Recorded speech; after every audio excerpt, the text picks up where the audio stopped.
Chapter 1. The workshop's raw material is fierce.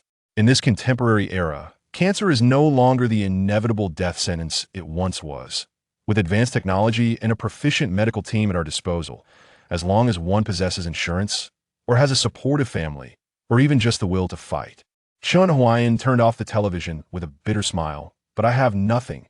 The critical illness notice had been issued 2 days prior. His girlfriend had abandoned him the day after, and today marked his emotional collapse.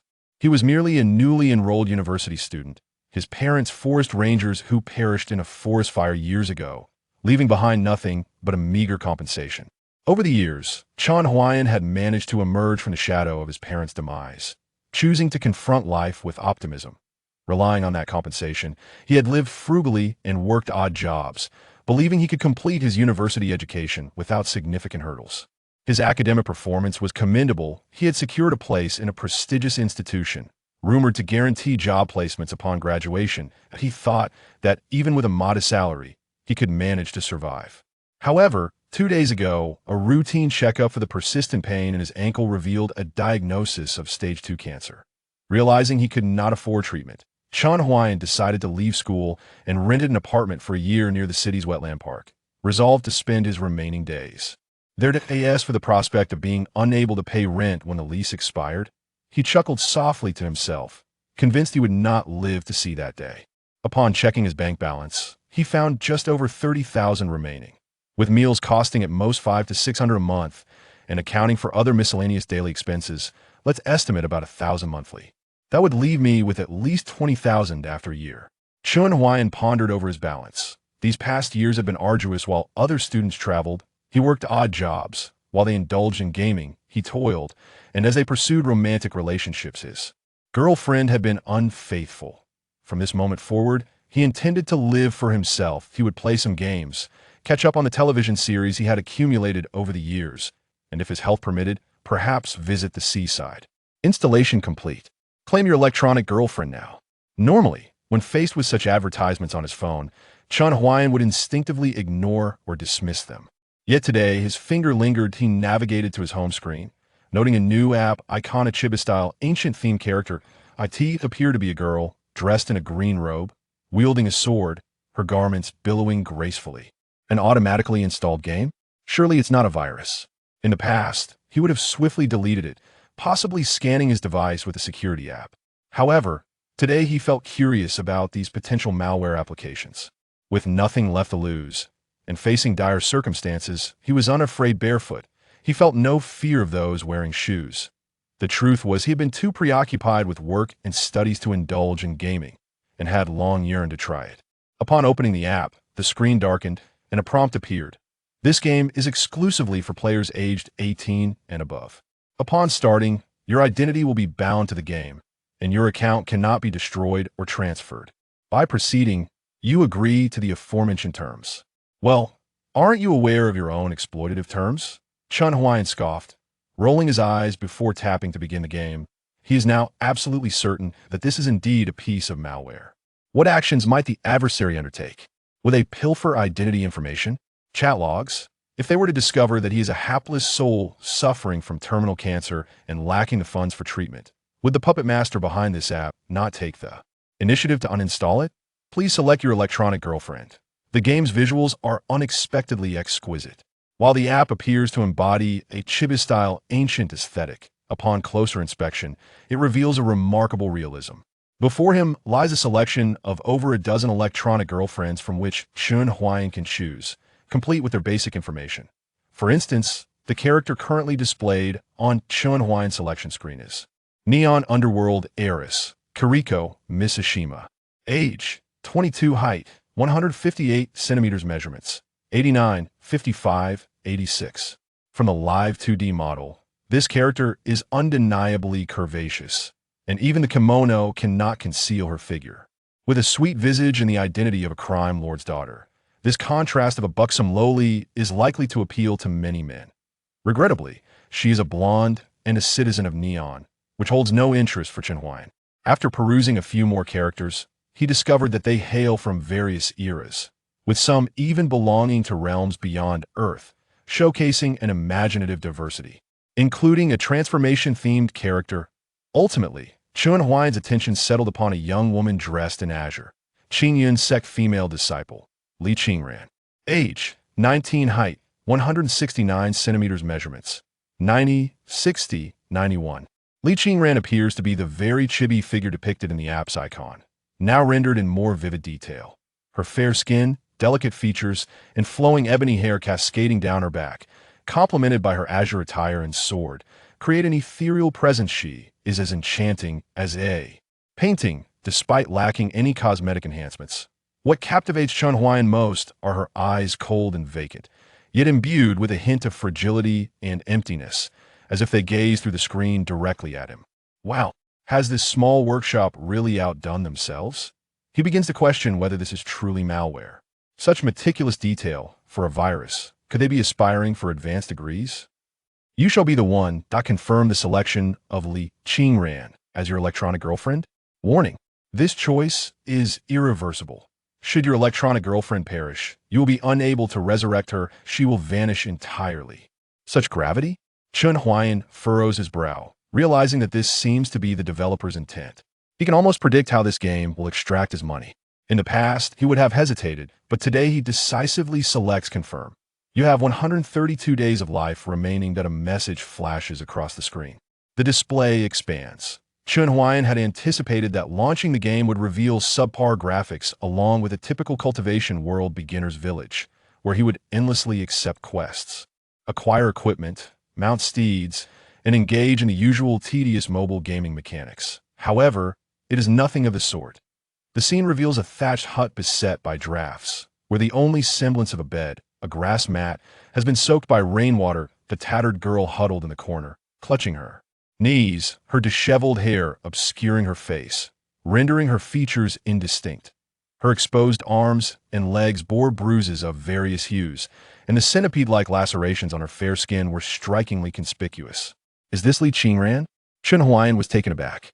He noticed a broken sword near the grass mat, indeed the same one that Li Qingran had held on the character page. That Li Qingran is suffering from hunger and cold, her body growing increasingly frail.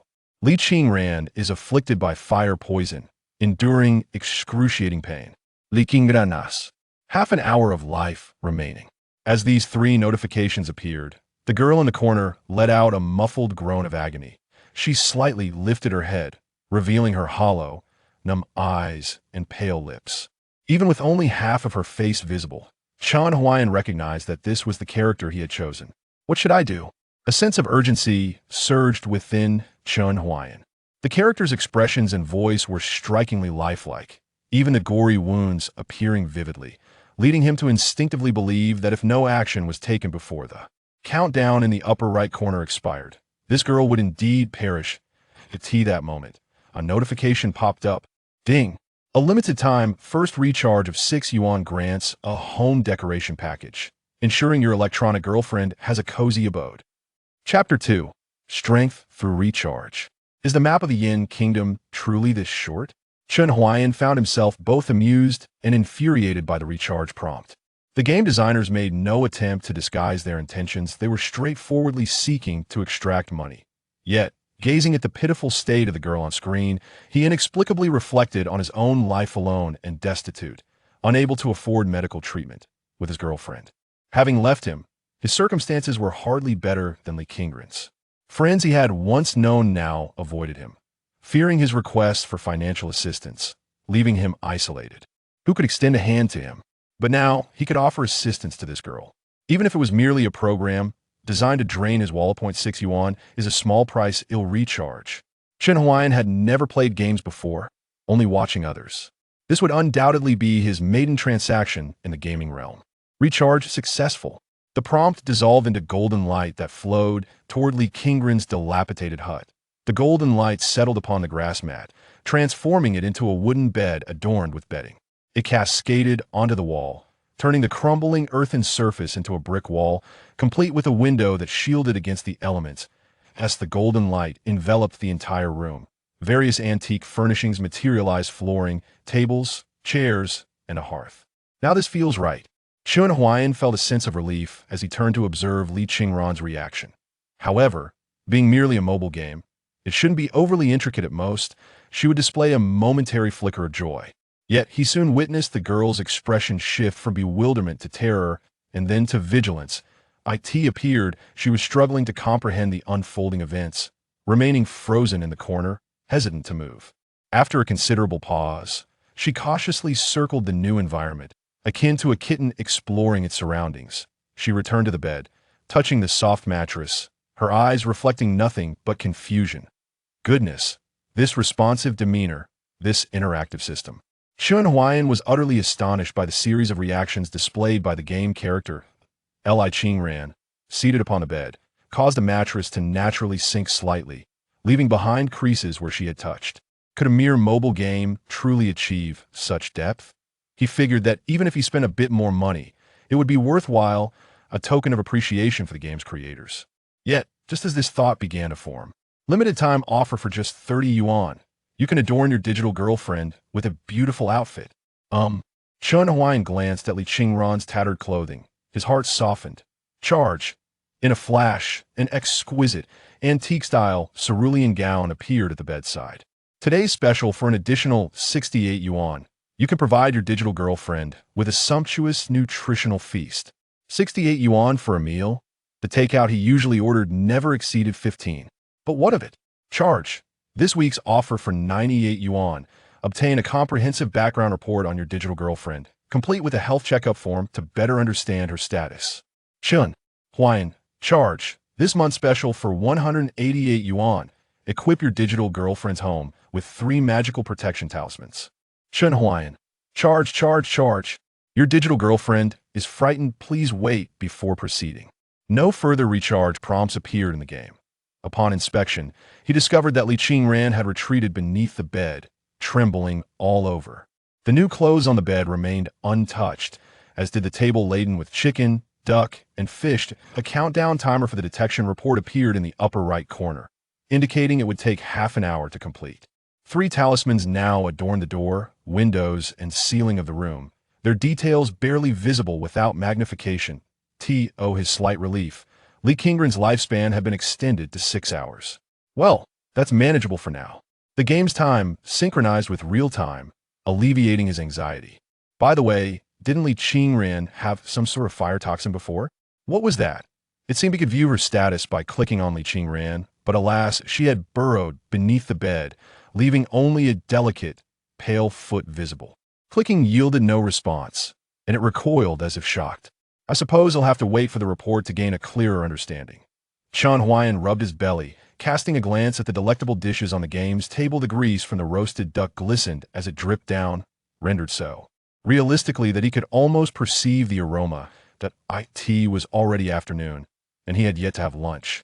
Perhaps I should just whip up some stir-fried dishes. Even the game characters are eating better than I am.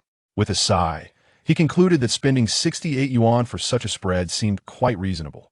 Relieved, he placed his phone on the table to charge, preparing to have lunch before returning to check on his digital girlfriend.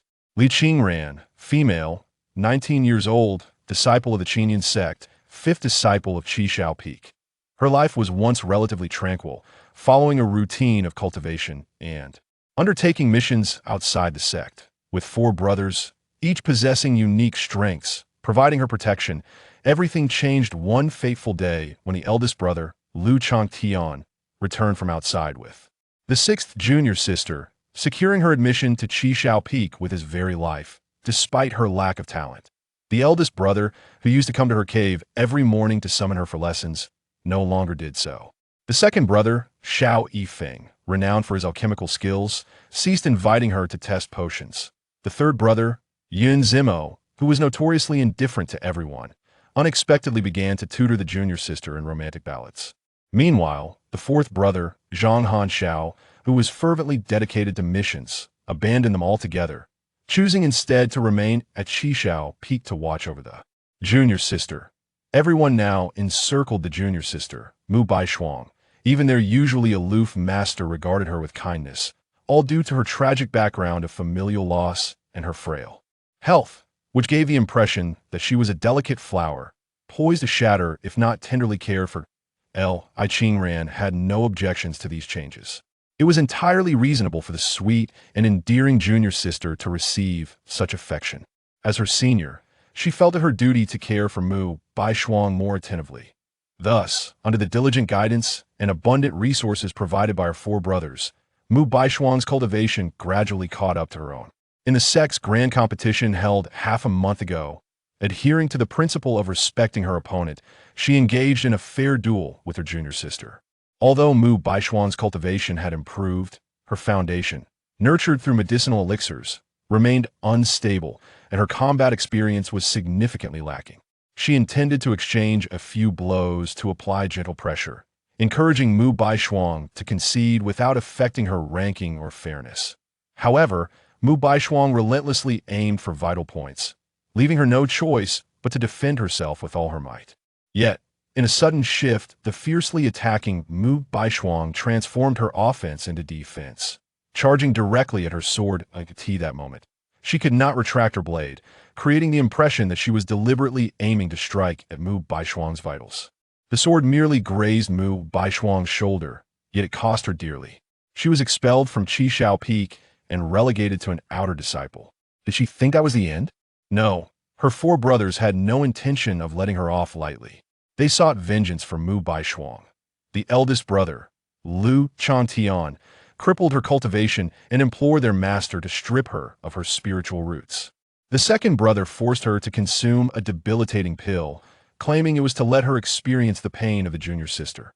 The third brother bribed an elder to expel her from the Qingyan sect, while the fourth brother, who promised to take her down the mountain, instead abandoned her in a dilapidated, thatched hut surrounded by ferocious beasts, leaving her to fend for herself. They seemed possessed, treating a mere misunderstanding as a grave offense, each determined to bring about her downfall for the sake of the junior sister. In the past half-month, she had done her utmost to protect herself, recently managing to fend off an injured wolf, albeit at great cost. Coupled with her now crippled cultivation, the once non-lethal fire poison within her had transformed into a death sentence, leaving her utterly exhausted. As the rain poured down in the mountains, she huddled in a corner, awaiting her demise. Suddenly, a mountain sparrow darted through the rain-soaked entrance. At that moment, a voice echoed in her ear, "Home." In the blink of an eye, the dilapidated hut transformed into a stone-built residence. Chapter 3. Does this game actually feature independent voice actors? Li Qingran had never encountered such a phenomenon before. For cultivators, constructing a dwelling was a straightforward task. Yet transforming a dilapidated straw hut into a stone house in an instant was no simple feat, not to mention conjuring clothing and food from thin air. The distinction between creating something from nothing and generating something from something was profound. Initially, she suspected that a powerful cultivator was playing tricks on her, perhaps using invisibility to retrieve items from a storage ring, but she felt no fluctuations in space. Everything materialized spontaneously. To possess the ability to create from nothing and to perfectly replicate the aroma, flavor, and appearance of food, one must surely be a high-level cultivator. Perhaps at the divine transformation stage, or even the unity stage, Li Qingran was uncertain. In any case, her master, an ancient and formidable figure at the divine transformation stage, could not achieve such a feat. He could only transform ingredients into prepared dishes, yet he could not summon food into existence. Of course, it was also possible that her master had never studied such techniques. After all, one could fast from the foundation establishment stage onward. The enticing aroma of the food stirred Li Qingran's appetite. After her cultivation was crippled, she could no longer fast. The flesh of many demonic beasts was highly toxic, and she could not discern the safe from the dangerous, relying solely on wild fruits and roots from the mountains. Hiding under the bed was not a viable solution. Cautiously, Li Qingran poked her head out from beneath the bed, summoning her courage to call out, "Which esteemed senior is casting spells here?" "I am Li Qingran, and I boldly request the senior to reveal themselves." The surroundings fell silent, with no response, save for the sound of torrential rain drumming on the bamboo window.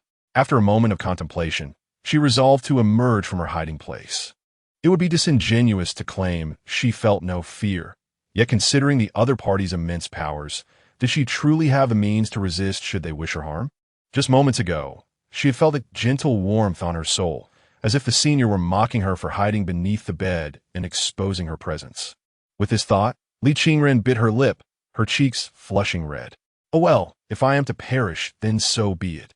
She crawled out from beneath the bed, surveyed the room, and found no suspicious figures. Ultimately, her gaze fell uncontrollably upon the lavish spread of fish and meat on the table. Gulp! The sound of her swallowing, accompanied by the rumbling of her stomach, echoed in the stillness. She awkwardly took a seat at the table, staring at the feast before her. Yet she did not make a move to pick up her chopsticks. Instead, she clasped her hands in salute and bowed, saying, "If the esteemed senior does not wish to reveal themselves, could you kindly inform me whether it is permissible for me to partake of this food? If you remain silent, I would rather starve than touch your offerings." With that, Li Qingran sat before the table laden with delicacies, closed her eyes, and entered a meditative state. Meanwhile, Chen Huai'an hastily prepared a simple dish of scrambled eggs with tomatoes for lunch.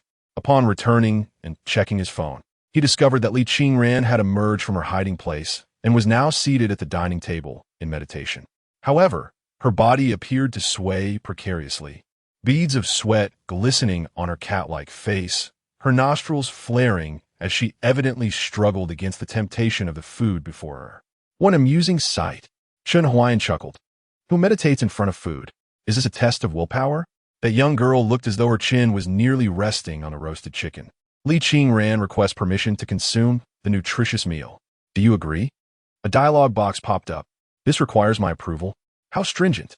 Chen Huai'an chuckled softly, shaking his head in agreement. In the scene, Li Qingran seemed to have heard something. She opened her eyes, revealing a look of delight on her face. Thank you, senior. I can't believe their sound. A sudden, melodious female voice startled Chen Huai'an so much that he nearly dropped his phone. Initially, he had not turned on the sound because the game lacked background music, leading him to believe it was silent. Upon increasing the volume, he discovered the authentic ambient sounds, such as the crackling of the fire and the torrential rain outside. However, he never anticipated that Li Qingran had a dedicated voice actress. Indeed, as the saying goes, small studios employ remarkable talent. Chen Huai'an continued to watch the girl as she ate. At first, Li Qingran took small bites, but soon her chopsticks moved with increasing speed, transforming into a voracious consumption that left him astounded. Truly, only game characters could devour food at such a pace. After finishing her meal, Li Qingran picked up a small napkin to wipe her mouth, blushing as she bowed in gratitude. I haven't tasted such delicious food in a long time, senior. Your kindness is something I will never forget. While she was meditating earlier, she had suddenly heard a single word, ku. The sound resonated like a profound echo, penetrating her very soul. Upon opening her eyes, she saw a large golden character, ku, floating above her meal, composed of ethereal energy. Clearly, this was a form of sound transmission. Many cultivators could condense spiritual energy into words, yet this ethereal script appeared not by drawing from the surrounding energy, but as if conjured from thin air. This indicated that the character had been transmitted alongside the voice. She wondered how far away this senior was when they sent the message.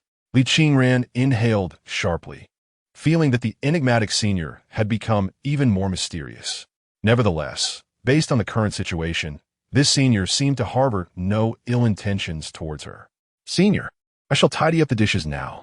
Li Qingran stood up with the plate and stepped outside.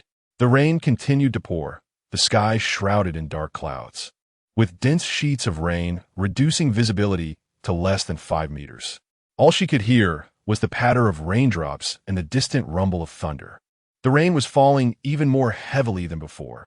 Gazing at the sky, a sense of gratitude washed over Li Qingran. If it weren't for the senior providing her with shelter, her dilapidated hut would likely have collapsed by now. There was a small corridor outside the house, and she walked along the eaves until she quickly found the wooden barrel she had placed outside yesterday. Originally, this barrel was meant to collect rainwater for drinking, and it was now filled to the brim, making it convenient for her to wash the dishes. Li Qingran is washing the dishes. Li Qingran's favorability 5. Current 10. How wonderful, I can even wash dishes. The favorability system is quite unexpected.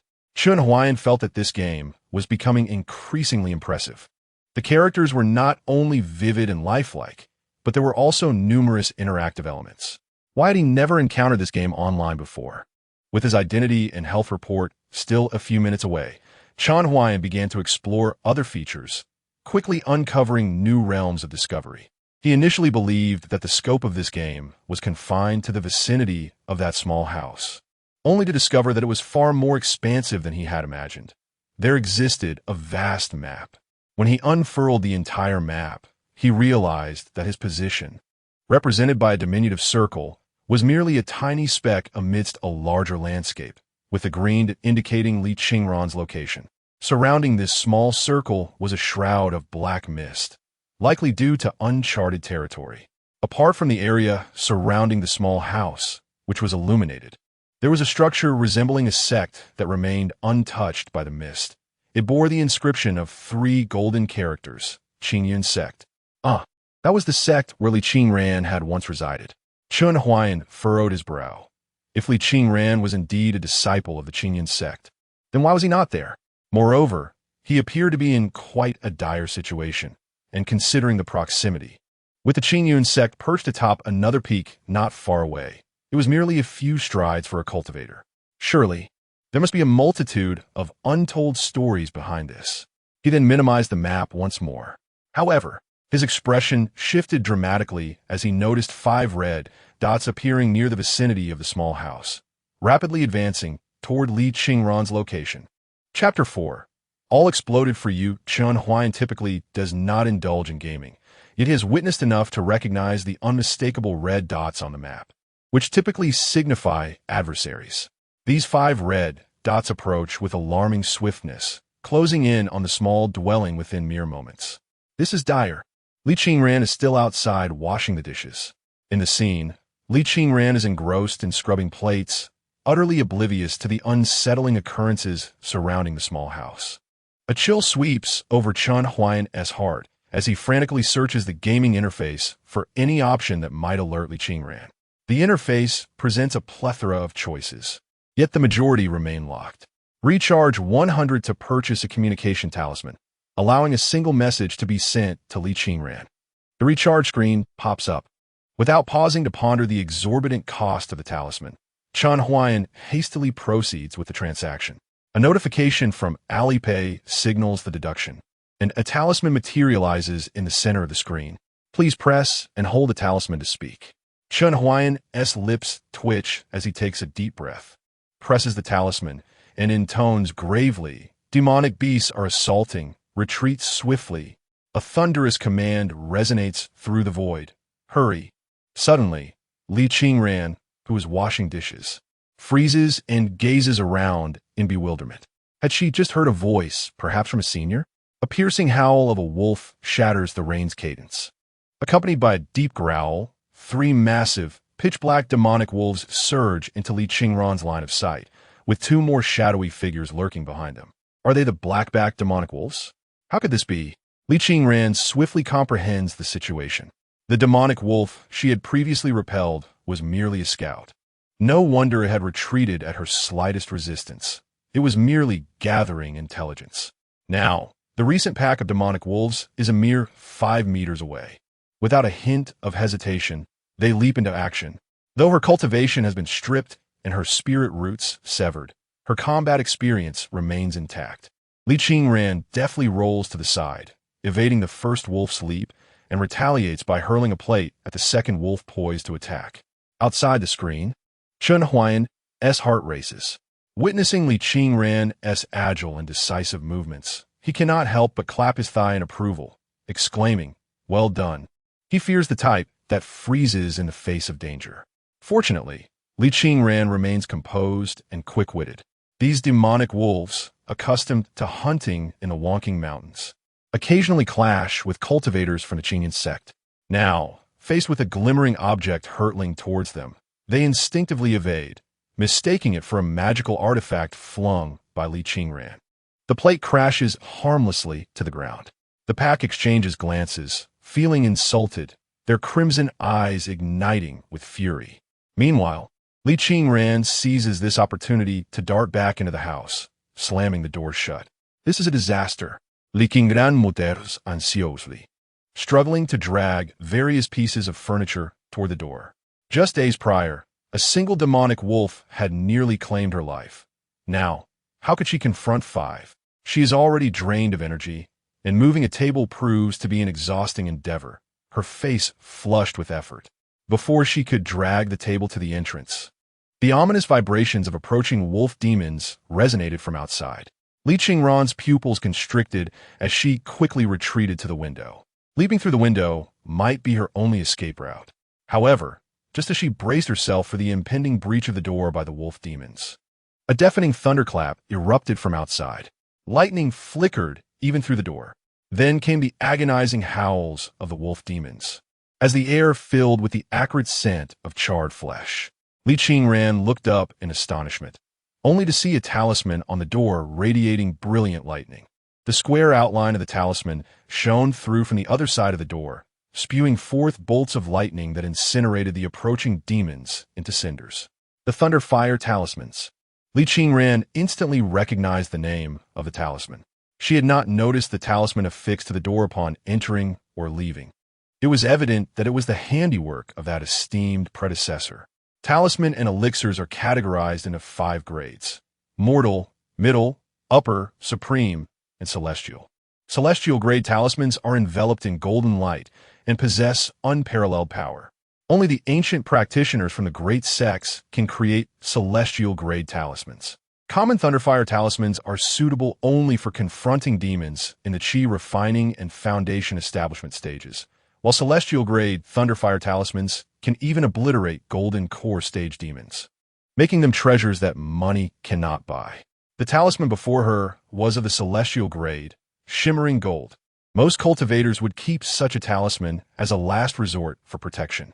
Yet, that esteemed predecessor had the audacity to affix such a precious item right to her door.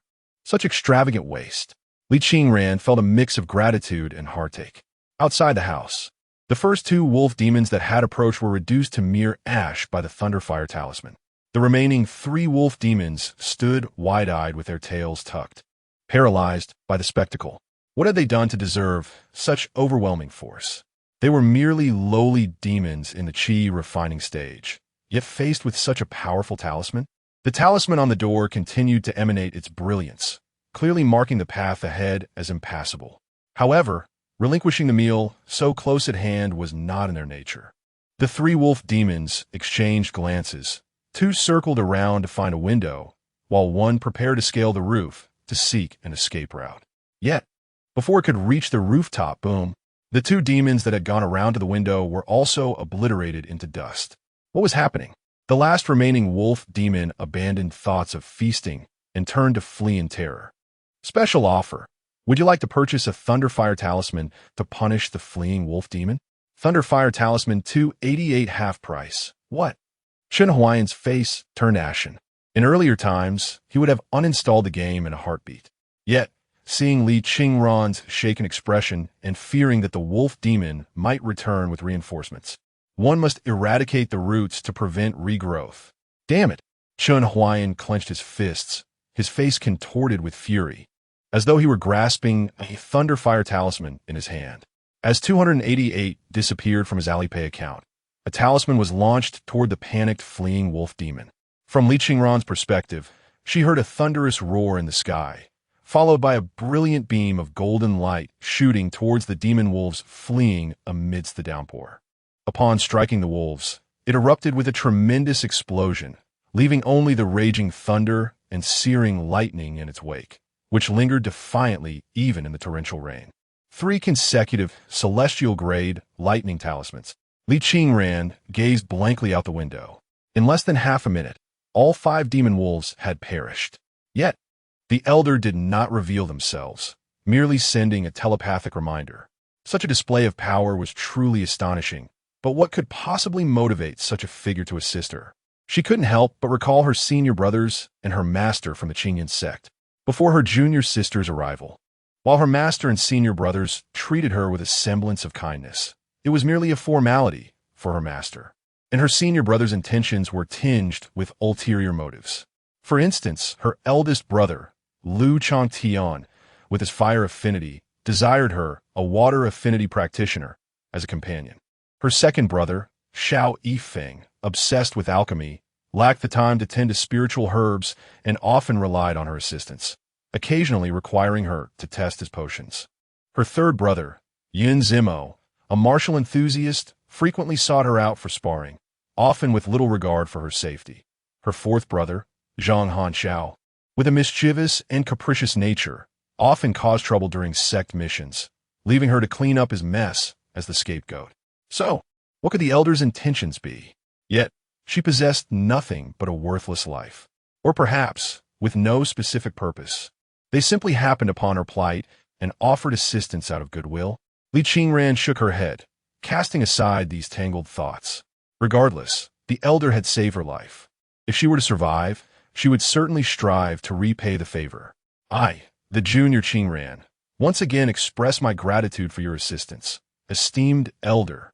This time, she refrained from saying anything further, kneeling towards the heavens and bowing respectfully, her demeanor solemn. Li Qingran's affinity level increased by 5, current level 15, quite impressive. The affinity level is rising swiftly. Chen Huai'an stroked his chin, smiling as he nodded. It seems my investment of 288 was not in vain. This game is indeed captivating. He had only played for a short while and had already poured in several hundred. He could somewhat understand the compulsions of those addicted youths who even borrowed money to indulge in gaming. Perhaps he was similarly entranced. Ding! Li Qingran's health report has been generated. Detailed identity information is available. Would you like to view it? Chen Huai'an's eyes brightened, eagerly rubbing his hands together. Here it comes. Here it comes, Hee Chapter 5. The Madness of Thursday Specials. Identity and Medical Report. Li Qingran. Name. Li Qingran. Current Realm. Qi Refining First Layer Identity. Former disciple of Qingyan Sect. Qi Xiao. Peak Age. 19. Female. Special Talent. Single Water Spiritual Root. Deactivated. Tine Dao Body. Not activated. Status. Foundation damaged. Dantian ruptured. Fire poison corrupting body. Heart demon cultivated. Severe internal injuries. Meridians severed. Moderate external injuries background. Once a disciple of the inner sect at Qingyan Sect's Qi Xiao Peak, she was betrayed by a nefarious individual, leading to a rift with her sect. Li Qingran's cultivation was dismantled by her senior brother, Lu Changtian, and her spiritual root was stripped by her master, Qingxin Daoist. The fire poison within her originated from a failed pill concocted by her second senior brother, Xiao Yifeng. Subsequently, she was expelled from the sect by her third senior brother, Yun Zimo, in collusion with an outer sect elder. Her fourth senior brother, Zhang Hanxiao, led her to a dilapidated hut, leaving her to fend for herself. The heart demon was planted by the traitor, while another emerged from within herself. Click to expand for details. Overall evaluation. A life fraught with misfortune. A flickering candle in the wind. Upon reviewing Li Qingran's medical and identity report, Chen Huai'an was left utterly bewildered. What is happening? Why is this a narrative for a female audience? Moreover, he merely suffers from a single debuff of cancer, whereas Li Qingran bears 5. The plight of this young woman was indeed tragic. What grudge could warrant such suffering? Was it merely a shoulder wound inflicted during a sect competition? In the realm of cultivation, injuries are commonplace in duels. What was the issue? It seems the entire Qi Xiao Peak was stirred into a frenzy. Was there perhaps a hidden secret behind this? No wonder she is huddled in such a decrepit hut. Had I not arrived in time, she might have perished. Observing Li Qingran, who sat cross-legged on a chair with her eyes closed in meditation, Chen Huai'an inadvertently empathized with her, as if she were a tangible being, transcending the realm of mere game mechanics. Is she truly cultivating? With her foundation destroyed and spiritual root lost, is cultivation still possible? Out of respect, Chen Huai'an gently placed his hand on her shoulder, avoiding any inappropriate places. Status, in meditation, cultivation progress, 3999. This suggests that she must accumulate spiritual energy to reach 99 before advancing to the Qi refining second layer. Chen Huai'an speculated quietly, oblivious to the faint blush on Li Qingran's ears. He observed her for half an hour as she meditated. However, her cultivation progress not only stagnated, but decreased to 38. The image of the young woman furrowed her brows, her pale lips slightly downturned, evoking a sense of pity. She must also be aware that the spiritual energy was regressing. Chen Huai'an resumed his search for buttons, hoping to assist Li Qingran in accelerating her cultivation progress. Given her numerous injuries, leaving them unattended would only worsen her condition. After a prolonged search, he could not find any options for healing her. An electronic girlfriend shop remained locked, but finally, he discovered a potentially useful item within an icon depicting a formation in the upper right corner. The beginner's spirit gathering array can be unlocked for an hour by watching an advertisement, while the intermediate one allows for a mere 10 minutes of access under the same condition. The advanced spirit gathering array, priced at 188 yuan for an hour, also requires an advertisement to be viewed, though it is presently available at a promotional rate, reduced from its original price of 488 yuan per hour. Beyond the spirit gathering arrays, there exists a diverse array of formations, including the concealment array, the mysterious armor array, and the formidable extermination array. Some of these formations necessitate monetary investment, while others demand the fulfillment of various rare conditions, many of which are beyond his comprehension. For instance, one of the top-tier formations, the Heaven-Devouring Blood Slaughter formation, requires the collection of 12 minimum-grade spiritual weapons, along with an intricate assortment of materials to activate it. The pressing question remains, where can one procure such materials? Should he purchase them, await gift from the game, or perhaps send Li Qingran on a quest akin to that of a wandering frog? The promotion is enticing indeed, and it is indeed a frenzied Thursday. Chen Huai'an gritted his teeth. Tomorrow the advanced spirit gathering array would revert to its original price, making it less economical to utilize later. To extend one's neck is to invite a blade, so he resolved to invest in it. With a heft of 1,888 yuan, Chen Huai'an felt a wave of emptiness wash over him, though it was fleeting. With only a few days left to live, he resolved to embrace joy, believing that as long as he could derive emotional value and feel like a vibrant life rather than a half-buried corpse, then risking everything was worth it. From this moment forth, the advanced spirit gathering array would last for 10 hours, perfectly timed to conclude at midnight. Since Li Qingran wished to cultivate, he would ensure her needs were fully met. Yet, first, he had to endure another advertisement. The heavens are merciless, treating all creatures as mere fodder. As cultivators traversing the world, we must defy fate. Without a suitable weapon, how can we succeed? The Treasure Pavilion offers renowned spiritual weapons, currently running a promotion in the cultivation realm. Click the link below to claim a heavenly subsidy and receive up to a 25% discount on your purchase. Chen Huai'an sighed heavily. In the room, Li Qingran let out a despondent sigh. Her cultivation had been crippled, her foundation damaged, and with her spiritual roots lost. Even mastering the cultivation methods would not guarantee her success. The spiritual energy within her continued to dwindle, rendering her efforts futile, merely prolonging the inevitable. Moreover, she was practicing the exclusive technique of Qi Shao Peak, the Qiyun technique. Among the entire Qiyun sect, the Qiyun technique was considered a relatively swift method of cultivating among the low-grade mystic techniques, a subordinate to the upper-grade mystic technique, Qi Shao Gong. If even the Qiyun technique could not replenish her spiritual energy, the only recourse left was to rely on the spirit gathering array. She was quite adept at setting up the spirit gathering array. 3 years ago, her fourth senior brother, Zhang Hanshao, had assisted her during a sect mission, and since then, she had allocated half of her spiritual stone share each month to him for the arrangement of the spirit gathering array, thus becoming increasingly proficient over time. The spirit gathering array required a substantial number of spiritual stones. The beginner array alone demanded at least 100 low-grade spiritual stones. The intermediate array required 500 mid-grade spiritual stones or 50 high-grade ones.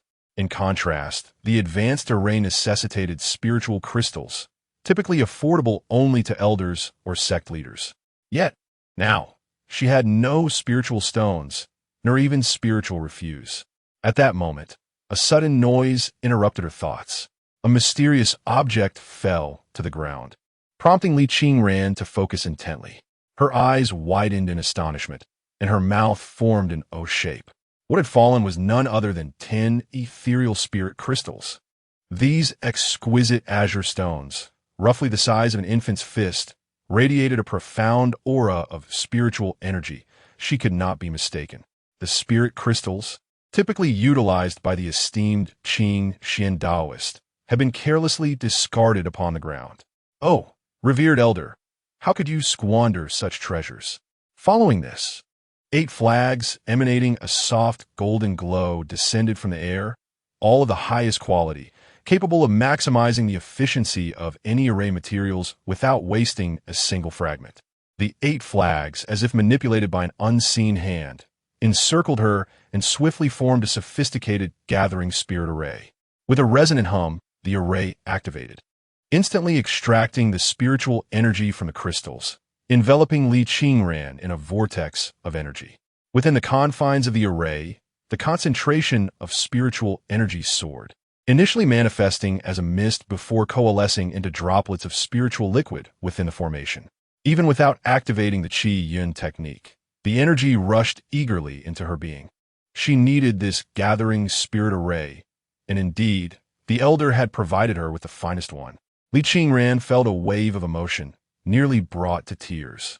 From her abode, garments, and sustenance to the Thunderfire talismans and the superior gathering spirit array, the elder's gifts far exceeded her own worth. She had even contemplated whether the elder required her as a furnace cauldron.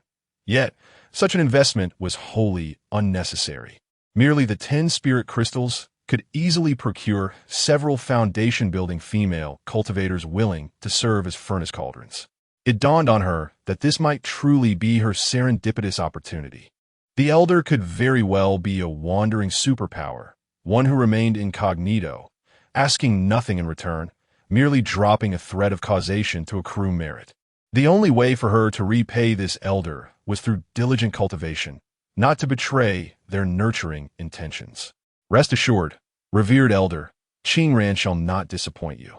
Wiping away a tear, she took a deep breath and resumed her meditative posture. Every moment within the superior gathering spirit array was invaluable. She could not afford to squander the elder's benevolence. Status: cultivating. Cultivation progress: 4199. Current affection level: 20. Respectful. Actively increasing affection may trigger small gifts. Why does it still feel somewhat slow? Chen Huai'an scratched his head, staring intently for another 10 minutes. Occasionally, he would poke Li Qingran's shoulder to observe her cultivation progress. Ultimately, he could only console himself with the thought that as long as the spiritual energy did not recede, all was well. Noticing that Li Qingran's cultivation would require a considerable amount of time, he deemed it unlikely that anything would disrupt this period. Nevertheless, he moved the Thunderfire talisman from the rooftop to the door of the room.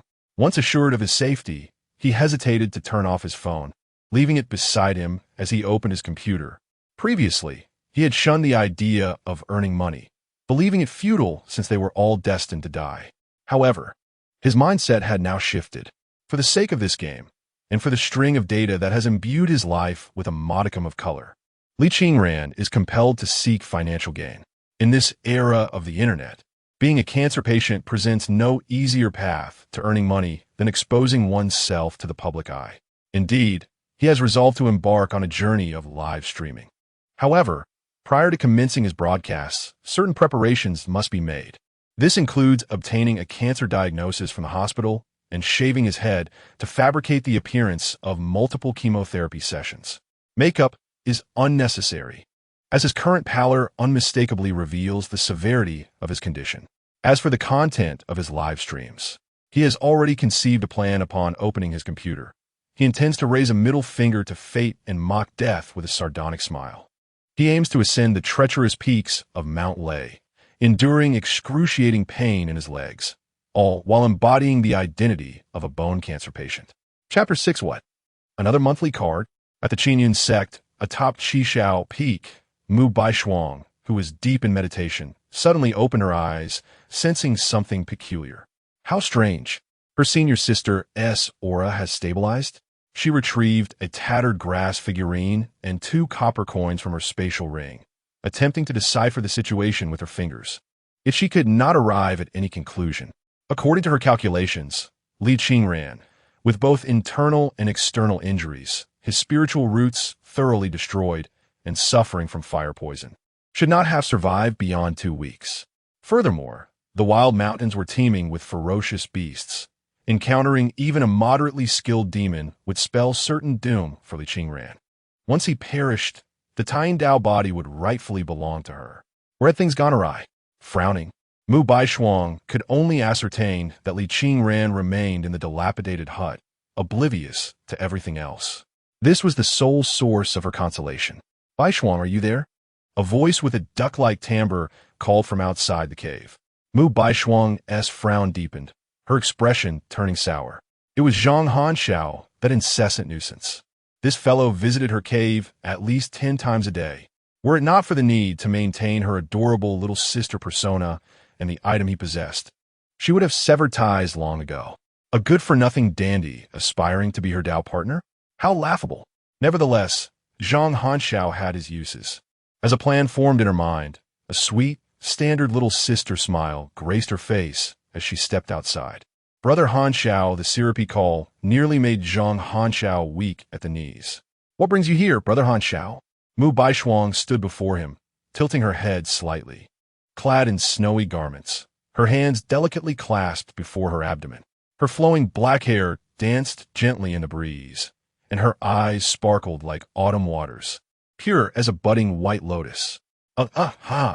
It's nothing of great importance. Zhang Hanxiao's gaze fixated on Mu Baishuang's face, swallowing hard as he hurriedly presented the item in his hand, stumbling over his words. Half a month ago, you and that fellow Li Qingran had a duel, and the Shuangyue sword was broken, right? I've been busy with sect missions lately and earn a bit of money to buy you a fine sword, named Qiuhua, which surpasses Shuangyue. He lied. This sword was actually a birthday gift from Li Qingran. Indeed, he had been involved in numerous sect missions, but they had brought him trouble, and the earnings barely covered his debts. Previously, Li Qingran had assisted him in settling these matters. Now, he had to bear the responsibility alone. However, to cultivate a relationship with the little sister, one needed to offer small tokens of affection. After much contemplation, he had decided to present the Qiuhua sword. Mu Baishuang glanced at the Qiuhua sword in Zhang Hanxiao's hand. It was a mid-grade magical weapon, undoubtedly superior to the upper-grade, mundane Shuangyue sword, making it quite luxurious among foundation-building cultivators. In truth, Lu Chantian had already gifted her an upper-grade magical weapon, the Fengshu sword, but who would ever refuse to possess more weapons? Not to mention that, in a dire situation, a magical weapon could self-destruct as a trump card. Brother Hanxiao, isn't this inappropriate? Mu Baishuang looked at her fourth senior brother's waist, pouting as she said, Isn't the Qiuhua sword your own weapon? What will you use? My prowess speaks for itself. Does it truly matter what sword I wield? Zhang Hanxiao boisterously declared. However, dear Baishuang, it is you who should possess a worthy weapon for protection. Let us settle this matter without further delay. Baishuang rolled her eyes internally at his words. What did he mean by her needing protection? Was she truly that weak? Very well, she thought, I shall express my gratitude to Brother Hanxiao. With a facade of grace, she curtsied, her heart simmering with disdain, yet her eyes sparkled with joy and appreciation as she accepted the Qiuhua sword. As the sword glinted in the light, she feigned cherishing it, holding it close, and smiling sweetly. This sword pleases me greatly, Brother Hanxiao. You are truly kind. Zhang Hanxiao gazed at the sword in Baishuang's embrace, wishing he could exchange his own arm for it. His mind recalled their earlier plan, and he seized the moment. Junior sister, do you have time this evening? I must tell you, there is a splendid location behind the mountain of our sect, rich in spiritual energy and ideal for cultivation.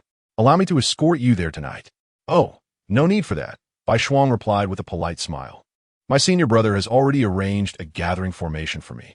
Zhang Hanxiao stood momentarily dumbstruck. All right, Brother Hanxiao, Baishuang stepped closer, wrapping her arms around his, her fingers playfully intertwining with his palm. With a playful blink, she added, there is a female disciple in the outer sect named Song Jiaojiao, a dear friend of mine. Would you be so kind as to fetch her for me? You know, it's rather inconvenient for me to go out there. As Baishuang embraced him, Zhang Hanxiao felt his resolve dissolve completely.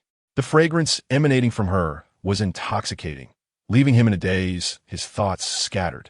When he regained his senses, he found himself standing beneath a willow tree outside the cave residence. Worth it, He mused, savoring the lingering sensation on his arm, filled with contentment. The outer sect disciples were forbidden from entering the inner sect, and vice versa. Such were the rules of the sect. If caught, one would surely face punishment. Yet, in that moment, he cared little for the rules. His junior sister's wishes were the only decree he acknowledged. Bai Shuang returned to the cave, leaning against the door, instinctively touching the fiery serpent mark on her lower back. Her expression turned fierce, her eyes glinting with cold light. Li Qingran, I wonder if your life can withstand this test. At midnight, Chen Huai'an was jolted awake by the alarm he had set for himself. Due to his weakened state, he typically retired by 8 or 9 in the evening, as if no force in the universe could rouse him. However, today, to ensure he awoke, he had set his phone to vibrate, resting his face upon it as he slept. The alarm blared every minute, creating a cacophony designed to rouse the dead. The reason for his awakening was singular: to behold his digital beloved. Upon opening the game, he discovered that the high-grade gathering formations effects had expired. 10 spirit crystals lay shattered, the formation flags dimmed, yet the center of it all, Li Qingran, in the midst of recuperation, radiated vitality. Chen Huai'an gently pressed his finger to her forehead. Status: recuperating, cultivation progress, 327, 499, second layer. Well, you've reached the second layer of qi refinement? Almost to the third. This investment was certainly worthwhile. Chen Huai'an shook his head, embodying a feeling akin to that of a father who has procured study materials for his daughter, only to witness her academic prowess soar instantaneously. Before he could express his astonishment, 2 successive notifications related to in-game purchases splashed across his screen. Congratulations! Your electronic girlfriend, Li Qingran, has achieved a breakthrough to the second level of qi refinement. Monthly card special: enjoy an enchanting discount on your first monthly card purchase, which includes the complimentary cultivation adjustment session. For just $18.88, you'll receive a monthly reward valued at $18.88 million. Based on the realm of your electronic girlfriend Li Qingran, you can receive a daily provision of spirit stones and elixirs corresponding to her level for electronic girlfriend use only. The electronic girlfriend store is now open. Here, you can purchase all items suitable for the qi refinement stage. You may also participate in the Fortune Koi Pool Beginner Lottery, 100 per draw. With a 10 discount for 10 consecutive draws, winning a Fortune Koi grants access to grand prizes with a 0.001 chance of acquiring a Fortune Koi, guaranteed at 1,000 draws. The smile on Chen Huai'an's face froze. He stared at his phone in silence, his hands trembling slightly. Chen Huai'an contemplated calling the authorities. Chapter 7. Is this not a blood-soaked prophet? In a gaming forum, Suishing's Roast Goose inquired if anyone had heard of the game titled My Electronic Girlfriend.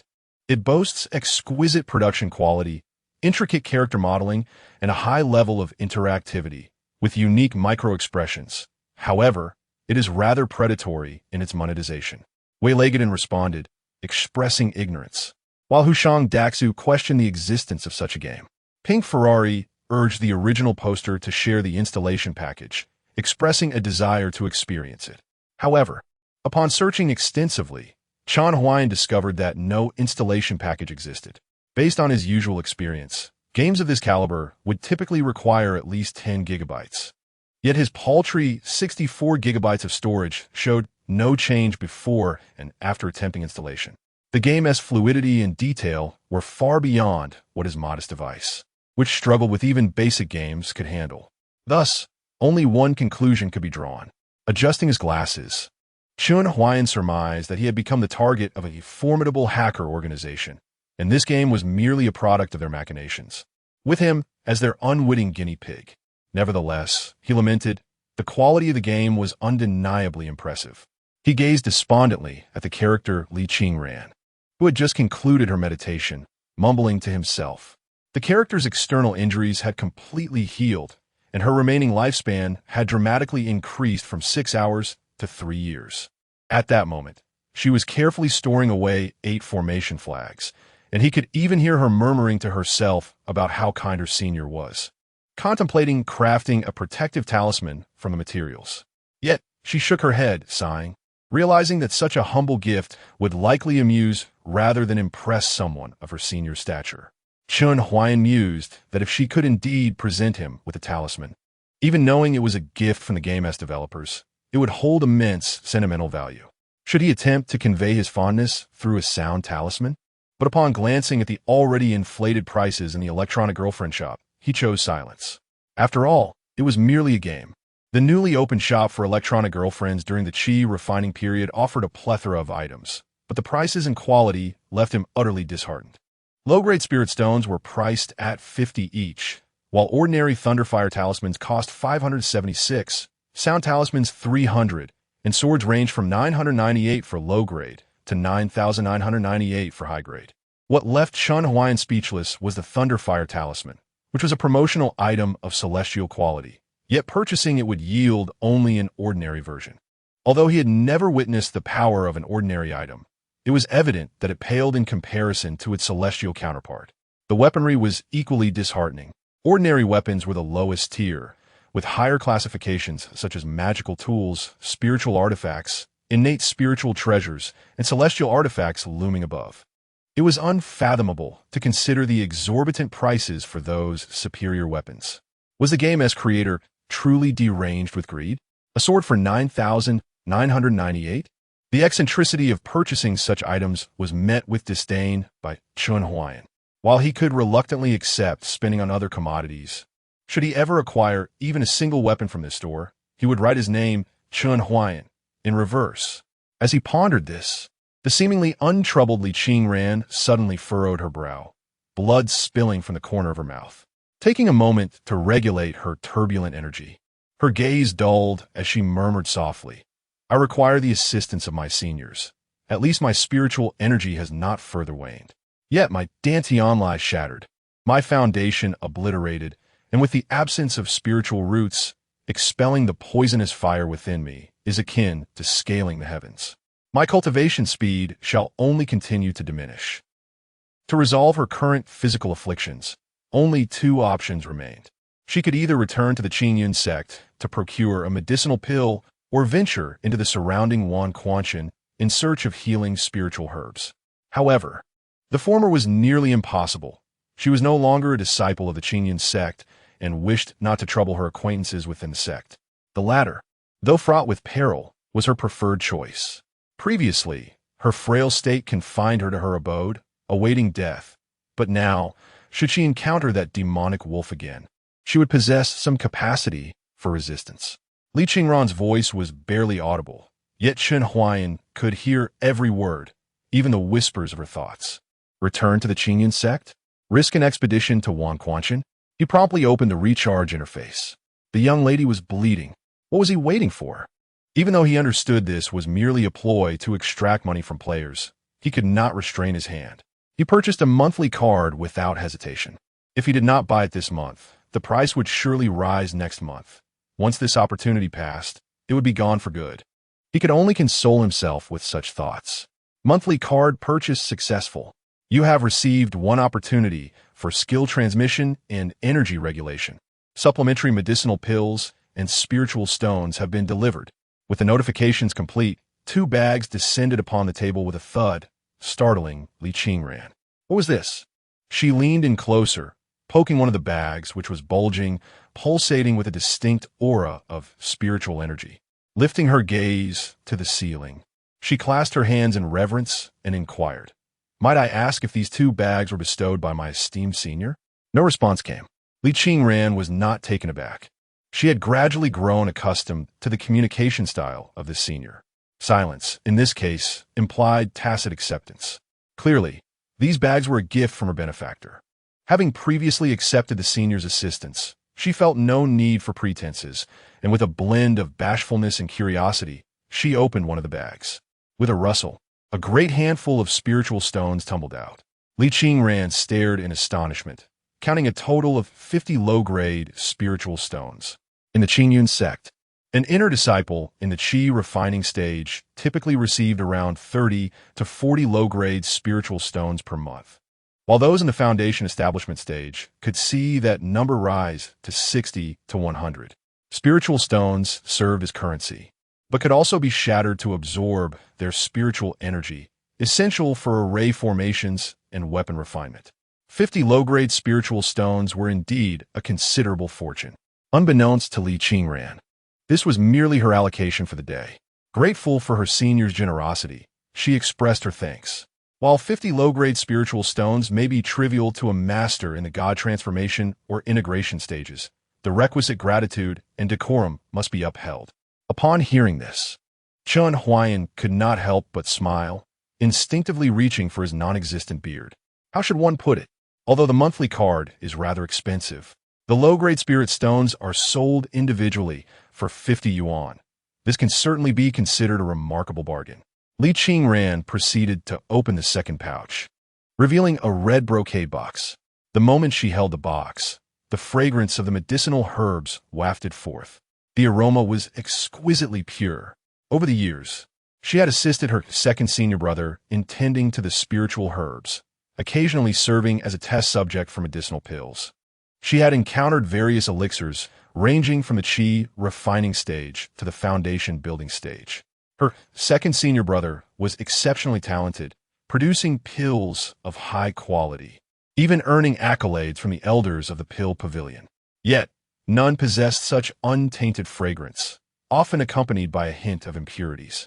Upon opening the box, she beheld a red pill, so translucent it resembled red jade, devoid of any impurities. The Great Recovery Pill, a celestial-grade elixir. Li Qingran gasped in astonishment, covering her mouth. The talismans were of celestial quality, and so was the elixir. Could this elder truly be a prodigy well-versed in all arts? The Great Recovery Pill is a commonly used healing remedy for practitioners ranging from the qi refining stage to the golden core stage. Affordable and effective, it serves well for both internal and external injuries. The Supreme Grade Great Recovery Pill is said to have detoxifying properties. Thus, the Celestial Grade variant would surely resolve the fire poison within her. Whether it be spirit stones or elixirs, the elder provided her with precisely what she needed, tailored to her needs. A warmth spread through Li Qingran's heart. Throughout her life, such meticulous care had only been felt in the presence of her parents. Regardless of the elder's preferences, she resolved to prepare a gift for him. Li Qingran silently made this determination. Meanwhile, Chen Huai'an outside the screen received a notification. Li Qingran is about to begin her healing process. Would you like to use the transmission and meditation opportunity to personally assist her in healing? Effect enhanced. Wait a moment, personally? Chen Huai'an narrowed his eyes, realizing that this matter was far from simple. Chapter 8. Insufficient affection. No viewing. Is this the kind of personal attention I understand? With a hint of uncertainty, Chen Huai'an decided to respond. The seniors go to personally use their skills to heal my injuries? He noticed Li Qingran suddenly freeze, her delicate face instantly flushing crimson. The young lady hurriedly waved her hands. I am of humble status. How could I merit such attention from a senior? I can manage on my own. For dialogue options appeared. Let us make this quick. I am quite busy. This little girl dares to defy me? Is she tired of living? Little miss, do not be ungrateful. This is a privilege.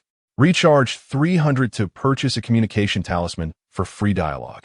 Chen Huai'an. He felt as though the game developers were reaching into his bank account. If he had to spend 300 here, he would truly be losing his mind. After some contemplation, he opted for the first choice. It was the only one that seemed somewhat reasonable, albeit a touch arrogant. After making his selection, Chen Huai'an did not hear his own voice. Yet, Li Qingran seemed to have indeed heard him. Initially, fear flickered in her eyes before she took a step back, lowering her gaze in trepidation, clutching her garment as she mumbled softly, all right. But I am rather dirty. So could the senior allow me to clean up first before imparting your skills? As a cultivator, it was unthinkable to carry any odor.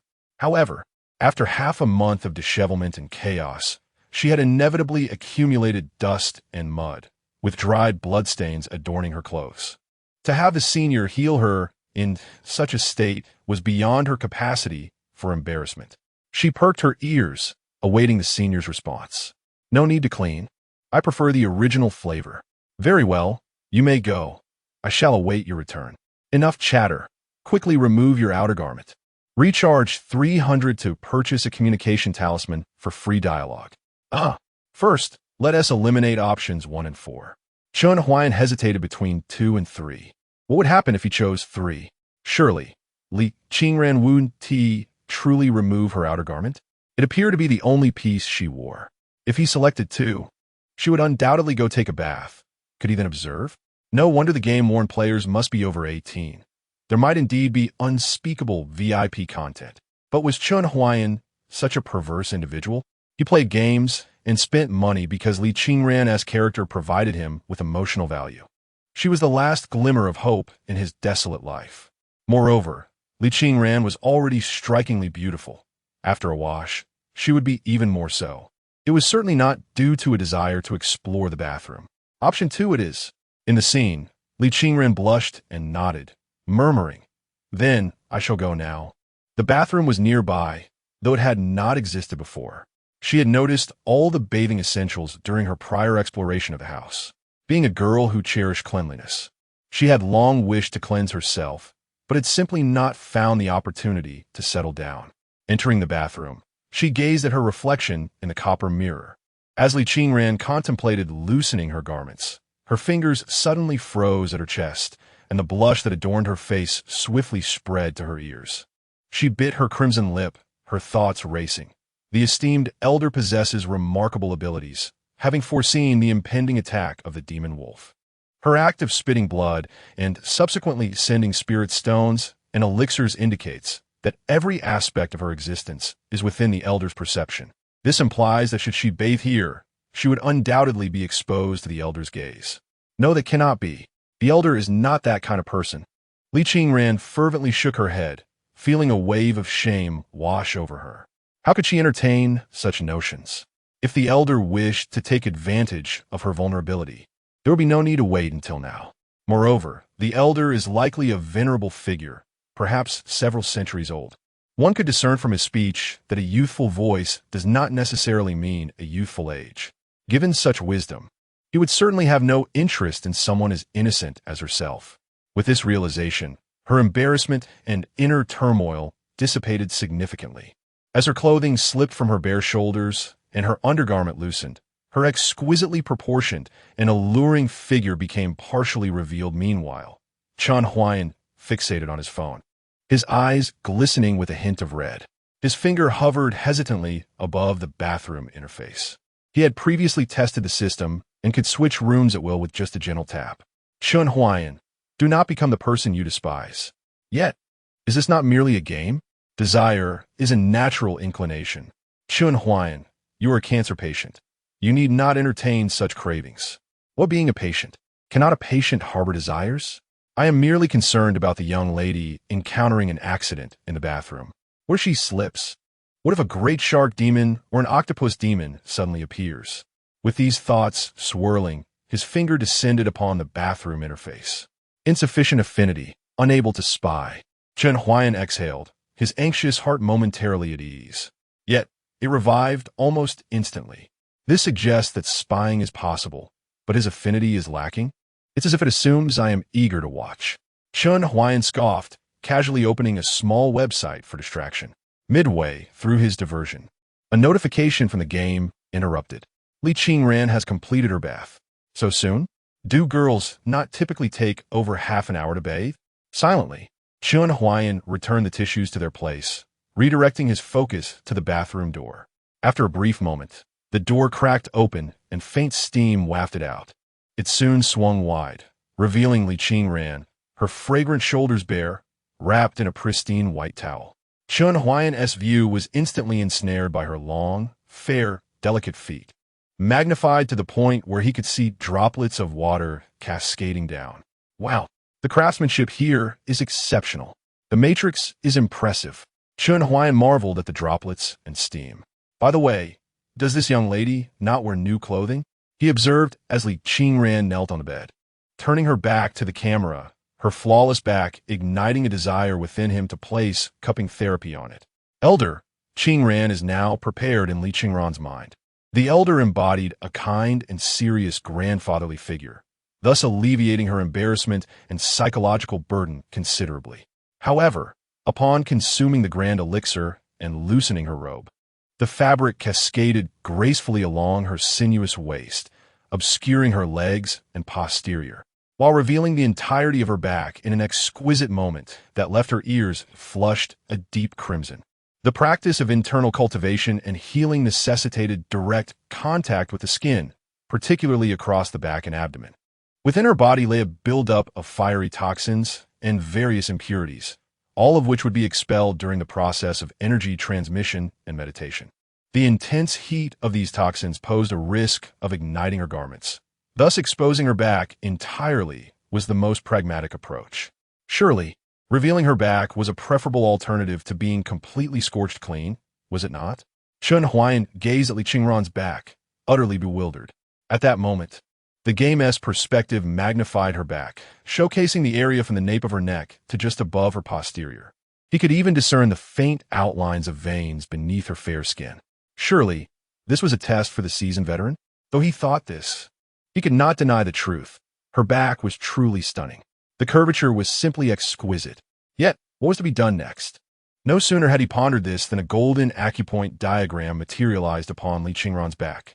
Please press Mingmen with your left hand and Kehe with your right hand to commence the healing meditation. Chapter 9. Unraveling the Secrets of Heaven. So this is the method in question. There is neither disappointment nor satisfaction as Chen Huai'an pressed down. A soft, muffled groan echoed within the game.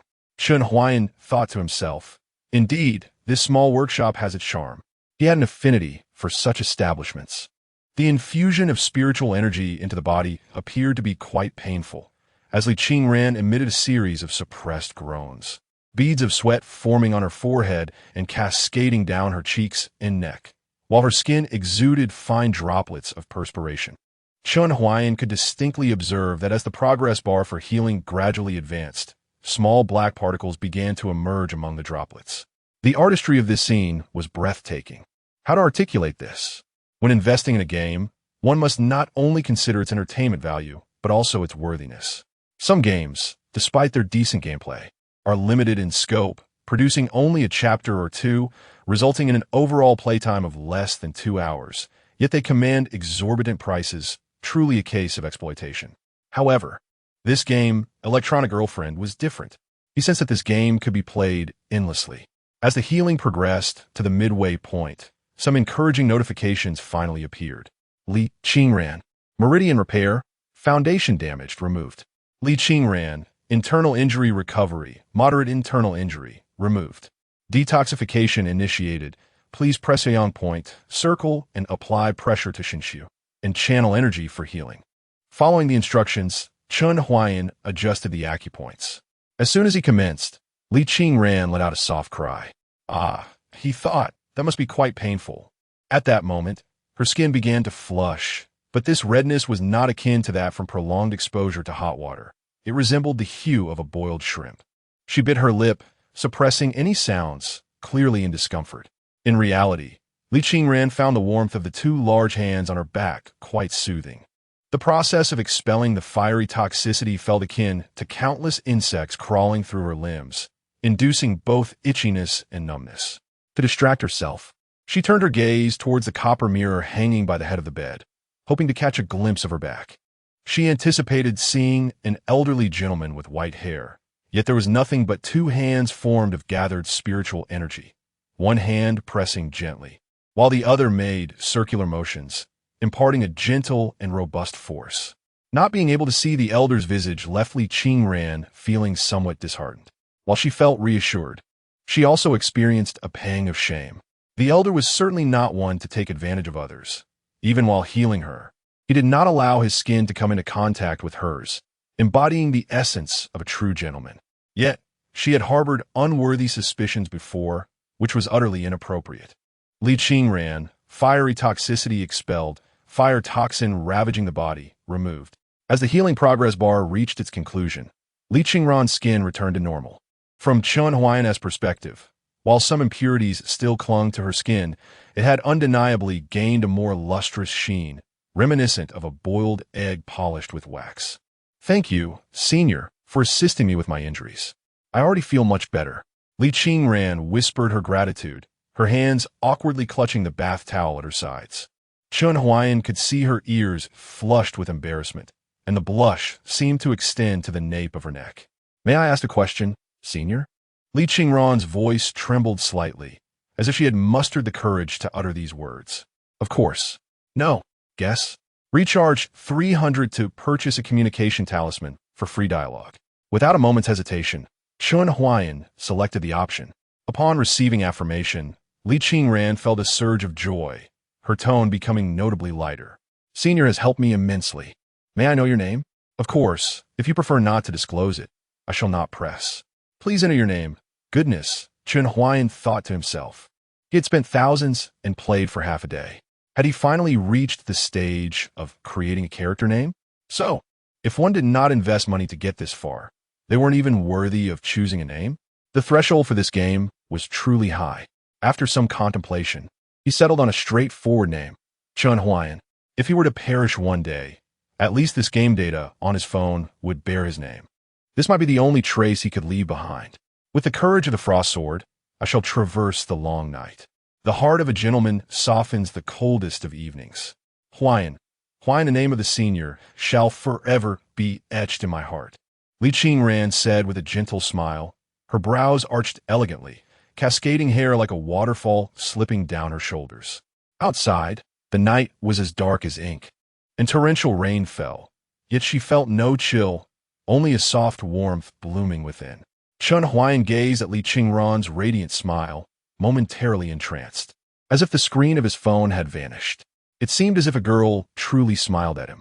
The small workshop had become overwhelming. He hastily shook his head, dispelling those unrealistic fantasies. "Senior, there are quite a few stains on my towel. I must wash it again." This time, no dialogue options appeared. Li Qingran wrapped herself in the towel, turned, and offered a respectful bow to the ceiling before taking her new clothes from the bedside and heading to the bathroom. Chen Huai'an stared blankly at the now empty room.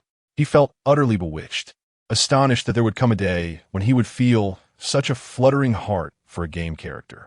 That said, this girl had merely healed. The issues with her spiritual roots and Dantian remained unresolved, didn't they? He rummaged through the game interface and discovered a help center where questions could be posed. The first question of the day is free. The second question requires a recharge of 100 to purchase a question ticket, with the price of the third ticket increasing fivefold, and so forth. Really? Why not just rob a bank instead of making a game?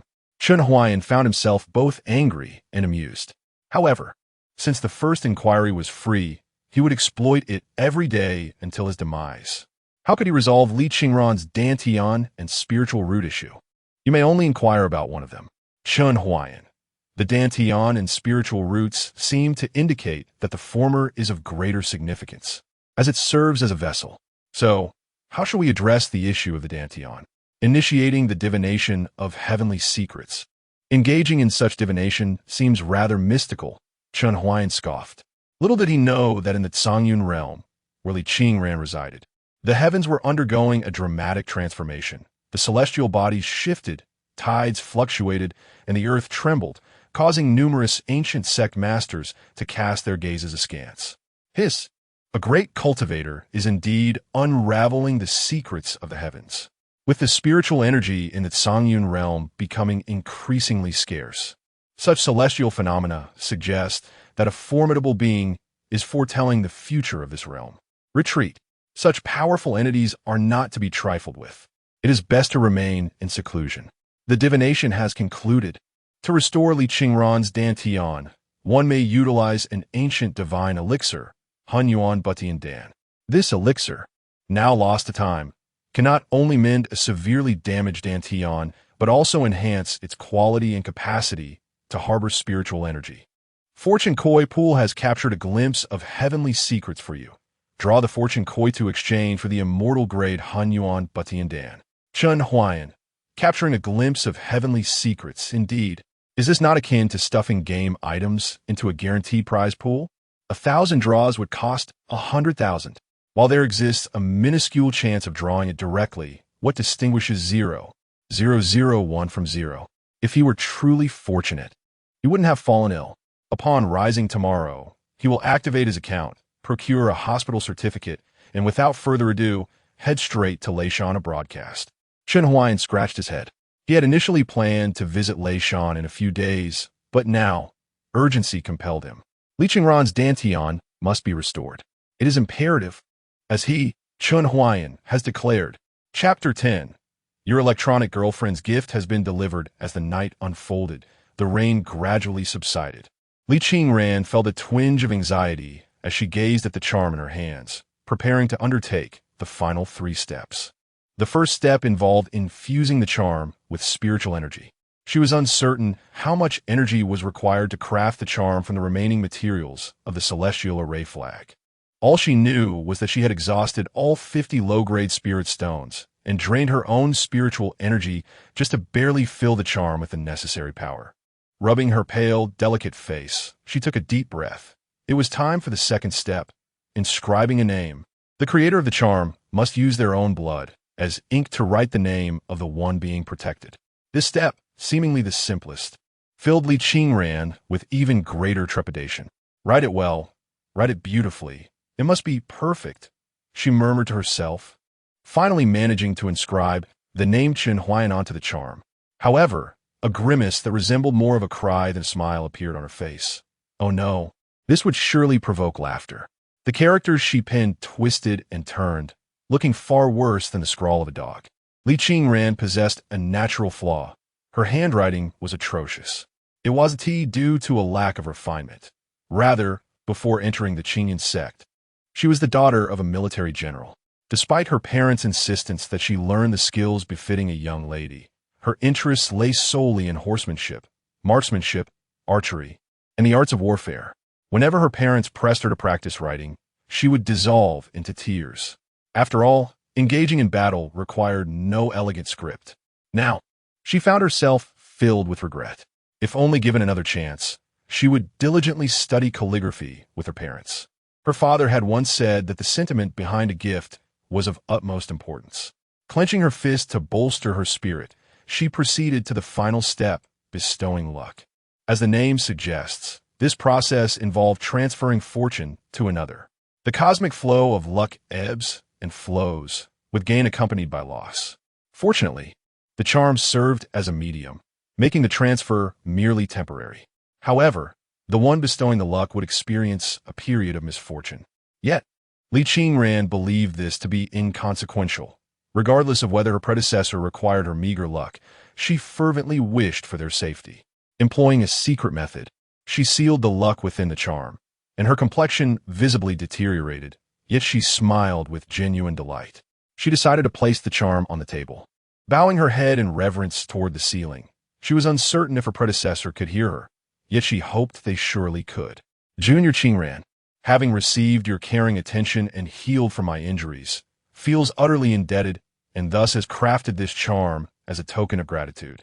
Though the gift is modest, it is imbued with my sincere heart. I hope it is not deemed unworthy. After speaking, she lowered her head, her eyes nervously glancing upward, cautiously watching the charm on the table. 1 second, 2 seconds, 3 seconds. Whoosh! The charm vanished. Her predecessor accepted her gift. Li Qingran's heart soared with joy, a smile unconsciously spreading across her face as she bashfully exclaimed, "Thank you, esteemed one, for not finding my clumsiness irksome." Having toiled through the night and just recovering from her injuries, she now felt utterly exhausted, both physically and mentally. Turning back to the bed, a wave of drowsiness immediately enveloped her. For the first time in half a month, she found herself nestled in such a soft bed, and the sleepiness quickly crept into her mind. Yet, she lay staring at the ceiling, struggling, and drowsily murmured, "Good night, senior." Song Jiao Jiao. It seems your cultivation has progressed quite a bit lately, reaching the 9th level of Qi refinement. Just in time, I have a task for you. What is it? Help me eliminate Li Qingran. Huh? Kill Li Qingran? Are you still fixated on that matter? And what of it? Li Qingran's reputation within the sect is already tarnished. Her death would mean little. She deserves it. Besides, if you handle it discreetly, her demise can easily be attributed to the beasts in Wanshan. Sweetheart, should you execute this task well, I shall procure a Foundation Establishment pill for you. A Foundation Establishment pill? All right, I'll await good news from you. The following morning, before dawn broke, Chen Huai'an's first task was to activate the electronic girlfriend. Your remaining lifespan, 131 days. What a nerve. What kind of game starts with such a statement? He was aware of his terminal illness, but a mere game predicting his demise was absurd. However, Chen Huai'an reconsidered. It must be referring to his character, the senior, who had 131 days left to live. Yet being a game, there would undoubtedly be corresponding solutions. TSK. Just as my relationship with Li Qingran flourishes, my character is on the brink of death, and they expect me to spend money to extend my life? I have seen through your deceitful tactics. Chen Huai'an smirked coldly. Then another notification appeared. Due to your divination of heavenly secrets, you have suffered backlash from the heavenly principle, resulting in a loss of fortune. Today's hexagram, Li hexagram, minor auspicious, suitable for marriage, avoid mountain climbing. Tomorrow's hexagram, Zhun hexagram, ominous, suitable for cleaning, avoid mountain climbing. Oh, really? Chen Huai'an scoffed. I, Chen Huai'an, have 1 foot in the halls of Yama. What is there to fear? Moreover, given his terminal illness, one would expect every day to be fraught with calamity. Yet this game seems to be calculating randomly. Believe it at your own peril. Nonetheless, Chen Huai'an held a certain interest in such mysterious matters. Thus, driven by curiosity, he searched for information. The Zhun hexagram signifies thunderous vibrations relating to a person's feet.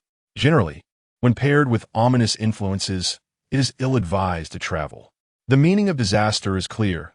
Major disaster signifies death, while minor disaster suggests severe injury, such as losing limbs. What does it mean? Could he be struck by lightning while climbing a mount? He glanced at the weather forecast. The next 2 days, temperatures near Mount Lei would soar above 30 degrees. Where would he find rain? He dismissed the 2 notification boxes, as they obstructed his view of Li Qingran's exquisite sleeping visage.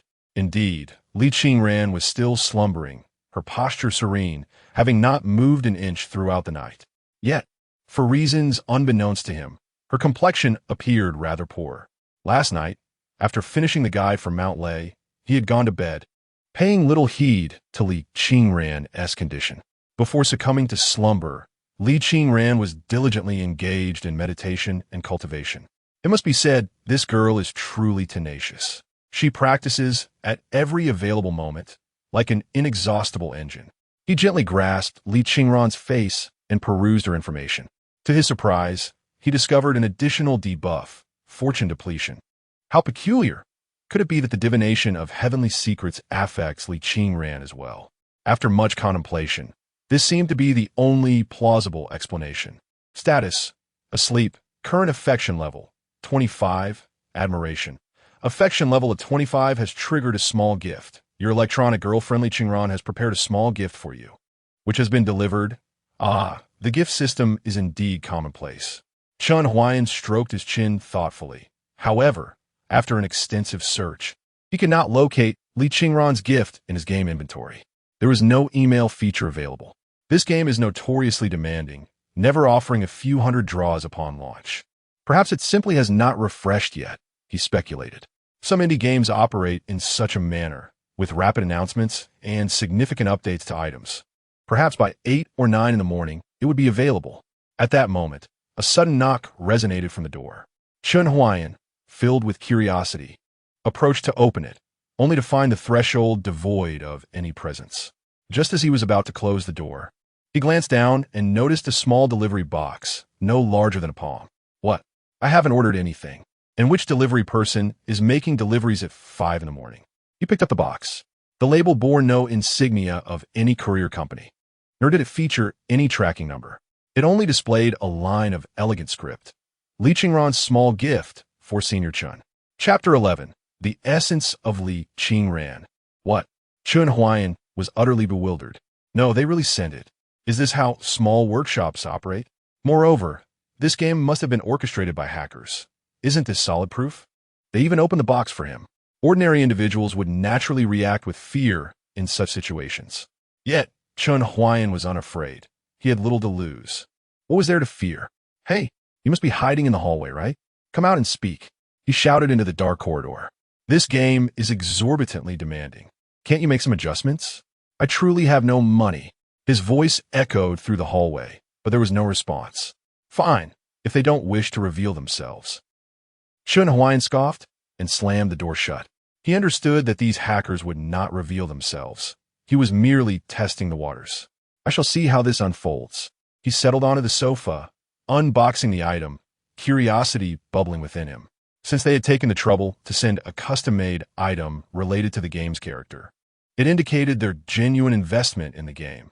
Thus, the quality of this gift must be exceptional. Inside the box lay a square object resembling a sachet. Its craftsmanship was exquisite, yet when Chen Huai'an turned it over, he couldn't help but twitch his lips. The sachet bore 3 traditional Chinese characters, Chen Huai'an. Below, a line of smaller text read, "Peace and safety." Clearly, it was a talisman for protection, but the inscription. Chen Huai'an mused that even in his elementary school days, his handwriting surpassed this. The characters appeared as if hastily scrawled, lacking elegance, diminishing the otherwise fine craftsmanship. But what lay within? He attempted to open the pouch, only to discover that the material was sturdier than he anticipated, resisting his efforts to tear it open. To ascertain its contents, he leaned in to catch a whiff. The moment he inhaled, a delicate fragrance surged into his nostrils. It was neither sweet nor cloying, but rather subtle and serene, devoid of any aggressiveness, akin to a girl quietly expressing her longing. He couldn't quite identify the scent, yet the image of Li Qingran naturally surfaced in his mind. My goodness, Chen Huai'an was astounded. What kind of game could achieve such a feat? He had heard of gift-giving games, where university roommates received items like women's flavored stockings, which also possessed a scent, but those were entirely different. They bore the odor of cheap perfumes that evoked no associations. This talisman, however, was in a league of its own. He tried various positions to inhale the scent, yet his thoughts remained fixated on Li Qingran. Even when he accessed his favorite teacher's profile and took a whiff, Li Qingran lingered in his mind. Incredible. Chen Huai'an slapped his thigh. Why not use this technology to draw players into the game?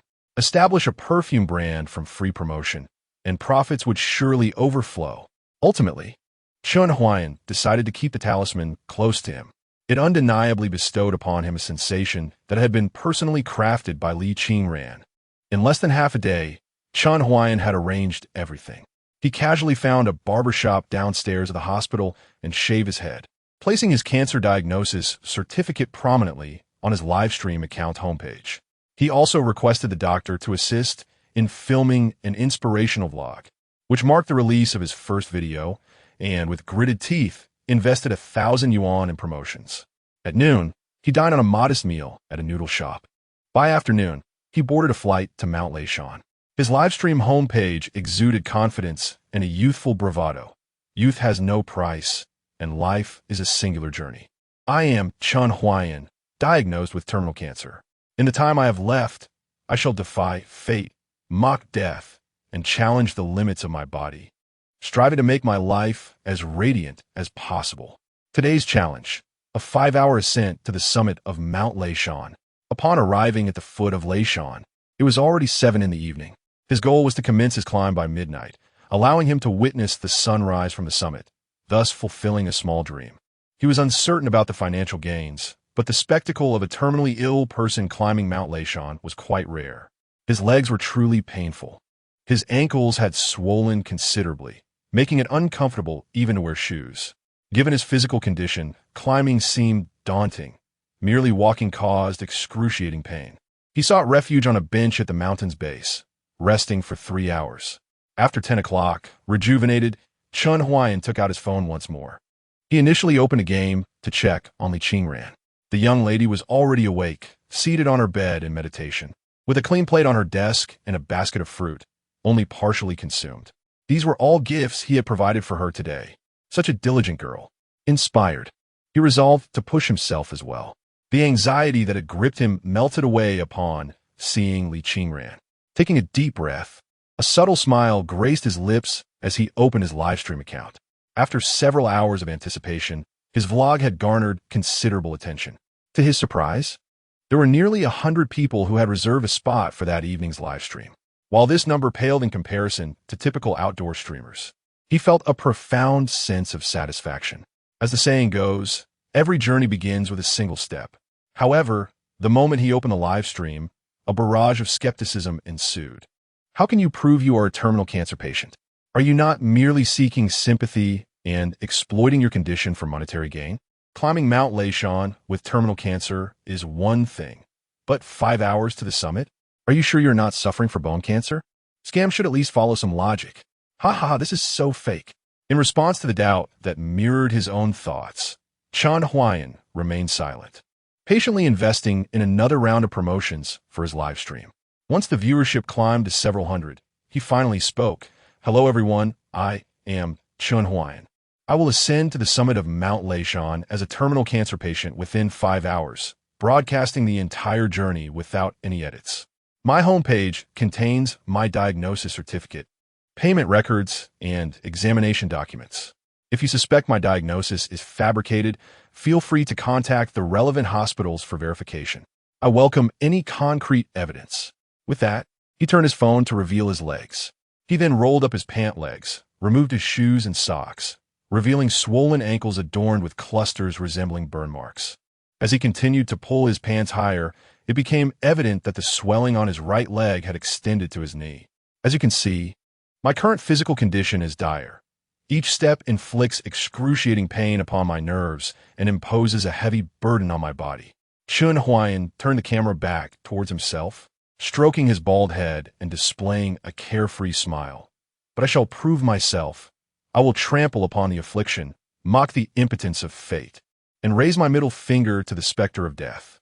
At that moment, with the dawn breaking, I will strive alongside you, the audience behind the screen, with all necessary medical documents prepared, the mottled swellings on my leg, the glaring baldness, and Chen Huai'an's nonchalant smile. All 4 formidable weapons were unleashed. The entire live broadcast room fell into a profound silence. Chapter 12. We are here to verify you. Oh my, how truly moving. I actually doubted that the streamer was merely in it for the money. So passionate. I feel utterly ashamed. Streamer, do not climb any further. I shall shower you with gifts. Chen Huai'an's heartfelt words prompted a noticeable shift in the live stream's commentary. However, skepticism still lingered, with some alleging that his claims might be fabricated, while others expressed intentions to personally verify him at Lishan. To those planning to come to Lishan for verification, you may commence your journey now. I shall begin my ascent at noon, and prior to that, I will not be going anywhere. Upon hearing this, numerous responses flooded in the live stream. Terminal bone cancer and climbing Lishan? You gotta be kidding. A young man, recently agitated after losing a game, seated in front of his computer. I can't sleep tonight anyway. He left a message in the chat.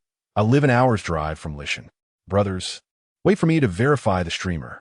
With a sense of righteous indignation, he set out, disillusioned by the abundance of online fraudsters. Report 1, and 2 more appear, much like the ubiquitous cheaters in the gaming world. Though he couldn't catch the cheaters, he was determined to confront a pitiable streamer broadcasting from Lishan. Chen Huai'an noticed these comments and, paradoxically, welcomed the prospect of being verified. More visitors would not only substantiate his claim of being a genuine cancer patient, but also amplify the popularity of his stream. Once the viewership surged and caught the attention of higher-tier accounts, his opportunity for profit would arise. Brothers, follow me to avoid losing your way. I do not have long to live. I am racing against time. Besides climbing, I wish to explore more extreme sports in the future, such as skydiving and bungee jumping. His words ignited another wave of comments, filled with both mockery and encouragement. However, the primary concern remained, was Chen Huai'an truly a cancer patient? And if so, could he reach the summit of Lishan within 5 hours? If not, those who came to verify would likely find amusement in the outcome. As the clock neared noon, Chen Huai'an meticulously checked his gear. As a patient aspiring to summit within 5 hours, he understood the necessity of traveling light. Initially planning to carry 2 power banks, he ultimately opted for one, slinging it over his shoulder to minimize weight. His phone's battery was dwindling. After merely 2 hours of streaming, it was down to 27, depleting rapidly. However, with a power bank, he hoped to manage until his descent. Are you Chen Huai'an? A voice called from behind. Turning around, he saw a young man, 2 middle-aged men, and a punk girl. You are, from the live stream? Indeed, We are here to verify you. Zhang Rui, with a cold smirk, approached without courtesy. On their way to Lishan, he had created a group with several viewers intent on confirming Chen Huai'an's claims. To prevent his escape, they had gathered at the entrance before seeking him out, ensuring he could not evade their collective presence. Greetings to you all, Chen Huai'an replied. Chen Huai'an greeted the four water friends with a smile, casually remarking, I initially thought this journey was mine alone. Having company is truly delightful. However, Zhang Rui refrained from responding, pointing at the lump on Chen Huai'an's leg and questioning, is that a special effects makeup? Roll up your pant leg and let me see. Chen Huai'an nonchalantly complied, pulling up his pant leg. Zhang Rui and the other water friends leaned in with their flashlights to take a closer look. The punk girl, Su Xiaoqian, even reached out to pinch it, gasping in astonishment, oh my, it's a real subcutaneous lump. So many of them. Haven't even walk. Wait, is this person serious? Zhang Rui felt a bit embarrassed, instinctively averting his gaze as he mumbled, a lump doesn't necessarily indicate bone cancer. That is osteosarcoma, Chen Huai'an chuckled. You could research information about osteosarcoma online and compare it with my situation. Well, it's time for me to start climbing. Zhang Rui opened his mouth, wanting to say something, but Chen Huai'an had already lifted the live streaming stand and walked ahead. You got a bit too far. The punk girl, Su Xiaoqian, cast a sidelong glance at Zhang Rui. Regardless of whether it's osteosarcoma or not, there is clearly something wrong with his leg. Considering all the information, the likelihood of him lying is minimal. Can't you show a bit of compassion? Indeed, young man, a middle-aged man nearby nodded in agreement. My father passed away from cancer, specifically osteosarcoma. How could I not recognize it on this boy's leg? For him to endure such a severe illness and climb Mount Tai, even if he doesn't reach the top. Just standing here instead of lying in a hospital bed is remarkable. Absolutely, another middle-aged man chimed in. Bone cancer can easily lead to complications like fractures, necessitating a reduction in high-intensity activities. This lad's courage and determination are truly commendable. Zhang Rui, feeling ashamed, scratched his neck and fell silent. As the four of them noticed Chen Huai'an walking further away, they hurried to catch up. Host, that stand of yours isn't light. Should I help carry it? Su Xiaoqian, feeling a sense of guilt, stepped forward to offer her assistance. However, Chen Huai'an shook his head in refusal. No need. I prefer to carry it myself for easier angle adjustments. Besides, climbing while holding the stand is a promise I made to my audience. Well done, young man. An older gentleman gave a thumbs up, his face filled with admiration. Incredible. Everyone encouraged Chen Huai'an. Zhang Rui finally chimed in, buddy, I apologize. I was a bit out of it after losing in a game today and said some inappropriate things. It's all right. I understand your concerns. After all, earning money isn't easy, Chen Huai'an remarked without turning back. In that case, I'll send you some gifts as an apology. Upon hearing this, Chen Huai'an immediately turned around with a warm, inviting smile.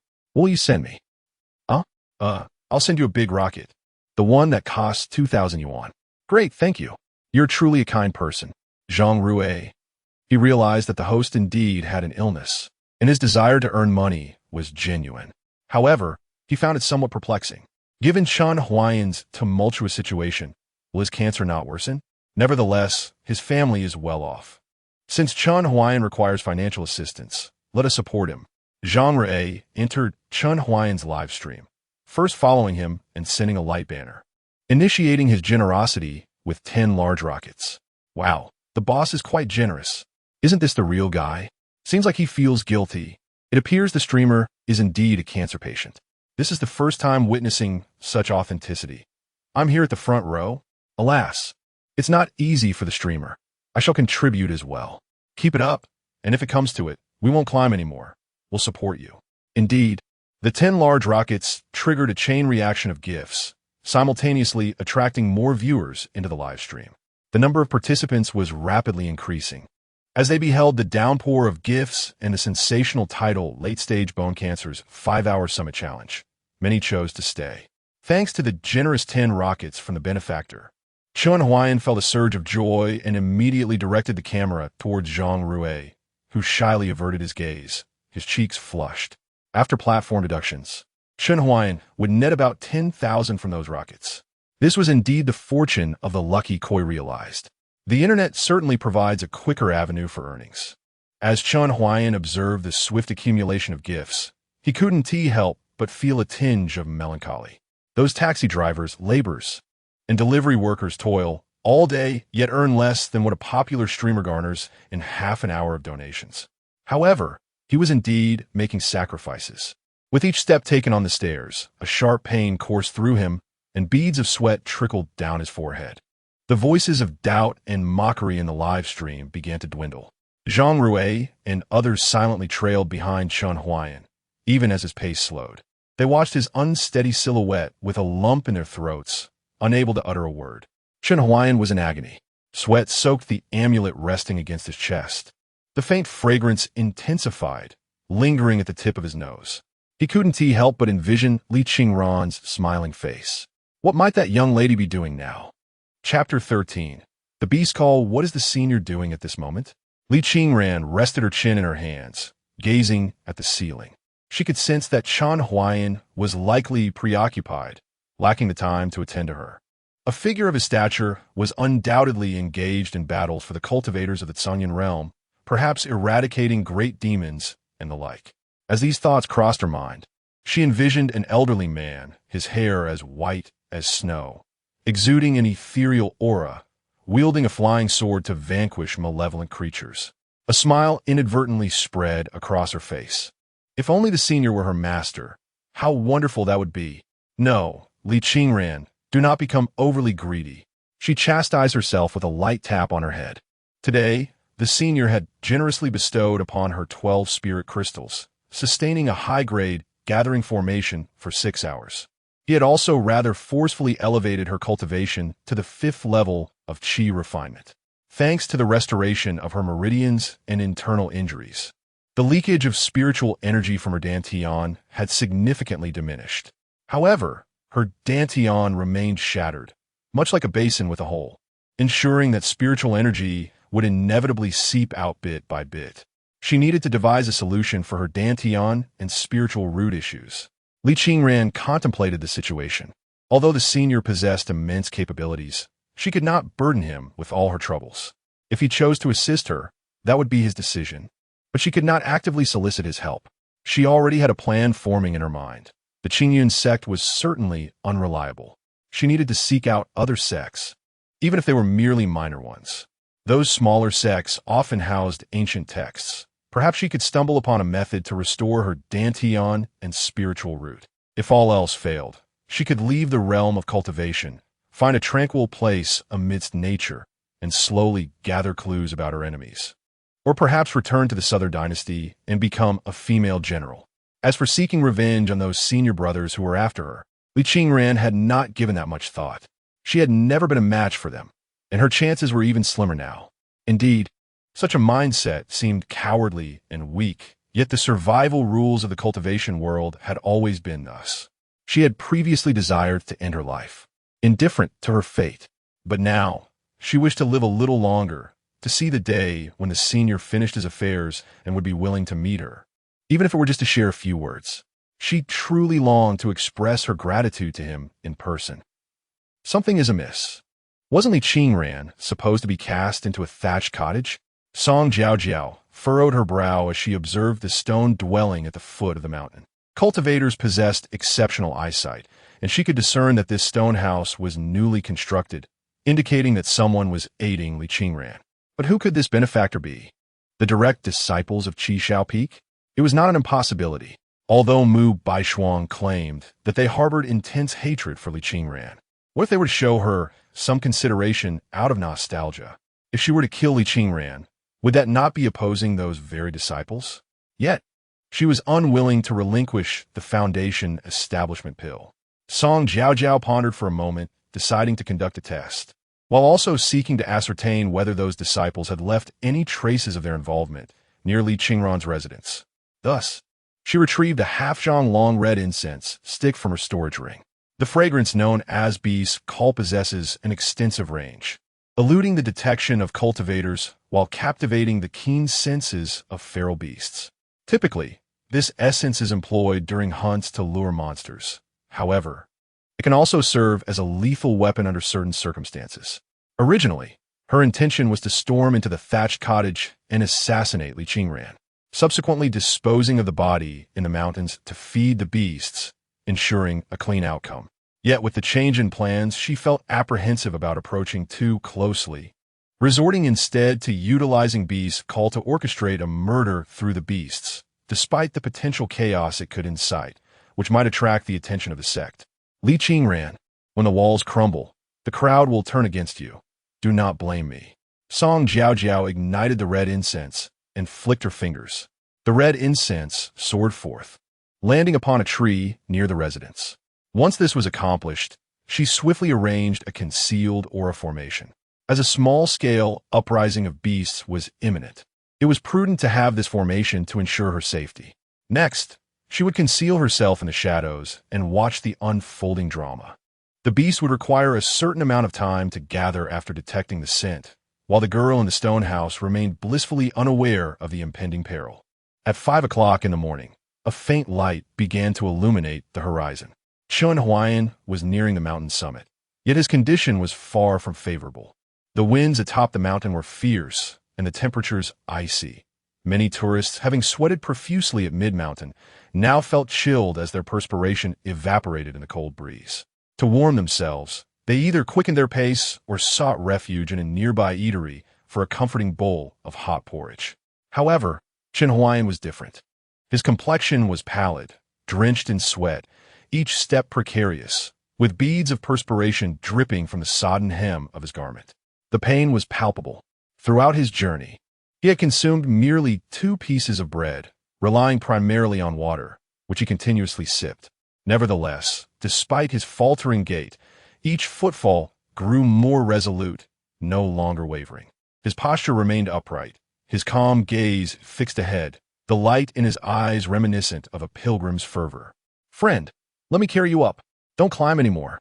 Zhang Rui's voice trembled with emotion. Tonight's experience would be etched in his memory forever.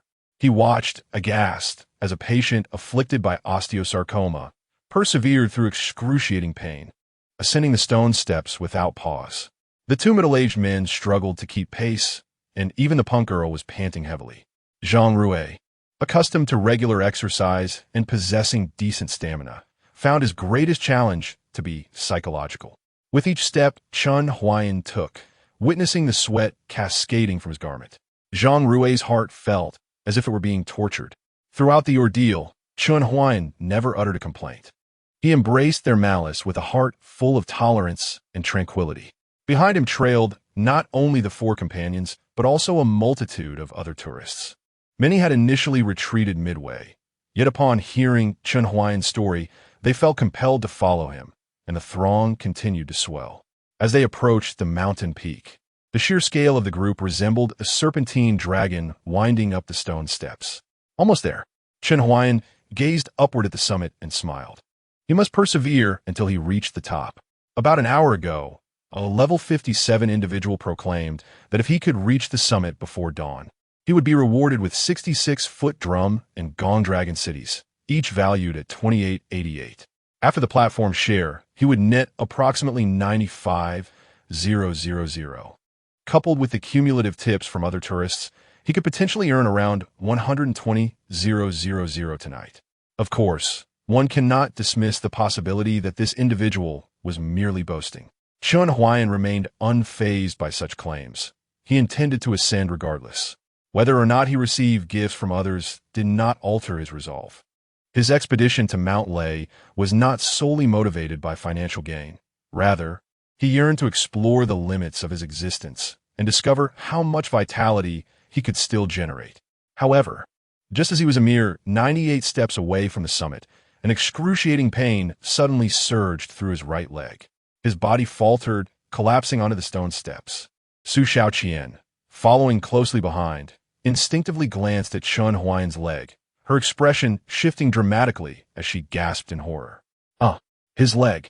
Chen Huai'an gritted his teeth and lowered his gaze, only to find that his right leg, from ankle to knee, had become grotesquely twisted.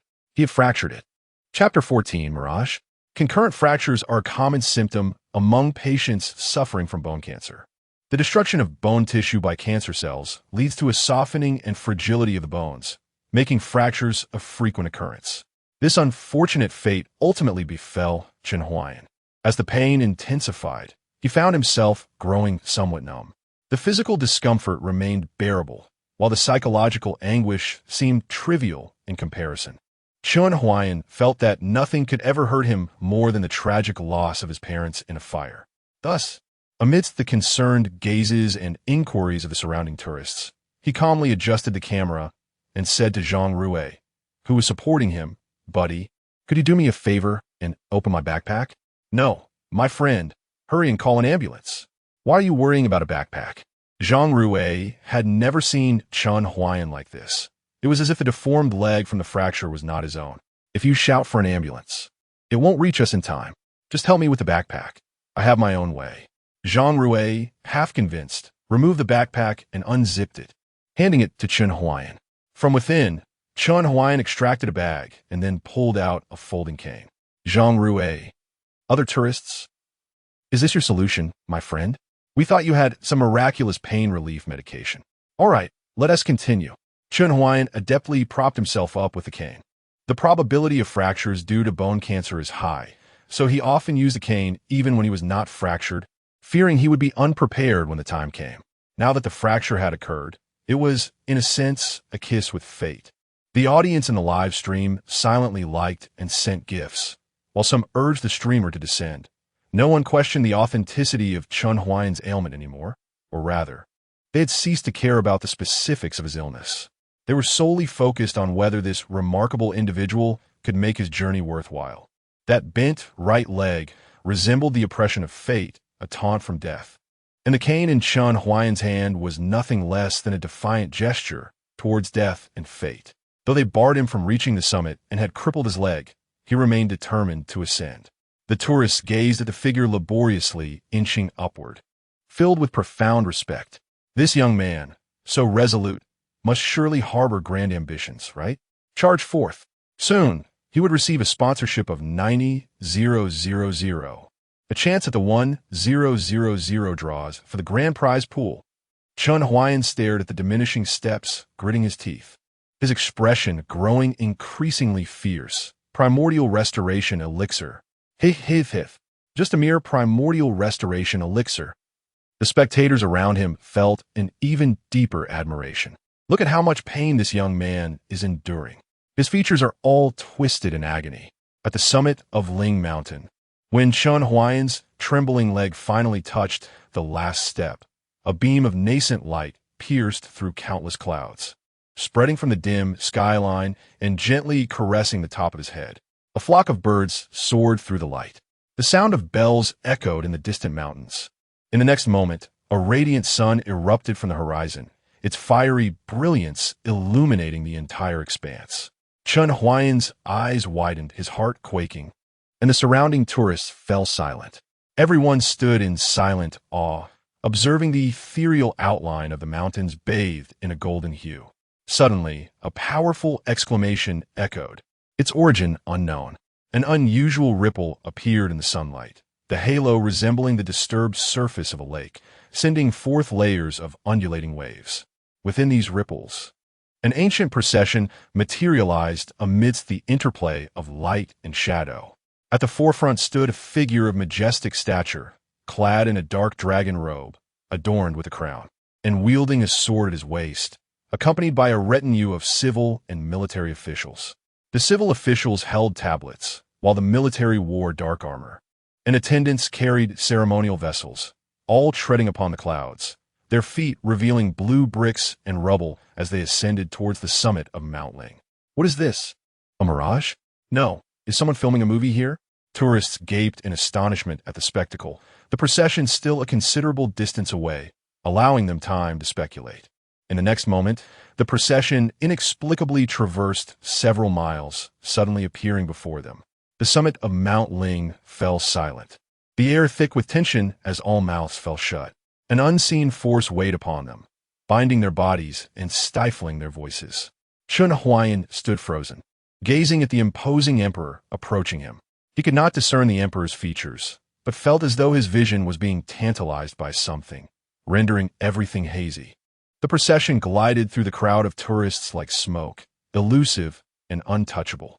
They walked with unwavering focus, as if they were figures from another time, gazing into the present across the river of history, yet remaining unaffected by it. Initially, Chen Huai'an believed this to be the case, until the emperor stood before him. In the fleeting moment before the emperor would pass through his very being, the figure inclined his head slightly, his golden vertical pupils locking onto Chen Huai'an's gaze. A chill ran down his spine. He swore that the emperor was indeed looking at him. Not by chance. He could even sense the scrutiny in the emperor's eyes. Yet, this exchange lasted but an instant.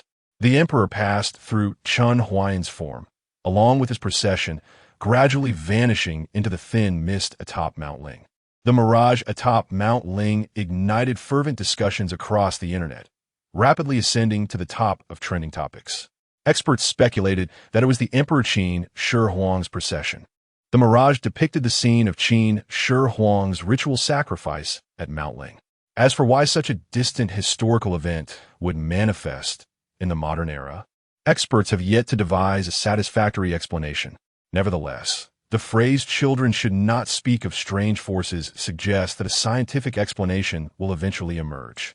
Chen Huai'an paid no heed to the online fervor, nor did he dwell on the fleeting glance cast upon him by the mirage. As a devoted materialist, if anyone were to claim that a female ghost resided in his home, he would promptly descend to the supermarket to purchase a box of Okamoto 001, not for any other reason, but to contribute a modest effort towards biodiversity. The level 57 elder was true to his word, having sent 66-foot gongs and drums of Longqing as thanks for allowing him to witness a once-in-a-lifetime glimpse of the ultra-rare mirage, deeming this singular experience worthy of such generosity. He expressed his intent to support Chen Huai'an's future endeavors wholeheartedly. Chen Huai'an felt elated within. He relished such genuine support from admirers. The live streaming task was completed, and his phone battery was depleted. He simply exchanged greetings before ending the broadcast. "My friend, how do you plan to descend the mountain? By cable car or carried down in a sedan chair?" After this incident, Zhang Ruwei was utterly in awe of Chen Huai'an. Previously, he had been skeptical about the existence of individuals worthy of being called the cream of the crop. Now he believed, in his eyes, Chen Huai'an had ascended to a superhuman stature. "Naturally, I shall take the cable car," Chen Huai'an replied. Nowadays, many university students come to the mountain for guiding work, and there are also those who carry people down in sedan chairs. He opted for the cable car primarily because it was both economical and swift. He was eager to descend and recharge his phone to check on his virtual girlfriend. It was said that he had already earned 120,000 yuan. Although this live streaming endeavor was arduous, it revealed a viable path to financial gain. Yet, his illness remained a formidable challenge. Amputation was inevitable, and the survival rate post-surgery was dishearteningly low. Though his attending physician had not explicitly stated it, the implications of his words suggested that the illness had likely metastasized. Was it worth investing money to gamble on recovery? Should he strive to earn enough for chemotherapy, or simply embrace the present joyfully? As Chen Huai'an pondered these matters, he was supported by Zhang Ruwei and several other friends as they approached the cable car station. The ticket counter was bustling with people, including many foreign tourists. "Damn!" A curse erupted from the crowd. It turned out a foreigner attempting to cut in line had been struck on the shoulder by a stray rock. "Serves you right. You should have queued properly." Zhang Ruwei and his companions exchanged glances filled with schadenfreude. Soon, it was Chen Huai'an's turn to board the cable car. This particular cable car could accommodate 8 passengers simultaneously. As Zhang Ruwei assisted Chen Huai'an in boarding, he noticed a few men inside adorned with tattoos of dragons and tigers. Clearly not the most trustworthy individuals. "Are you still going to sit?" Zhang Ruwei hesitated, glancing at Chen Huai'an. "Of course," Chen Huai'an replied nonchalantly, though these men appeared dubious. Appearances could be deceiving. Perhaps one simply had a penchant for body art depicting animals. One mustn't judge by looks alone. At that moment, however, a sudden snap echoed as the cord holding the protective talisman broke, causing it to fall to the ground. Chen Huai'an paused, bending down to retrieve it. His movements were sluggish, and the men in the cable car began to hurl derogatory remarks at him. Suddenly, a tremendous rumble shook the mountain, sending tremors through the ground. The instant Chen Huai'an grasped the talisman, he was knocked over, rolling all the way into the ticket hall. "Holy crap! Get out of the way!" he exclaimed, his teeth gritted as he rolled, debris crashing down from above. Falling rocks. In a daze, he heard someone shouting, accompanied by the screams of the crowd, a deafening roar, and the shattering of the cable car's glass. Chapter 15. If there is an afterlife? A seismic upheaval at Lishan resulted in a catastrophic rockslide. A colossal boulder crashed down upon the cable car ticketing hall, utterly flattening a cable car that was on the verge of descent. Fortunately, the cableway itself remained unscathed.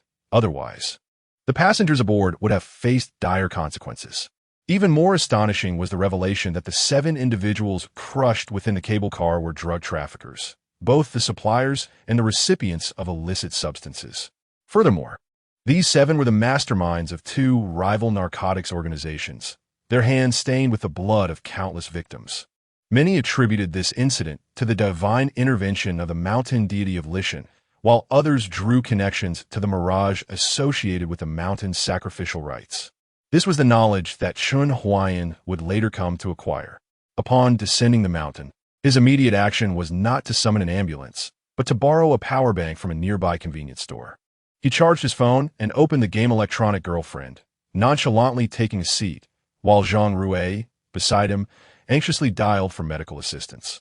He felt that he bore half the responsibility for Chen Huai'an's fracture. Had he not spoken so excessively, perhaps Chen Huai'an would not have insisted on climbing Lishan. "Let me check on my electronic girlfriend," he mused. As the game screen flickered to life, a barrage of notifications flooded his view. "You have 130 days of lifespan remaining. Your electronic girl-friendly Qingran is under attack by a minor beast tide. Your electronic girl-friendly Qingran is fighting valiantly. Your electronic girl-friendly Qingran has sustained injuries. Your electronic girl-friendly Qingran is severely injured." What on earth? Chen Huai'an's heart tightened. How could she have been injured after such a brief ascent? How could there be a beast tide at this hour? Even if one were to consider the nocturnal habits of these creatures. This was merely a game. Didn't players require rest? He hastily dismissed the notifications, only to be met with a heart-wrenching scene. The residence lay in ruins under the relentless assault of the beasts. Li Qingran surrounded by a horde of monstrous entities, the ground littered with their lifeless corpses. She knelt in a pool of blood, her head bowed, raven hair obscuring her face, clutching a broken sword.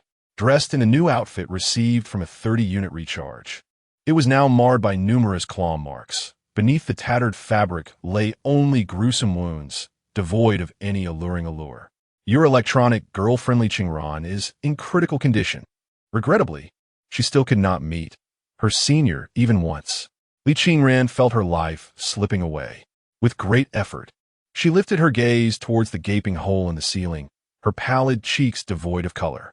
Her hollow eyes stared into the morning sky, gradually dimming, as everything within her sight faded to gray. Having lived for 19 years, she reflected upon her past, filled with sorrow. Her father fell in battle, and her mother was poisoned by an assassin from an enemy nation. She had believed that joining the Qingyun sect would allow her to avenge her parents, only to find herself ensnared in another quagmire. The rigid rules of the cultivation world forbade interference in mortal affairs, yet these regulations served merely as shackles for ordinary cultivators. Thus, she exerted every effort to elevate her cultivation, diligently aspiring to transcend the confines of established norms and to offer solace to the spirits of her departed parents. Yet now, she found herself expelled from her sect, reduced to a pitiful state with her dantian and spiritual roots rendered useless. A mountain sparrow fluttered past the opening in the roof, and a flicker of light ignited in Li Qingran's eyes. In the brief span of 2 days, memories of her encounters with her seniors surfaced in her mind. Though they had never appeared, they had bestowed upon her unwavering concern and warmth without any expectation of recompense. In this lifetime, Qingran felt utterly incapable of repaying her benefactor's kindness. Cough, cough, cough. She hunched over, blood mingling with tears trickling down her cheeks. If only there were a next life. A beast, sensing Li Qingran's precarious state, charged forward to rend her body. At that moment, dozens, if not hundreds, of bolts of lightning cascaded from the heavens. Boom, boom, boom.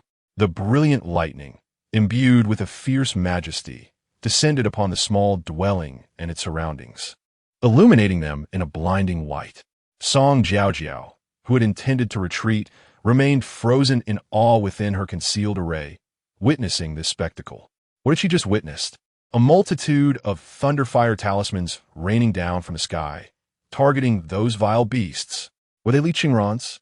Yet, even the most inexpensive thunderfire talisman cost 500 low-grade spirit stones, and this display must have consumed at least several tens of thousands. It was impossible for Li Qingran to possess such wealth. Thus, there could only be one conclusion. Someone behind her had intervened. Who could that be? Song Jiao gazed at the tempest of thunder, her complexion paling. The lightning continued unabated, as if disregarding the cost, casting down talisman after talisman. At least 200 were unleashed, obliterating every beast inside and outside the small dwelling, reducing their remains to mere ash before finally ceasing. As the lightning gradually faded, the small house remained intact, yet the ground surrounding it was riddled with countless craters. Inside, Li Qingran lay unconscious in a pool of blood, surrounded by blazing lightning, yet shielded by a golden barrier. Hiss! This place was no longer safe. A sense of foreboding flashed through Song Jiao's mind. In the next instant, a thunderfire talisman materialized above her. It radiated golden light, its inscribed characters crackling with the authority of thunder. This was a celestial-grade talisman. Song Jiao's eyes widened. A celestial-grade thunderfire talisman was aimed directly at her, a mere fledgling cultivator yet to establish her foundation. The means by which her presence had been detected was now irrelevant. For someone who could discard such talismans as though they were refuse, her concealment array was nothing more than a child's toy in their eyes. Ha ha ha! A bitter smile crept upon Song Jiao's face. In the next heartbeat, boom, a bolt of golden lightning, as thick as a barrel, plummeted from the sky. The concealment array shattered instantaneously, obliterating Song Jiao within, leaving not a trace behind.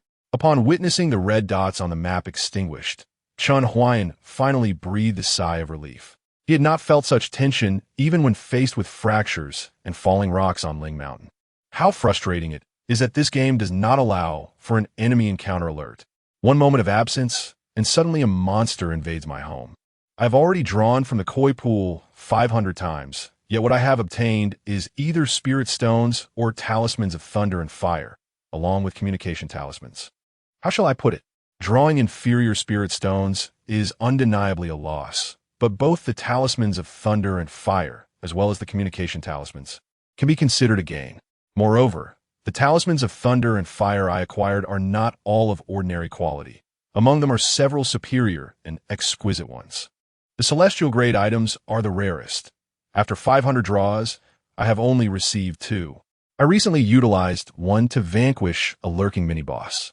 However, I also obtained a remarkable artifact, the Su Xian Sword. The market price for such a superior artifact remains unknown, yet it is evidently a weapon commonly employed by foundation-building practitioners. Surely, I must have profited considerably. Nevertheless, this is not the moment to dwell on such matters. With a serious expression, Chen Huai'an steadied Li Qingran's body. Status: excessive blood loss. Nearing death, cultivation progress. 1456-4999, 5th layer. Remaining lifespan, a fleeting moment, affection level, 35 admiration. The game character is gravely injured. According to standard protocol, I should administer medicine first. Chen Huai'an opened Li Qingran's storage ring and brought a celestial-grade Great Rejuvenation pill to her lips. Yet, he was met with the following prompt. Your electronic girlfriend Li Qingran is gravely injured and nearing death. She cannot autonomously ingest the Great Rejuvenation pill. Administration failed. How perfectly this aligns with the logic of reality and subjective agency. Chen Huai'an mused. Is this game designed to be so hardcore as if to prepare for civil service examinations? Chapter 16. A desire to strike something. This chapter is exclusively sponsored by Tanya, the The props purchased with hard-earned money proved useless, leaving one with no choice but to seek assistance from customer service. Chen Huai'an directly engaged in celestial divination, today being the first instance of free usage. How does one assist Li Qingran in recovering from his injuries? Commencing celestial divination for you. Boom! The Cangyun realm experienced a sudden upheaval. Countless ancient practitioners, immersed in meditation, abruptly awakened. Alas, in less than 2 days, which formidable being is once again deciphering the celestial secrets? It must be a master adept in divination. Could it be the ancestral figure from the Ancient Yinjai? Alas, the spiritual energy in the Cangyun realm is gradually becoming scarce. These formidable beings are indeed anxious. We should focus on our own seclusion to strive for breakthroughs in our bottlenecks. Evade. Should our demonic sect's secrets be detected, it would jeopardize our plans. Celestial divination complete. You may utilize transmission and meditation and golden needle acupuncture to heal Li Qingran. The former is of moderate efficacy, capable of restoring 30% of his injuries, while the latter is significantly potent, fully restoring all injuries except for the dantian and spiritual roots. Electronic Girlfriend Store has captured a glimpse of celestial secrets for you. Would you like to spend $99.98 to purchase the long-lost secret technique Golden Needle Acupuncture? Upon purchase, this skill will become a permanent feature, allowing for upgrades, with only the cost of needles incurred for each use. Chen Huai'an, I can't take it anymore. The store has begun capturing celestial secrets as well. Perhaps the toilets and bathtubs should give it a try too? And don't get me started on spending $99.98 for a skill. The necessity for further investment to upgrade is a given. But having to pay for the needle materials as well? Does this game truly regard players as mere commodities? Yet, gazing at Li Qingran, lying in a pool of blood, Chen Huai'an could not help but reminisce about his late parents. Though his family was modest, they always endeavored to provide him with the best resources throughout his upbringing. He finally began to empathize with his parents' feelings. Recharge. Congratulations. You have acquired the long-lost secret technique, Golden Needle Acupuncture. Technique, Flowing Cloud Hands, activated. Technique, Spring Encounter Needle Method LV1, activated. Spring Encounter Needle Materials, 64 special silver needles, totaling 640. Please recharge first. Chen Huai'an clenched his fists, gritting his teeth. Is there no way to reduce this cost? Please recharge first. You gotta be kidding me. Recharge. This game is indeed insatiable, but he could not abandon Li Qingran. Another 640 vanished from his wallet. The skill has been learned, and the materials are acquired. What should be done next? Please assist Li Qingran in disrobing. Chen Huai'an was taken aback, slowly typing out a question mark. Finally, it has come. No, this is not the time to contemplate such matters. Saving a life is far more crucial. Who called for an ambulance? Who requires treatment? The ambulance has arrived, and doctors and nurses descended from the vehicle. Zhang Rui pointed at Chen Huai'an, who was engrossed in his phone with wide eyes. What is wrong with him? The doctor momentarily failed to discern any issues with Chen Huai'an. He is in the late stages of cancer, suffering from bone cancer, and has developed osteosarcoma. He fractured his leg while climbing Mount Tai. Late-stage bone cancer and a leg fracture during a climb? The doctor felt a twitch in his eye. Is this Mandarin? How did these words come together in such a peculiar manner? He instinctively assumed that Zhang Rui was joking, for the young man was engrossed in his phone, utterly unlike someone suffering from a fracture. Shouldn't a fractured individual be clutching their leg, their face pale and crying out in despair? Not to mention the late-stage osteosarcoma. Was he akin to one of the 18 bronze men of Shaolin Temple? Fearless of pain, however, adhering to a practical dialectical spirit. He lifted Chen Huai'an's leg, propped on a chair, and upon rolling up the pant leg, his expression changed instantly. Quick, get the stretcher. The young man's leg was indeed fractured, visibly marred by numerous subcutaneous cysts, indicators of osteosarcoma.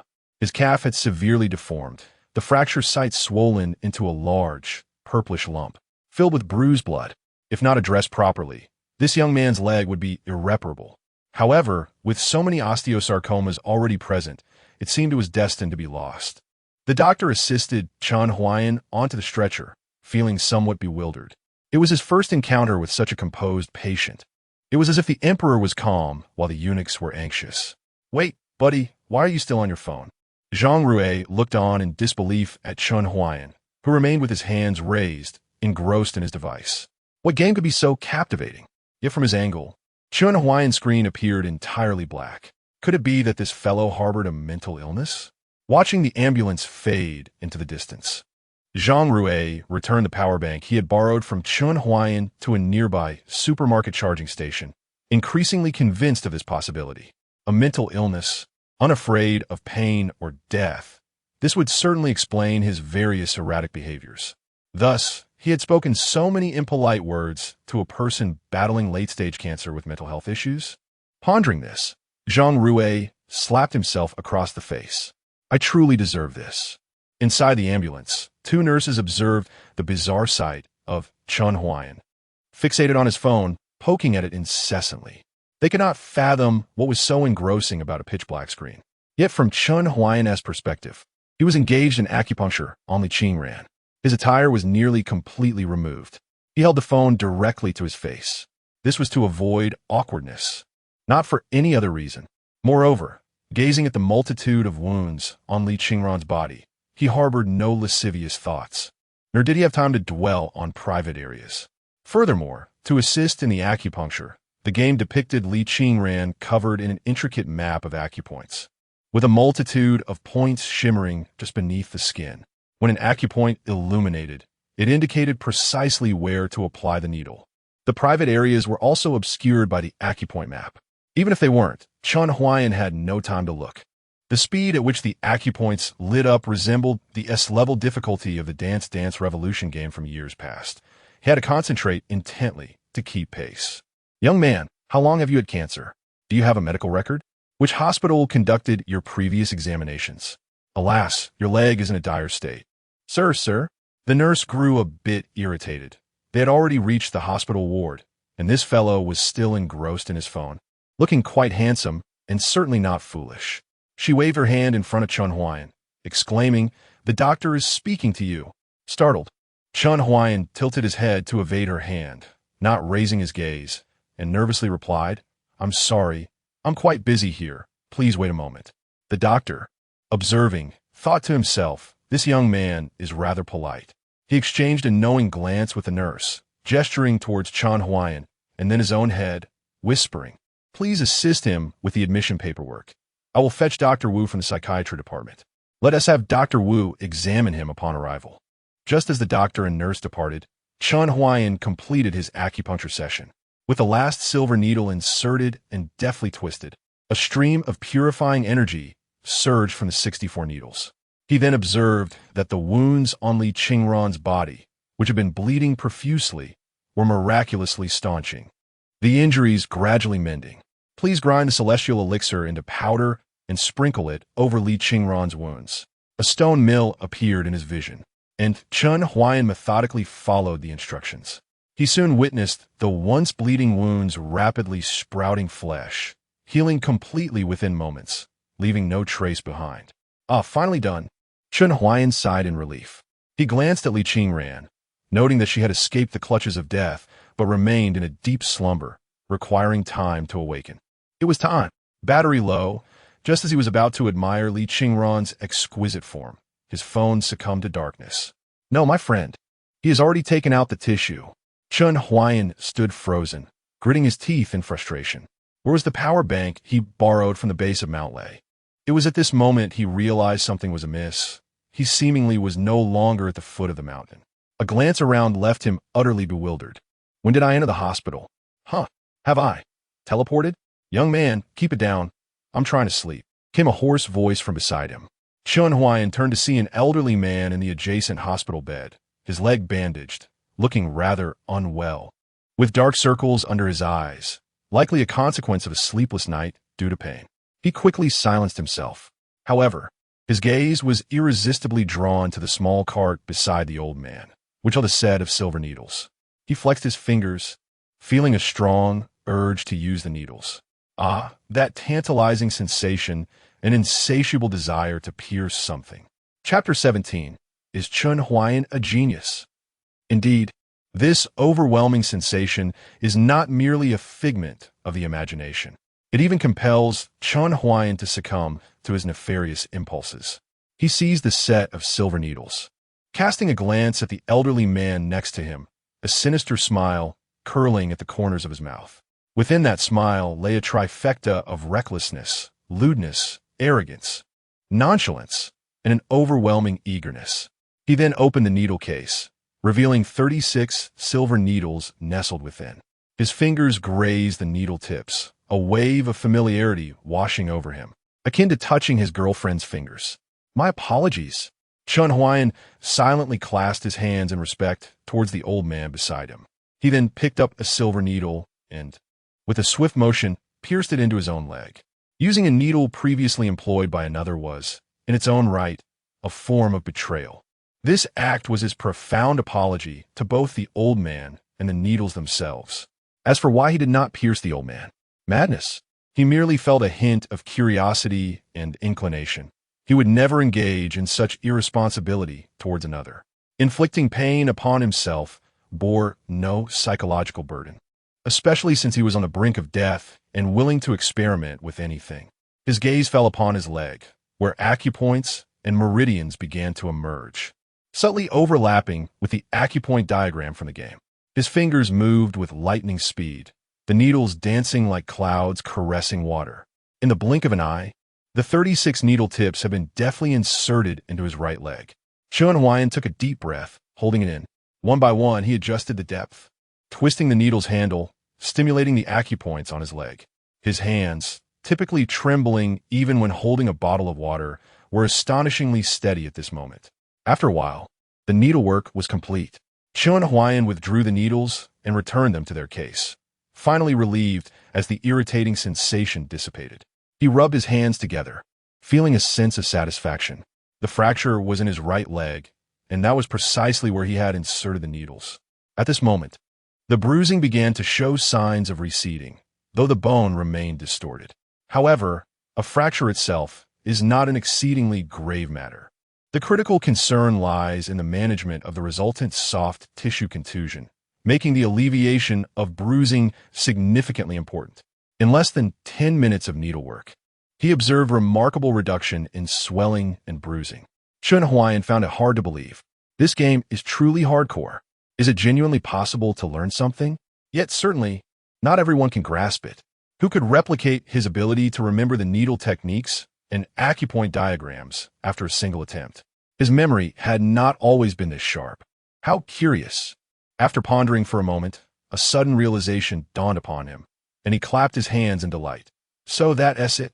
I understand now, ha ha ha." Outside the ward, Dr. Wu and Dr. Zhang approached, still engrossed in conversation about Chen Huai'an. This young man is a university student with no history of mental illness. Are you certain he has a problem? Dr. Wu had already reviewed Chen Huai'an's records and expressed skepticism regarding Dr. Zhang's assessment. "Ha ha ha. It's cancer. The mysterious cancer cells have activated my genetic lock. I'm truly a genius." The sound of Chen Huai'an's muffled, strange laughter echoed from within the ward. Dr. Zhang shrugged, his hands raised, tilting his head towards the room. "Wu Bin, it appears that this young man may have been somewhat stimulated after climbing Mount Tai and witnessing a mirage. Indeed, medical intervention may be necessary." The young man, Wu Bin, entered the ward. "Doctor, I'm not ill. I wish to be discharged. Do you have a power bank? If so, I might stay a while longer." Wu Bin gazed at the young man on the bed, his face earnest, pondering whether an increase in dosage might be required. Dr. Zhang, on the other hand, noticed Chen Huai'an's leg and was taken aback. "Ah, how is it that your leg has healed?" He distinctly remembered that when he first sought out Wu Bin, the young man's calf had been swollen significantly, with the most severe area turning black, reaching a point where neglect could lead to necrosis. Yet now, the swelling at the fracture site had visibly diminished, and the bruising was considerably less severe than before. Chen Huai'an, sensing the doctor's scrutiny, sheepishly withdrew his foot and chuckled. "I have always been resilient. I possess a modest talent for self-healing."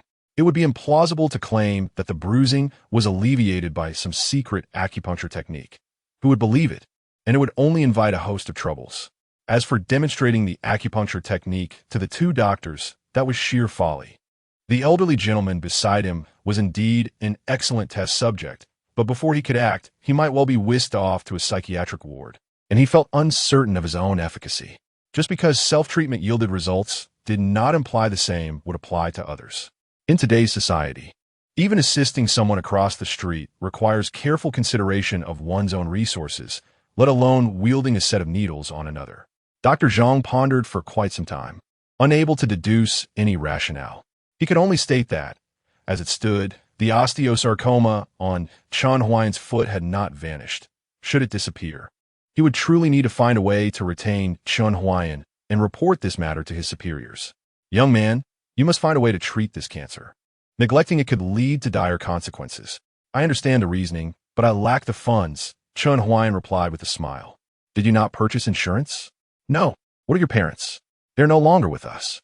Alas, Dr. Zhang fell silent. After a few questions, he found himself enveloped in quietude. As a physician with decades of experience, he had encountered numerous cases like Chen Huai'an's, individuals with nothing left to await death. Yet few possessed the genuine nonchalance that Chen Huai'an exhibited. Doctor, I am well aware of my situation. I have no surplus funds. Please treat me as you would a typical fracture. Dr. Zhang nodded, still adding, if you require assistance in fundraising, do let me know. Perhaps I can be of some help. Thank you. If I can earn some money, I will certainly seek proper treatment. Throughout the conversation between Chen Huai'an and Dr. Zhang, Wu Bin observed closely. He discerned that the young man was articulate and possessed bright eyes. He exhibited no signs of mental issues, perhaps just a touch of youthful exuberance. We nearly resorted to using a tranquilizer. What a false alarm. Chen Huai'an remained in the hospital until the afternoon. His right leg, having undergone surgery for the fracture, was now encased in a plaster cast. According to the doctor, it is best to observe him in the hospital. However, he declined due to a lack of funds. Before leaving, he purchased a set of silver needles at the pharmacy adjacent to the hospital. A power bank. A power bank. Upon exiting the hospital, Chen Huai'an, akin to a famished wolf, cast a ravenous gaze upon the surrounding shops. He desperately needed a power bank.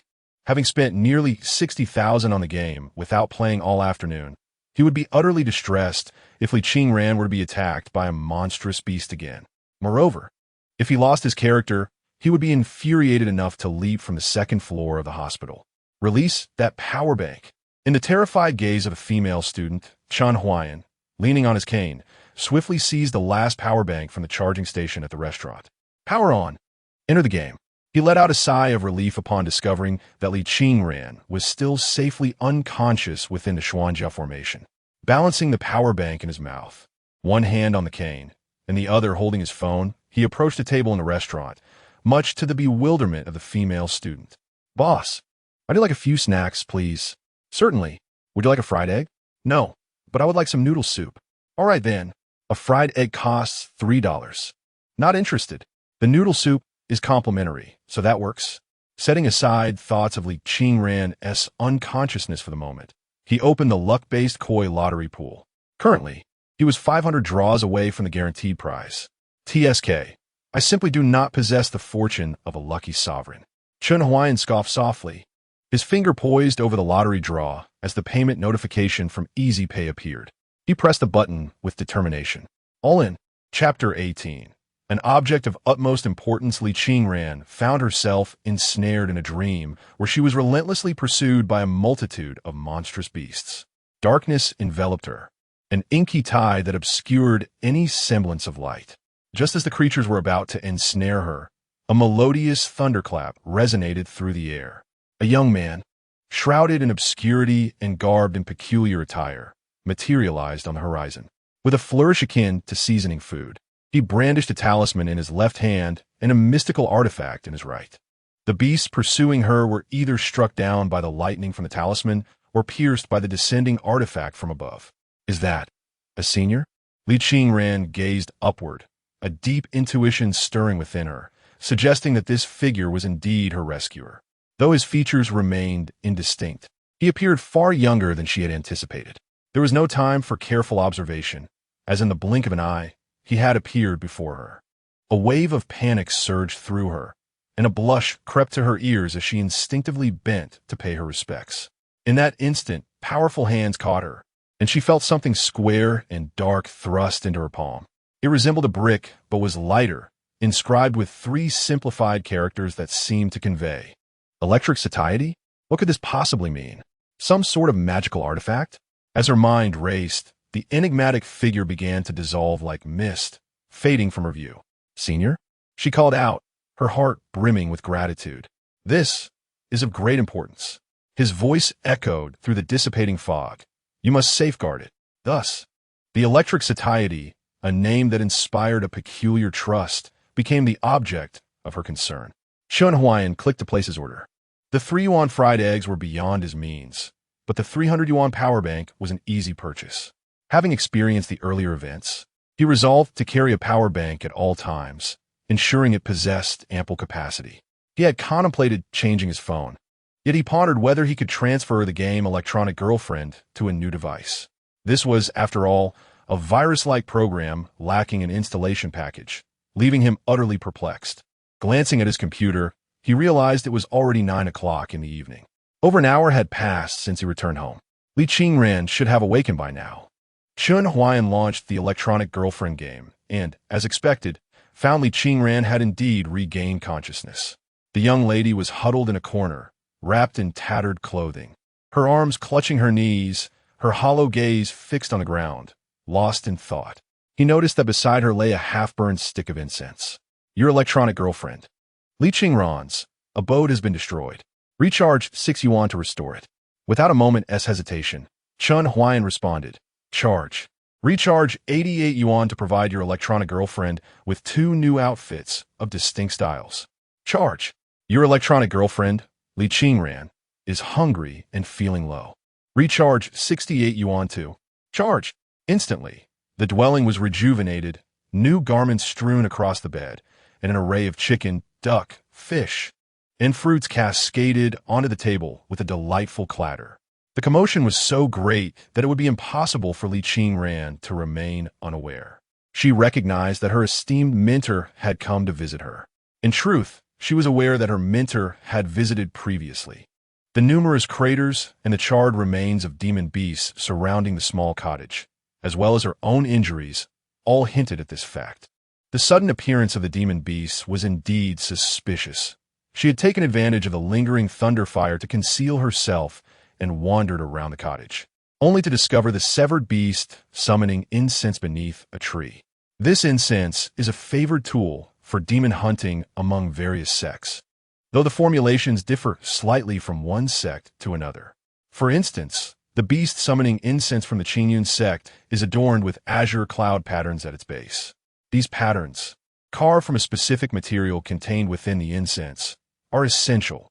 If removed, the incense's efficacy would be significantly diminished, given the inherent dangers associated with such items. Major sects naturally take precautions to prevent false accusations and entrapment. The incense burner might have presumed that the incense would burn away entirely, leaving only ash. But they did not anticipate that their mentor would arrive halfway through, transforming a 500-meter radius into a wasteland. The individual did not come to claim her life, likely having met a similar fate of being turned to ash.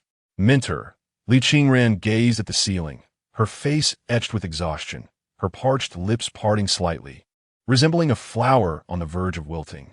"Do you believe that I am a particularly detestable person? Haha, how could I think such a thing? I have a fondness for you. After all, the first dialogue box appeared, and Chen Huai'an promptly opted for open conversation. Having just completed a successful draw from the koi pool, he now possessed over 70 sound transmission talismans and was feeling rather inflated with confidence. Clearing his throat, he pressed the talisman and spoke in a gentle tone. "How could that be? In my eyes, Qingran is an exceptionally polite and considerate girl, diligently practicing her cultivation. Why would you think otherwise?" What Chen Huai'an expressed amounted to nearly 300 words. Yet, what Li Qingran heard was the resonant voice of authority. "What do you mean by that? If it were not so, why would those from the Qingyun sect, my brothers and my master, continually seek to bring about my demise?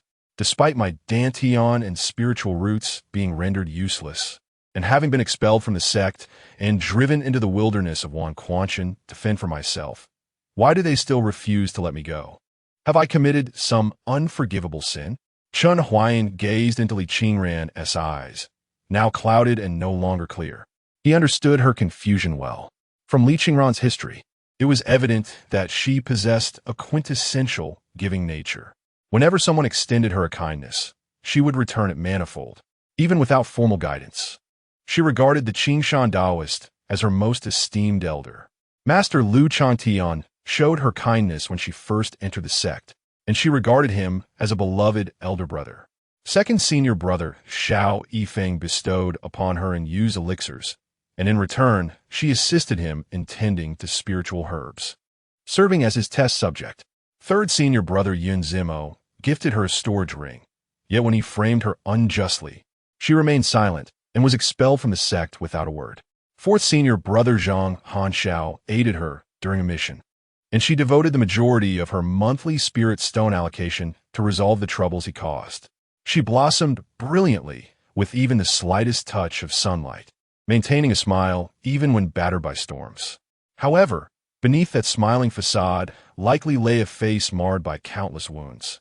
Kindness is often taken for granted, and gentleness can be exploited.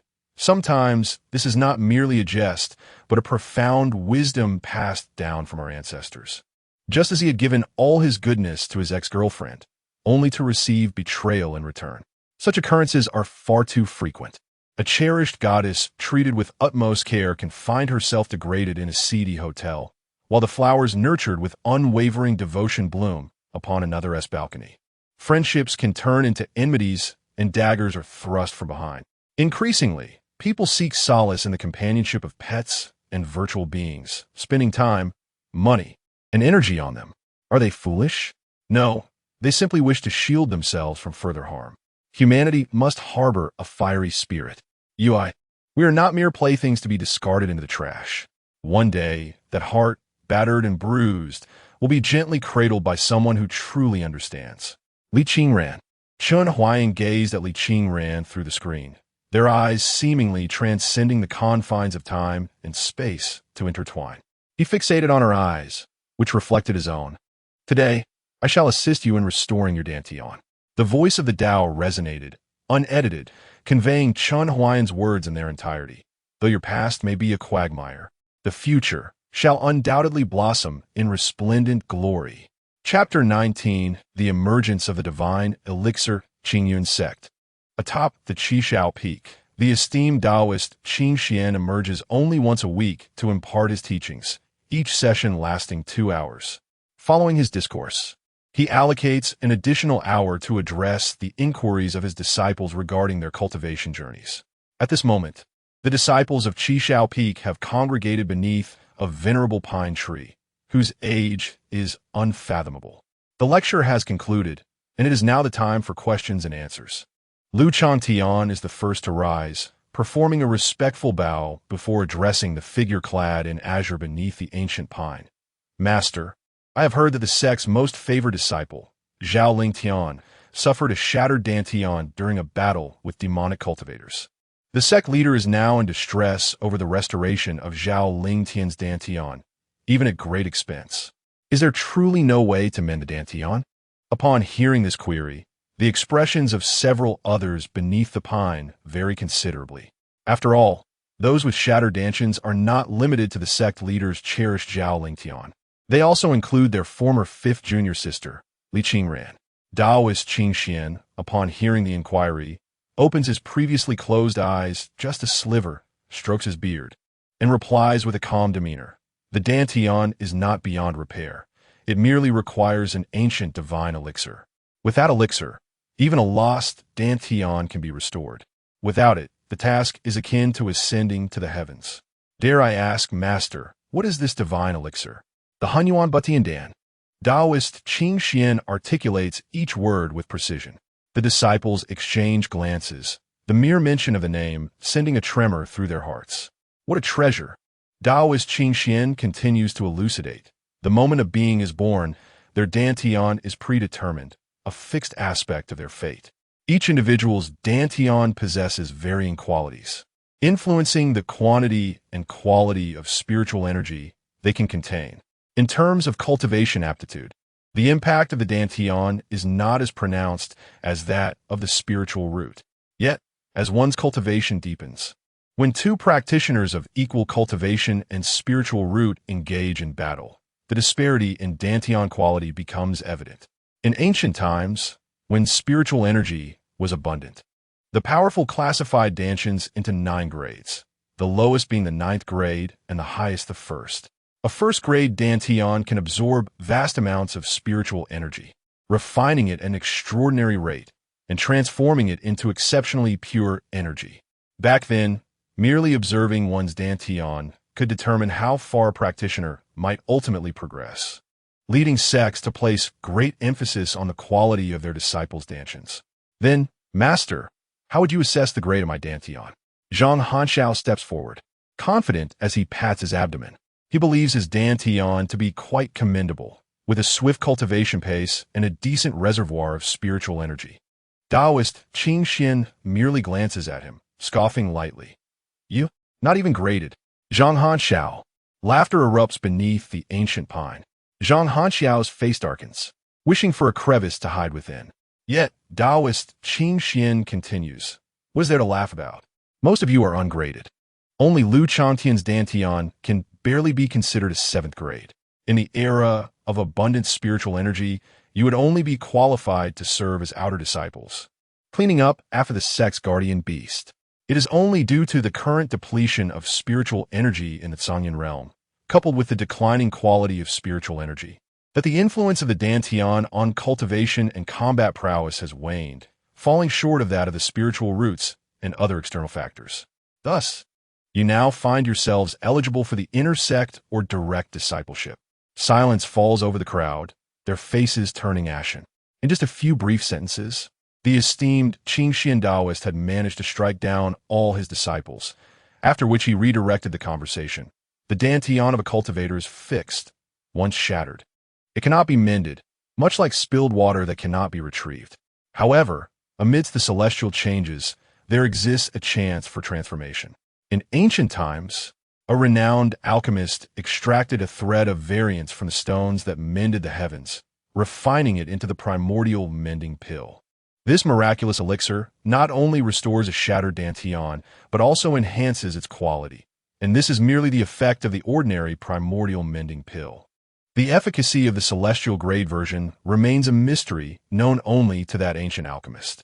Upon hearing this, the disciples' faces lit up with longing. If they could obtain a primordial mending pill and present it to the sect leader, they might never have to worry about cultivation resources again.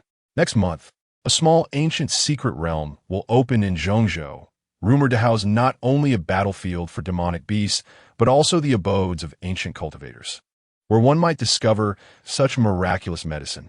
Lu Chantian felt a surge of excitement. According to Chen Huai'an Taoist, his dantian was currently of the 7th grade.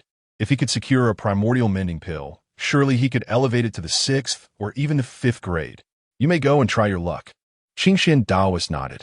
In truth, he harbored little hope, for the primordial mending pill was a rare treasure even in ancient times, unlikely to appear in a small secret realm. Nevertheless, entering the realm would provide valuable experience and resources, so he refrained from dashing the disciples' hopes. Today's sermon concludes here. You may return to your abodes. With a wave of his sleeve, he dismissed his disciples. However, at that moment, a thunderous roar resounded.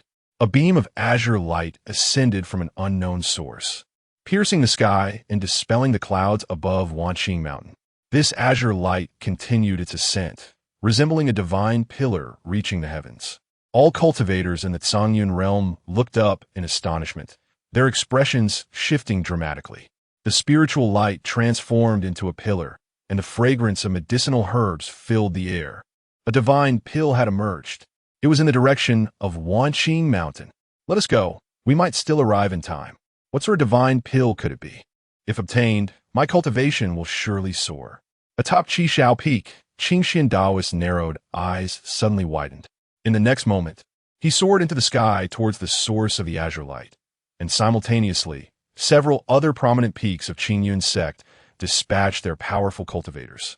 All cultivators of note surrounding Wanqing Mountain mobilized. The emergence of the celestial grade primordial mending pill will stir the realms. Should one invest 18 to conceal heavenly secrets? Huh. Chen Huai'an's brow furrowed as he glanced at the notification on his phone. No doubt about it.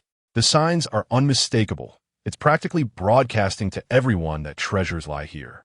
A flurry of red dots rapidly appeared on the map, with even more illuminating, sending a shiver down his spine. Thankfully, considering he had already spent 90,000, the game developers did not pressure him further for additional investment during maintenance. Yet, he couldn't help but feel frustrated. Why couldn't the function to conceal heavenly secrets be provided for free? Gritting his teeth, Chen Huai'an begrudgingly spent 18 yuan. Concealing heavenly secrets activated. The azure light column vanished, and even the fragrant aroma of medicine that lingered in the air dissipated instantaneously. The first to approach, the Qingxian Taoist, hovered in the air, utterly bewildered. His consciousness swept over a radius of several miles like a tidal wave, yet he discovered nothing. Was that not Li Qingran? As his awareness scanned the small dwelling, the Qingxian Taoist recognized it as the abode of his former fifth disciple. He recalled how Li Qingran had been expelled from Qishao Peak and subsequently cast out of the sect. Zhang Hanxiao had mentioned escorting Li Qingran down the mountain back to the mundane world. Why then was Li Qingran still lingering within the depths of Wanquanshan? Was he courting death? Did he think that remaining in Wanquanshan would grant him a return to the sect? The Qingxian Taoist shook his head, a cold sneer escaping his lips. Frustrated by his inability to locate the divine herb, he was naturally disinclined to concern himself with Li Qingran. After searching in vain, he could only return to Qingyun's sect, laden with confusion and despondency. It was evident that a divine herb must have emerged within Wanquanshan. Yet the sudden disappearance of its celestial phenomenon could only imply two possibilities. Either the herb had been taken by someone, or its secrets had been concealed by another. In either case, the cultivator responsible for such an occurrence was beyond his reach. May I have the honor of meeting the esteemed senior? I, a humble disciple, dare to beseech you for a remedy to restore my dantian. I am willing to exchange any resources for it.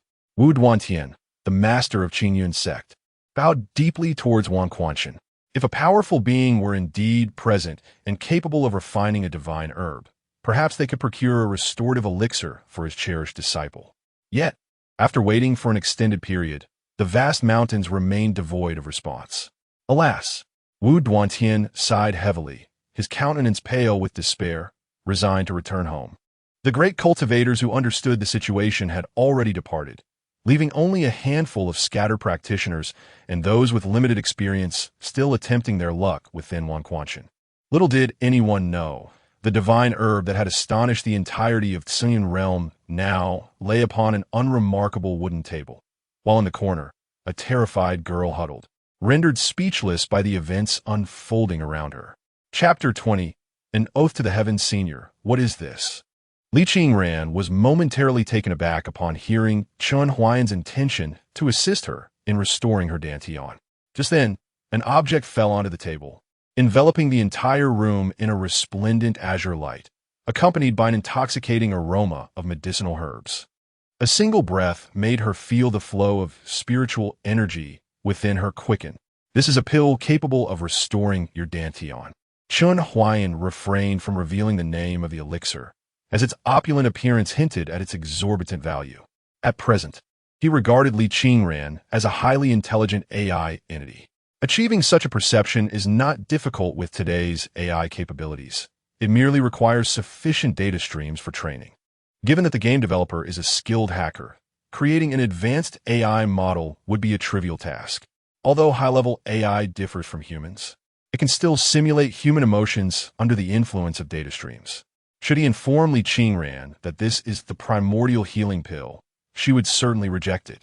A pill that restores the dantian? Li Qingran had never encountered such a remedy. She was aware that once the dantian was shattered, restoration was nearly impossible. Even if it were feasible, the methods involved were far beyond the reach of a mere qi refinement stage practitioner like herself. Moreover, the commotion caused by the pill's mere presence indicated its extraordinary rarity. Senior, This pill is far too precious. Qingran cannot accept it. Her tone was resolute. While she yearned to mend her dantian, she felt she had already received an abundance of favors from her senior and could not reciprocate adequately. This imbalance filled her with guilt. Just accept it. Chen Huai'an urged through the communication talisman, inwardly affirming his assessment. The AI's simulation of character traits was indeed impressive. In a different game, a character might have accepted such a gift without hesitation. He continued, "This pill was specifically prepared for you. It holds no value for me. Accept it, or those individuals will come to seize it." Chen Huai'an rambled on, while Li Qingran interpreted his words as, "This item is of no use to me. The earlier commotion has drawn the attention of other cultivators. I cannot conceal the secrets for long. If you do not consume it now, you will be causing me trouble."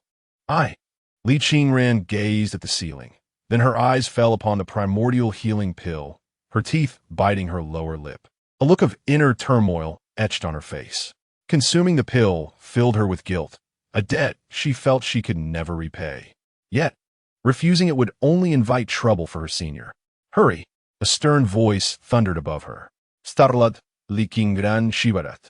When faced with the choice between her principles and disobeying her senior, she ultimately chose to forsake her own boundaries. She did not wish to provoke his ire. Chen Huai'an watched as the young girl gingerly lifted the pill from the table, a sly smile curling at the corners of his mouth. "Hee, in the end, you must obediently consume it." He realized that being addressed as senior by Li Qingran had begun to inflate his ego. From now on, he would refer to himself as this sovereign, embracing the moment. "If you do not take this pill, have I not wasted 90,000 coins?" In a moment of urgency, he had yet to fully grasp what treasures lay within the 500 draws. Li Qingran cradled the elixir.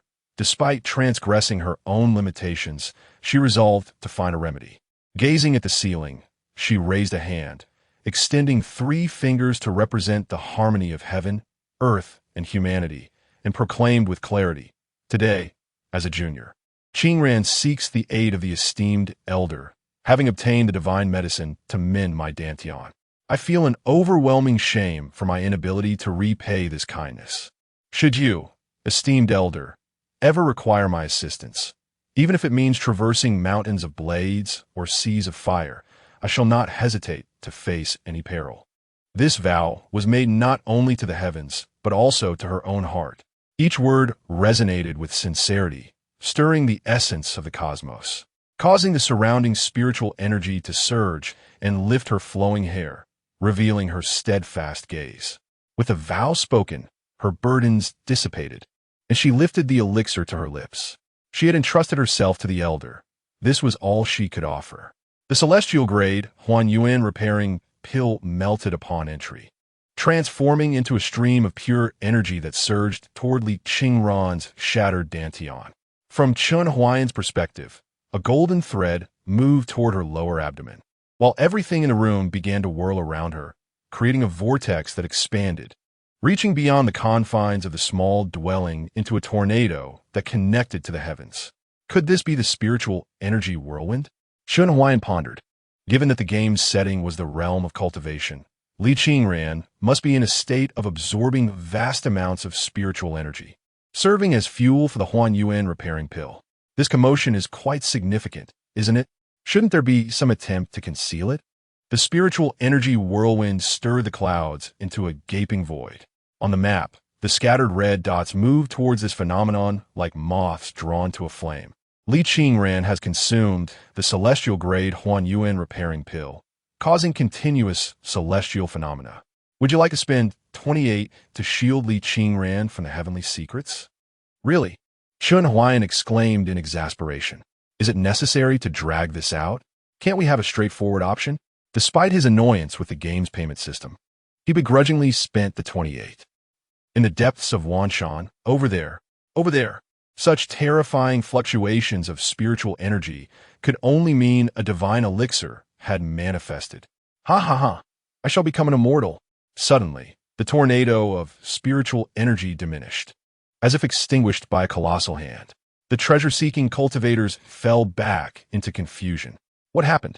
Where did it go? Are we being toyed with? Forget the details. Let's search that way. Don't overlook anything we encounter, even if it's something as trivial as refuse. Pick it up and take a whiff. Meanwhile, Chen Huai'an was contentedly observing Li Qingran, who sat in serene meditation. She remained quietly poised, strands of hair cascading down her shoulders, swaying gently in the flowing spiritual energy. Her attire, though simple, harmonized beautifully with her elegant demeanor. On ordinary days, her brows bore a hint of heroism, but now, with her eyes closed, her brow slightly furrowed, and her lips pressed together, her pale complexion took on a delicate, almost fragile quality that elicited a sense of tenderness. Chen Huai'an was a man of science, lacking in flowery language, yet he is willing to extol Li Qingran's beauty with the most unadorned and simple vocabulary. Astonishingly stunning. I can no longer bear to look. If I continue to gaze, I might never rise again to seek guidance from my teacher. In total, he has drawn from the luck-enhancing koi prize pool 1,000 times. He has yet to examine the spoils from the last 500 draws. Chen Huai'an opened his backpack, which was filled to the brim with 12 compartments. From left to right, they contained low-grade spirit stones, mid-grade spirit stones, communication talismans, common thunderfire talismans, intermediate thunderfire talismans, superior thunderfire talismans, ultimate thunderfire talismans, celestial thunderfire talismans, mysterious armor formations, intermediate spirit gathering formations, the Su Xian sword, and a scroll of golden jade slips. It is truly exasperating. Cannot a single thunderfire talisman occupy a compartment? Chen Huai'an was furious. He could not possibly give all the thunderfire talismans to Li Qingran. What if Li Qingran were to be incapacitated? He would still need to provide support from the sidelines, would he not? The crux of the matter is that expanding the first compartment of the backpack requires a fee of 188. Never mind. I shall give Li Qingran everything that will not be needed later. Chen Huai'an's attention was drawn to the final item. The jade slip, a golden artifact, was undoubtedly a valuable treasure. Chapter 21. The Sword Manual. The Azure Lotus Sword Manual as the golden jade tablet was unveiled. An overwhelming aura of supreme artifact surged forth. I am originally a madman from Chu, laughing at Confucius, with a 3-foot sword in hand. I point directly to the sorrow of the heavens. The Azure Lotus Sword Manual, created by the Azure Lotus Sword Immortal, encompasses 36 foundational sword techniques and 12 sword forms. Classified as celestial grade, anyone with a connected meridian can practice the Azure Lotus Sword Manual. But to reach the pinnacle of mastery, one must possess sword bones, sword spirit roots, and a sword heart. None can be absent. The artifact was undoubtedly of the highest quality. Yet, upon reading the introduction, Chen Huai'an wore an expression of incredulity. Could the Azure Lotus Sword Immortal possibly be Li Bai? Wasn't Li Bai the immortal poet? When did he ascend to the status of Sword Immortal? Never mind. In this day and age, derivative creations are commonplace. Even Tang Sung could wield a Gatling gun, so Li Bai becoming a Sword Immortal isn't too surprising. Chen Huai'an shook his head in disbelief. He recalled that Li Qingran wielded a sword. This Azure Lotus Sword Manual would be perfectly suited for her. A celestial grade sword technique must be formidable indeed. At that moment, the Azure Lotus Sword Manual had opened to its first page.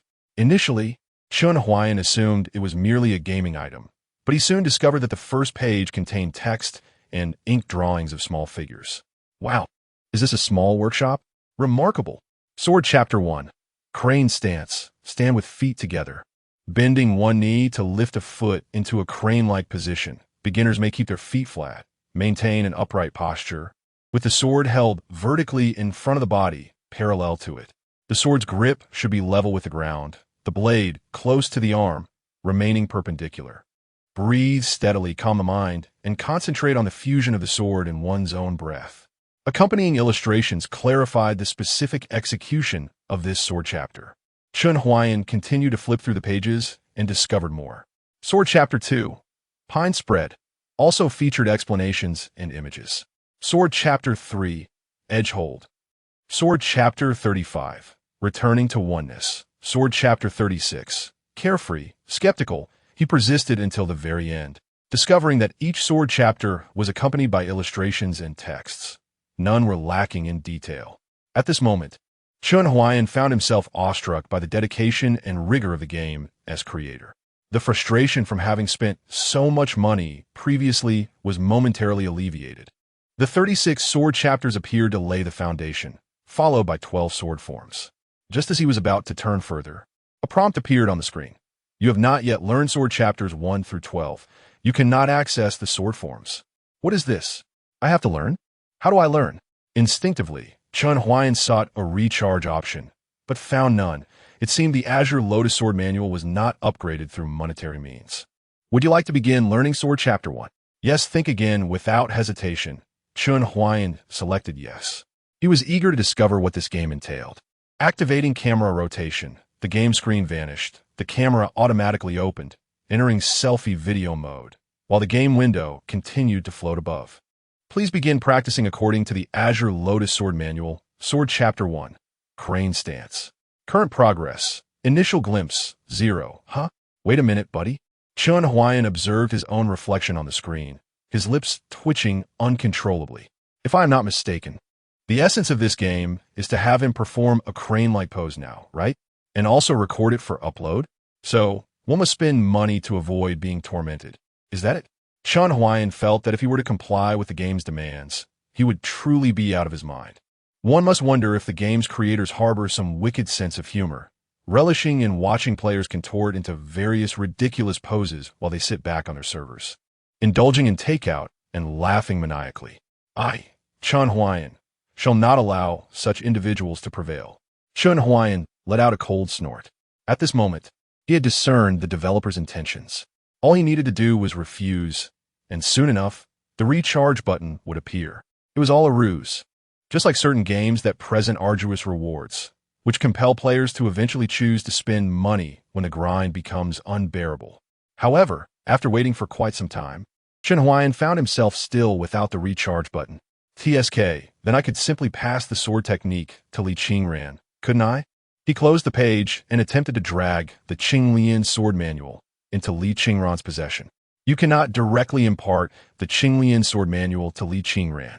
Please first cultivate the 36 sword chapters of the Qinglian sword manual to the initial glimpse realm to unlock sword technique teaching. What on earth? Chen Huai'an was exasperated. What sort of stubborn game is this? In the upper right corner of the pop-up was a question mark encircled. In a desperate attempt, he clicked on it. The purpose of this game is to provide players with the most authentic development experience.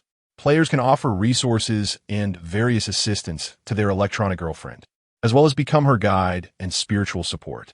However, one must be strong in one's own right. To better instruct the electronic girlfriend, players are encouraged to enhance themselves. Upon reading this reminder, Chen Huai'an fell silent. His previous disinterest in watching others play games stemmed not only from the notion that they required money, but also from the lack of immersion he felt.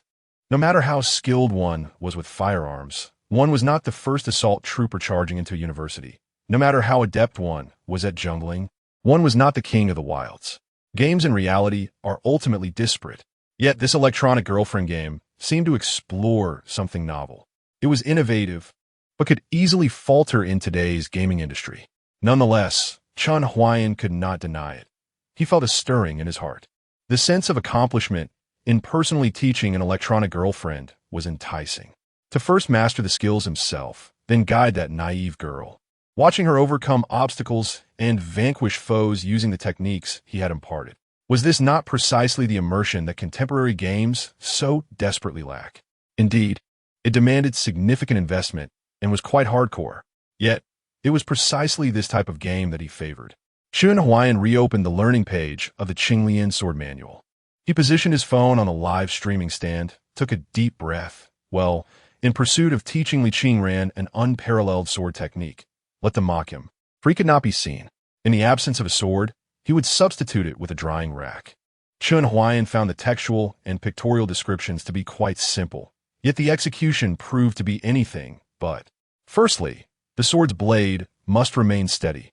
In the past, even holding a bottle of water would cause his hands to tremble. Yet today, for reasons unknown, his grip was remarkably firm. Besides this, he also needed to ensure two perpendicular points, the blade aligned with the ground and the blade aligned with his arm. while simultaneously maintaining parallelism between the blade and his body. Executing this motion for a short duration posed no challenge, but after less than 2 minutes, his hands began to ache. Even more disheartening was the realization that, after half an hour of laboriously holding the drying rod and drenched in sweat, his progress in the cultivation of the sword technique initial glimpse had barely reached 1%. Nevertheless, his perseverance was truly astounding. Chen Huai'an resolutely persisted for an entire hour, ceasing only when his back was thoroughly soaked with perspiration. "Goodness, I can't go on. I'm about to fall apart," he murmured as he unsteadily set down the drying rod and stretched his stiffened limbs. It was already quite late, nearing midnight, yet his laundry remained unwashed, and he had not bathed, leaving him emanating an unpleasant odor. If this practice were merely viewed as a form of physical exercise, it would be acceptable. Chen Huai'an rubbed his aching arms, resolute in his determination not to give up. He planned to take a brief respite and resume his training the following morning. Just then, a sudden thud echoed from the door, sounding as if something had collided with it. Chapter 22. You are destined to meet the true self. Upon opening the door, Chen Huai'an was met with an empty corridor. He was left speechless, pondering whether it was yet another delivery from a gaming company. Instinctively, he glanced down. There, curled up at the threshold, was a small, fuzzy black ball, its eyes, nose, and ears barely visible. It was a kitten. If memory served him right, he was staying at a chain hotel. Chen Huai'an cast a glance at the lengthy corridor, lost in contemplation. How had a cat managed to enter a chain hotel? He crouched down and prodded the furry creature, which shivered but did not respond. He seized the kitten by the scruff of its neck, and upon closer inspection, noticed a white patch on its face, commonly referred to as a muskcat. Its hind legs were a gruesome mess, and there were wounds on its back. His room was situated at the end of the corridor by the window, which was fully ajar at that moment. He also discovered a small blot of blood on the door, a spot the kitten could never reach, alongside several feathers from a raptor near the window. This cat was certainly out of the ordinary. Could it be some kind of creature? Narrowing his eyes, Chen Huai'an sensed that this matter was far from simple. As he pondered, a flash of insight struck him, and he arrived at a conclusion. A large bird must have collided with a window, inadvertently dropping its prey at his door, and then fled in fright, abandoning its catch. Such a keen intellect. Chen Huai'an felt that the cancer cells had undoubtedly awakened his latent potential. Little one, you are destined to cross paths with me. He carried the kitten into his room, ignoring the fact that, as a hotel guest, he was prohibited from keeping pets. He reasoned that with his own terminal illness, he could scarcely adhere to such rules. The kitten was temporarily nestled in a shoebox. It was far too late to venture to a veterinary clinic. With midnight approaching, most were already closed, and, given his remote location, it would take an hour and a half to reach a 24-hour veterinary hospital in the city. He feared the kitten might not survive until then. In the mere seconds it took for him to search for a pet clinic, blood had already begun to seep into the shoebox. Little one, since conventional methods would surely lead to your demise, today I shall resort to desperate measures. If your fate is not yet sealed, may you grow strong and never fall prey to that bird again. If your destiny dictates otherwise, do not blame me. With his hands clasped together, Chen Huai'an bowed to the kitten. He then retrieved a set of silver needles he had purchased previously, originally intending to use them for his own treatment, hoping to expedite the healing of his leg before contemplating their use on others. Today, fate had brought him a kitten, so he would give a try. As he held a silver needle, the acupoint map naturally unfolded in his mind upon focusing on the kitten. The acupoints for cats differed from those for humans, and Chen Huai'an was unsure how he knew this. Perhaps it was merely an aspect of his latent potential. The spring needle was designed to stop bleeding, promote coagulation, invigorate blood flow, and facilitate wound healing. The condition for upgrading was to administer 1,000 injections or to recharge 998 to elevate it to open vessel needle level 2. Following the illuminated sequence on the acupoint map, he swiftly administered the needles in one fluid motion.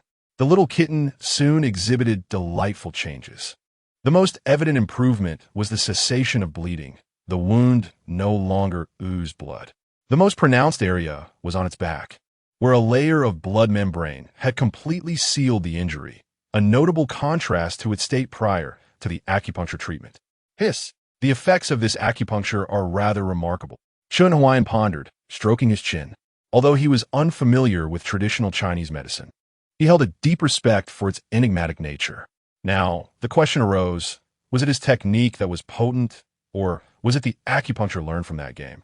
He found it difficult to discern. For the kitten, he could do no more. Its survival instincts would now dictate its fate. He turned and headed to the bathroom for a shower.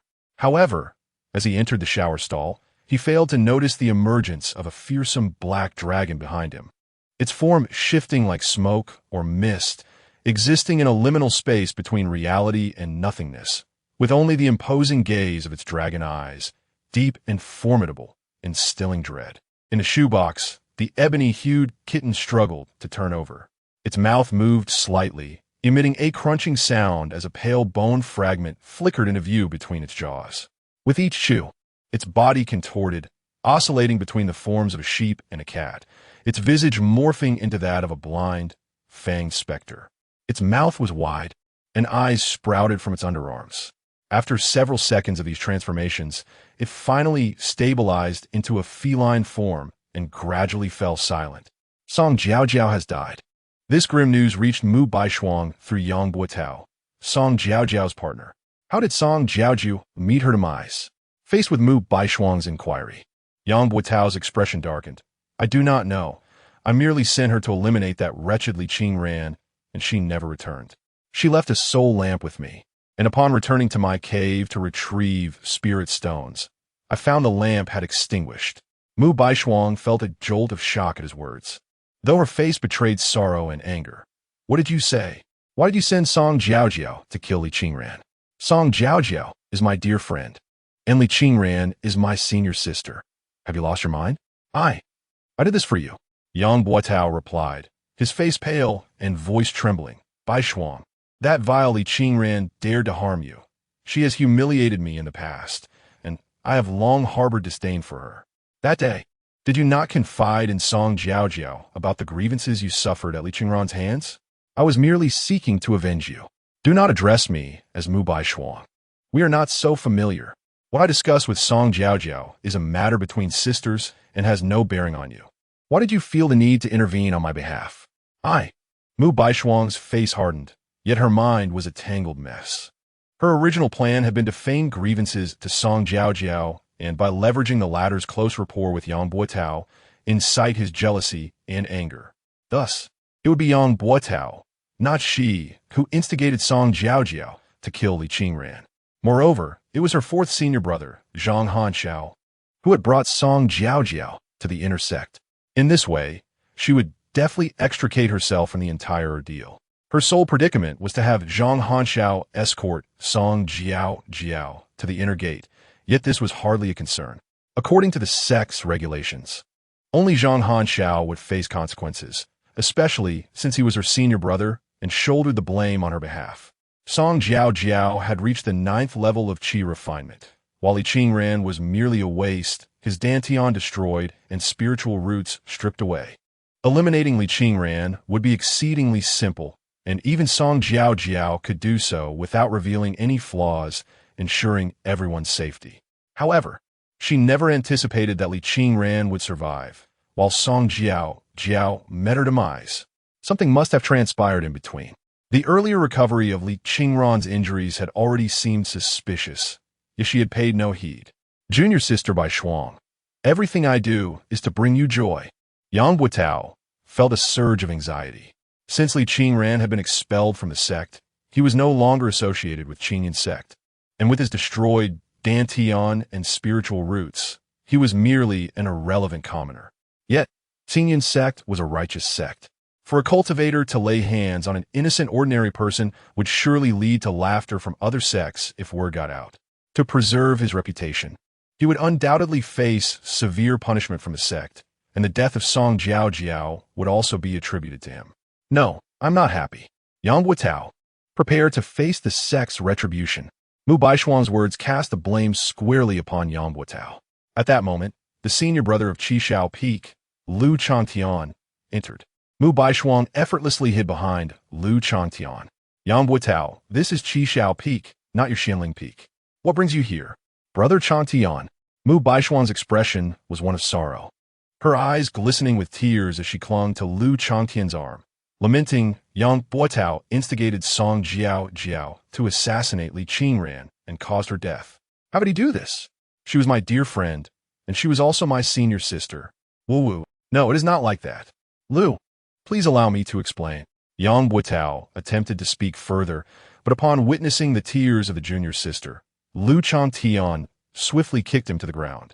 Yang Buitao, you truly possess audacity. Even if Li Qingran has left Qingyun sect, he was once one of us from Qishao Peak. When did our family matters become your concern?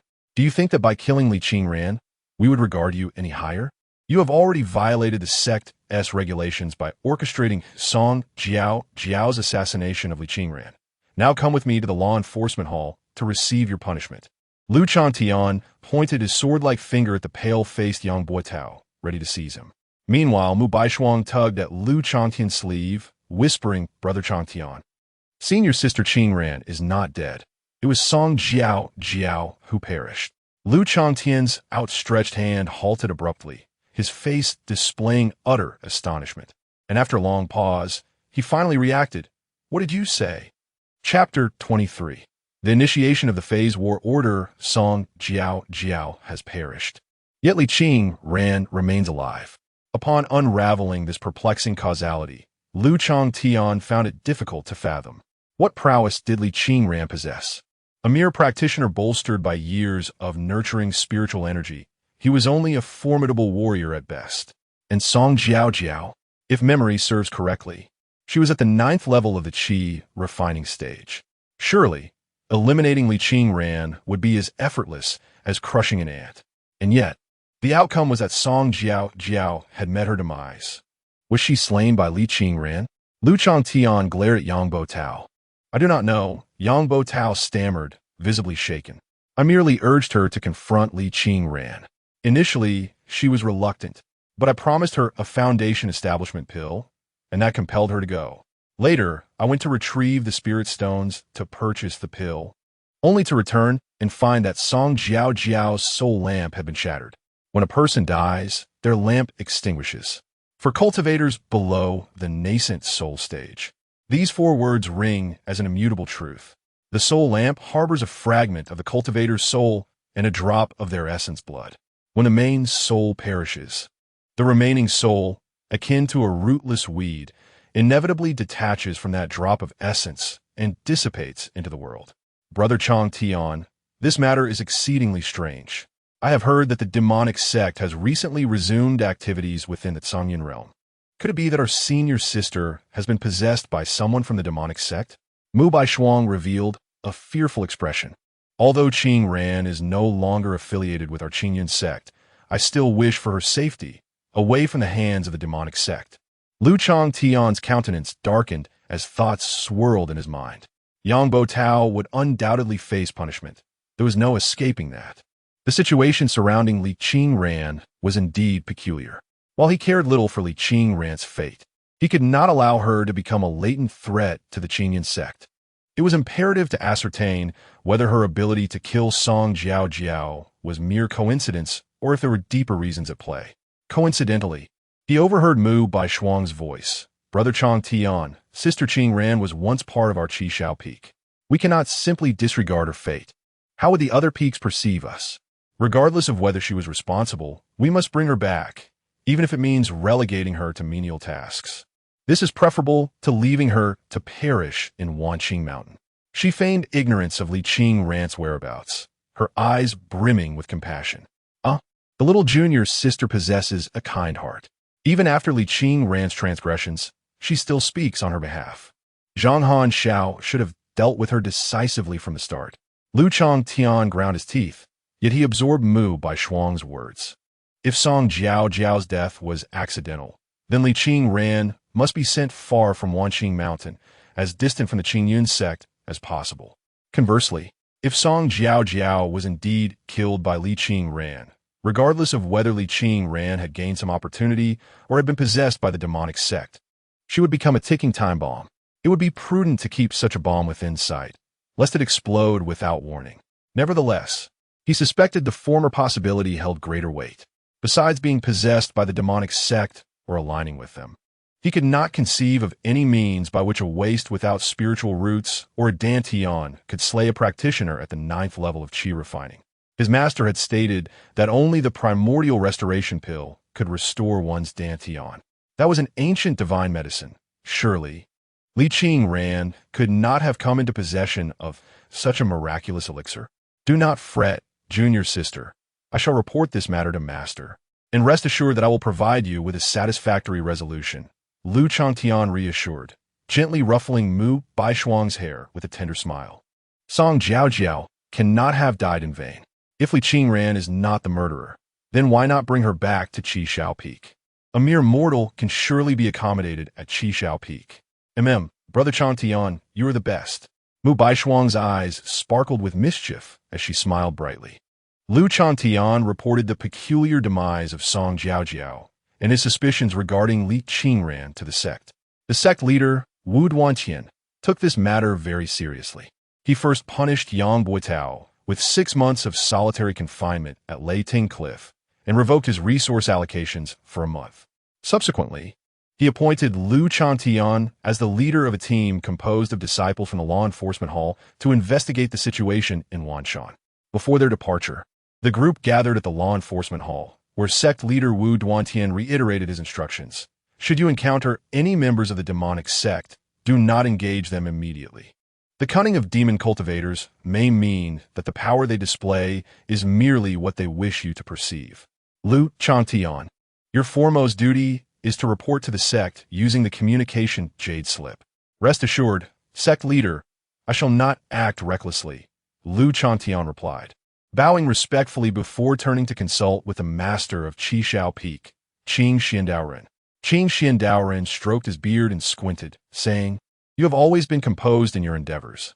I shall say no more. Go ahead. As Lu Changtian drew his flying sword with a flourish, his graceful movements captivated the attention of many female disciples. Just as he and the team of law enforcement disciples prepared to take flight, a sudden clap of thunder echoed through the air. Boom! The skies over the Tsangyun realm darkened ominously. The previously clear sky was now shrouded in dense clouds, with flashes of blood-red lightning flickering within. A wave of terrifying spiritual pressure swept across the area, leaving Lu Changtian momentarily dazed. He stumbled and fell from his sword. The cultivators of Qingyun sect looked up at the unsettling sky, their hearts filled with trepidation. Sect leader Wu Duantian and the elders of the peaks wore serious expressions. What was happening these days? Had a formidable being begun to divine the heavenly secrets immediately after noon? Divining the heavenly secrets is a measure typically employed by great cultivators when faced with insurmountable challenges. Moreover, not just anyone can perform such divination. It requires a high-level practitioner adept in the corresponding cultivation methods to gain even a glimpse of possible breakthroughs through heavenly insights. This practice is immensely taxing on a cultivator's vital energy and can even harm their fate and fortune. Generally, performing such divination once a year is already considered a significant drain. What could it mean to do so daily? Yesterday, there was mention of a divine elixir manifesting in Wanshan. Could there be a connection between the two events? The mysteries of the Tsangyun realm were becoming increasingly inscrutable. Wu Duantian murmured to himself, filled with a sense of melancholy. While cultivators of the transformation stage may seem grand, in the face of the greater forces of heaven and earth, they are but a swarm of ants. If even those great figures who divine the heavenly secrets cannot find a way to break through, how will we, as lesser cultivators, confront the perilous future that lies ahead? Lu Changtian, to be prudent, you should proceed on foot with the disciples of the law enforcement hall, Wu Duantian advised. Wu Duantian withdrew his gaze from the overcast sky and instructed Lu Changtian, there are formidable beings who could divine the secrets of heaven. Surely, those from the demonic sect would not dare to roam about recklessly.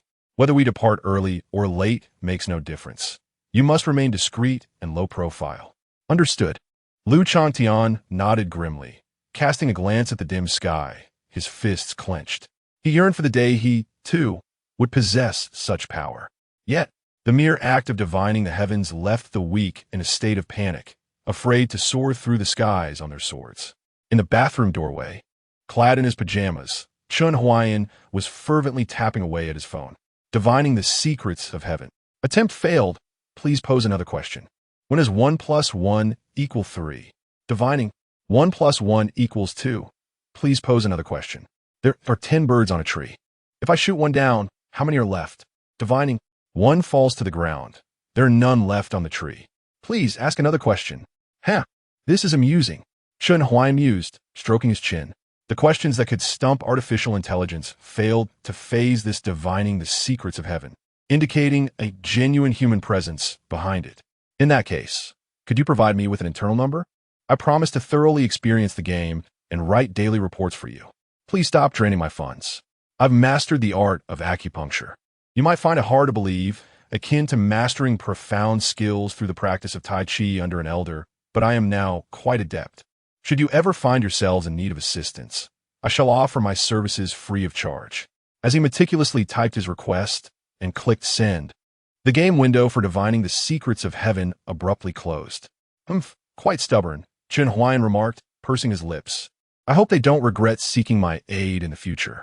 How to restore spiritual roots. He typed anew, opting for a more conventional inquiry. Li Qingran was still digesting the primordial restoration pill, an ancient divine elixir that clearly could not be fully absorbed in a short span of time. Thus, he occupied himself by further tormenting the divining the secrets of heaven. Li Qingran faced two significant issues, his dantian and spiritual roots. Currently, there was no satisfactory solution for the latter. Divining complete, spiritual roots cannot be repaired but can be artificially implanted. The cultivation decree has captured a sliver of heavenly insight for you. Simply recharge 12,888 to receive a tenfold return, reaching the peak of Qi refinement. The mid-stage of foundation establishment, the late stage of foundation establishment, and the pinnacle of foundation establishment will yield grand prizes. Achieving the pinnacle of foundation establishment will grant you exceptional, mysterious spiritual roots. Would you like to activate the Qi refinement mid-stage to foundation establishment pinnacle cultivation decree? Chen Huai'an. I shall battle your dam. Chapter 24. The Guardian Package. Is there truly no alternative to acquiring spiritual roots? Is this battle order absolutely indispensable? Does the wealth of Chen merely materialize from the winds? In response to Chen Huai'an's anguish and perplexity, a storefront for system companions appeared on the screen. The first item to catch his eye was the resplendent Xian Shui spiritual root, priced at an astounding 19,990,000. This exquisite type of 5-element spiritual root was merely the least expensive, with an array of even more exorbitantly priced roots below, the numbers trailing longer than his own life. Ordinary spiritual roots were non-existent. This store exclusively offered the finest. The crucial detail was that the Xian Shui spiritual root remained locked. And Li Qingran would need to reach the nascent soul realm to unlock the purchasing rights. It was utterly absurd. If he possessed 19,990,000, wouldn't it be wiser to use it for cancer treatment? If he were cured, he could leisurely enjoy the rest of his life. Hence, the game clearly intended to prevent him from acquiring spiritual roots through such purchasing avenues. What else is there to say? Chen Huai'an let out a bitter laugh. He mused that at least this ridiculous game had inadvertently unraveled his genetic lock. Well then, he might as well invest. Once again, a substantial sum vanished from his easy payment account. Chen Huai'an collapsed onto the sofa, an overwhelming sense of emptiness engulfing him. More intense than the sage mode, and far more enduring.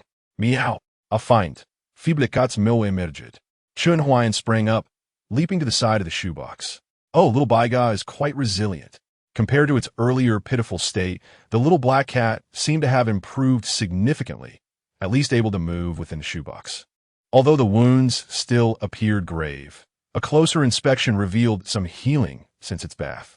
I, Chen, am indeed a genius. This time, Chen Huai'an spoke with conviction. Yet he soon shook his head, a self-deprecating smile crossing his face. Alas, my days are numbered. He remained oblivious to the little black cat, which was fixated on his neck, a flicker of murderous intent gleaming in its dark eyes. Eat him. If I consume him again, my injuries will heal. A mere bird, not enough to satisfy. What are you staring at? Chen Huai'an and the little black cat exchanged glances, both wide-eyed. Upon noticing Chen Huai'an's gaze, the cat's fierce expression softened instantly, its pupils rounded, and it let out a high-pitched meow. Still unwell, Chen Huai'an stroked his chin, considering. He turned around, exposing his back without a hint of caution. Opportunity. The black cat arched its back, preparing to pounce. Its fur bristled, eyes ablaze with murderous intent. Yet, in the next moment, the man abruptly spun around, holding a set of silver needles in his left hand while gripping the cat's nape with his right. The black cat's eyes widened in shock. Damn, what has this wretched human done? Why? Why can't I move? This frail body move for me, ah? Having just administered a single round of acupuncture, I shall now reinforce your treatment. Chen Huai'an placed the little black cat onto the sofa, casually wrapped it in a towel, and proceeded to administer the needles. The little cat remained oblivious to whether it had rabies. Since it is now able to move, one should exercise caution to avoid being scratched and subsequently needing to visit the hospital for a rabies vaccination, which could be quite costly. The black cat struggled violently, baring its teeth. Chen Huai'an was well prepared, administering a needle to 2 acupoints. The black cat's eyes widened once more in surprise. What kind of trick is this? It attempted to move again, but found itself immobilized. How effective? As Chen Huai'an inserted the needles, he shook his head in wonder, contemplating that even if he could not use this technique on humans, obtaining a veterinary certificate and opening a pet clinic might yield substantial profits, with grateful pet owners even presenting him with banners of appreciation. Speaking of which, is this a male or female cat? Chen Huai'an lifted the tail for a glance.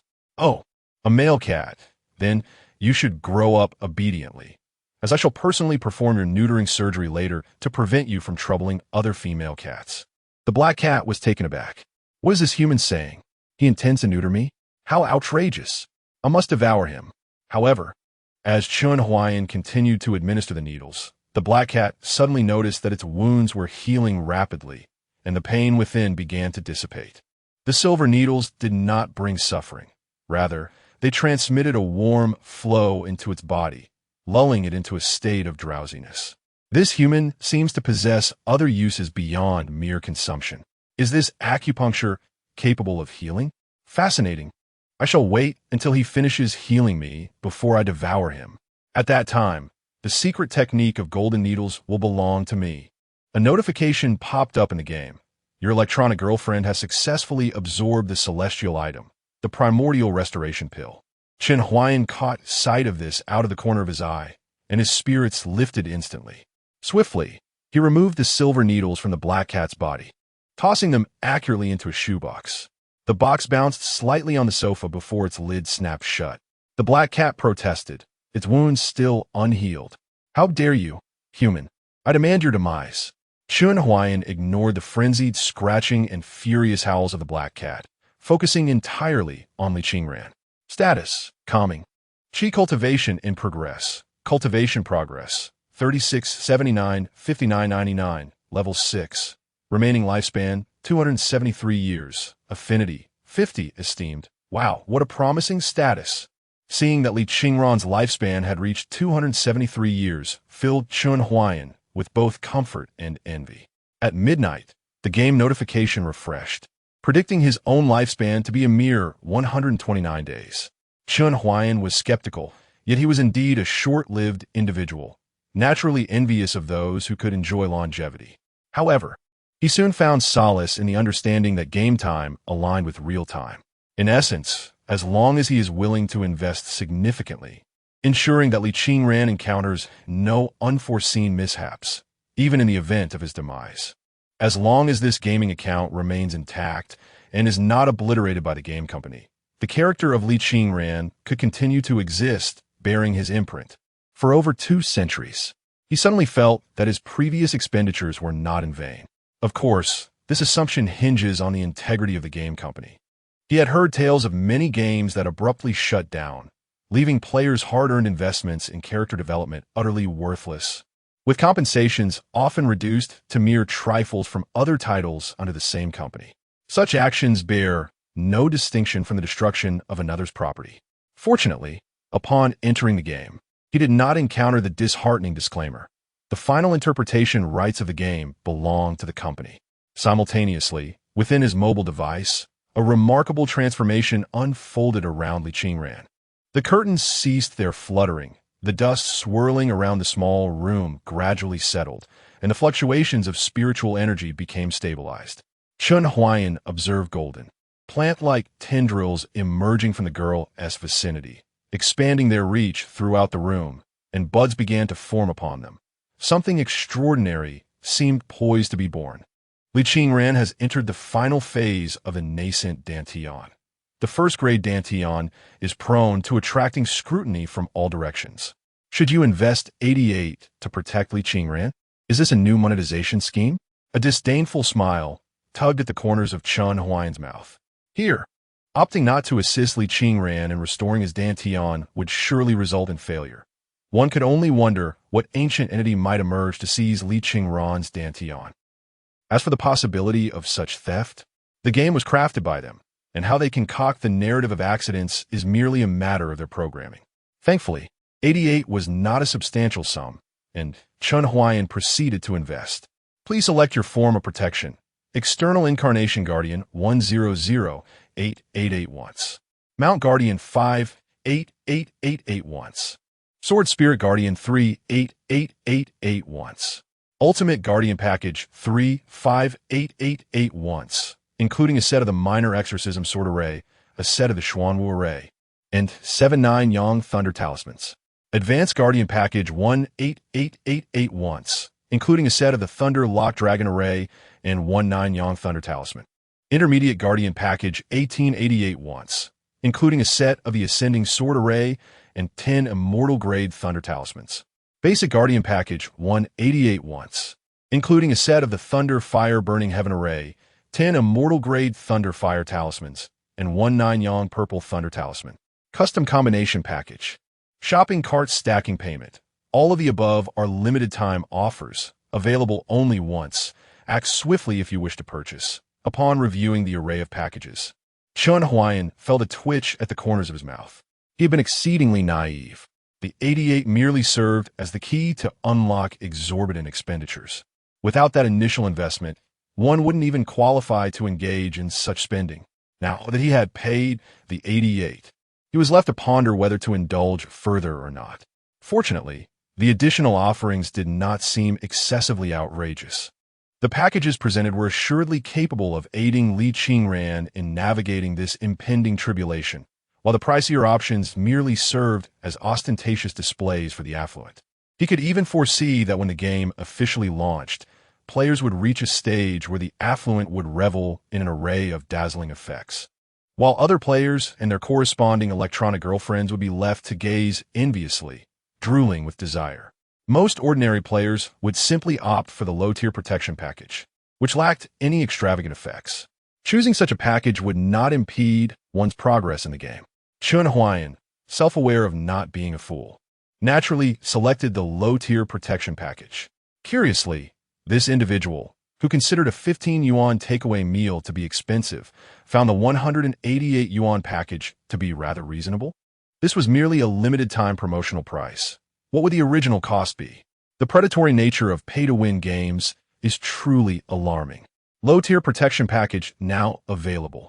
Chen Huai'an observed as a brilliant array of lightning rapidly formed around Li Qingran's modest abode, encompassing a radius of 100 meters, only to vanish shortly thereafter. Simultaneously, 10 talismans of celestial thunder and fire adorned the periphery of the small dwelling. Inside, on the table before Li Qingran, lay a talisman glowing with purple lightning, intricately inscribed with enigmatic symbols, measuring nearly the length of an adult's arm. The 9 Yang Purple Thunder Talisman. Surely, the next event would be a monster siege? With arms crossed, Chen Huai'an was already well-versed in the game's progression. At this moment, Li Qingran's Dantian reconstruction had entered its final phase, the progress bar reaching 90. In the Tsangyan realm, amidst the Wanquanshan Mountains, There lay a desolate rocky outcrop devoid of flora. Concealed by towering peaks, within a pitch-black abyss, a pair of malevolent eyes suddenly opened. What a delightful aroma! Such a fragrant essence. This scent emanates from the Dantian, an exquisite Dantian. Unbelievable. In this era, there exists a prodigious talent capable of condensing an exquisite Dantian. Ha ha ha. Heaven is truly aiding me. Truly, heaven is aiding me. Chapter 25. The Demonic Sect. Nightfall, Brother Liu. Is it true that the demonic sect is active in Wankingshan? I have heard rumors that practitioners of the demonic sect capture cultivators to refine pills, skin them alive to create artifacts, and engage in exceedingly malevolent acts. I wonder if the reality is as outrageous as the tale suggests. A group of disciples from the Qingyun sect descended from the sect's mountain. Since their entry into the Foundation establishment stage, they have been traveling on flying swords, leaving little time for idle chatter. Today, however, presented a rare opportunity for leisurely conversation, and they naturally sought engaging topics. Silence. Lu Changtian coldly huffed, casting a dispassionate glance at the disciples trailing behind him. Even if there are members of the demonic sect, what of it? Wankingshan is the territory of our Qingyun sect. Not even the most ancient ancestor of the demonic sect would dare to tread here. Upon hearing this, the disciples revealed expressions of admiration. Brother Liu is right. Indeed, Brother Liu is the strongest among the newly initiated disciples of our Qingyun sect. His talents surpass those of the demonic sect disciples by leaps and bounds. If we encounter them, we will unleash our might. Though Lu Changtian maintained a stoic exterior, a flicker of satisfaction ignited within him. Indeed, previously overshadowed by the sect master's direct disciple Zhao Lingtian, whose Dantian had now been rendered useless. He had now ascended as the foremost among the younger generation of disciples, the strongest in the Foundation establishment stage. The demonic sect was nothing to fear. Suddenly, the clear night sky darkened ominously. Lu Changtian looked up to see a mass of black clouds rising from the mountains, obscuring the moonlight and swiftly moving westward. Within those clouds surged a sinister, crimson aura of demonic energy, palpable even from a distance, sending chills down their spines. It's a demon cultivator. What terrifying demonic energy! Quickly, notify the sect. Lu Changtian's complexion paled, his earlier confidence evaporating. The demonic energy had coalesced into clouds, indicating that their adversary was certainly a formidable ancient being. Encountering such a creature would mean certain doom for these junior cultivators, none of whom had even reached the golden core stage. A disciple from the law enforcement hall fumbled to retrieve a transmission jade slip, but as he attempted to activate it, he found himself paralyzed, unable to move. He. Little ones, you cannot be permitted to relay messages at will. A chilling laugh echoed from behind them. Lu Changtian's heart raced as he realized that the ominous cloud had vanished. The demon cultivator had somehow positioned themselves behind them without notice. The miasma of demonic energy engulfed the law enforcement disciple, silencing his cries and reducing the jade slip to mere fragments. I have urgent matters to attend to today, and no time to deal with you. So, I shall leave you with a little toy to play with. The demonic energy gradually dissipated, and even before revealing themselves, the demon cultivator had already claimed the life of a Qingyun sect disciple in the Foundation establishment stage, leaving behind a grotesque, lifeless shell. He is gone? Brother Zhang, alas, cease calling out. He is beyond salvation. We must return to the sect and report this.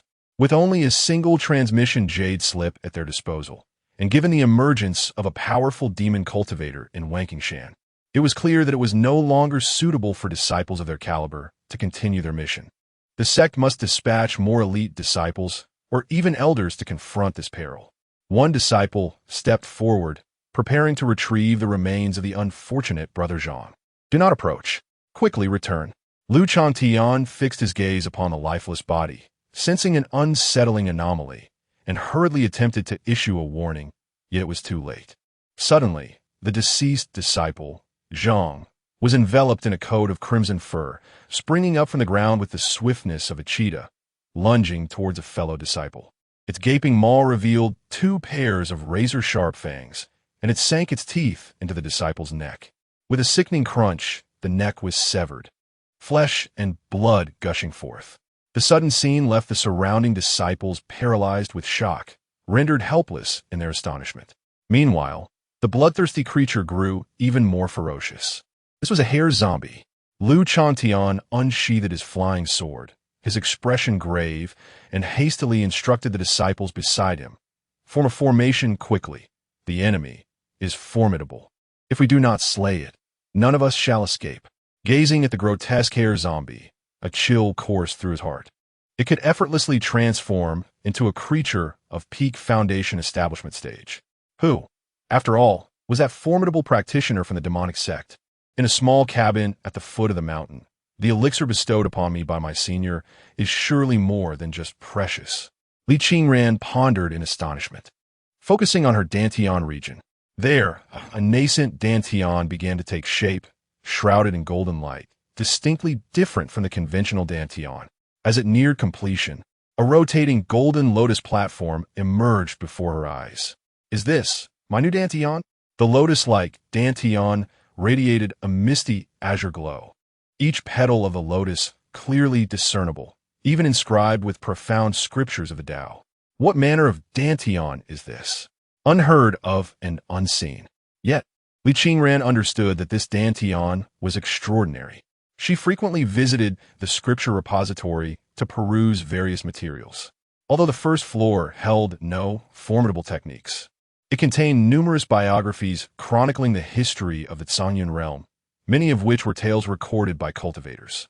These narratives, while not enhancing combat prowess, broadened one's horizons. In ancient times, sects placed greater emphasis on the quality of the Dantian rather than the spiritual root. Dantians were classified by grade, with the first grade Dantian being the pinnacle of innate Dantians, yet there existed an even rarer grade beyond that. However, no cultivator had ever been born with an extraordinary Dantian. Only those prodigies with first-grade Dantians could, through the utilization of rare resources, possess a slight chance of attaining the legendary extraordinary Dantian. Li Qingran had never encountered an extraordinary Dantian before, but she harbored an instinctual premonition. Her current Dantian was indeed extraordinary. What kind of remarkable elixir did my senior bestow upon me? Li Qingran opened her eyes, overwhelmed by the sight of the small cabin adorned with blooming golden lotuses, nearly brought to tears. The gratitude for restoring her Dantian was already insurmountable, and now her senior had not only restored it, but also granted her such a monumental opportunity. Cackling, a voice echoed from outside the cabin. Indeed, it is an extraordinary Dantian. My fortune has arrived. Li Qingran turned her gaze towards the window, only to see a dark cloud hovering in the sky, from which demonic energy surged, concealing a vague figure within. It was a demonic cultivator. The arrival was ominous, and their power was formidable. Senior, practitioners of the demon sect have arrived. In a moment of desperation, Li Qingran did not ponder whether her senior was more formidable than the demon cultivator. Instead, she seized the hilt of a broken sword, her gaze fixed intently outside the window. He. The demon cultivator, having heard Li Qingran's voice, cackled maniacally, declaring, I am Yi Futian, the ancient ancestor of the heavenly demon sect. Today, none of you shall escape. Obediently become the foundation for my ascension to greatness. Do not be so arrogant. Li Qingran's eyes narrowed as she prepared to rise with the broken sword in hand. However, she was repelled by a gentle force. Inside the hotel room, Chen Huai'an gazed at the ominous clouds and the bright red dot on the map, a wicked smile curling at the corners of his mouth. He retrieved a communication talisman and pressed it down, saying, Girl, step back and neatly cover yourself with a quilt. This master is about to put on a show. What Li Qingran heard was, No worries, mere ants. This master can eliminate them with ease. Chapter 26, 188 direct seconds. What more is there to say? Upon witnessing this prompt, Chen Huai'an's smile gradually morphed into something grotesque. As a premium player, was it not his ultimate desire to effortlessly crush the boss? The Thunderfire Incineration Array. No need for concealment. Let the chaos commence. In the Songyun realm, a commanding voice resonated above the small cottage. Thunderfire incineration array. Activate. Buzz. What is this? From the perspective of Yi Futian, the ground within 100 miles of the cottage unfurled with flowing purple runes, as arcs of thunder and flames erupted from the array's symbols, intertwining to form a grand circle that ensnared him and the cottage within. A sense of impending threat arose in his heart, albeit not overwhelmingly. Yi Futian was an exceptionally cautious individual. Otherwise, he would not have survived years of relentless pursuit by righteous cultivators, escaping grievous injuries time and again, only to now brazenly emerge to sow chaos.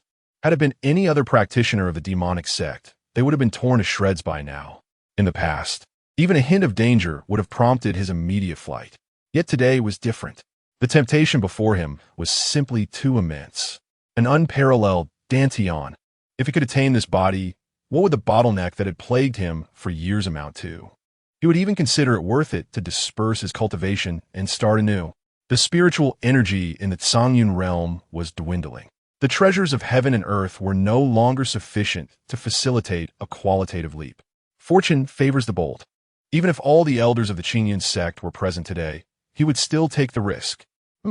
A mere array dares to obstruct me? Yi Futian's form concealed within the demonic energy was invisible, only his voice discernible. The demonic energy surged, and a blood-red misty claw emerged from within, descending upon the cottage with the weight of a mountain. The surrounding area was engulfed in swirling sand and flying stones, the floor bowing low.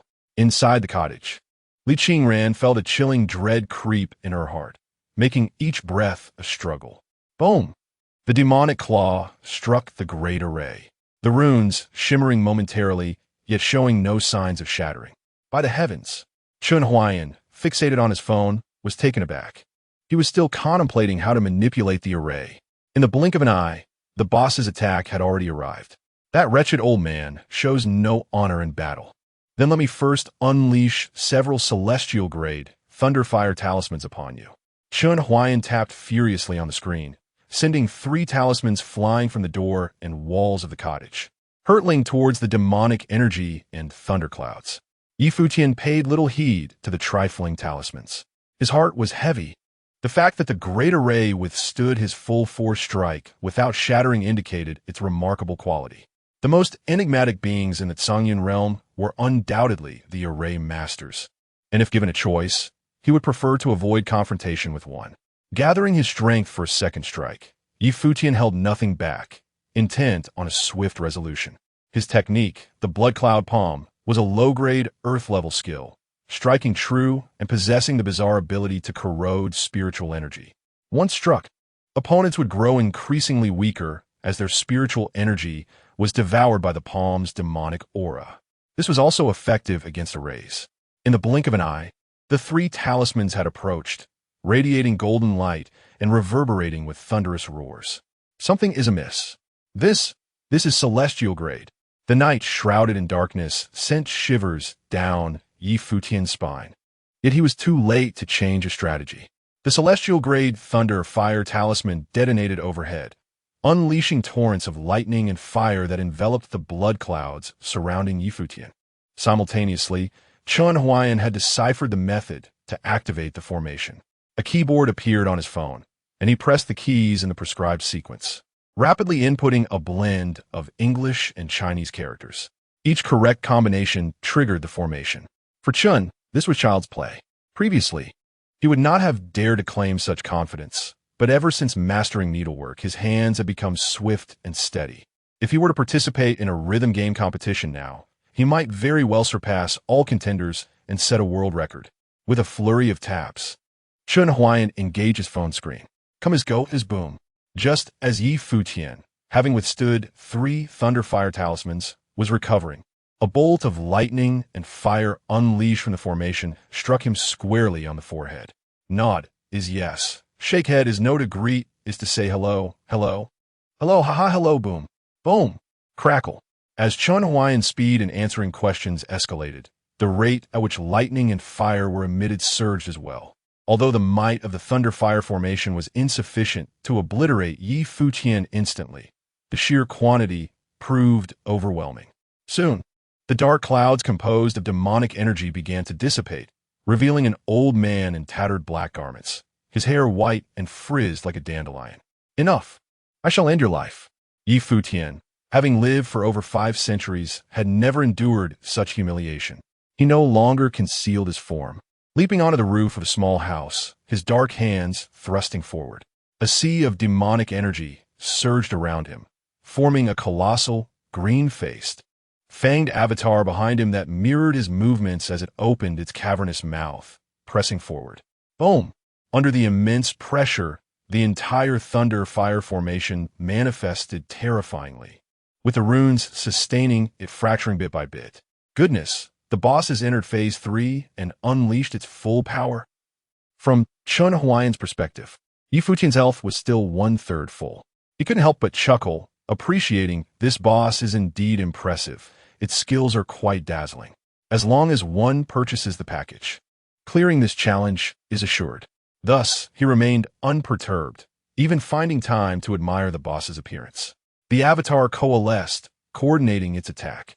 This was a demonic cultivator at the transformation stage, and certainly not an ordinary one.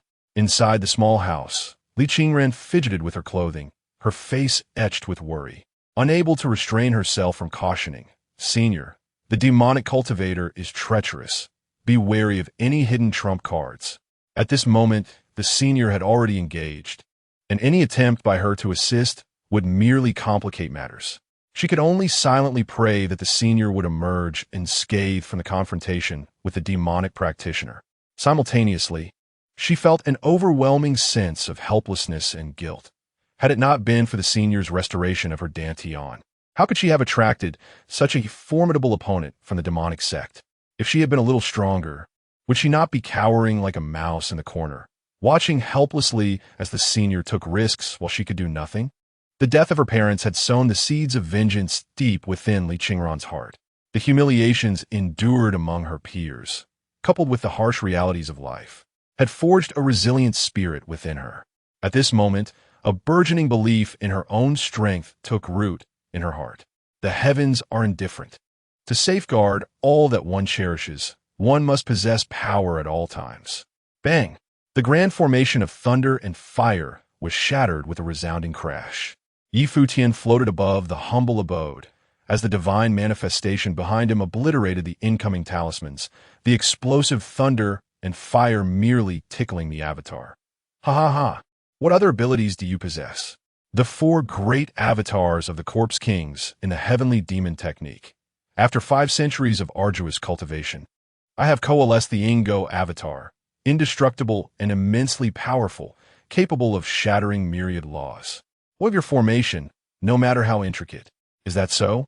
A cold snort emanated from within the small dwelling.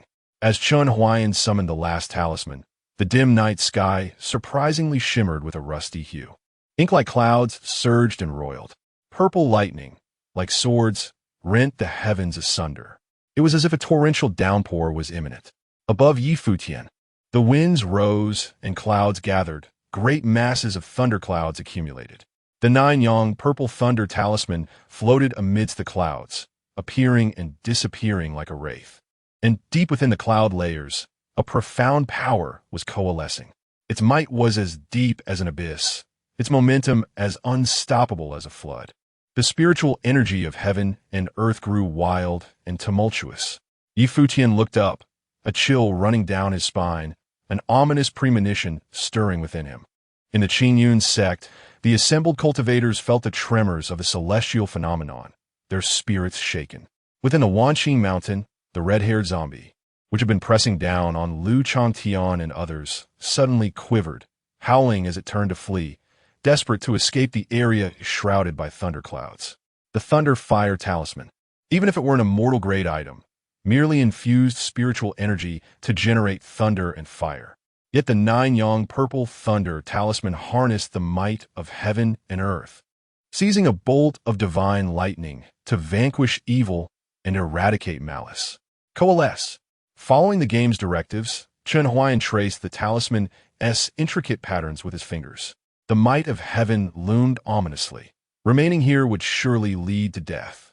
If only he could leave this place, he would one day obtain an extraordinary dantian. He merely needed to continue lying in wait. Without casting a glance at Li Qingran within the cottage, Yi Futian sprang to flee. The next moment, boom, a thunder dragon descended from the sky, illuminating the world in a blinding white. The lightning split into two bolts, one pursuing Yi Futian, while the other struck toward the eastern side of Wanqing Mountain. In an instant, the earth trembled and mountains shook. Chen Huai'an observed on his phone. In the health bar of the boss, Yi Futian instantly emptied. He blew on his fingers and chuckled. TSK, this won't do. It looks so formidable. 188 yuan, and it was instantly obliterated. What more is there to say? Within the Qingyun sect master Wu Duantian gazed at the extraordinary celestial phenomenon, acutely sensing the violent fluctuations of spiritual energy. There were cultivators battling within Wanqing Mountain, one of whom even provoked a heavenly thunderbolt, a maneuver closely linked to that mysterious cultivator who had refined the divine pill. Zhao Lingtian, contemplating this, a glimmer of hope blossomed in his heart. He turned to regard his pale, incapacitated direct disciple lying on the bed, his tone earnest. This may be our final opportunity. This time, we shall go together. Should we receive the assistance of that esteemed elder, your dantian may yet be salvaged. Note: the term immortal grade merely refers to the classification of items and does not signify objects of divine status. It is akin to the saying that such melodies should only exist in the heavens. Yet this particular composition is ultimately a creation of man. Is Li Bai, often hailed as the immortal poet, truly an immortal? I had no intention of addressing such queries, but to prevent certain readers from fixating on trivialities, I offer this clarification for your understanding. Chapter 27. A request for opportunity. When Wu Duantian arrived at the scene with his personal disciple, the battle had long since concluded. The celestial anomalies had vanished, and the subtle fluctuations of spiritual energy had dissipated. The elder had also disappeared without a trace. There remained residual demonic energy. Could it be that the elder had been engaged in combat with a demonic cultivator? He surveyed his surroundings and soon discovered a massive lightning pit, measuring several dozen meters across. Upon closer inspection, he found that the pit was 3 zhang deep, filled with molten lava formed from intensely heated rock, with arcs of electricity flickering within. Even now, faint traces of demonic energy lingered in the pit. However, the source of this energy had vanished, leaving uncertain whether the owner met a gruesome end or fled. The ability to wield such terrifying lightning. Indeed, the elder's strength was truly unfathomable. On the surface, Wu Duantian maintained the composure befitting a divine transformation stage cultivator. Yet inwardly, he was filled with trepidation. While cultivators at this stage could solidify their dharma forms to enhance both offense and defense, they could only begin to harness the forces of heaven and earth. He was utterly incapable of borrowing the power of the heavenly path as that elder had done. What level of strength did that elder possess? However, since the elder had fought against a demonic cultivator, it was likely they were a righteous practitioner, which was somewhat reassuring. Master, look, it seems there is a woman in that small house. Zhao Lingtian pointed toward the cottage by the stream at the foot of the mountain. Wu Duantian cast a glance, and with the keen eyesight of a divine transformation stage cultivator, he discerned Li Qingran within the cottage from a distance. He remarked softly, "Isn't that the disciple from Qixia Peak who deliberately harmed my junior sister? What was her name again? Li Qingran? What brings her here?" "Indeed, that is Li Qingran," Zhao Lingtian confirmed, a disdainful smirk forming on his lips. The sect competition was to be a matter of finality, yet she insisted on settling personal grievances. It is only fitting that she was expelled from Qixia Peak and the sect. I heard that Zhang Hanshao sent her back to the mundane world, but it appears she has returned, thinking she could re-enter Qingyuan's sect. Wu Duantian withdrew his gaze. A discarded disciple, stripped of her cultivation, was hardly worthy of his or Zhao Lingtian's attention. Yet, it seemed Li Qingran had been fortunate enough to escape the lethal aftermath of the battle between two powerful cultivators. One must consider that the lightning pit was merely 300 to 400 meters from the cottage. Had it been even 100 meters closer, the residual shockwaves alone would have been sufficient to harm her. As for whether the mysterious elder had any connection to Li Qingran, Wu Duantian had never entertained such thoughts. He believed that the elder capable of refining divine pills would not concern themselves with such insignificant beings. Zhao Lingtian, that elder may still be nearby. Wu Duantian advised his disciple. After such a great conflict, the elder will undoubtedly seek a secluded place to recuperate. You should earnestly beseech that elder. Perhaps they may assist in healing your Dantian. Yes, sect master, Zhao Lingtian replied with unwavering confidence. He hailed from a distinguished background, being a prince of a great nation in the mundane world. Coupled with his exceptional talent for cultivation and his rare radiant fire spiritual root, he felt assured of his prospects. Before the shattering of his Dantian, it had already reached the esteemed rank of 4, and coupled with his handsome countenance, he was a figure of remarkable talent, evoking admiration from all who beheld him. In the realm of cultivation, destiny and causality hold great significance, particularly for those reclusive masters who find themselves ensnared at a certain bottleneck for an extended period. When they emerge from their seclusion, they traverse the world, seeking fortuitous opportunities, while also fostering benevolent connections to accumulate merit, which, in turn, enhances their chances of breaking through their limitations and even increases the likelihood of successfully navigating tribulations. Senior, Zhao Lingtian stepped forward, bowing respectfully towards the thunder pit, tears welling in his eyes as he earnestly implored, I am Zhao Lingtian, the esteemed disciple of the Qingyan sect. The other day, I witnessed you refining a divine elixir, and today, you repelled the demonic cultivators. I have long held you in high regard. Alas, my Dantian has been shattered by the hands of those vile practitioners, and I harbor an intense hatred for the demonic sect. I dare to request a method to restore my Dantian. Might you guide me, esteemed sir? Should my Dantian be restored, your kindness shall be eternally etched in my memory, and I would willingly serve you as a devoted assistant, tirelessly devoted to your every need. Upon hearing these words, Wu Duantian felt a pang of jealousy. He had not seen Zhao Lingtian express such humility when he first took him as a disciple. Yet, for the sake of restoring his beloved disciple Dantian, he chose to endure this moment. In the vast expanse of the myriad verdant mountains, silence reigned, with neither Wu Duantian nor Zhao Lingtian feeling any urgency, simply waiting in quiet anticipation. Why have the sect leader and Zhao Lingtian come? It seems they are seeking the senior. Li Qingran stood by the window, peering out, before retreating back to her bedside. From Zhao Lingtian's words, it was evident he was searching for fortuitous encounters. However, would the senior bestow such opportunities upon him? This notion filled Li Qingran with uncertainty. To put it somewhat bluntly, in her mind, the senior, while immensely powerful, also resembled a benevolent figure who indiscriminately dispensed chances. It was undeniable that Zhao Lingtian surpassed her in every regard. In terms of talent and background, she found herself incomparable to him. Clearly, investing in Zhao Lingtian promised a more fruitful return than in her case. Li Qingran returned to her bed, hugging her knees, her lips forming a pout that could hold a jar of vinegar. She did not wish for the senior to grant Zhao Lingtian any fortuitous opportunities. Her desires were not born from selfishness or a desire for sole possession, but rather from her understanding of Zhao Lingtian's character. Though immensely gifted, he was arrogant and narrow-minded. Should the senior grant opportunities to such an individual, it could lead to trouble, as he might misuse the senior's resources to cause chaos in the future. Yet, the decision lay solely with the senior, and she could only watch in silence. Someone is requesting an opportunity from you.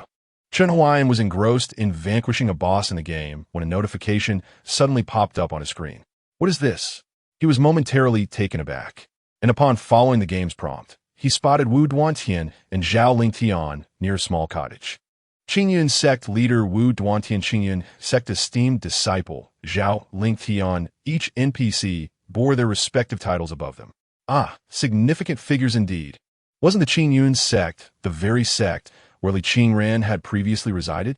One leader and one esteemed disciple? They had come to seek opportunities from him? Chen Huai'an found it amusing yet infuriating.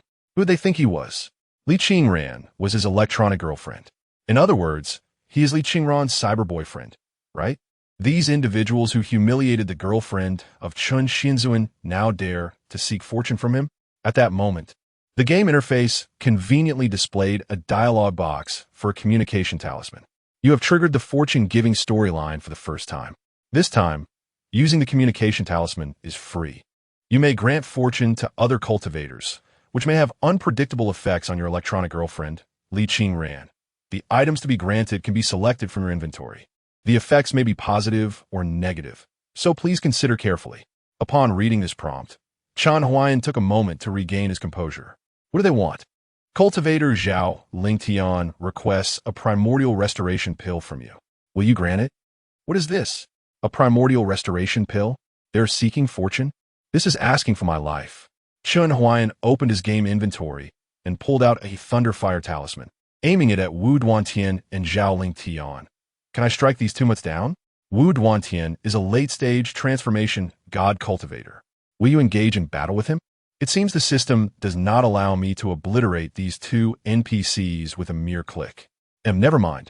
Chen Huai'an calmed himself once more. He was acutely aware that the items he possessed were likely insufficient to defeat a transformation god cultivator. If he failed to defeat them, it would be embarrassing. His reputation could diminish, but he feared for Chen Huai'an's safety even more. In that case, he would maintain the air of a mysterious expert. Chen Huai'an narrowed his eyes, pressed the communication talisman, and took a deep breath. In its Sanyun realm, a fierce wind surged before Wu Duantian and Zhao Lingtian, causing the grass and trees to bow low. The two men's eyes brightened as they distinctly sensed the fluctuations of spiritual awareness within the tempest. Good. The elder has finally responded. Wu Duantian thought to himself, my Dantian is finally saved. Zhao Lingtian could hardly contain his excitement, clenching his fists. They perked up their ears, straining to catch every word. Yet, amidst the howling wind, only a single word echoed, a furious roar. Get lost. In the small room, Chen Huai'an, seated at the head of the bed, initially widened her eyes in astonishment. Then, unable to contain herself, she smiled, her eyes curving, covering her mouth. Chapter 28. Another small gift? Listen to the roar of the wind. The expressions on Wu Duantian and Zhao Lingtian's faces darkened instantly. Senior, have I inadvertently offended you in any way? We are strangers. It is unnecessary to humiliate me so, Zhao Lingtian protested indignantly. As an extraordinary talent, he was accustomed to being revered. His Dantian had been injured by a demonic cultivator, and as a distinguished cultivator at the late stage of transformation, his master, Wu Duantian, had been constantly troubled, bustling about in concern, all because he was deemed to possess exceptional potential that could significantly elevate the future of the Qingyun sect. When had he ever been subjected to such scorn? Even a single word, such as get lost, left him feeling deeply embarrassed. Yet, there was no response from the depths of Wankingshan. Frustrated and awkward, Zhao Lingtian wished to leave, but was reluctant to forfeit the opportunity to restore his Dantian. Thus, he stood there in a daze, seeking help from Wu Duantian. Alas, let us depart. What is meant to be yours will be yours. What is not meant for you signifies a lack of fate with that senior, Wu Duantian sighed, shaking his head. He felt equally helpless in this situation.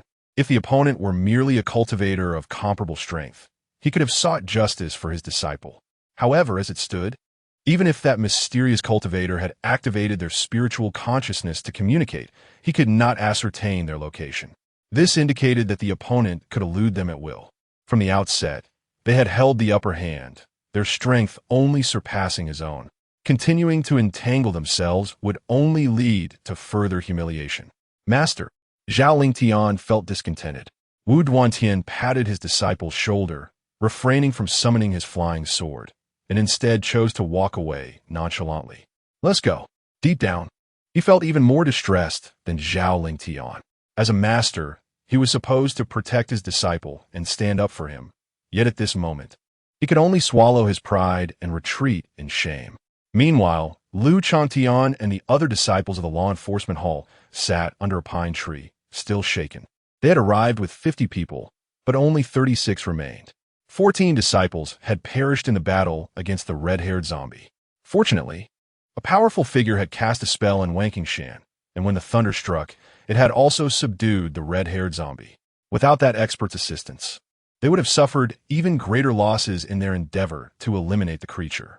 Who could that esteemed individual be, summoning heavenly thunder to vanquish evil? Such prowess is beyond our reach, one disciple lamented. Though Lu Changtian remained silent, he too longed to encounter that mysterious figure. If he could gain some guidance from them, his path of cultivation would surely be smoother. Brother Lu, given the recent events, should we continue our mission? Another disciple queried. Indeed, Brother Lu, we do not even know if that demonic cultivator is dead or alive. They added, their eyes darting away, revealing their hesitance. Noticing this, Lu Changtian felt disdain in his heart and replied coolly, the mission entrusted by the sect leader must be fulfilled. Given your current state, you may return to report the casualties while I handle the remainder. Oh dear, Brother Lu, that may not be wise. Shan is perilous. How can you face it alone? Listening to the insincere pleasantries, Lu Changtian curled his lips in disdain. It is settled then, I have made up my mind. I am the leader, and you shall follow my commands. At this point, the disciples of the enforcement hall ceased their reluctance, expressing their gratitude profusely as they departed, leaving Lu Changtian standing alone beneath the pine tree. Ha, cowardly fools! With such timidity, you shall never seize the opportunity. Continuing the mission is not merely for pride or the orders of the sect leader. It is also about seizing chances. The competition for fortune is fierce. The opportunities for one are entirely different from those for a multitude. Inside the small cottage, tranquility reigned. The younger generation, Qingran, was able to restore her dantian, all thanks to the benevolence of her seniors, for which she was immensely grateful. The girl bowed towards the ceiling, having expressed her thanks far too many times, unsure how to convey the joy and gratitude swelling within her heart. Words felt too insipid, and repeating them seemed insincere, so she chose to conceal her excess thoughts within. What thanks? You are, after all, my digital girlfriend. Chen Huai'an, noticing his affinity level reaching 60, was instantly elated. As a cyber boyfriend, it is only right to assist my electronic girlfriend. Isn't it? Qingran, you should train diligently and trample upon those who look down on you. My life may be as it is, but you are different. Though you are but data can evolve. Before the game officially launches, I will ensure you become the strongest female cultivator. Even if I were to be taken by the king of hell, I would smile as I reincarnate as the world's richest person. What Li Qingran heard was, cultivate diligently, remain humble and patient. Indeed, I shall not disappoint the expectations of my seniors. Li Qingran performed a deep bow, her expression serious. Yet in her heart, she couldn't help but think. The senior remained so aloof, yet unexpectedly reliable and comforting. She couldn't help but grin foolishly for a moment before immediately resuming her serious demeanor, retrieving a string of prayer beads from her storage ring, crafted from spirit stones. Each bead was meticulously polished to a uniform size, appearing exquisitely refined. Senior, this is a fortune-changing bead crafted by me. The materials are not extravagant, so I hope you do not find it lacking. Once I acquire better materials, I shall certainly make a new one for you. Low-grade spirit stones were the only resources Li Qingran felt she could utilize. The high-grade spirit crystals were reserved for the daily use of the advanced spirit gathering formation. She yearned to use them for the fortune-changing bead, but feared displeasing her senior. However, the low-grade spirit stones provided daily by her senior were presumably within her discretion to use. Since they were hers to allocate, she decided to indulge just a little. Your electronic girl-friendly Qingran has prepared a small gift for you, which has been sent. Please check your notifications. Wow, a little gift too? Qingran, you are so wonderful. Chen Huai'an grinned widely, feeling that all the money he had spent was worth it. Even knowing this was part of the official scheme, he felt the emotional value was priceless. He accepted it. Meanwhile, in the Zhangyan realm, Li Qingran heard, not bad. You are thoughtful. Uncertainty lingers regarding the arrival of the small gift. At a certain 7 days in, Chen Huai'an clings to his phone, reluctant to put down. It must be noted that the quality of the last talisman was rather mediocre. After just one hike, the name inscribed upon it had been washed away by sweat. Reflecting on this, Chen Huai'an feels a wave of exasperation. After all, he had contributed a substantial sum, only to have the talisman fade? Such a lack of sincerity is disheartening. He sincerely hopes that the upcoming official gift possesses a greater level of quality. Meanwhile, a pair of round feline eyes peeks out from the gap of shoebox, observing curiously. The cat, cloaked in stealth, contemplates its next move. At present, my physical form is far too frail. I would likely be no match for him. Furthermore, this human seems to possess some peculiar abilities, as seizing the nape of my neck renders me immobile. For safety's sake, I shall wait until this human succumbs to slumber before I act. In the early hours of the morning, Li Qingran continues her practice as usual. Chen Huai'an, in a moment of folly before sleep, checks his balance, only to find his face paling in disbelief. Where has his money gone? In just 2 days, the considerable amount he had earned seems nearly depleted. It appears he must promptly initiate a second challenge livestream. Yet his foot has yet to heal. The difficulty must not be lesser than that of Mount Tai. Otherwise, who would bother to watch? Alternatively, he could concoct a new gimmick, but either option proves unfriendly to his current incapacitated state. With a furrowed brow, Chen Huai'an struggles with his thoughts, finally succumbing to sleep at 4 in the morning. Moonlight streams through the window, caressing the windowsill and sofa, silently cascading onto the shoebox. Suddenly, the still shoebox springs open. For nimble black paws land softly on the table, making no sound.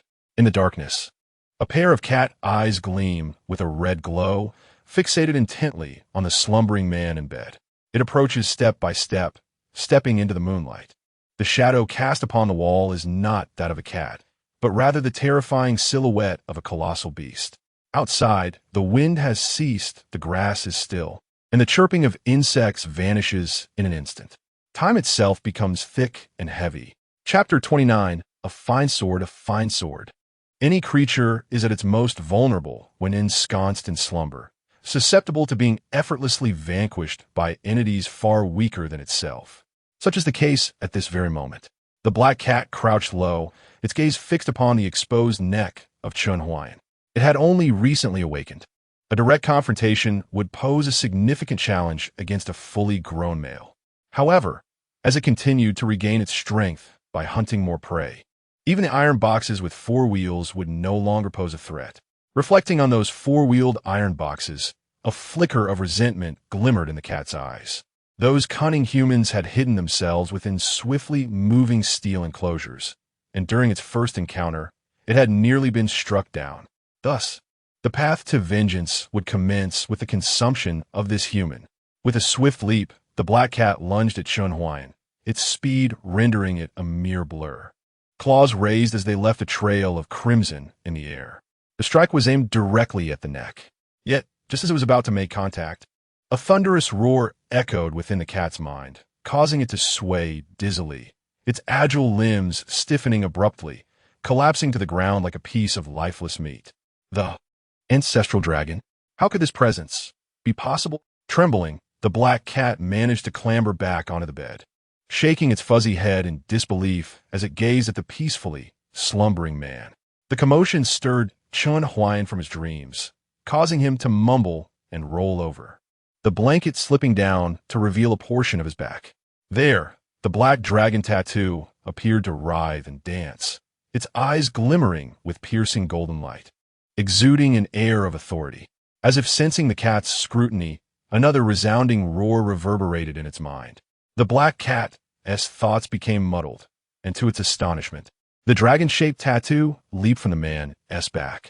Oh dear, is this truly necessary? Frightened, the cat instinctively turned to flee. However, the dragon's tail, adorned with golden-edged black scales, swept through the air, pulling it back into the confines of shoebox.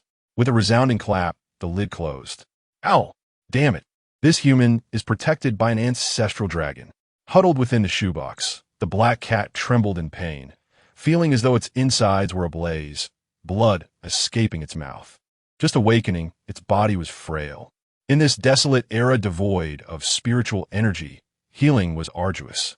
Having been struck by the iron box and subsequently carried away by a wretched bird, the recent sweep of the dragon's tail had exacerbated its injuries. rendering them more grievous than before. No, I must leave this place. It is unwise to linger.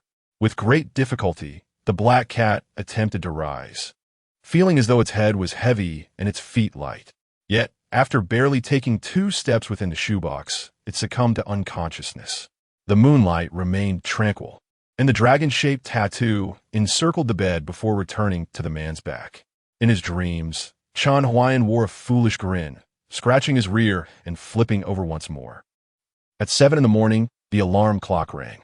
Fully buried in his pillow, Chen Huai'an deftly reached for his phone, unlocking the screen with a single hand to reveal a face adorned with dark circles under his eyes. Electronic girlfriend, activate. The girl in the cottage remained seated on her bed, meditating and actively absorbing the spiritual energy from the spirit-gathering array. Status, cultivating, cultivation progress, 7631 9999, 8th layer. Remaining lifespan, 273 years. Affection level, 60. Close. Impressive.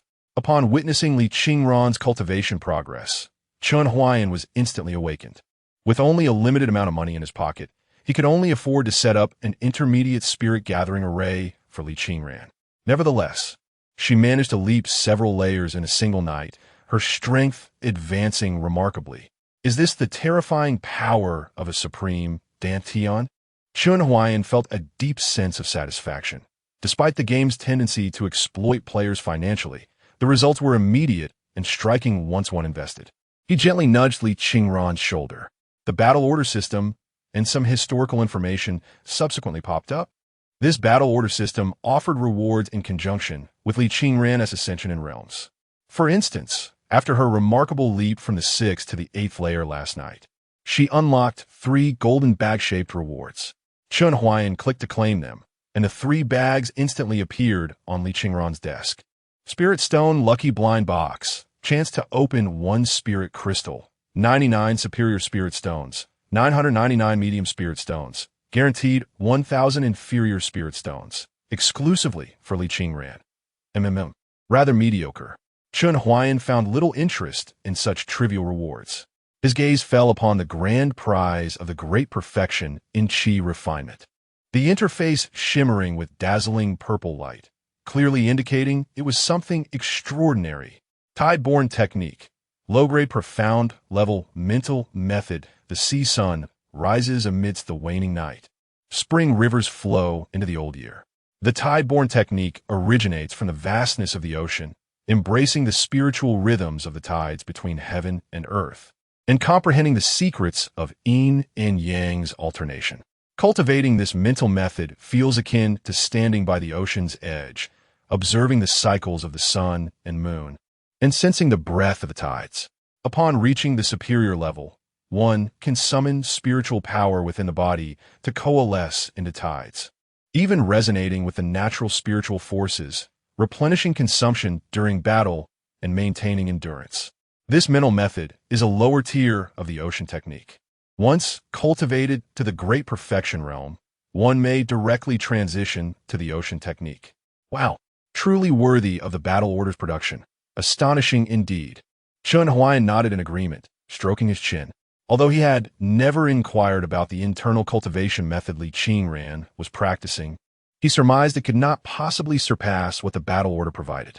After all, based on the game's nature, anything offered for free without financial investment was likely to be of inferior quality. Opening Li Qingran's character panel, he scrolled down to the mental method section and was met with an awkward revelation. The red cloud technique, Li Qingran's current internal cultivation method, also of low-grade profound level. While both techniques shared the same grade, and the tideborne technique had a superior alternative, switching internal cultivation methods would require her to disperse her current power, effectively nullifying her hard-earned progress. If the red cloud technique also possessed a superior version, it would seem highly impractical for Li Qingran to start anew. Oh well, it is merely a technique. I shall take it and see what unfolds.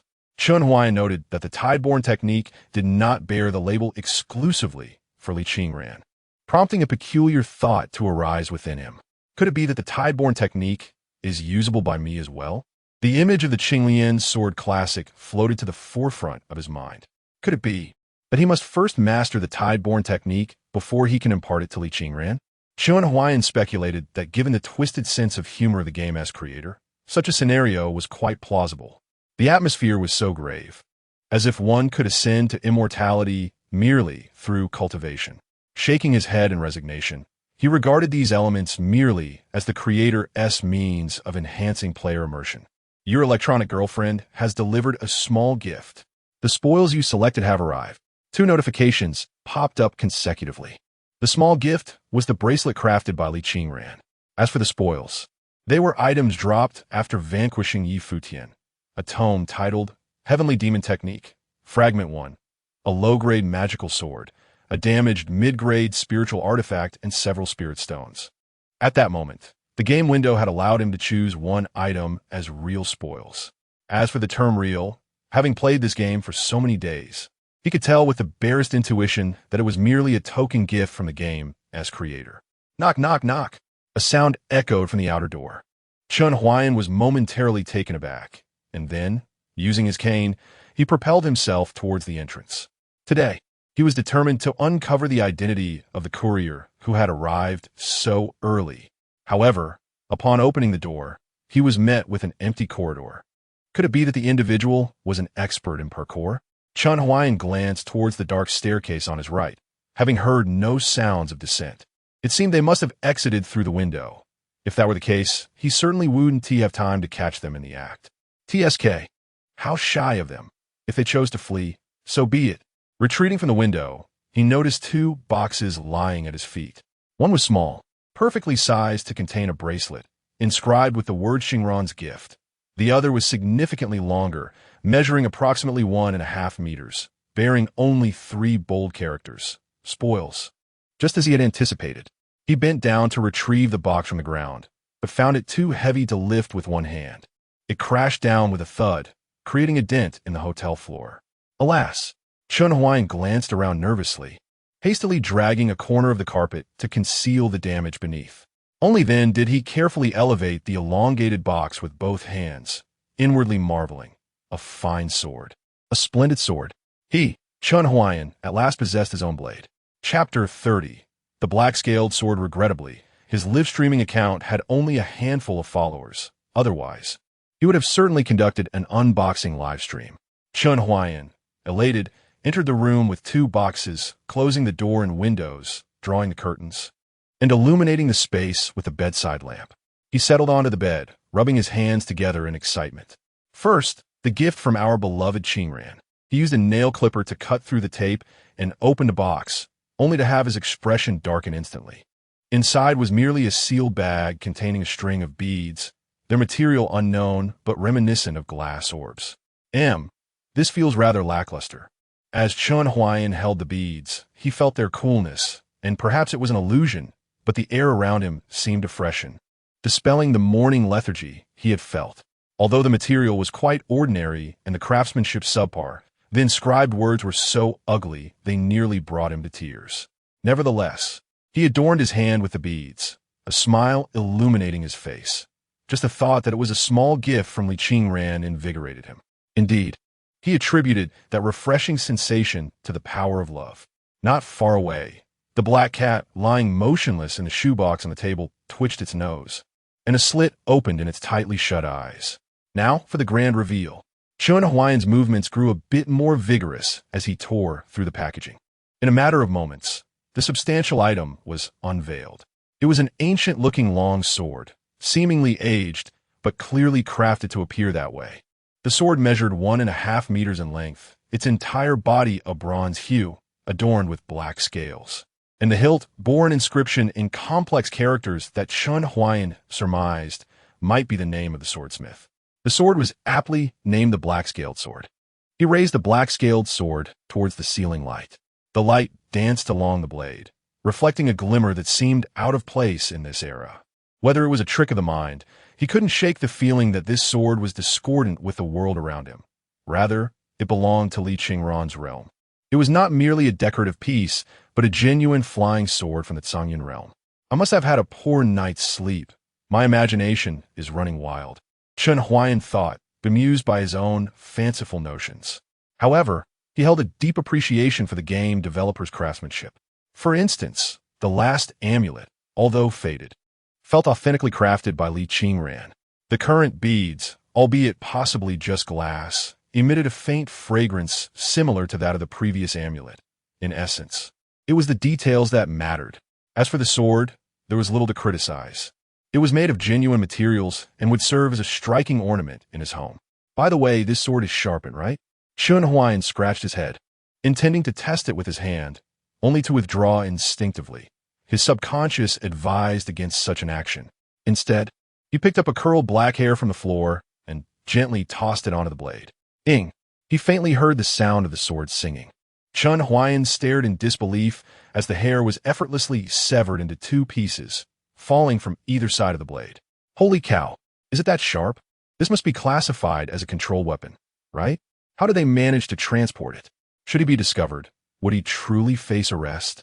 Chen Huai'an hastily sheathed his sword, just in time to spot a nail on the wall beside his bed, where he hung the black scale sword. Surprisingly, this ancient, ethereal blade blended seamlessly into the modern decor.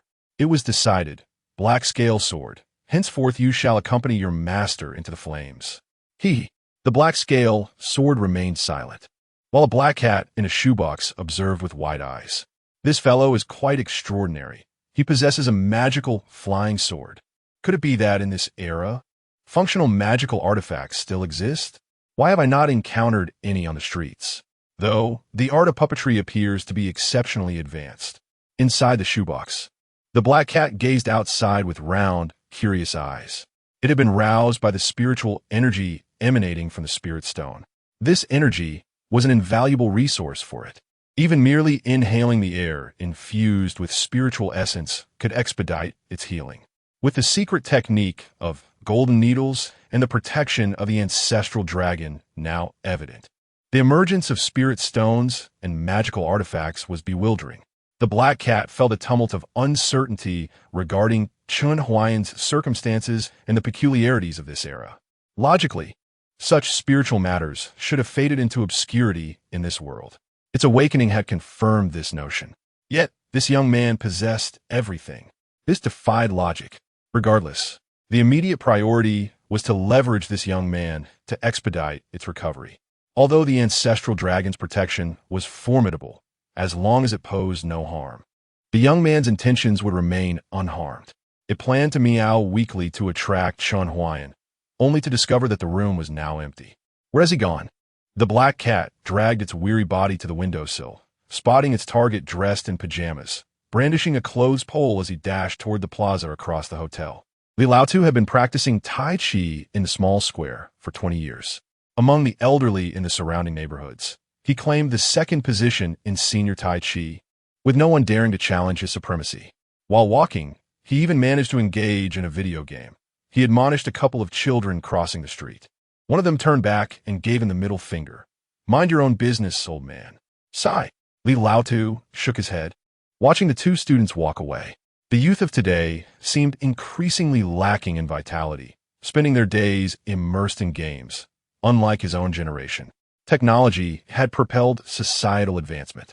It had also stripped away much innocence and nostalgia. With a sigh, Li Laotu approached the tree under which he practiced daily, only to find a figure had arrived before him. A young man in pajamas, wielding a closed pole, was awkwardly maintaining a peculiar posture, drenched in sweat. Though the young man's form was far from perfect, Li Laotu felt, in that moment, a glimmer of hope emerge from the darkness. A spirited young person. Was this not precisely the essence the era so desperately lacked, and that he most admired? Observing the movements of this young man, one can discern a certain flair, yet it is evident that he lacks fundamental understanding and a solid foundation. Since we have crossed paths today, let us allow this elder to impart some wisdom. Young man, you are mistaken. Your stance is unsteady, and you do not assume the horse stance in such a manner. At that moment, Chen Huai'an was diligently immersed in the arduous training of the Qinglian Sword Classic when he was suddenly interrupted by an elderly voice from behind. A pair of robust hands descended upon his shoulders and forcefully pressed down. Subsequently, a foot wedged itself between his legs and forcefully adjusted his stance. Chen Huai'an gasped sharply as a searing pain shot through his right leg, which was encased in plaster. Yet, he felt no anger within. For as the elder corrected his posture, he was astonished to witness the progress of his training in the first chapter of the Qinglian Sword Classic surge from 2 to an impressive 13. Chapter 31. Choose your target surprise. Autrement surprise. Chen Huai'an initially believed that teaching Li Qingran the Qinglian Sword Classic was an unattainable dream. However, after a mere correction of his movements by the elder, a glimmer of hope illuminated his path. Simultaneously, Chen Huai'an came to a realization. The hacker team behind the camera must certainly be observing his every move, or at the very least, an AI system was continuously monitoring his actions, and only when his movements conformed to the standards could his training progress effectively. The game's intricacies were astoundingly meticulous. Even the needles provided were in accordance with the authentic techniques of traditional Chinese medicine. Thus, it was evident that the foundational aspects of the Qinglian Sword Classic were also adapted from legitimate martial arts, which undoubtedly imposed certain requirements on the movements. Master, Chen Huai'an turned to bow respectfully, tears glistening in his tiger-like eyes. Thank you, Master, for correcting my movements. The old man was momentarily taken aback, but a wave of exhilaration surged through him. Master? Occasionally, the elderly would refer to him in such a manner, albeit mostly in jest. As an elder, he yearned more for the acknowledgement of the youth than that of his peers. Just as the young aspired for the validation of the old, this admiration was mutual. No young person had ever called him master before. This lad was the first. Upon closer inspection, the young man was indeed handsome, though it was curious why he had shaved his head, and his complexion appeared somewhat unhealthy. He possessed some medical knowledge, yet regrettably, the healer had neglected his own health over the years. Nonetheless, once he corrected the movements, he intended to take the young man's pulse and ascertain any underlying issues. What a fine young man he was. He must remain in good health. Young man, I merely assisted you in correcting your movements. There is no need for such gratitude. I'm not truly a master, merely someone who practiced classical martial arts for a few years in my youth. Li Qingran chuckled and pointed out the other errors in Chen Huai'an's posture. Your movements suggest you are emulating a form of classical martial arts, somewhat akin to Tai Chi, yet imbued with a sharper and more rebellious essence that deviates from the principles of Tai Chi regardless of a martial art. The foundational step is to stabilize your stance.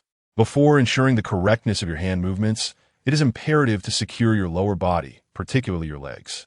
As he spoke, he glanced at Chen Huai'an's trembling right leg, his brow furrowing in concern. Hiss, young man, something seems amiss with your leg. Li Qingran reached out to touch it, only to encounter a layer of plaster. His mind momentarily blanked. Is this lad, with a limp, here to practice boxing early in the morning? Another probe deepened his frown as he felt a lump on Chen Huai'an's leg. This, young man, let me take your pulse. As he spoke, his hand pressed against Chen Huai'an's wrist, but as he continued, Li Qingran's expression grew increasingly grave. It was a dire situation. The pulse conveyed a singular message: death. Fine beads of sweat began to form on Li Qingran's forehead as he raised his head to look at Chen Huai'an, hesitating to share his findings. Yet he saw the calm demeanor on the young man's face. Old sir, you are truly remarkable. Not only can you box so well, but you can also take a pulse. Chen Huai'an discerned that the elder had perceived something profound. The saying goes, when a traditional Chinese medicine practitioner frowns, life and death become uncertain. When he sighs, the king of hell marks his time. The elder was currently both frowning and sighing, reflecting the gravity of his situation, as he had already been inscribed in the records of the king of hell, awaiting the summons to report. Elder, I am in the advanced stages of cancer. I am acutely aware of my condition and can only acknowledge your astute pulse diagnosis. Advanced cancer? And you still find the heart to smile? The old man gazed at Chen Huai'an's pallid visage, feeling a pang of sorrow. What a fine young man. Why must he be afflicted by such a formidable ailment? Accepting the inevitability, Chen Huai'an responded with a sense of ease. In these final moments, I simply wish to live joyfully and fully. For me, traversing this world, albeit briefly, does not feel in vain. Perhaps my journey is shorter than many, But from another perspective, with the current job market challenges faced by university graduates, I have effectively chosen to recline early. The elder opened his mouth to counter Chen Huai'an's remarks, but found himself at a loss. Indeed, the young man's outlook was the most fitting response. In Chen Huai'an's eyes, he saw a refreshing nonchalance and openness. Many elders lacked such a mindset. Yet here was a young man who viewed life with such clarity. Was he inherently this mature? The old man felt a heaviness in his heart. No one is born with such maturity. Growth invariably comes at a cost. For a youth in his early 20s to possess such insight implies he has endured considerable hardship, rendering many burdens trivial in comparison. Is there no hope for healing? Chen Huai'an shook his head. Even with insurance, it merely prolongs life. The cancer has infiltrated my very marrow. It is beyond remedy with current medical capabilities. Moreover, I do not possess insurance. I often ponder whether spending money on prolonging life is worthwhile. Yet I find that cherishing each day holds greater significance. I wish to seize the time to pursue activities I once hesitated to undertake. It is not a complete abandonment of treatment. If I can enjoy life while affording medical care, I would gladly extend my days. Ha ha ha. His laughter was sincere and unburdened. Yet the elder detected a bittersweet undercurrent of resignation. My boy, I cannot aid you in this affliction, but maintaining a positive mindset is indeed paramount. I once heard of an advanced cancer patient who practiced Tai Chi daily, fostering a good mental state, and remarkably, the tumors gradually diminished and ultimately vanished. If you can endure, you are welcome to come here every morning, and I can assist you in correcting any movements.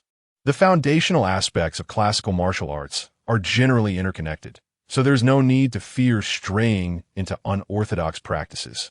Chen Huai'an had also heard of such extraordinary tales. He understood that the elder regarded him as a desperate individual seeking any possible remedy. However, he had no intention of denying this, for he was genuinely interested in mastering the Qinglian sword classic. Would this be too much trouble for you? Not at all, not at all. Old Li smiled and waved his hand, stating that interacting with a young person like Chen Huai'an was indeed a delightful experience for him. His diabetes had always been a significant concern, akin to a sword hanging over his neck, making it difficult for him to eat properly or sleep soundly. However, after conversing with Chen Huai'an for a while, he felt the burdens that had accumulated in his heart dissipate, as if the vitality of youth had rejuvenated him. Throughout the morning, Chen Huai'an had progressed to 80 of the first chapter of the Qinglian sword classic, but thereafter, no matter how he practiced, he could not make further advancement. In Old Li's words, he had practiced too much, causing muscle fatigue that distorted his movements, rendering any additional practice for the day meaningless. Thus, Chen Huai'an had no choice but to return to the hotel to rest. Old Li wished to invite him for dinner, but Chen had to focus on planning for the next live broadcast in the afternoon and did not want to impose. Something felt amiss as Chen Huai'an pondered on his way back, stroking his chin.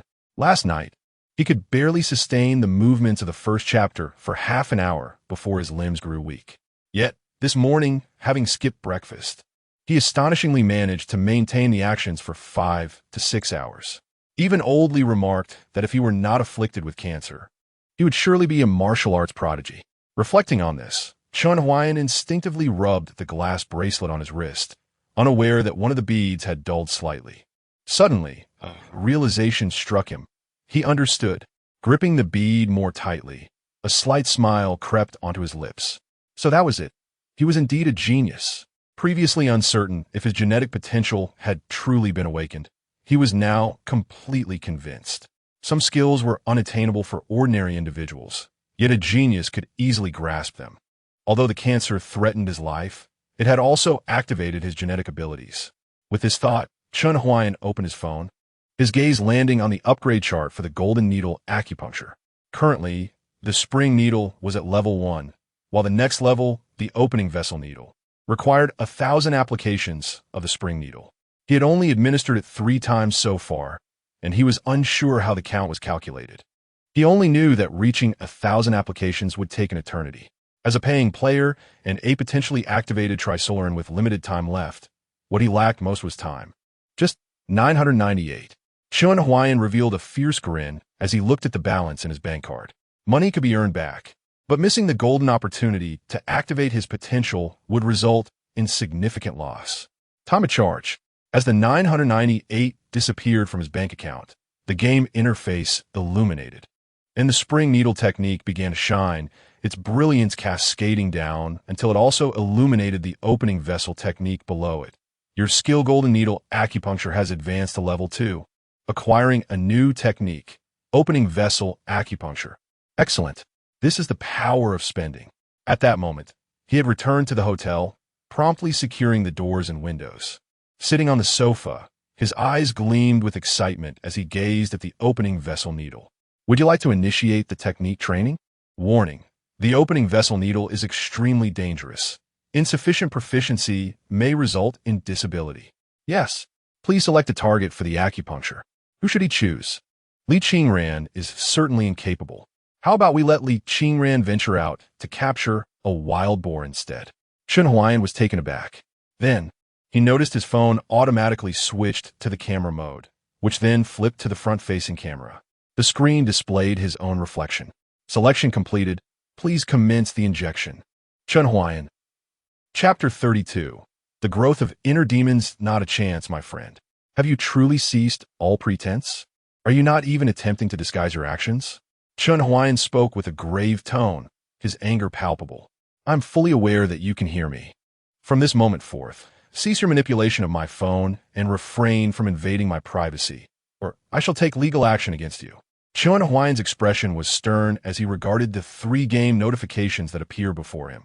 Due to the inherent dangers of the opening meridian needle, administering it to a suitable target will greatly enhance proficiency. This application can yield a 20 increase in skill level, whilst reducing the probability of disability from the opening meridian needle by 20. The effects of the opening meridian needle are formidable. It can aid your electronic girlfriend in accelerating her cultivation and solidify the foundation of practitioners. Furrowing his brow at the notifications, Chen Huai'an gradually calmed himself, his gaze inadvertently falling upon his right leg. Perhaps it was not entirely out of the question. After all, his right leg was already severely impaired. What difference would it make if it were to suffer further damage? Moreover, this was merely a game item. Just because it claimed to cause disability, did that truly hold weight? Such hyperbole. What is this fellow up to now? The black cat emerged from its box, leaping onto the sofa to observe Chen Huai'an, who was incessantly prodding at his phone. The cat needed to be close to Chen Huai'an to absorb the spiritual energy emanating from the spirit stones. Yet it dared not approach too closely, wary of the ancestral dragon's wrath that might befall it. Why is he fixated on that black box all day? Could it be that all the treasures he possesses are derived from it? The black cat cautiously moved a bit closer, yet it could only see a dark screen, its suspicions growing ever stronger. If my theory holds true, then acquiring this black box would mean all his fortunes would become mine. Perhaps the reason this human enjoys the protection of the ancestral dragon is closely linked to this black box. As the cat could not discern any remarkable qualities in Chen Huai'an, the black cat edged closer still. One eye fixed on the phone, while the other remained vigilant of Chen Huai'an's back. Suddenly, Chen Huai'an reached for the set of silver needles. The black cat paused, momentarily believing that Chen Huai'an had finally decided to administer a needle to it. In the next instant, it witnessed Chen Huai'an plunge the silver needle deep into his right leg. The black cat. A piercing scream echoed throughout the hotel. Thankfully, it was midday. Had it been morning, other guests would surely have come to investigate the commotion. Good heavens, that hurts. Chen Huai'an glanced at the site of the needle's entry, where his skin had turned a deep shade of purple. Yet, he soon sensed something amiss. The area he had pierced was previously devoid of sensation. The fact that he now felt such acute pain could only indicate that the silver needle was indeed having an effect. But it was just a modicum of pain. Did Chen Huai'an truly fear it? After enduring several more punctures, the black cat, seeing Chen Huai'an engrossed in self-inflicted torment, crouched low, preparing to seize the phone. As the final needle was thrust in, the black cat let out a meow and pounced towards the phone beside Chen Huai'an's thigh. However, at the precise moment the needle descended, Chen Huai'an's leg, which had previously been fractured, sprang up with a swiftness akin to lightning, delivering a violent knee strike to the black cat. Meow. Bang. The black cat arced through the air in a parabolic trajectory, landing squarely back in the shoebox, its lid snapping shut behind it. Alas, although it was quite painful, I can feel it now, Chen Huai'an exclaimed in delight as he touched his right leg. The effect of the opening meridian needle was to clear the channels and invigorate the flow of qi.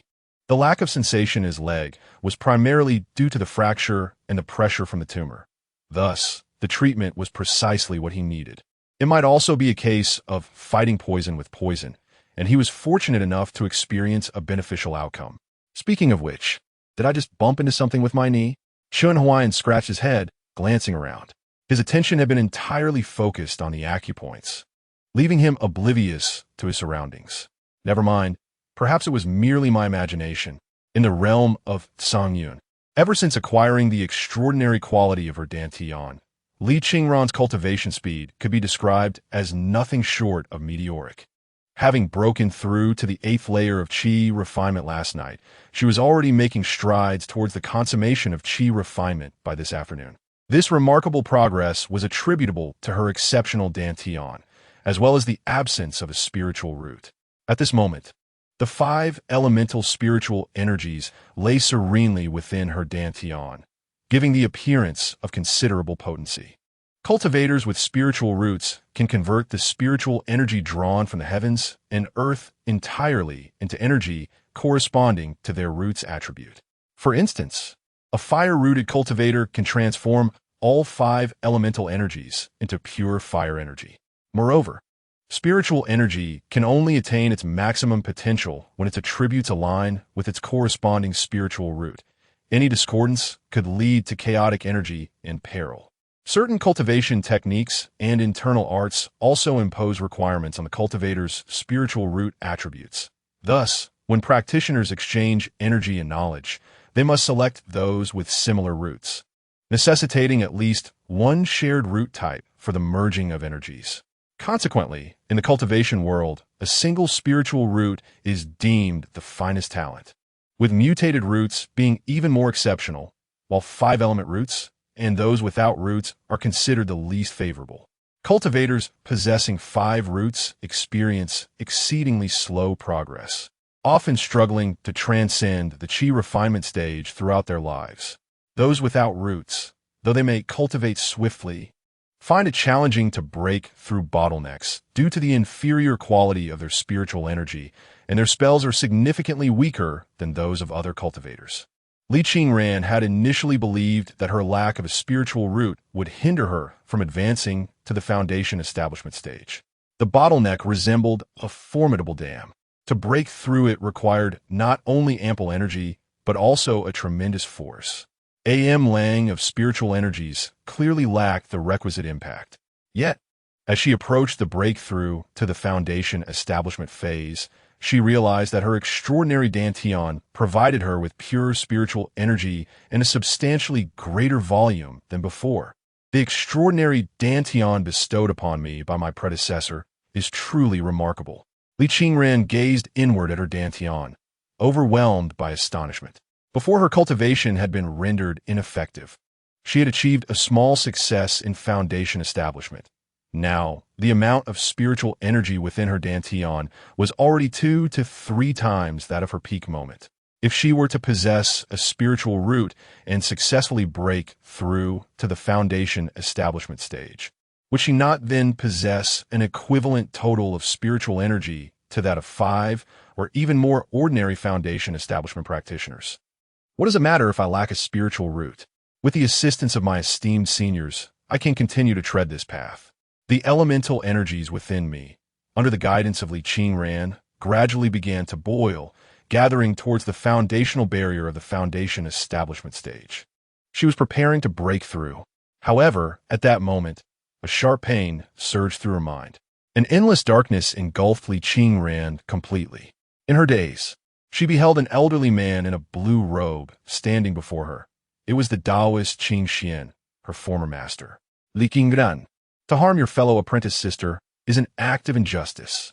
You practice the teachings of our sect, yet show no ambition, trampling upon your master's guidance, which is an act of unfiliality. You have been cast out to the outer sect, Yet you bully the outer disciples, which is an act of inhumanity. You possess the inner cultivation method of the Qi indecision, yet you still contemplate seeking other masters and changing your allegiance, which is an act of disloyalty. Your Tao heart is tarnished, and your inner demons are festering. The smiling mask cannot conceal the grotesque scars. The burdens of a torturous past cannot be easily hidden. The words of the Taoist Qing Xian reverberated in Li Qingran's mind like a resounding bell, shattering the surge of spiritual energy that was on the verge of breaking through the bottleneck. The figure of her senior brother, Lu Changtian, materialized beside the Taoist Qing Xian, a cold smirk gracing his lips. Li Qingran, a person such as you, disloyal and unfilial, inhumane and unjust, dares to dream of breaking through to the foundation establishment stage? Truly pathetic and laughable. Li Qingran, how could you harm the junior sister? I have misjudged you. Her third senior brother, Yin Zimo, wore a face of disdain. Li Qingran, spit out the elixirs and spiritual herbs I have given you. Do you even deserve them? Her second senior brother, Xiao Yifeng, bore a fearsome countenance. The fourth senior brother, Zhang Han Xiao, approached with a sword in hand, his gaze fierce. If you achieve the foundation establishment stage, I shall cleanse the sect and ensure your complete disappearance from this world. No, that is not true. I did not intentionally harm the junior sister. I have not been negligent in my cultivation, nor have I oppressed the outer disciples, no. Li Qingran clutched her head, shrinking into the frigid darkness. She yearned to defend herself, yet countless dark hands emerged from the void to cover her mouth. No one believed her words. No one truly listened to her. Just like on the day of the sect's grand competition, when the junior sister was injured, she was struck down from the stage by the furious Lu Changtian. Her pleas for defense were feeble, her tears dismissed as mere pretense and scheming. Yet she had clearly coughed blood, lying in the dust, while Mu Baishuang had merely suffered a superficial wound. Was she not a junior sister of Lu Changtian? Was she not a disciple of Qi Xiaopeak? Was she not a student of Taoist Qing Xian? The onlooking fellow disciples reappeared, materializing in the darkness, crowding around the people of Qi Xiaopeak. She could only watch helplessly as their disdain and hostility manifested in pointed fingers. She could only hear their scornful and mocking words. Was it true that she had intentionally harmed the junior sister? Such a wretched being. How could there be a disciple with such a malicious heart within Qi Xiaopeak? Perhaps it was envy over Mu Baishuang's beauty. Ha ha ha. How could senior brother Lu, such a good person, have once cared for her so much? Such a person deserves death, to be cast out of the sect to feed the beasts in Wankingshan. Out of Qingyan's sect. Out of Qingyan's sect. The sixth junior sister, Mu Baishuang, nestled behind everyone, seeking solace beside Lu Changtian. She stood illuminated by the light, shielded by those around her, resembling a delicate flower cherished and protected. With a gentle smile, she gazed at Li Qingran, whose face was streaked with tears, and subtly moved her lips. Yet, only Li Qingran, ensnared in darkness, could hear her whispered words, Sister Qingran, fade away. A person like you does not deserve to live. Chapter 33. The Awakening of Conscience. Ah, by the way, did I not rescue a black cat yesterday? I wonder how it is faring. Chen Huai'an rose, intent on checking the shoebox. The black cat within, having just received a kick to the head, perked up at the sound, ready to charm Chen Huai'an with its antics. At that moment, however, a sudden buzz emanated from the mobile phone on the tea table. Chen Huai'an returned to the sofa, and the black cat, as heart sank once more, returning to its prone position. Your electronic girlfriend is currently under attack from inner demons. Chen Huai'an was taken aback and opened the small room, finding Li Qingran sitting cross-legged on the bed. Her complexion was pale, brows furrowed, and her face was glistening with beads of sweat. A sinister aura gathered on her forehead, her lips were darkened, and her delicate features were unmistakably etched with agony. Do inner demons exist, even in the Qi refining stage? Chen Huai'an felt a sense of bewilderment. He had read numerous novels, where protagonists encountered inner demons only at higher realms. It was uncommon for someone in the Qi refining stage to be beset by such a trial. Upon opening Li Qingran's status bar, the explanation for her plight became evident. Inner demons manifest. Inner demons are unrelated to cultivation levels. they stem from the practitioner's own thoughts. Obsessions, malicious thoughts, and greed can all become inner demons. These may arise from the practitioner's experiences and can also be influenced by certain malevolent practices, leading an untroubled cultivator to manifest inner demons. To dispel them, one must eradicate the underlying thoughts. Is that so? What troubling thoughts afflict Li Qingran? Chen Huai'an recalled Li Qingran's background. Aside from the tragedy of her parents at the hands of treacherous individuals, the greatest blow on her path of cultivation undoubtedly came from the group at Qishao Peak, or perhaps the entirety of the Qingyun sect was a vast nightmare for her. Knowing the source is one thing, but dispelling it is another matter entirely. He had not forgotten that this was a game, so he began poking around for the recharge page. There was something particularly absurd about this game. Beyond the overt storefront, all other functions requiring monetary input were concealed. For instance, providing Li Qingran with protection was not a permanent feature. It only became available as the plot progressed, and he could only resolve Li Qingran's troubles through in-game purchases when the game itself revealed the recharge option. How frustrating! The game developers always seem to present themselves as virtuous while engaging in dubious practices. Never mind, having failed to locate it, when in doubt, one must consult the heavens. Chen Huai'an promptly accessed the game as customer service. This predictive endeavor requires a payment of 100 to purchase an opportunity, and you will also incur a layer of fortune loss status. Do you wish to proceed? Yes. Predicting the heavens. In the Songyun realm, storms of change were brewing. Hiss.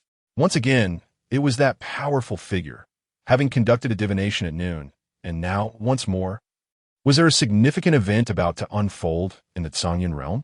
Reports from Wan Qingshan spoke of a divine elixir-s emergence, followed by a surge of spiritual light. It was highly probable that this elder-s divination was linked to these two extraordinary occurrences. The Middle Continent-s secret realm was about to open, a season ripe with turmoil, alas. Wanjian Pavilion.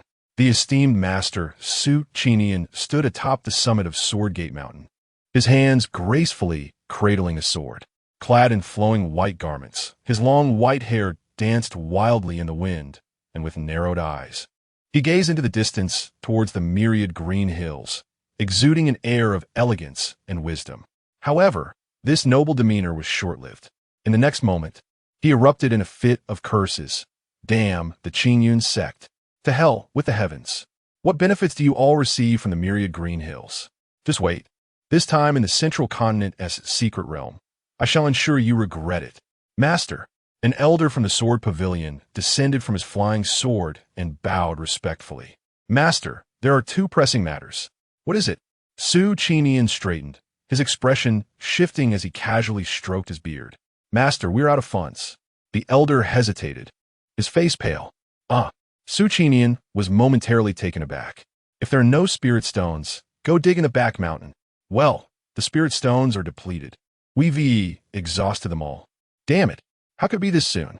Su Qinian could no longer maintain his composure. This situation had been anticipated.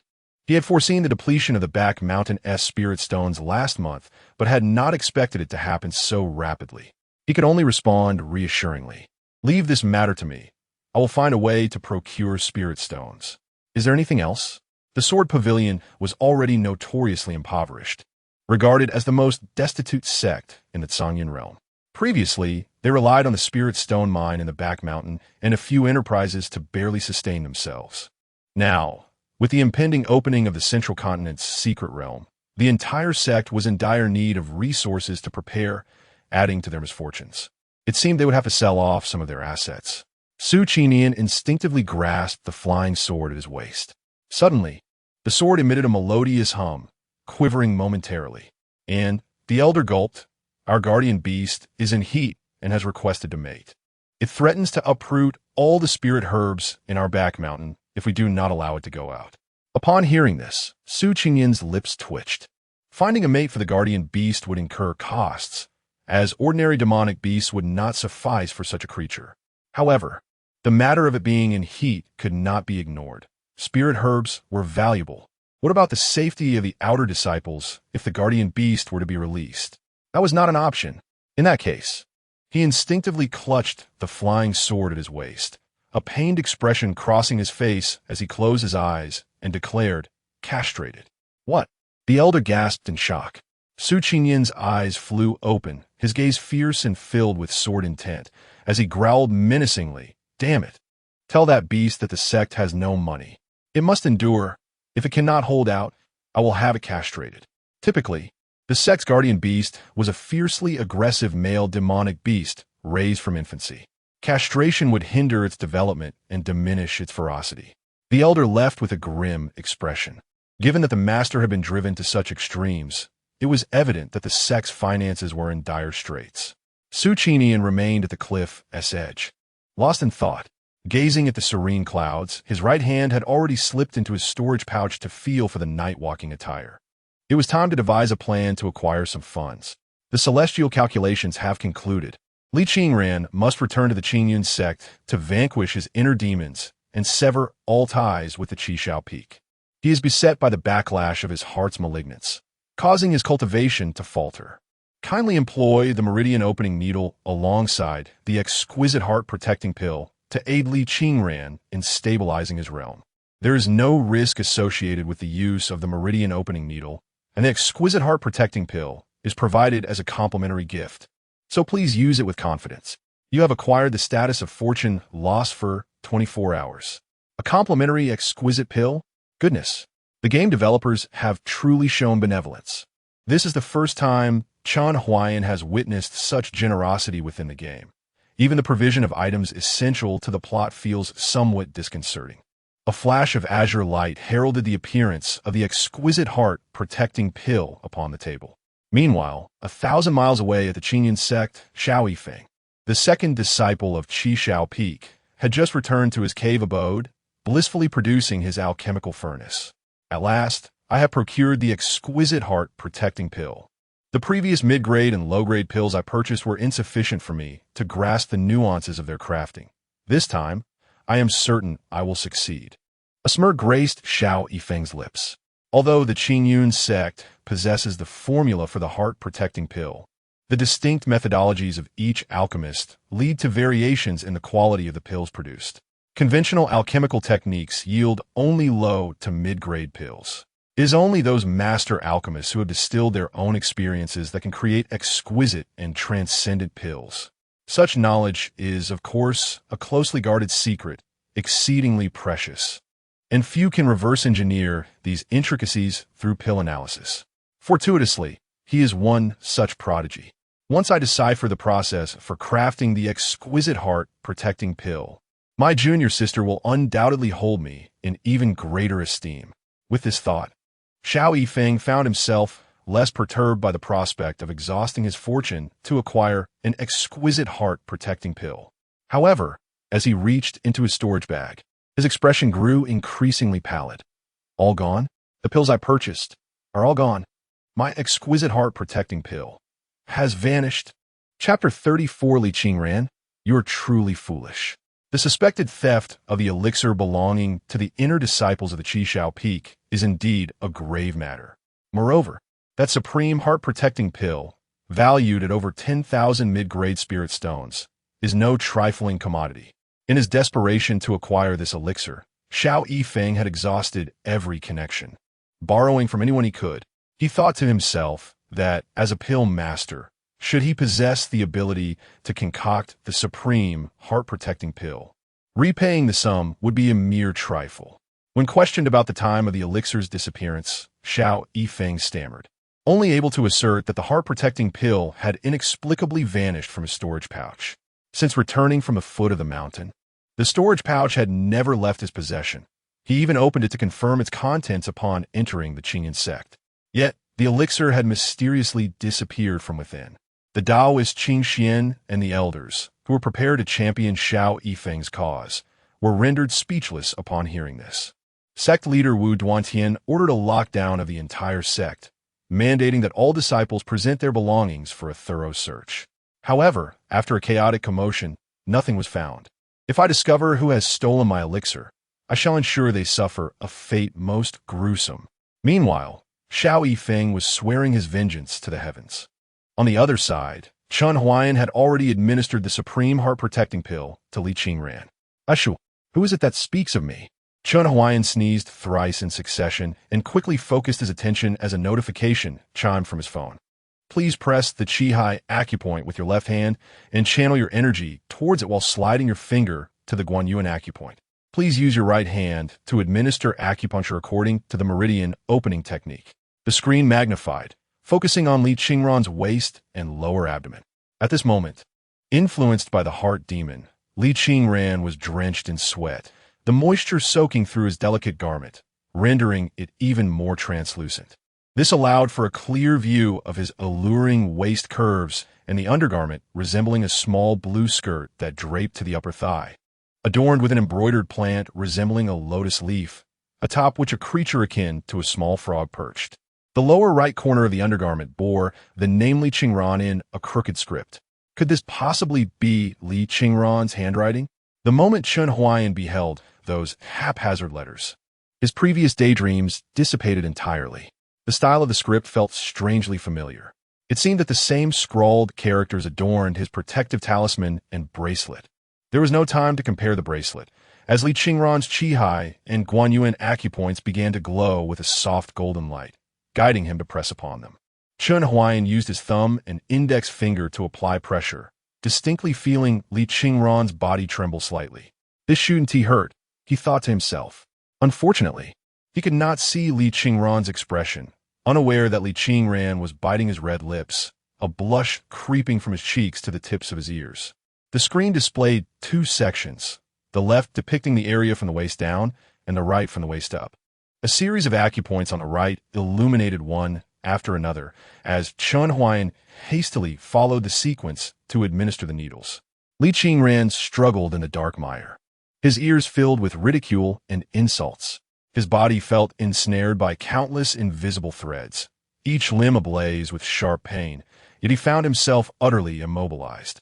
The Taoist Qingxian, Lu Chantian, Xiao Yifeng, Yin Zimo, Zhang Hanxiao, Mu Baishuang, along with the disciples of the Qingyan sect. Their faces coalesced into a colossal wall, swirling around her. Diverse visages and voices, yet all bore a uniform expression, as if each were carved from the same mold. From those cavernous, blood-red mouths emerged a chorus of cold, cruel words. Li Qingran, do you think you can break through to the foundation establishment stage? Ridiculous. You wretched one. You deserve to have your cultivation crippled. Get out of the Qingyan sect, get out. Sister, someone like you does not deserve to live. The ringing in her ears pierced through her mind like a blade, as chaotic thoughts boiled over, mingling with the incessant, buzzing words that assaulted her psyche. Her very soul felt as though it were being wrenched away, each taunt and needle piercing her, leaving her battered and broken. Every inch of her bones was crushed underfoot, along with her dignity and sense of self. She even began to question her own existence. With desperate hands, she reached out to touch something to affirm her presence, but found only the chilling void of emptiness. The faces loomed ever closer, their mouths opening and closing, intent on devouring her, tearing her apart. No! Someone! Save me! Suddenly, a clear, crisp sound of a sword's song rang out from the darkness, like a spring of pure water plunging into murky depths. It washed away the cacophony of buzzing voices. A beam of light pierced the shadows, illuminating the scene. Li Qingran. Someone was calling her name. With great effort, she opened her eyes and saw that the faces surrounding her had ceased their vitriol. They stared, wide-eyed in shock, as a line split across their heads, flames erupting from the widening fissure, distorting and shattering them to pieces. Li Qingran. The voice grew nearer. Amidst the ashes, she could vaguely discern a figure standing resolute behind the smoke, sword in hand. The features remained obscured, but the figure was draped in black, with cascading white hair. A majestic five-clawed black dragon swirling around him with golden eyes ablaze. Senior. Li Qingran gazed at him, her eyes filled with wonder. A wave of reassurance swept through her turbulent thoughts, and the darkness seemed to retreat in fear of his imposing presence. Li Qingran opened her eyes once more, finding herself still in that small room. The horrifying visions had merely been illusions conjured by her inner demons. Now, she was nearly drenched, an unusual sensation radiating from her abdomen and waist. Looking down, Her face flushed crimson to her ears. Two golden spiritual hands were pressing on the acupoints of her waist and abdomen. The left hand channeling energy, while the right hand employed spiritual energy as needles in acupuncture. The sensation at the acupuncture points was tingly and itchy, almost compelling her to gasp. Yet she managed to hold her breath, closing her mouth tightly. After all, the senior was assisting her in cultivating. She could not disturb him. Li Qingran silently observed as the soft flesh around her abdomen and waist yielded to the pressure of those two hands, sinking in and then springing back. With her head bowed, she bit her lower lip, a rosy hue creeping from her ears down towards her neck. Her hands twisted the hem of her garment nervously, the fingers turning pale from the force of her grip. Her feet instinctively shuffled back and forth on the ground, wishing desperately to find a crevice to hide within. It was over. Her belly band had been seen by her senior. How mortifying. Why did I have to embroider lotus leaves and frogs? Surely, her senior thinks I am quite childish. Li Qingran, you are truly foolish indeed. Oh dear, how am I to face my senior from now on? With Chen Huai'an's antics, the matter of her inner demons seemed to pale in comparison. The girl's mind was consumed with thoughts of how to comport herself in the presence of her senior. Even after Chen Huai'an had finished his treatment, Li Qingran remained lost in her anticipations of future awkward encounters. At last, it was over. Her cultivation had been preserved. Chen Huai'an breathed a sigh of relief as he noted Li Qingran still residing in the realm of perfected qi. The supreme heart-protecting elixir was effective for solidifying one's cultivation. The backlash from her inner demons had been quite severe. Even the heart-protecting elixir might not have sufficed to fully maintain her level. However, combined with his unique technique of meridian opening acupuncture and his proprietary acupressure skills, the minor nuisance of her inner demons was easily manageable. Next came the task of addressing the issue of her inner demons. Chen Huai'an furrowed his brow. According to the predictions of heavenly mechanics, Li Qingran needed to return to the Qingyun sect to sever her karmic ties. Frankly speaking, if given a choice, he would prefer that Li Qingran not risk returning to the Qingyun sect. Unfortunately, the narrative design of this game offered him no other options. If she were to return, there could be peril awaiting her. Just as he found himself in a quandary regarding his next steps, a sudden knock echoed from outside the small room, followed by a dispassionate voice. Li Qingran, open the door. I know you are inside. Chapter 35. A decisive conclusion. The person who arrived was Lu Changtian. Li Qingran was absolutely certain of this. Having spent 3 years on Qishao Peak, she was intimately familiar with Lu Changtian's voice. Simultaneously, she sensed a faint murderous intent and a probing spiritual awareness. Li Qingran, have you reached the pinnacle of qi refinement? How is that possible? Lu Changtian's voice brimmed with astonishment. Given that Li Qingran's dantian had been crippled, it should have rendered her incapable of normal cultivation.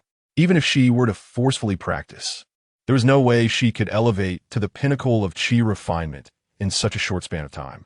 Intrigued, he reached out and pushed against the door.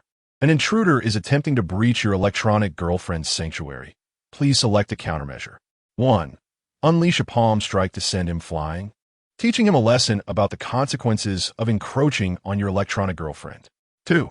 Utilize the pressure of a powerful presence to compel him to kneel, instilling a sense of respect. 3. Snort coldly, channel inner strength to shatter his eardrums, and send him fleeing in terror.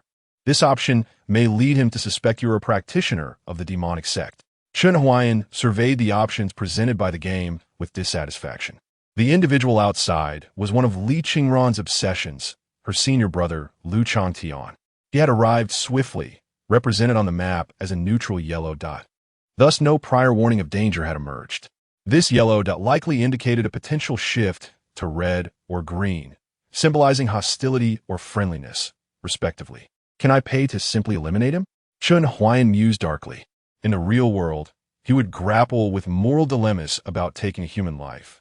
But within the confines of a game, he found no ethical reservations about disposing of Lu Changtian.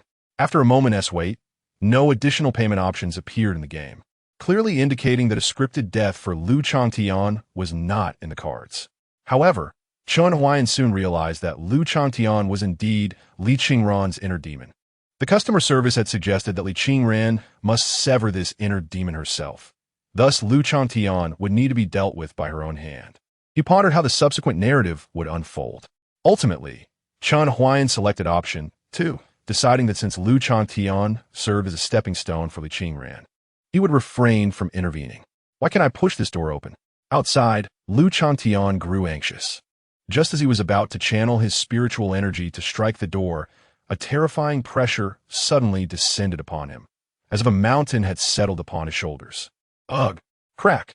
His vital energy surged, his internal organs feeling as though they were gripped by an iron fist.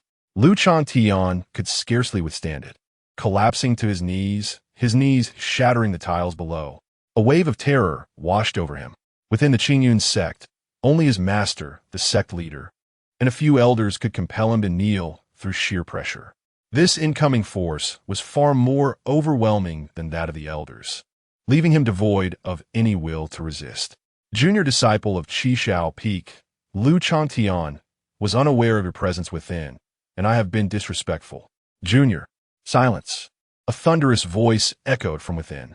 A fierce gust of wind burst forth, flinging the door open before slamming it shut with a resounding bang. Lu Changtian was sent flying into a thunder pit, feeling as though his abdomen had been struck with tremendous force, his internal organs twisting painfully, and all words caught in his throat. Qingran, this is someone from your former sect. I shall not intervene. Yes, thank you, Senior. To his astonishment, Li Qingran addressed that person as Senior. Their relationship seemed rather intimate. Could it be that Li Qingran's recovery was aided by this Senior? Was it this same Senior who had dispatched Song Jiaojiao? Had Li Qingran allied herself with the demonic sect? Yet the pressure she had just felt was entirely serene, devoid of any trace of malevolence. That Senior did not appear to be a cultivator of the demonic path. How had Li Qingran become associated with such a formidable figure? Lu Changtian's thoughts were in disarray when the door to the small room opened, and Li Qingran emerged, having changed into a different outfit, a faint blush lingering on her delicate face. Lu Changtian, what brings you here? He gazed at this former junior sister, realizing that although little time had passed, she had undergone a remarkable transformation. At this moment, Li Qingran exuded a chilling elegance, her demeanor no longer reflecting the timid vulnerability she once displayed when seeking their aid, but rather resembling a sword drawn from its sheath, radiating a subtle brilliance. This sister had become a stranger to him. Faced with this version of Li Qingran, coupled with the mysterious Senior's presence within the small abode, Lu Changtian instinctively lowered his stance as an elder brother. He pressed a hand to his chest and stood up, speaking in a calm tone. Junior sister, I have come to bring you back to the Qingyun sect. Although you injured 6th junior sister during the sect competition, it is not a crime punishable by death. I was unaware that Zhang Hanshao, that scoundrel, left you here in Wanjing Mountain to await your demise. Otherwise, I would not have stood idly by. Not a crime punishable by death. A bitter smile crept across Li Qingran's face, her icy gaze fixed upon Lu Changtian. Not a crime punishable by death, yet you have crippled my dantian?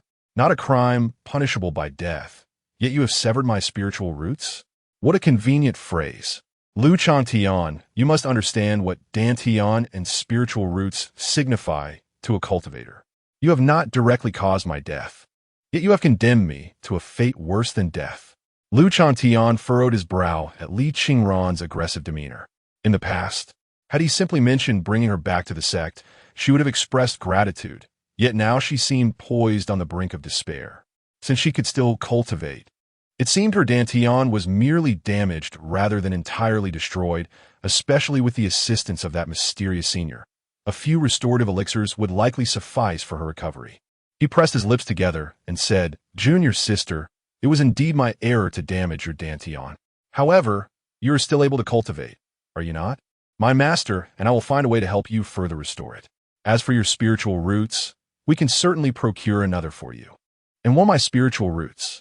The chill in Li Qingran's eyes surged, her voice trembling. Your spiritual roots.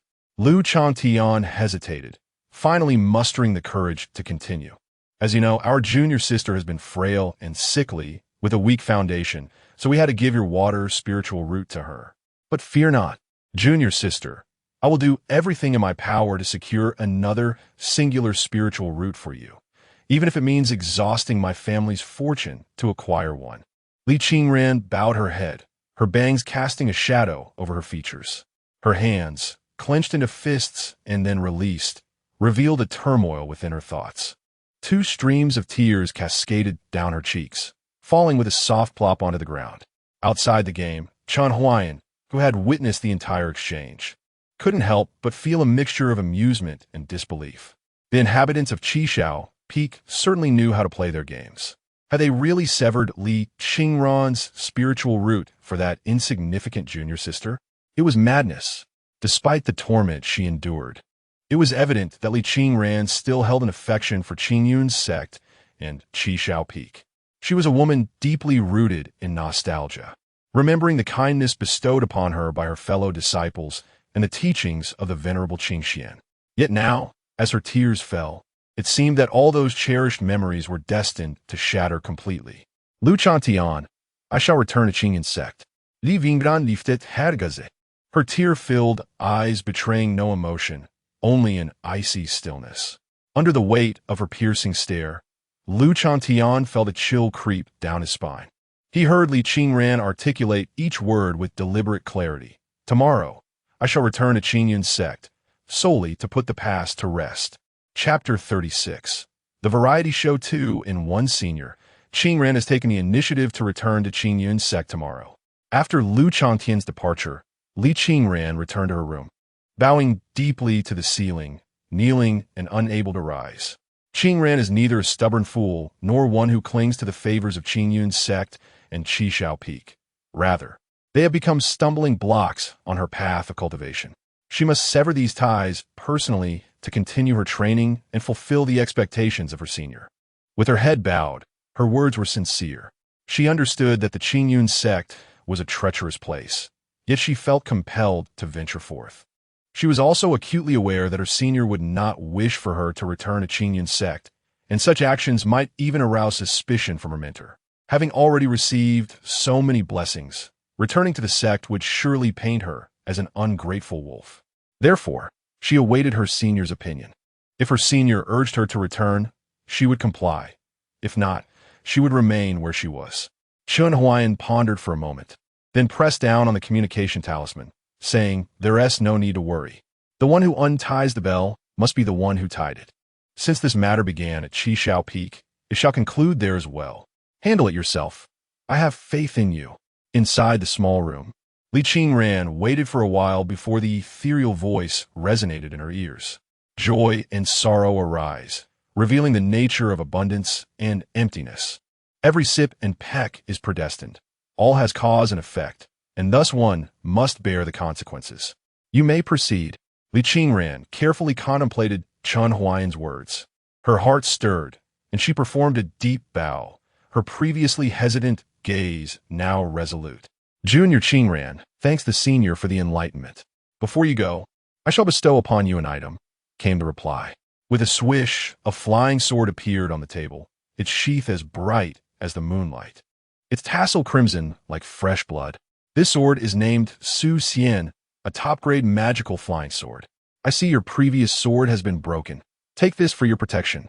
Li Qingran cradled the Su Xian sword. Her heart softened once again, overwhelmed with emotion. She wiped the tears from the corners of her eyes, embraced the sword, and bowed deeply in gratitude. Qingran shall not disappoint the senior. Hello, may I speak to Mr. Chen? This is he. We are inviting you to participate in a variety show, and we would like to know if you... What scam call? Chen Huai'an frowned, promptly ending the call. He was already troubled about how to help Li Qingran overcome the impending trial, especially since funds were running low. And this troublesome game would surely find ways to pressure him financially. He had no time to engage with scammers. In the past, he might have spent an hour discussing life and ideals with them, but not today. Just as he hung up, the other line rang again. Chen Huai'an glanced at the caller ID, a cold smile creeping onto his lips as he pressed the answer button. Fine, if you insist on pushing your luck. Then let it be known that today, the esteemed Chen Xianzuan is not one to shy away from confrontation. Mr. Chen, Please don't hang up. We are not scammers. We are an outdoor variety show called Adventure with Friends. We saw your vlog of the Lushan Challenge, and our director is very interested in you. We would like to extend a special invitation for you to join our program. Our program features a considerable number of popular young stars, and it has garnered impressive viewership on Mango TV. Your participation could also serve to promote your live streaming account, significantly increasing your follower count. Truly a win-win situation. Upon hearing this, Chen Huai'an's expression sharpened as he sensed the complexity of the matter. He promptly accessed the hotel computer and searched Baidu, discovering indeed the existence of this outdoor variety show, which has gained a modicum of popularity. The fundamental premise of the show revolves around a group of trending young talents undertaking extreme outdoor challenges, such as hiking, diving, bungee jumping, and wilderness survival.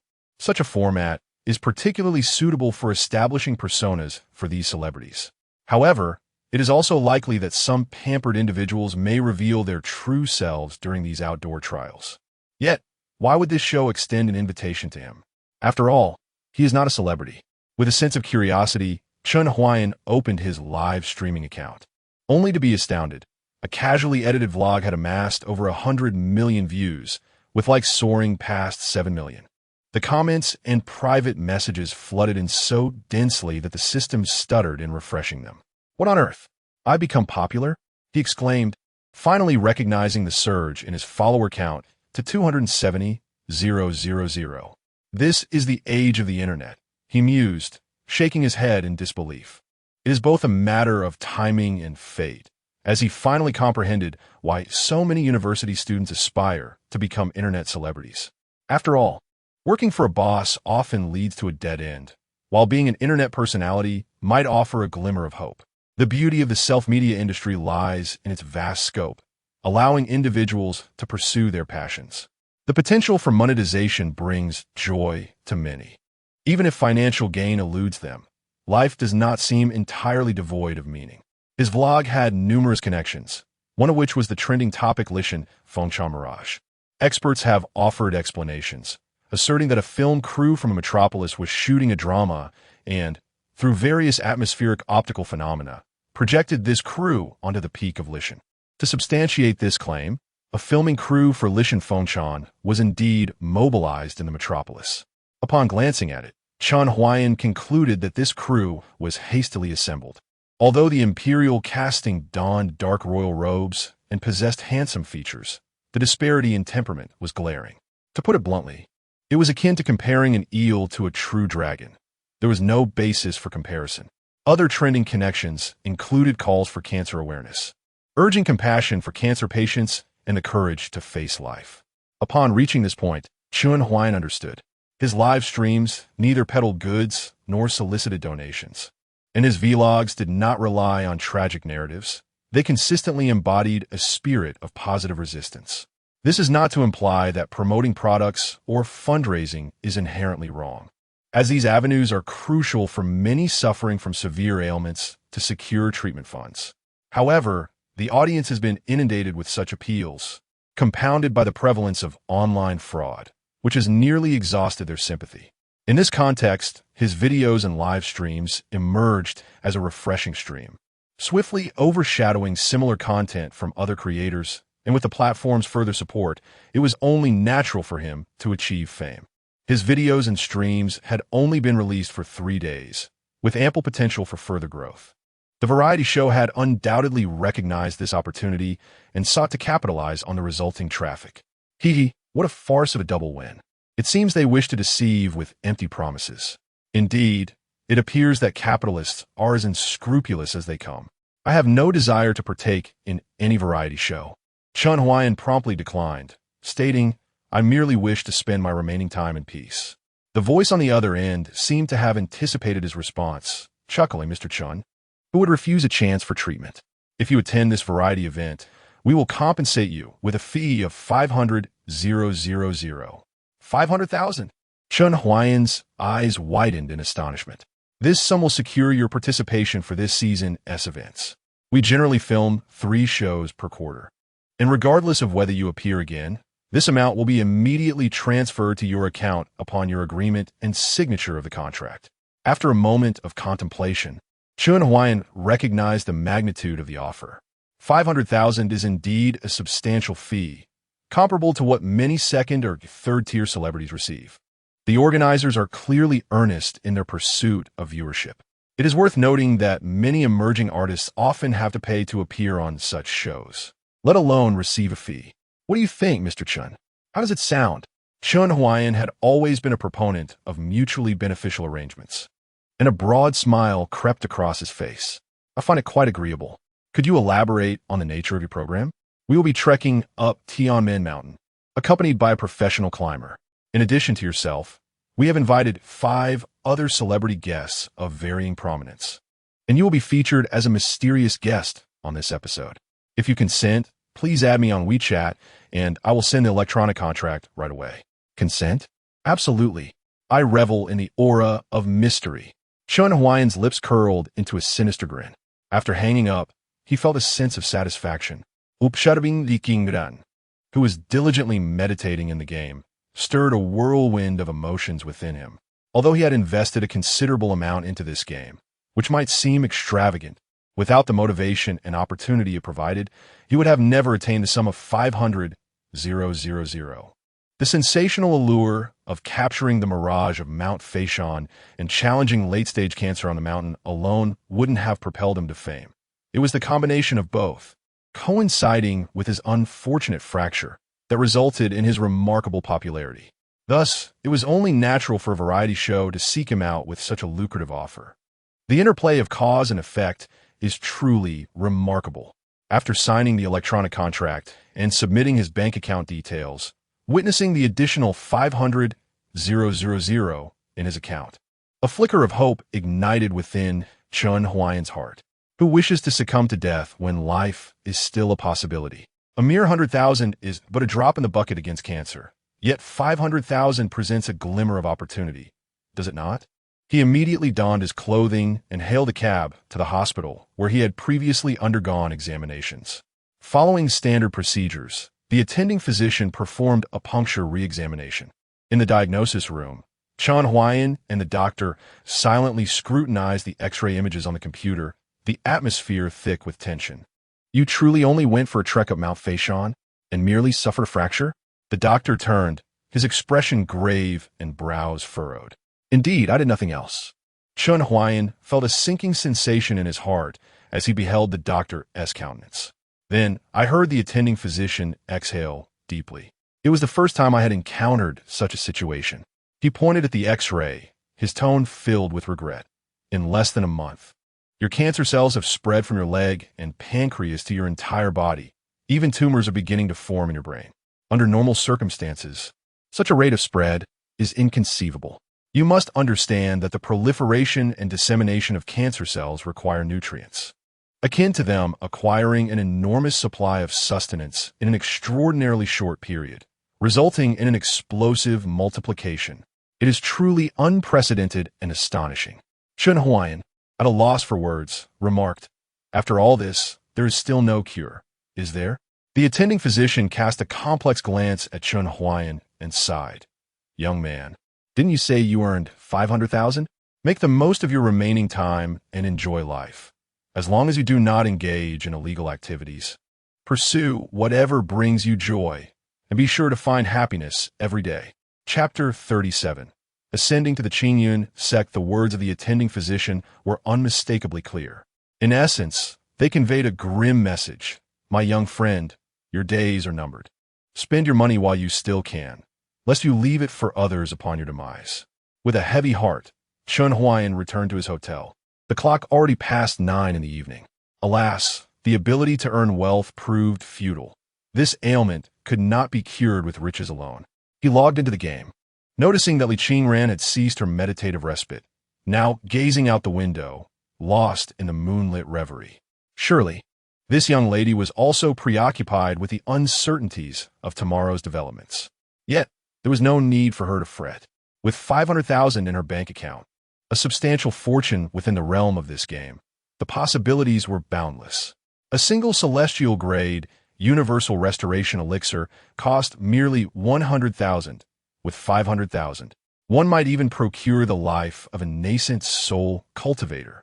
If only I could invest in my own survival.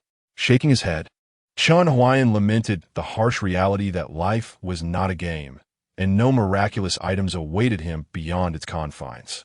Tomorrow, Li Qingran would return to the Qingyan sect, while he was destined for Tianmen Mountain to record program. Altering one's fate would indeed rely on his own efforts. At least now, with 50,000 at his disposal, he could undertake ventures he had previously deemed impossible. In a sense, was this not a form of destiny alteration? Reclining on his bed, he stared at the ceiling, engaging in a monologue with himself. The anxiety that had once consumed him dissipated in an instant. Things could hardly worsen from here. Thus, every subsequent step would be a stroke of fortune. With nothing pressing to occupy his time, he resolved to administer an injection to the black cat. Finally remembering the presence of another life in the room, he retrieved the black cat from its shoebox. The feline, having just awakened, appeared disoriented as it was placed on the sofa. However, it quickly regained its composure, letting out a pitiful meow, then limping a couple of steps on the sofa before turning back to Chen Huai'an with another meow. Could Chen Huai'an withstand such a sight? He scrutinized the black cat, which seemed to share his limp, stroking his chin in contemplation. What technique should he employ? The prior acupuncture method had yielded satisfactory results, albeit with potential risks. Yet, given that the cat was already limping, any side effects would be inconsequential. After all, his luck could not be that dire. The black cat pondered as well. Aha! Am I not adorable? Hurry and treat my injuries, so I may seize your treasures more effectively. Ha. The decision was made. He would use the acupuncture method, taking a chance that a bicycle might transform into a motorcycle. Chen Huai'an retrieved a silver needle and proceeded with the treatment on the black cat. Half an hour later, the black cat reflected on its now crippled right leg. This isn't right, it shouldn't be like this. Could it be that this lad is inept at acupuncture? My leg was perfectly fine before. It had merely feigned its limp, but now it was irrevocably disabled. A large, expressionless face loomed into view. You share a bond with me. Chen Huai'an masked the guilt swelling within him. He could discern that the black cat's right leg had utterly lost sensation, resembling a rigid wooden stick. Thus, I shall take responsibility for you, and from now on, you shall be named Baji. In our human world, naming a pet signifies its inclusion under one's care. You are to grow healthy and strong, sharing in my sustenance without any fuss about your diet. As Chen Huai'an rambled on, he placed the bewildered Baji into a shoebox and closed the lid, thinking to himself that a mere kitten understood nothing. He would figure out the acupuncture techniques before mending its leg. With that thought, he leaned on his cane and descended the stairs to purchase steamed buns. Today, with money in hand, he planned to indulge in not just buns, but also a chicken leg. The door slammed shut with a bang, causing the shoebox on the table to tremble violently. My leg. Damn the human brat. Just you wait until I find the opportunity to deal with you. By noon, Chen Huai'an had fallen asleep, while the mobile phone on the table continued to run the electronic girlfriend game. As the clock struck 12, a game notification popped up. You have 72 days left to live. Have you heard? That Li Qingran is returning to the sect. Li Qingran? Who is that? The one who injured the little sister from Qishao Peak. It's said to have been intentional. How dare she come back after such a serious offense? Regardless of intent, who emerges unscathed from the sect competition? Is Qishao Peak truly so petty? Enough talk. Li Qingran has arrived. The disciples gazed toward the entrance of Qingyan sect. At some point, a slender figure appeared there, clad in a pale green and white robe, her dark hair secured with a white ribbon at the back, and her right hand wielding a moonlight-colored flying sword. The morning breeze gently lifted the strands of hair framing her face, while the edges of her robe and the sword's tassel danced in the wind. Her pace was unhurried, yet she swiftly reached the plaza before the sect hall. Is she truly Li Qingran? Everyone speaks of Mu Baishuang's beauty, claiming Li Qingran is envious of her position on Qishao Peak. But now, it appears Li Qingran surpasses Mu Baishuang in beauty by far. Indeed, Li Qingran has always been more beautiful than Mu Baishuang. I felt quite sorry for her when she was expelled from the sect. Li Qingran stood in the plaza, raising her gaze to meet the myriad of eyes upon her. With a total of 200 cultivators in Qingyun sect, she could distinctly hear the buzzing of their discussions. She had no idea what they were saying, but likely it wasn't anything flattering. Li Qingran, there is nothing to fear. She gripped the Su Xian sword tightly. The scabbard was icy to the touch. The blade, forged from millennium of mysterious iron, radiated a chilling frost, merging seamlessly with the morning mist. Yet, she felt no cold. Instead, a sense of calm began to wash over her, dispelling her tension. She was not alone in this moment. Behind her, she was not without support. Even if she could not see the figures of her seniors, she felt a gentle gaze upon her. Day and night, during her practice, mealtimes, sleep, and even while bathing, that gaze would occasionally manifest. Initially, it made her shy and awkward, but later, the absence of that gaze brought about an unsettling feeling. Unbeknownst to her, she had become increasingly reliant on her senior. She was aware that this was not a favorable situation, yet she found herself unable to restrain her feelings. She had waited for an indeterminate duration, with only the sun shifting a mere fraction. The esteemed elders from various peaks gathered, and as the doors of the main hall swung open, the sect leader, Wu Duantian, emerged accompanied by 3 of his direct disciples. From the summit of Qishao Peak, 5 radiant beams of light soared forth, with a cerulean flying sword leading the descent. Qingshan Daoist alighted gracefully from the Xianyuan sword, followed closely by Xiao Yifeng, Yunzi Mo, and Zhanghan Xiao, the 3 inner disciples of Qishao Peak landing sequentially upon the plaza. Lastly, Lu Chantian arrived, with his flying sword carrying his junior sister, Mu Baishuang. A silent exchange transpired between Li Qingran and Mu Baishuang, their gazes serene. However, Mu Baishuang appeared startled, hastily seeking refuge behind Lu Chantian. Suddenly, a thunderous shout resounded, causing Li Qingran's ears to ring. Li Qingran, are you aware of your transgressions? Chapter 38. Who dares to speak? The speaker was the Qingxian Daoist.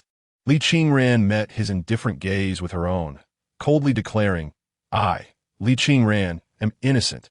A momentary silence enveloped the square in front of the hall following her proclamation. All eyes were fixed on Li Qingran, astonished. Where did she find the audacity to confront a cultivator at the transformation stage? For the majority of practitioners within the sect, an elder like the Qingxian Daoist was a figure of profound respect, akin to an embodiment of celestial principles. Regardless of the righteousness of his words, whatever he decreed was accepted without question. Any discrepancies could be addressed later in a more measured manner. To directly challenge a transformation stage cultivator was tantamount to courting death. There was no need to discuss authority. The power of a transformation stage cultivator was indisputable. To utter a dissenting word was to invite oppression by virtue of their superior realm. In the world of cultivation, strength was the ultimate truth. Sect Master Wu Duantian gazed at Li Qingran, shaking his head with a sigh. Li Qingran possesses commendable fortitude. Even under the weight of Elder Qingshuan's intimidation, she remains composed. Yet, her obstinacy may lead to her downfall, rendering her ill-suited for the realm of cultivation.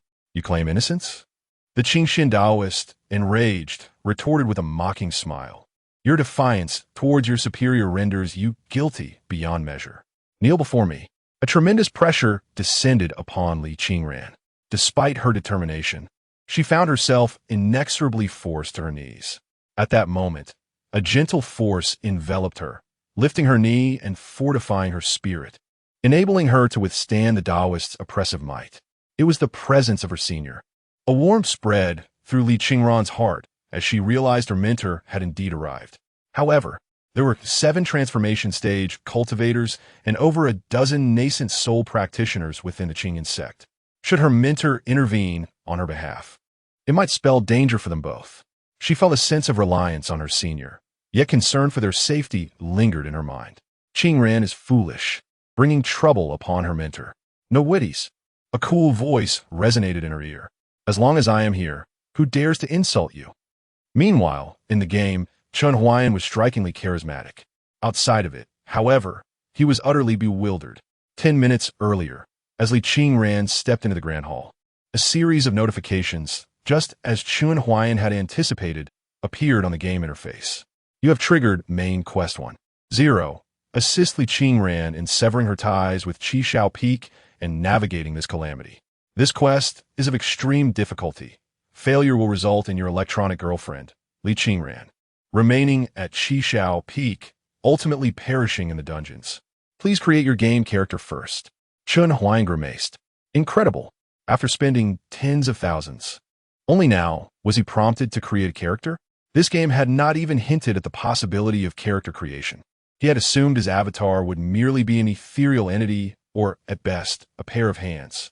Let me see what this is all about.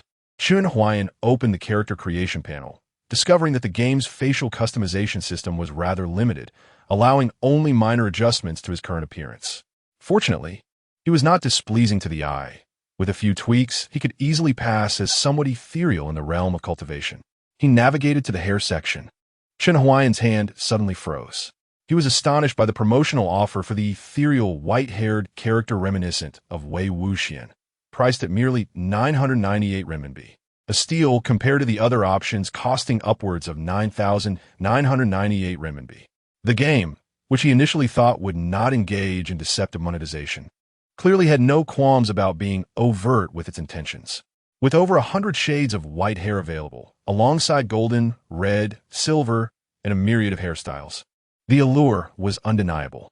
The discounted white hair, resembling a bleached version of Wei Wuxian's ponytail, captivated him. After trying on, he was utterly impressed. Though 998 renminbi was reasonable, being a connoisseur of white-haired aesthetics came at a price. Fortunately, with his substantial wealth, this expense was trivial. Next came the attire. Failing to purchase a costume would leave him with only a free, plain linen robe, devoid of any distinguished presence, hardly better than a beggar on the street. Thus, he diligently selected a dark-colored Taoist robe, adorned with golden dragon patterns, priced at 3,988 renminbi. This was also a limited-time offer, with other robes costing tens of thousands, and some even reaching exorbitant prices in the millions, requiring spirit stones for acquisition, a concept he could not fully grasp, but it was clear he could not afford those. With a stylish attire and white hair, his character finally exuded a semblance of prestige, though it still paled in comparison to the resplendent figures in the sect's grand hall. Subsequently, he encountered the opportunity for further expenditure. Special Effects 1. Ancestral Dragon's Protection bestows the effect of Ancestral Dragon's aura, clearing the way upon entry with its formidable presence. Daily Card. 9,988 renminbi or 1 spirit crystal. Monthly Card. 288,888 renminbi or 28 spirit crystals. Annual Card. 3 million renminbi or 300 spirit crystals. Permanent Card. 3 billion renminbi or 300. 000 spirit crystals 2. Golden Crow Pursuing the Sun grants the Golden Crow's radiant effect, heralding a glorious entrance. Daily Card. 8,888 renminbi. Monthly Card. 250,000 RMB. Annual Card. 2.08 million RMB. Permanent Card. 2.5 billion renminbi or payable with spirit crystals. Ultimately, after a moment of contemplation, Chen Huai'an opted for the Ancestral Dragon seal. The pricing was economical and offered excellent value. Upon equipping the effect, a phantom of a 5-clawed black dragon encircled his character, though it could not compare to the full Ancestral Dragon's protection. Yet, for the modest sum of 99.8 renminbi, it was a bargain. After all, he was contending with cultivators at the transformation stage, not a horde of celestial immortals, so there was no need for extravagance. He was aware that even more costly expenditures lay ahead. Weapon effects, his weapon, the black scale sword, while delivered to his home, remained present in his character's inventory within the game. Chen Huai'an simply purchased an exquisite spiritual artifact effect, taking advantage of today's special offer at a mere 99.8. Ultimately, weapons are merely external possessions. One must possess inner strength to forge one's path. The main event is upon us. Instant Ascension, limited time 0. 1 discount offer. Newly created characters lack any realm. It remains uncertain whether they can cultivate. Currently, the character has not been fully established, hence no cultivation options have emerged. However, The options for monetary investment have been clearly outlined. 1. Instant ascension to perfect Qi refinement. 200,000 Qi refinement perfect experience, card 99. 8-day. 2. Instant ascension to perfect foundation establishment. 5 million foundation establishment perfect experience, card 998-day. 3. Instant ascension to perfect golden core. 80 million golden core perfect experience, card 10. 998-day. 4. Instant ascension to perfect nascent soul. 660 million nascent soul perfect experience, card 88,000-day. 5. Instant ascension to perfect transformation. 1. 88 billion transformation perfect experience, card 188,000-day.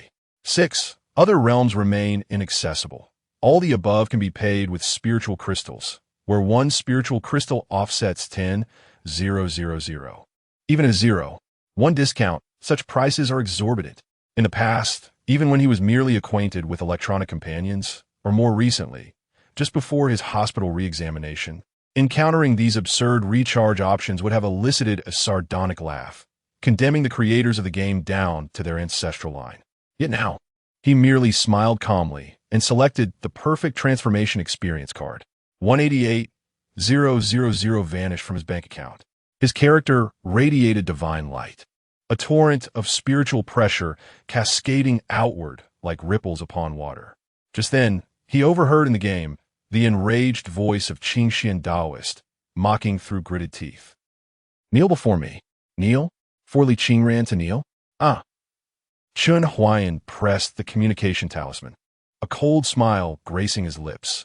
"As long as I am here today, let us see who dares." Chapter 39. What of interference? In the grand square of the Qingyun sect, two formidable presences of the god transformation stage clashed, resulting in a cataclysmic explosion of spiritual energy centered around Li Qingran. The surrounding cultivators felt as though their heads had been submerged in water, a resounding buzzing filling their ears as the square became a tempest of flying sand and stones, obscuring their vision with dust. The ground was violently upheaved, tiles flung into the air and crashing against the surrounding walls, leaving a multitude of deep impressions. This is dire. A powerful expert is present.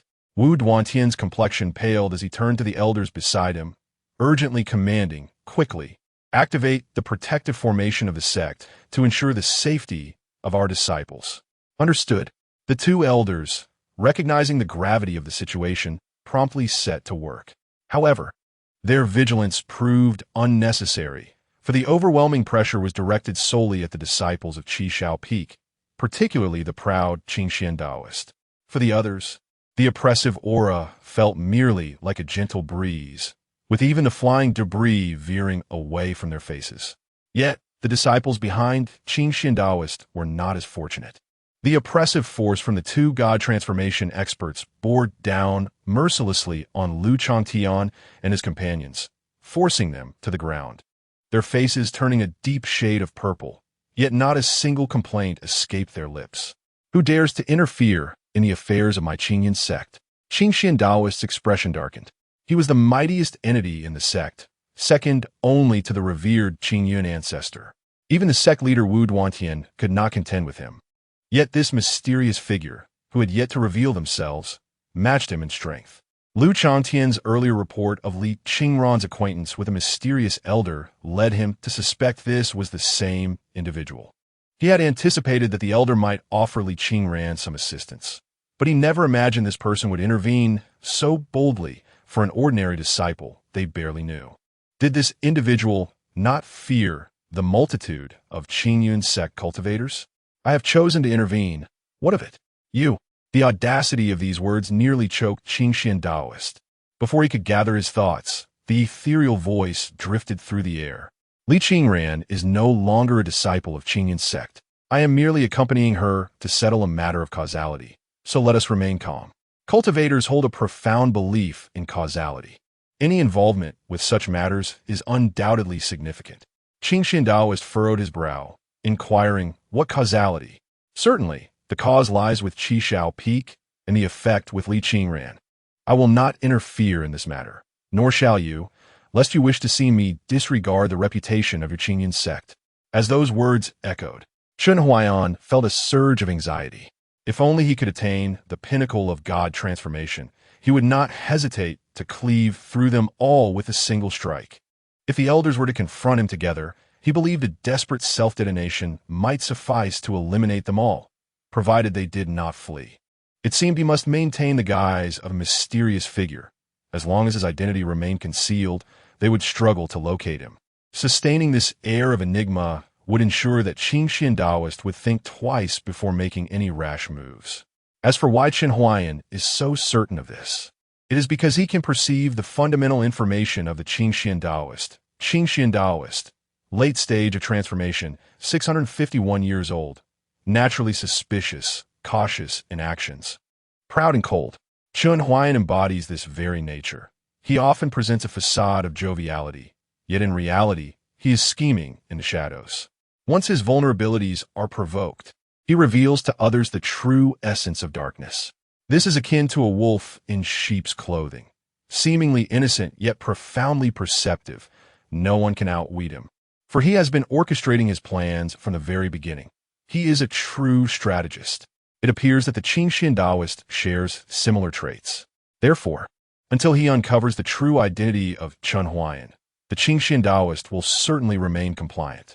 As anticipated by Chen Huai'an, the Qingxian Taoist, along with the sect master of Qingyan sect and other elders, all changed their expressions upon hearing these words.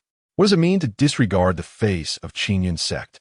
What kind of power does the other party possess to dare to utter such words? Wu Duantian longed to demonstrate to Chen Huai'an the weight of Qingyun sect's reputation.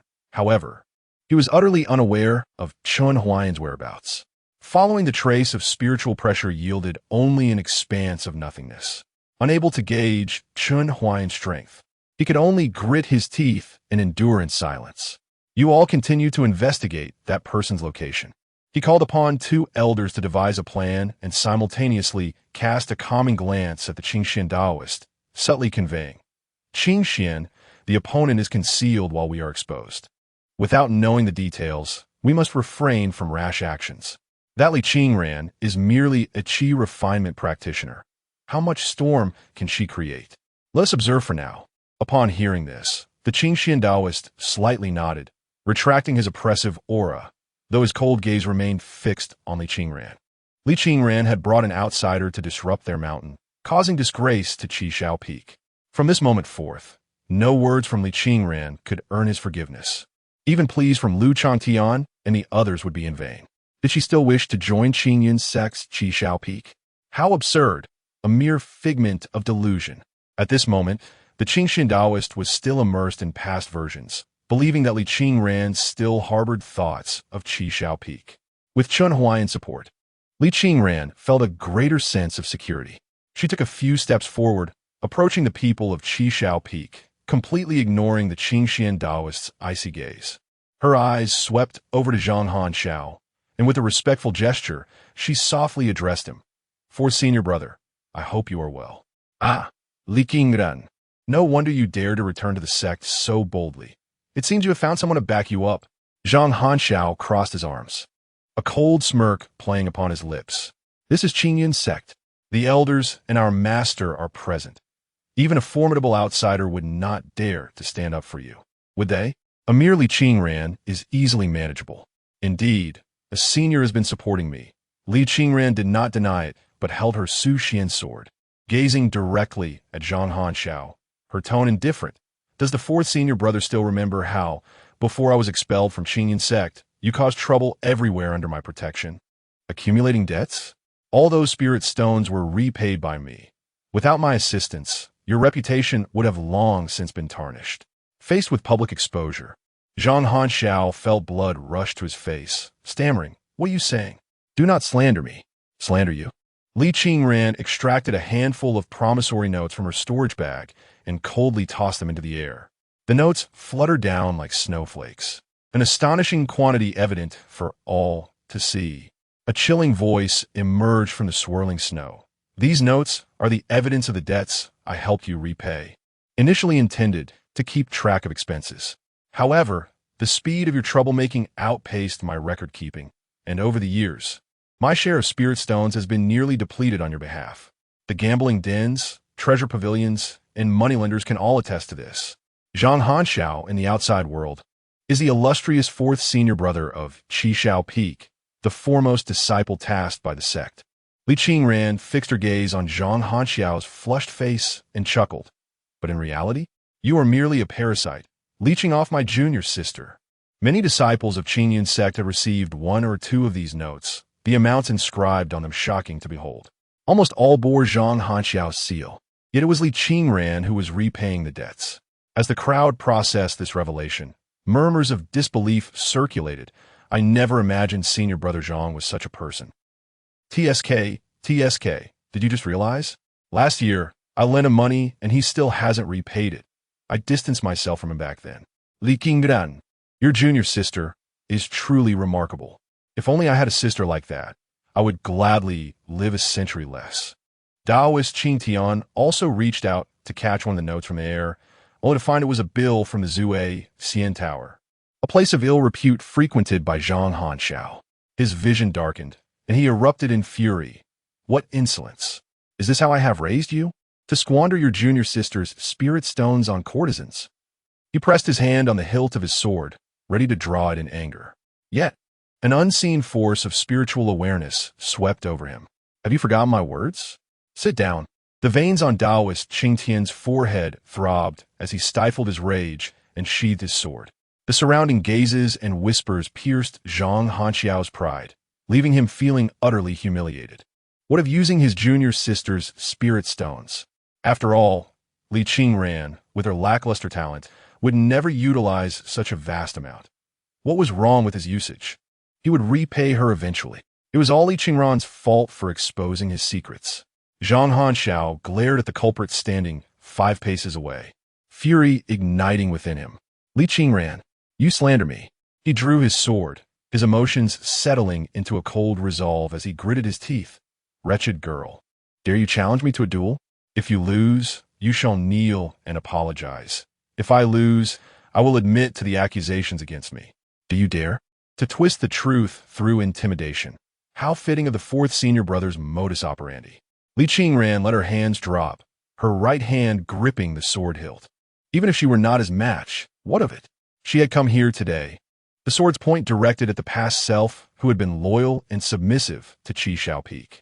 The pressure from the Foundation establishment cultivator bore down on her, the wind lifting the loose strands of her hair. Beneath her fringe, her eyes grew colder, yet a smile emerged upon her frostbitten visage. Very well. Draw your sword. Chapter 40. Confrontation with Zhang Hanxiao. Zhang Hanxiao, the foremost individual in terms of attendance at the Qingyun sect's missions, undoubtedly possesses formidable strength. Although he indulges in gambling and carousing, his innate talent is commendable. At just under 30 years of age, he has already advanced to the mid-foundation establishment stage. Among his peers on the Qishao Peak, he is only slightly older than Mu Baishuang and Li Qingran. While he may not match the prowess of figures like Lu Changtian, he has consistently held an upper hand over Li Qingran. During their time at Qishao Peak, Li Qingran was frequently summoned by Zhang Hanxiao to serve as a sparring partner. Yet she was never able to contend with him effectively. Both practitioners employed the unique swordsmanship of Qishao Peak, the lesser formless sword. Zhang Hanxiao had mastered this technique to a high degree, while Li Qingran, having joined Qishao Peak relatively recently, and with her master, the Taoist Qing Xian, often in seclusion, had not received particularly diligent instruction. It appeared that she lacked significant talent in swordsmanship, resulting in her slow progress. After 3 years, she had barely achieved a minor success. Confronted by Zhang Hanxiao, whose swordsmanship and internal cultivation were completely superior, it would be disingenuous for Li Qingran to claim she felt no pressure. However, her grip on the sword hilt remained steady. Clutching her Su Xian sword, she recalled her senior brother's words. Li Qingran, I hear you stubbornly cultivated to the peak of qi refinement despite having a damaged dantian. Such resolve. If only you had shown this dedication while still at Qishao Peak. But back then, you squandered your time. Now, striving for improvement is too late.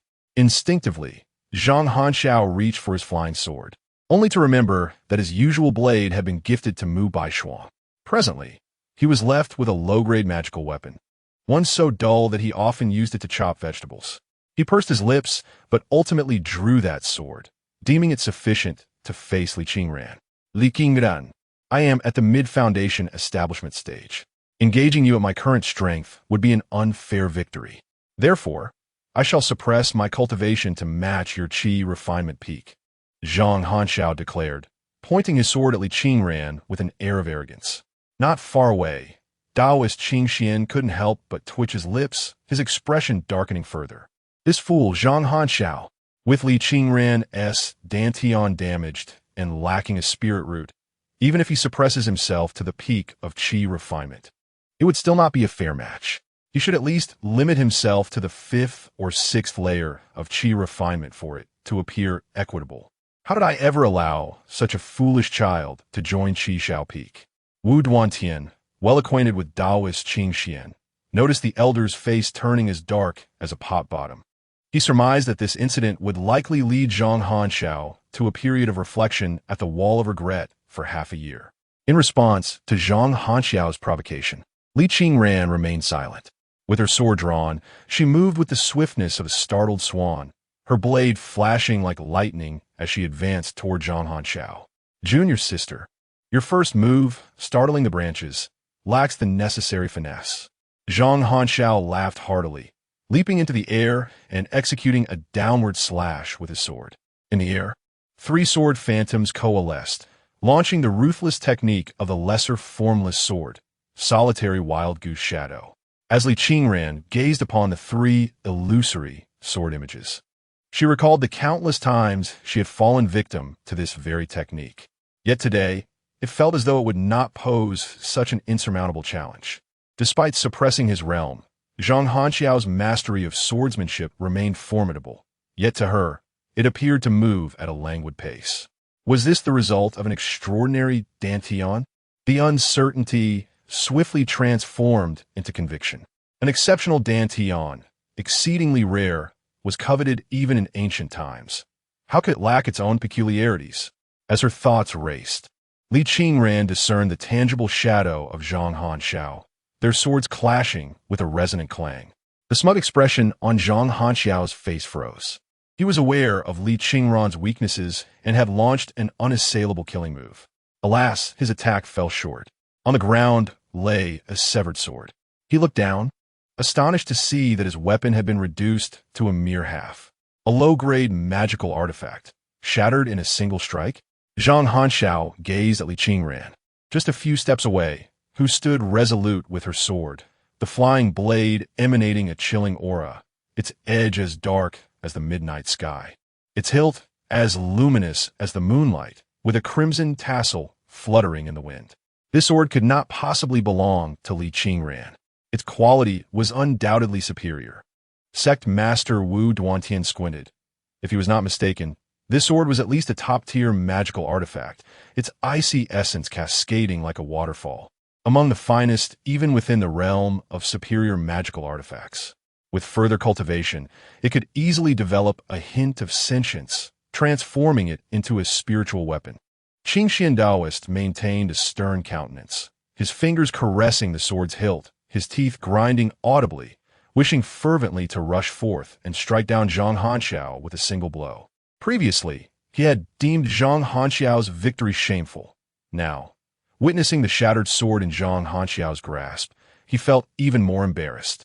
If Zhang Hanxiao were to falter against Li Qingran, it would be an even greater disgrace.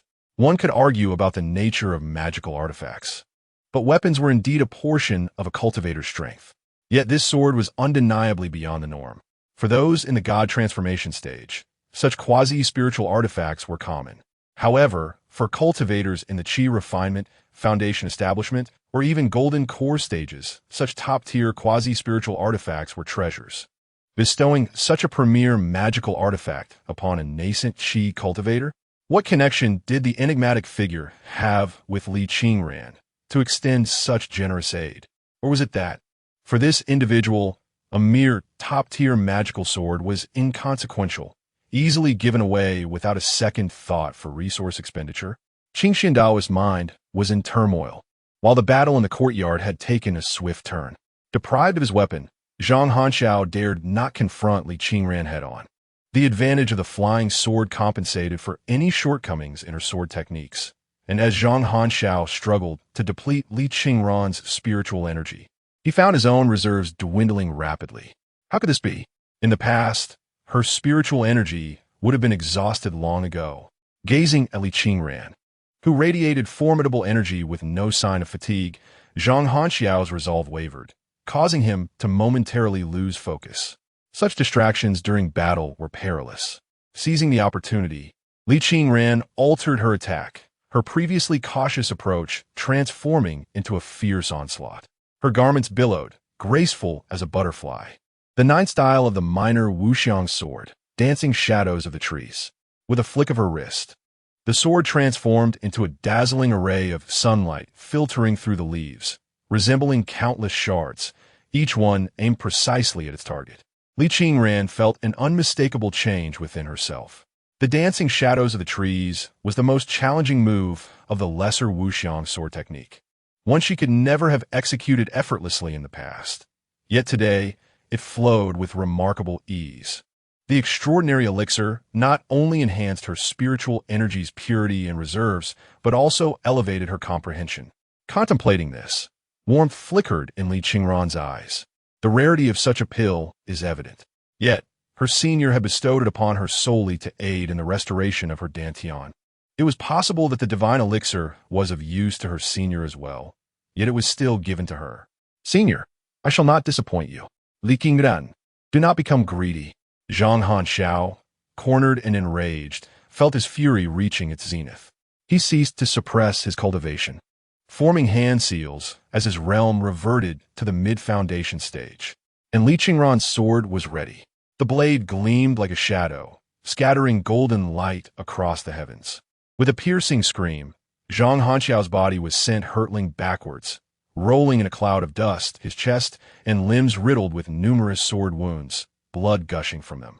3 paces away, Li Qingran sheathed her sword and stood tall, head held high. Chapter 41. Continuing the reckoning. Fourth senior brother, no. Zhang Hanxiao, you have lost. Li Qingran gazed at the fallen Zhang Hanxiao, and the weight in her heart lifted, leaving her feeling remarkably unburdened. The entire sect plaza fell into a profound silence, with onlookers rendered speechless by the unfolding scene. Despite Li Qingran emanating the unmistakable aura of a perfected qi refining stage, it was astonishing that Zhang Hanxiao, a practitioner in the mid-foundation establishment stage, was unable to stand against her, even considering that he had only recently released his cultivation restraint, and his flying sword had been severed. Such a defeat seemed implausible. The sect leader, Wu Duantian, was equally taken aback. He turned his stiff neck to inquire of the elder Qingxian beside him. Elder Qingxian, is it true that Li Qingran has been stripped of her spiritual roots and her dantian rendered useless? Initially, he had deemed the punishments excessive. Yet given that each peak managed its own affairs under the sect's rules, he had chosen to overlook them. Moreover, Elder Qingxian, being the most formidable among them and having connections to the venerable ancestor of Qingyun, had afforded him some leeway. Now, however, he found himself perplexed. His own prized disciple, Zhao Lingtian, had suffered a similar fate, his dantian rendered useless, causing his cultivated spiritual energy to gradually dissipate, leaving him devoid of combat capability. How could Li Qingran, similarly afflicted, manage to overpower Zhang Hanxiao so thoroughly? This was simply incredible. Elder Qingxian fixated intently on Li Qingran, speechless. His astonishment stemmed not only from her displayed combat prowess, but also from her mastery of the lesser wuxiang sword. He recalled the numerous occasions she had sought his counsel. Yet her comprehension of sword techniques had been disappointingly limited. Despite his repeated explanations, she had struggled to grasp the concepts, leading him to grow impatient and suggest she either ponder independently or consult Lu Changtian.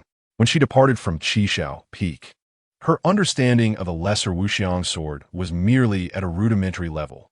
Now, however, she was capable of employing the dappled shadows of the tree, indicating she had achieved a remarkable level of mastery. Although the lesser wuxiang sword was not an exceptionally sophisticated technique, being merely of the Xian rank. Such a transformation from rudimentary to advanced mastery within a few months was extraordinary. Junior brother Zhang, fourth senior brother. Upon witnessing Zhang Hanxiao's defeat, Lu Changtian and the others rushed to his side.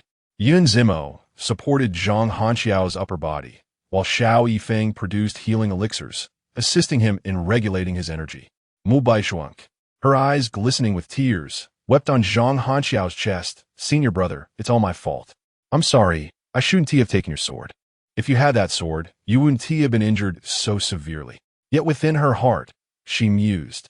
How fortunate was that Zhang Hanxiao had entrusted that sword to her. Otherwise, it would have been a wasted opportunity. The sword in Li Qingran's hand was evidently a prized possession, and even if she were to acquire another, it would likely meet the same fate as the previous one. Her heart swelled with confusion and a tinge of fear. What on earth had transpired with Li Qingran? Who was the formidable figure standing behind her? Would they see through her disguise? No.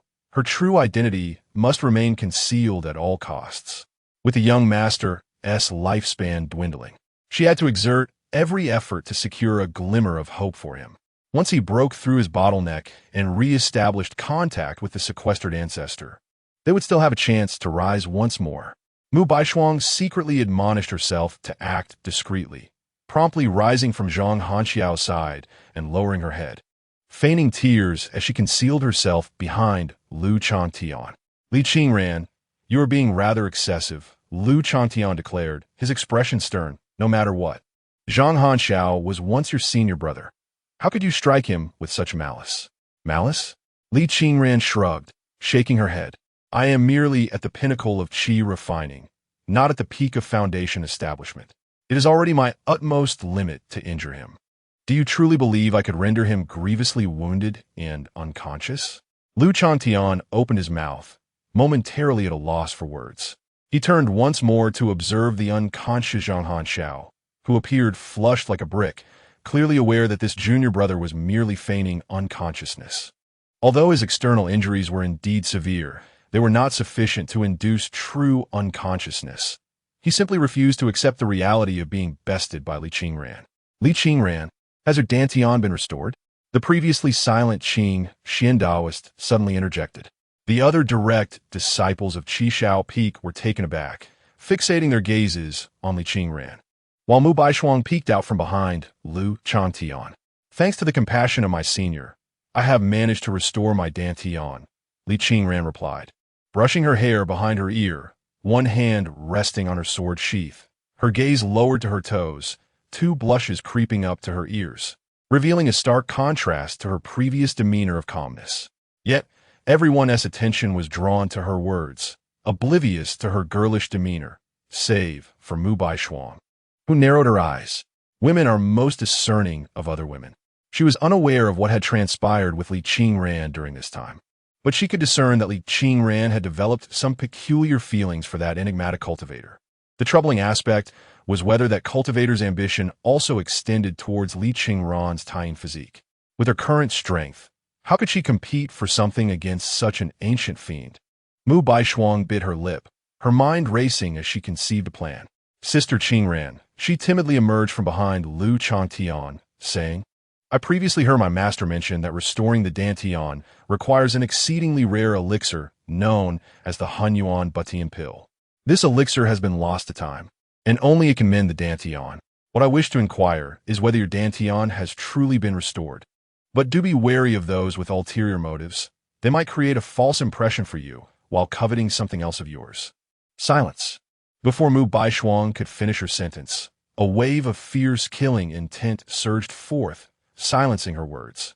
Li Qingran gripped her Su Xian sword tightly, her knuckles whitening, her body trembling slightly. The debt of gratitude I owe to my senior is immeasurable. How dare you tarnish my name? Mu Baishuang, pale with fear, hastily waved her hands. Ah, forgive me, sister, I was only concerned for you. In response to Mu Baishuang's words came a sharp sound of the sword song.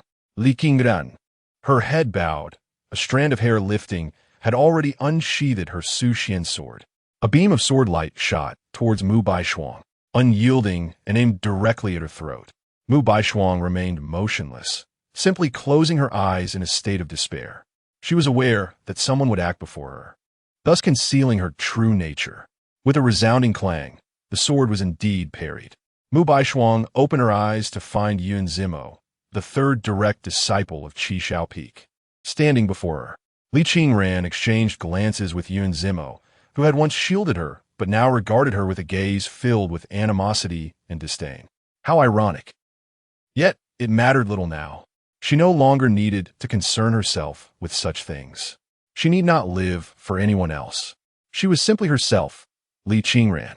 No longer anyone's little junior sister, no longer the former direct disciple of Qi Shao Peak, nor a mere reflection of someone else. If in this life she were to bloom for anyone, it would only be for her esteemed predecessors. Li Qingran caressed the tassel of her Su Xian sword, the indifference and chill in her eyes gradually rising with the memories that flickered through her mind, a slight smile gracing her lips. Yun Zimo, since you have chosen to step forward, let it begin with you. The reckoning continues. Chapter 42. 1,000 swords piercing the heart. What's this? Do you still wish to duel with me? Yun Zimo raised an eyebrow, a cold smile gracing his lips. I am not like the fourth. I shall not suppress my cultivation against a brazen and arrogant individual like you, who oppresses his own peers. I would not feel shame even if I were to overwhelm you with my realm. Though Yun Zimo was similarly at the mid-stage of foundation establishment, he possessed far more valuable treasures than Zhang Hanxiao. Whereas Zhang Hanxiao would quickly spend any spirit stones he acquired, Yun Zimo preferred to save his, supplemented by his knowledge of refining and array formation. Thus, ordinary foundation establishment cultivators often found him quite formidable. Third senior brother, are you afraid? Li Qingran gazed steadily at Yun Zimo. You need not provoke me. I shall not be deceived. He withdrew a flying sword from his storage bag, his gaze fixed upon the Su Xian sword. Your sword is quite impressive, but unlike the fourth, I shall not be at a disadvantage due to my weapon. I possess many flying swords.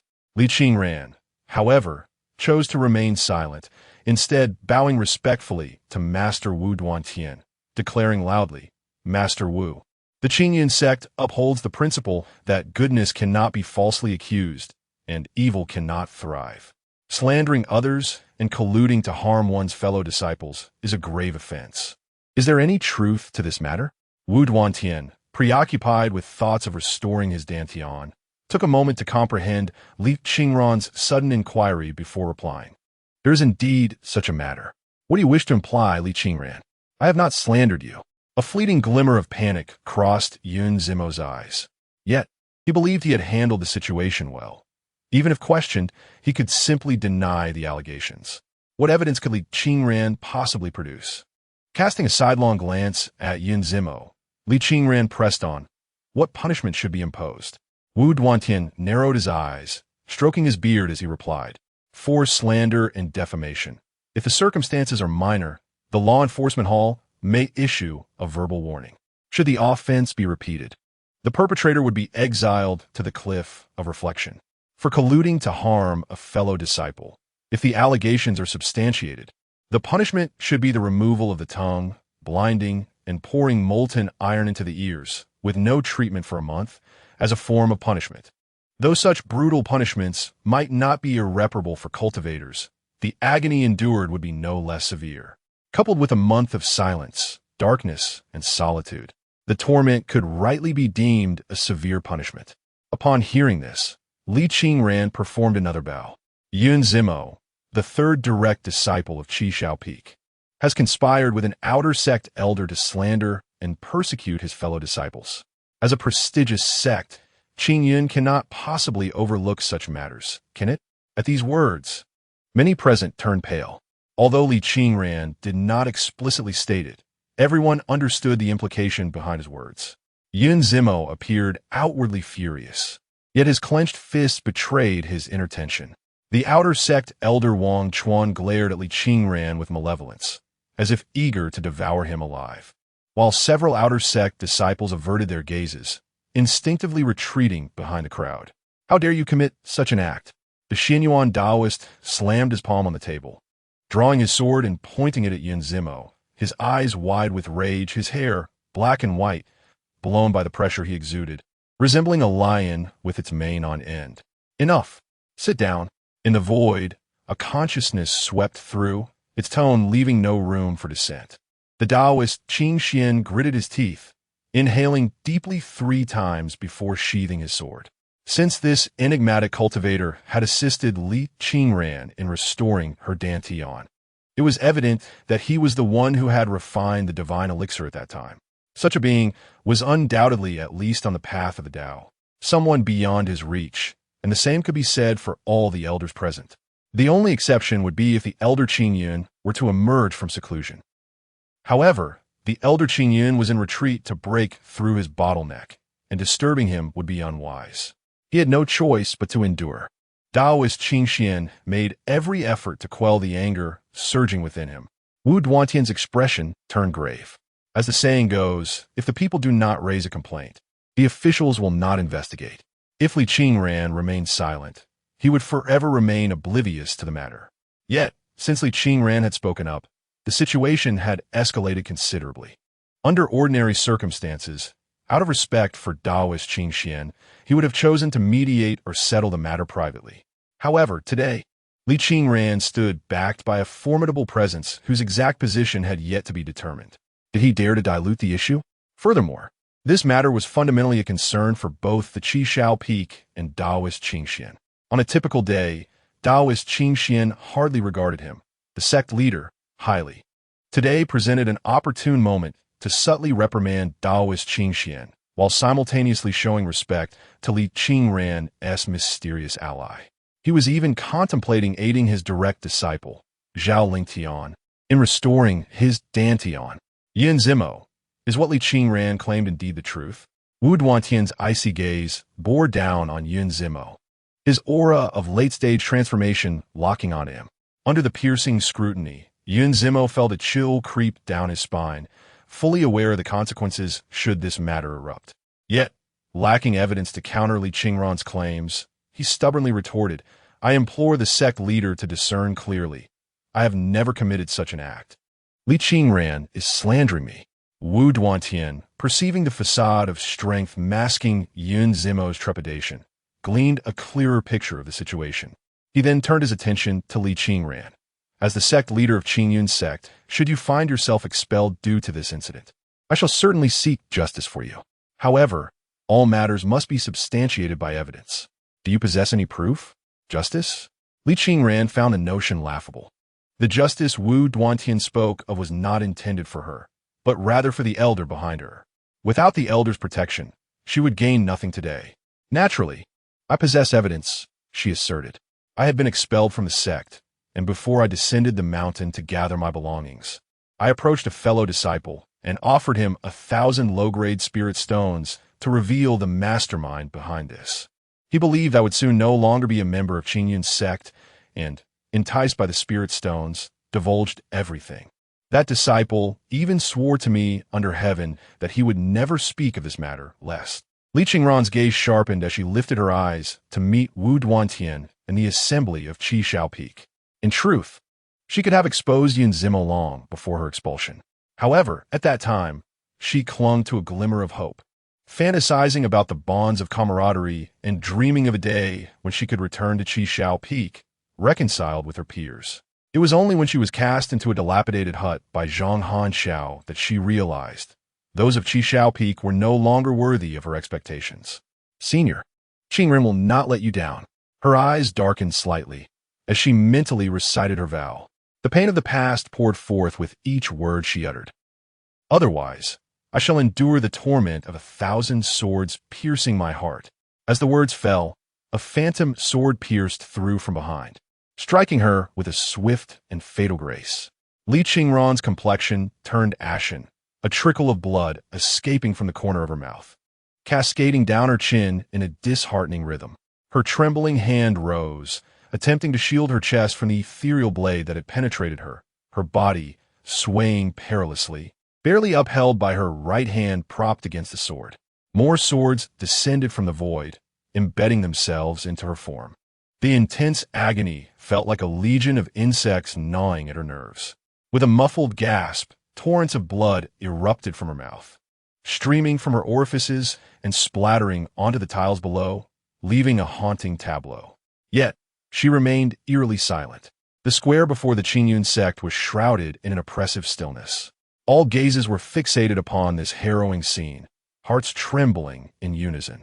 In the span of mere breaths, Li Qingran found herself ensnared by a multitude of wavering swords, resembling a living porcupine. The weight of the blades bore down upon her, her raven hair cascading to the ground, mingling with the crimson fluid, and she could only support her frail frame on one knee to stave off collapse. The profound scriptures of the great Tao spiraled around the blades.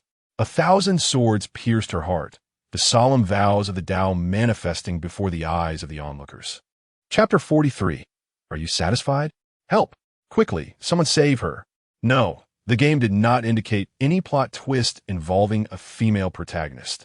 Outside the game, Chen Huai'an was left dumbfounded as he witnessed Li Qingran transform into a bloodied figure in an instant.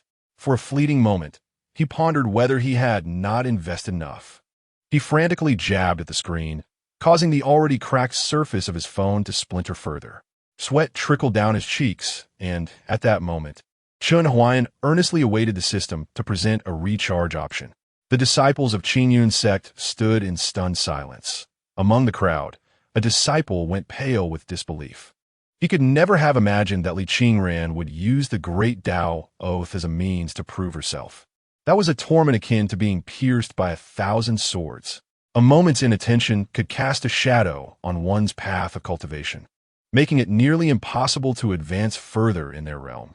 On Chen Huai'an's end, though the opportunity for a purchase arrived belatedly, a prompt finally appeared on the screen before it could be smashed to pieces.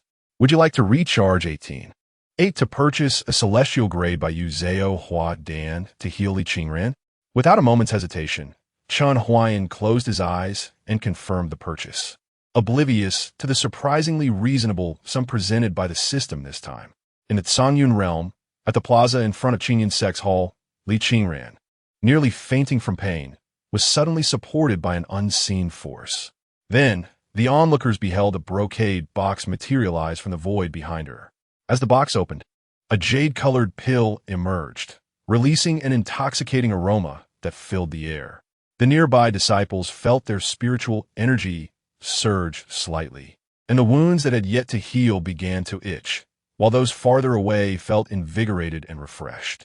Before they could fully savor the alluring fragrance of the elixir, the pill had already flown to Li Qingran's lips, transforming into a green light that entered her body with her breath, swiftly spreading throughout her being.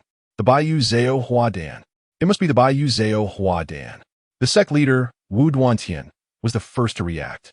During this time, he had tried every precious elixir to restore Zhao Lingtian's Dantian, including the renowned Bai Yu Zhao Hua Dan, rumored to be capable of snatching life from the brink of death. However, the Bai Yu Zhao Hua Dan he had given Zhao Lingtian lacked such a potent fragrance. And observing the pill's flawless, translucent form, reminiscent of jade, the answer was evident. It was indeed a celestial grade Bai Yu Zhao Hua Dan. The shock within Wu Duantian was indescribable. Master, is this pill truly remarkable? Wu Duantian cast a glance at Zhao Lingtian, replying curtly. The Bai Yu Zhao Hua Dan is at least a 5th-grade elixir. This one has achieved celestial quality. What do you think it should be classified as? Zhao Lingtian's eyes widened in response. If the common Bai Yu Zhao Hua Dan was a 5th-grade elixir, then surely this celestial grade variant should be considered at least 4th or even 3rd grade. How could such a precious elixir be used merely to alleviate Li Qingran's pain? She was only in discomfort, not on the verge of death. At that moment, Zhao Lingtian felt as though his heart were bleeding. The elders from various peaks gazed longingly at Li Qingran, enveloped in the jade-like green light, their hearts a tumult of emotions. The elixir should only be utilized in dire circumstances when their lives are at stake. How could one be so extravagant? Among the crowd, the outer sect elder Wang Chuan was drenched in sweat, acutely aware of the impending disaster that loomed over him. It was a foregone conclusion that he would be sacrificed. Who could have anticipated that Li Qingran would be so formidable? Could the profound oath of 1,000 swords piercing the heart be so easily broken? With Wu Duantian's temperament, Wang Chuan's position as elder was undoubtedly at risk, and he would face brutal punishments, including dismemberment and tongue extraction. Most critically, would the mysterious cultivator behind Li Qingran spare him? Might Wu Duantian, in a bid to curry favor with that enigmatic figure, consider him expendable? The more he pondered, the deeper his dread grew. Wang Chuan's gaze towards Li Qingran turned increasingly sinister. At this moment, all eyes were focused on that disciple, and the mysterious cultivator surely concerned for her safety, creating an unguarded opportunity. Thus, he resolved, if he was to act, he would do so decisively. Wang Chuan drew forth his flying sword and hurled it ahead. Ascending, he stood upon the blade, declaring, "The mountains may remain unchanged, and the waters shall flow eternal." Away we go. However, just as he began to soar, a flurry of golden talismans pursued him at an even swifter pace. Boom! The sky was serene, yet it rained down thunderous wrath. Wang Chuan, unable to evade, was struck squarely, enveloped in black smoke as he plummeted. Before his phone, Chen Huai'an, with a grim expression, stowed the unused Thunderfire talismans back into his bag, shaking his numbed fingers and concealing his prowess. As an outer sect elder, Wang Chuan's cultivation was merely at the peak of the Golden Core stage. Although the Thunderfire talismans could not outright slay him, a barrage of them would leave him charred and tender, barely able to rise. Wu Duantian, witnessing this, was equally alarmed and hurriedly instructed others to restrain Wang Chuan. His unease towards the mysterious cultivator deepened. The relentless barrage of talismans, some of which were of exceptional quality, suggested that their adversary possessed substantial resources. Could they be an ancient monster from a reclusive sect? Such beings, backed by a sect, were the most troublesome. Solitary cultivators were often easier to handle. "Master, sect leader, I have sinned." Yin Zimo, seeing Wang Chuan subdued, realized the gravity of the situation could no longer be concealed. He knelt before Wu Duantian and Taoist Qingxian, bowing in apology. "Yet, I acted out of indignation over Li Qingran's injury to my junior sister, which led me to this reckless course of action. Regardless, I have violated sect rules and am willing to accept punishment." "You wretched fool." Taoist Qingxian trembled with rage, his face flushed. This was an immense disgrace, and henceforth, the Qishao Peak would become a laughingstock of the Qingyan sect. It was possible that upon the ancestor's return, he would harbor unfavorable opinions about him due to these incidents. The more he thought, the angrier he became, yet he felt the piercing gaze of another watching him closely, preventing him from acting rashly.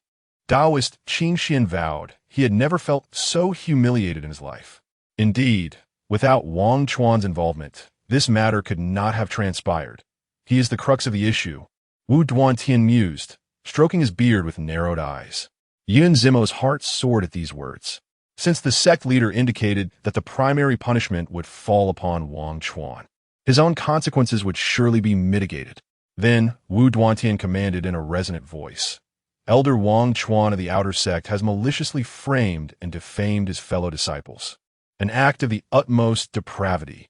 As an elder, he possesses neither virtue nor righteousness, and as a steward, he adheres to neither propriety nor principle.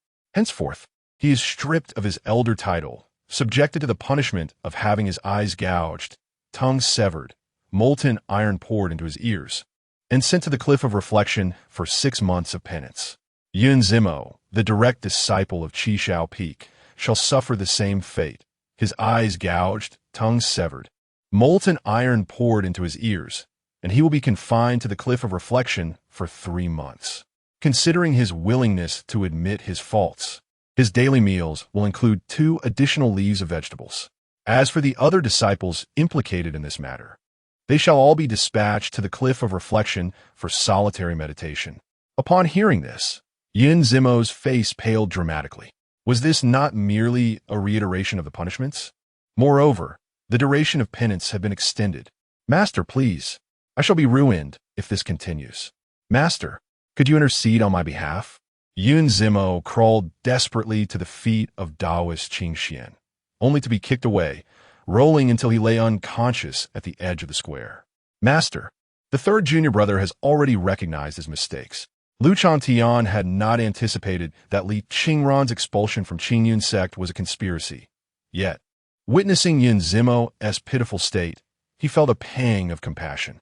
Mu Baishuang also approached, pleading softly, "Indeed, Master, the third senior brother was merely momentarily confused." However, the sulking charm that typically worked wonders with her senior brothers proved ineffective against Taoist Qingxian. Silence. Taoist Qingshuan's frigid gaze sliced through Lu Chantian and the others like a dagger. "Utter another word, and you shall also find yourselves at the cliff of reflection." Lu Chantian's complexion drained of color, compelling him to close his mouth. Xiao Yifeng, who had intended to intercede, fell silent, swallowing his words. A shadow of gloom flickered in Mu Baishuang's eyes. The situation and the people involved were gradually slipping beyond her control. Wu Duantian cast a sidelong glance at the people of Qishao Peak, a barely perceptible smile curling at the corners of his mouth.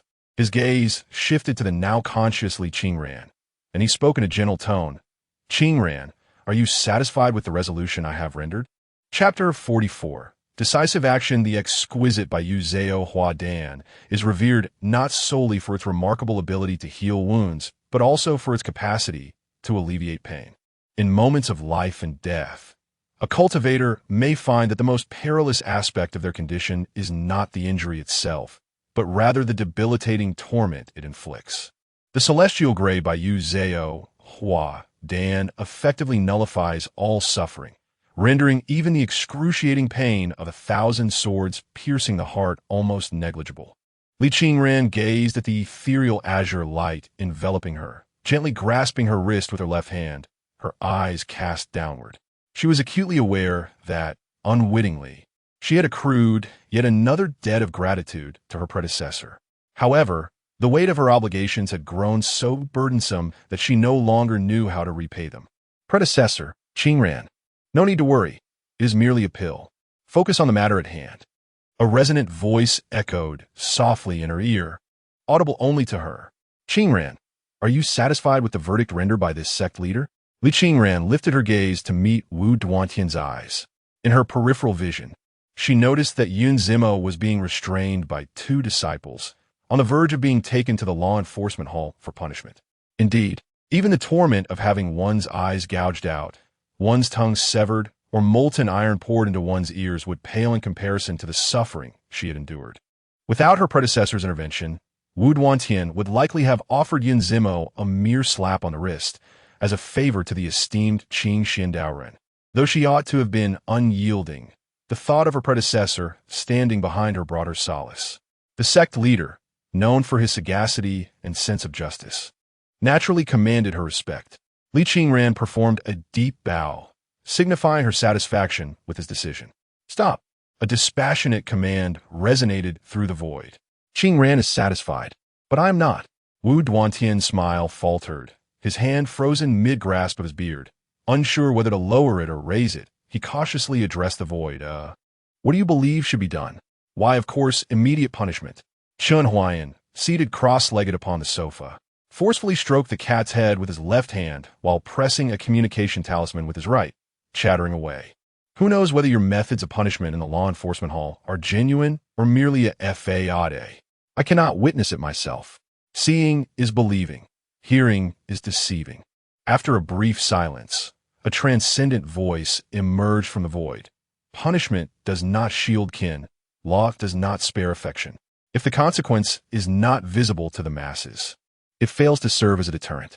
Therefore, it must be executed immediately." Li Qingran, taken aback, felt a warmth bloom in her heart. It was clear that such a pure and noble figure as her predecessor would abhor witnessing the grotesque spectacle of gouged eyes and severed tongues. He feared that all she had fought so hard to attain might be undermined, and that those who had wronged her would escape unscathed. Wu Duantian exhaled a sigh of relief. He had feared that this mysterious cultivator might demand Yun Zimo be expelled from the Qingyun sect or even executed on the spot. Such matters were beyond his jurisdiction. Although he was the sect leader, expelling a direct disciple required consultation with the elders, especially one as esteemed as Qin Xiandaoren. Very well, then, let the punishment commence. Wu Duantian signaled to the two disciples escorting Yun Zimo towards the law enforcement hall. In truth, after the execution of punishment, he would typically bring all disciples to the reflection cliff to visit those who had been penalized, thereby creating a deterrent effect. However, since the mysterious cultivator had made such a request, he chose not to voice his thoughts, even if it meant Qin Xiandao Run would lose some face. He was unconcerned with such trifles. The enforcers of the law dragged Yun Zimo back to the center of the square.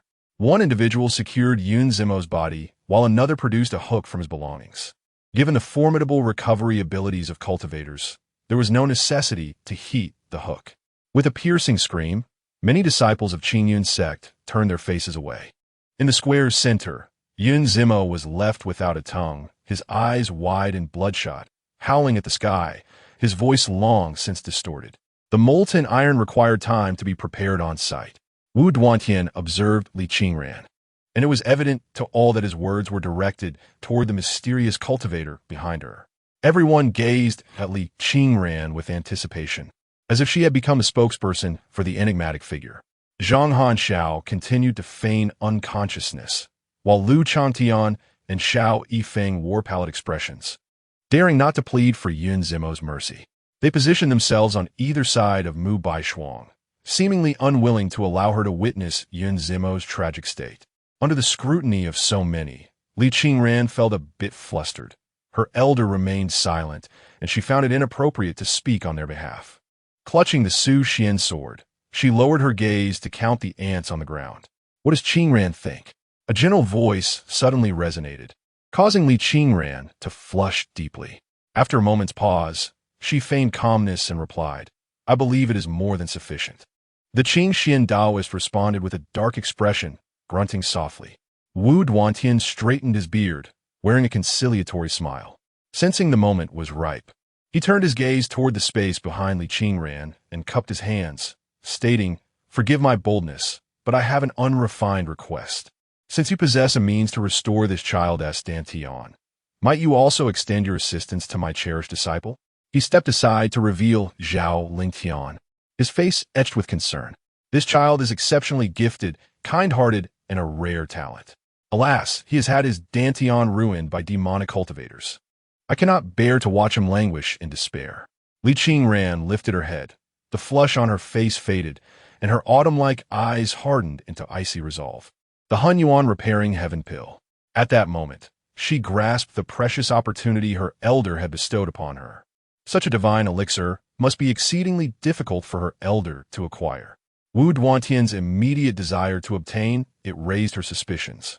Could it be that he intended to use her as leverage against her elder?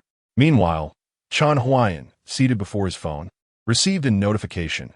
Qingyun sect master Wu Duantian requests a chance. Hun Yuan repairing heaven pill. Please make your choice. Different choices may lead to varying consequences. Please choose wisely. Direct refusal. You think you deserve this? Get lost. Temporary measure. Let us discuss this later. We shall revisit this matter once resolved. Gift of opportunity. Very well. A mere Hun Yuan repairing heaven pill holds little significance for me. I shall grant you one. Lose one Hun Yuan repairing heaven pill. If none is in your possession, a deduction of 1,000,000 or 100 spirit crystals will be enforced for purchase. Utilize a sound transmission talisman for free dialogue. Chen Huai'an was on the verge of making a selection when his finger suddenly halted, his eyes narrowing as he realized the complexity of the situation. Chapter 45. A debate. Originally, he intended to choose the first option, setting aside the fact that the primordial restoration pill costs a staggering 100,000. The truth is that there are none left in the koi pond.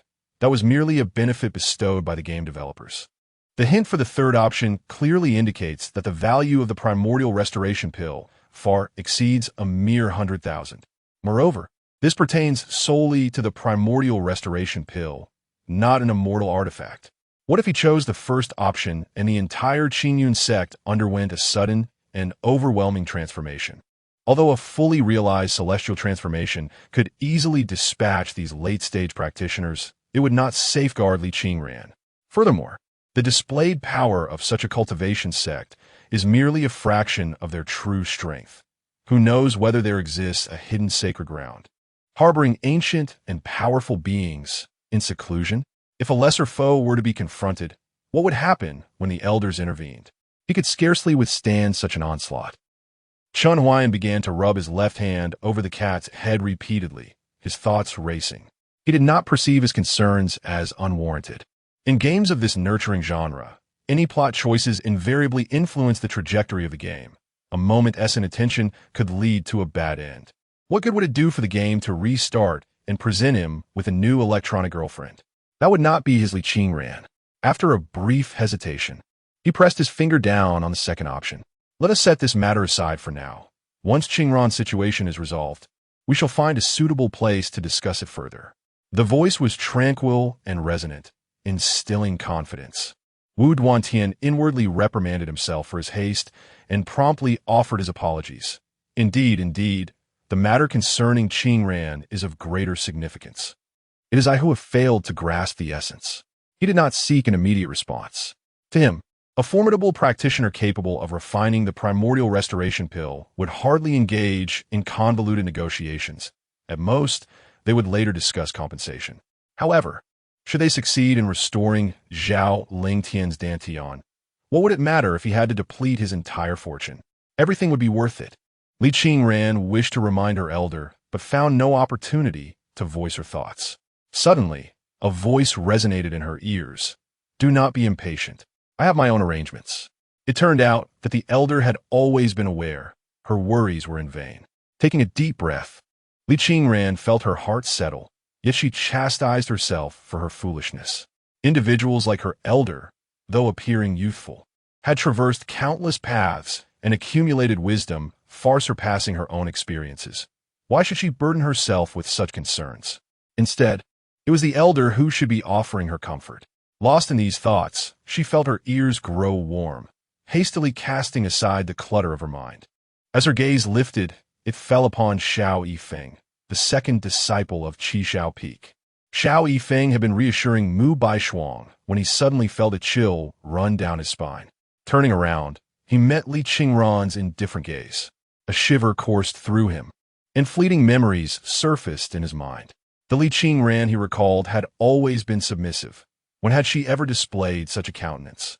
Even during the most excruciating trials, she would feign indifference, and despite sustaining injuries while safeguarding the spiritual fields from thieving avian demons, she always maintained a cheerful demeanor. Li Qingran had always held deep admiration for his alchemical prowess. No, it should be that he believed Li Qingran had always revered his alchemical talents. Consequently, he was unaware of when his request for Li Qingran to test potions or assist in tending to the spiritual field's transition from earnest pleas to haughty demands. He perceived this as a matter of course, often bestowing upon Li Qingran superfluous elixirs, despite their likely ineffectiveness for her. Yet, he pondered, was this truly sufficient? Senior brother, what troubles you? Xiao Yifeng was jolted back to reality, his hand clasping a frigid little hand, delicate as gossamer, as he beheld the sorrowful gaze of his junior sister. Mu Baishuang. The young girl appeared terrified, having just heard Yin Zimo's agonizing cries, her face pale with fright. Yet, despite her evident fear, she remained steadfast in her concern for him. Was he still cowering? What was there to fear? Xiao Yifeng failed to notice the faint crimson mist swirling in the depths of Mu Baishuang's eyes. Suddenly, the Qingxian Taoist, who had been meditating with closed eyes beside Wu Duantian, opened his eyes and cast a questioning glance at Xiao Yifeng, a flicker of confusion crossing his brow. That aura just now? No, it cannot be. How could a disciple from Qi Shao Peak encounter a problem? They had all undergone his rigorous selection. Perhaps only their temperament had strayed slightly.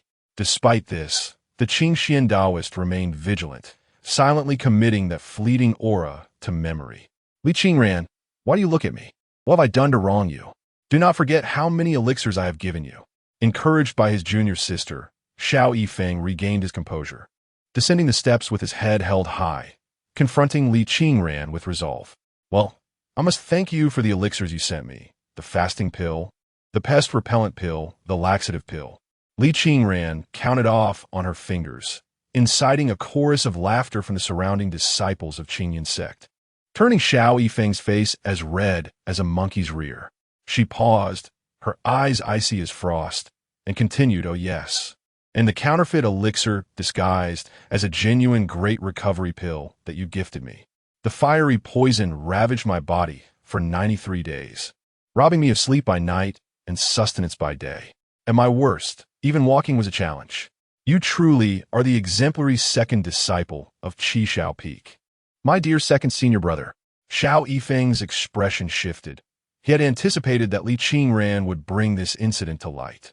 After the grand competition, when Mu Baishuang was injured, Li Qingran had been struck by Lu Changtian, spitting blood profusely. He was the only one who had visited Li Qingran in her cave abode, ostensibly to provide her with a great recovery pill for healing, whereas the actual elixir was a mere counterfeit.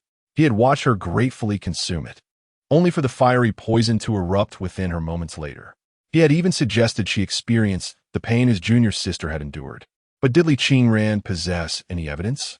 Would she dare invoke an oath before the Tao? Was she willing to risk her life? Was she not concerned about the potential depletion of her fortune and the degradation of her fate, possibly leading to a premature demise? Furthermore, junior sister, I am merely a 7th-grade alchemist. While I possess a modicum of talent, I cannot guarantee the complete removal of all toxins from every elixir. How can you prove that I intended to harm you? Xiao Yifeng crossed his arms, lifting his chin with an air of arrogance as he declared, "You often come here to test the elixirs. Your body is highly sensitive to them, nearly akin to me, an alchemist. Can you not discern whether a pill harbors any fiery poison? I believe you are an ungrateful wretch, driven mad, dismissing our kindness as mere nonsense." Li Qingran gazed at the overbearing Xiao Yifeng, suddenly clutching her mouth as her stomach churned. Even when expelled from the Qingyan sect, even while awaiting death in a dilapidated hut, she had never imagined her once-admired second senior brother would devolve into such a repugnant little man.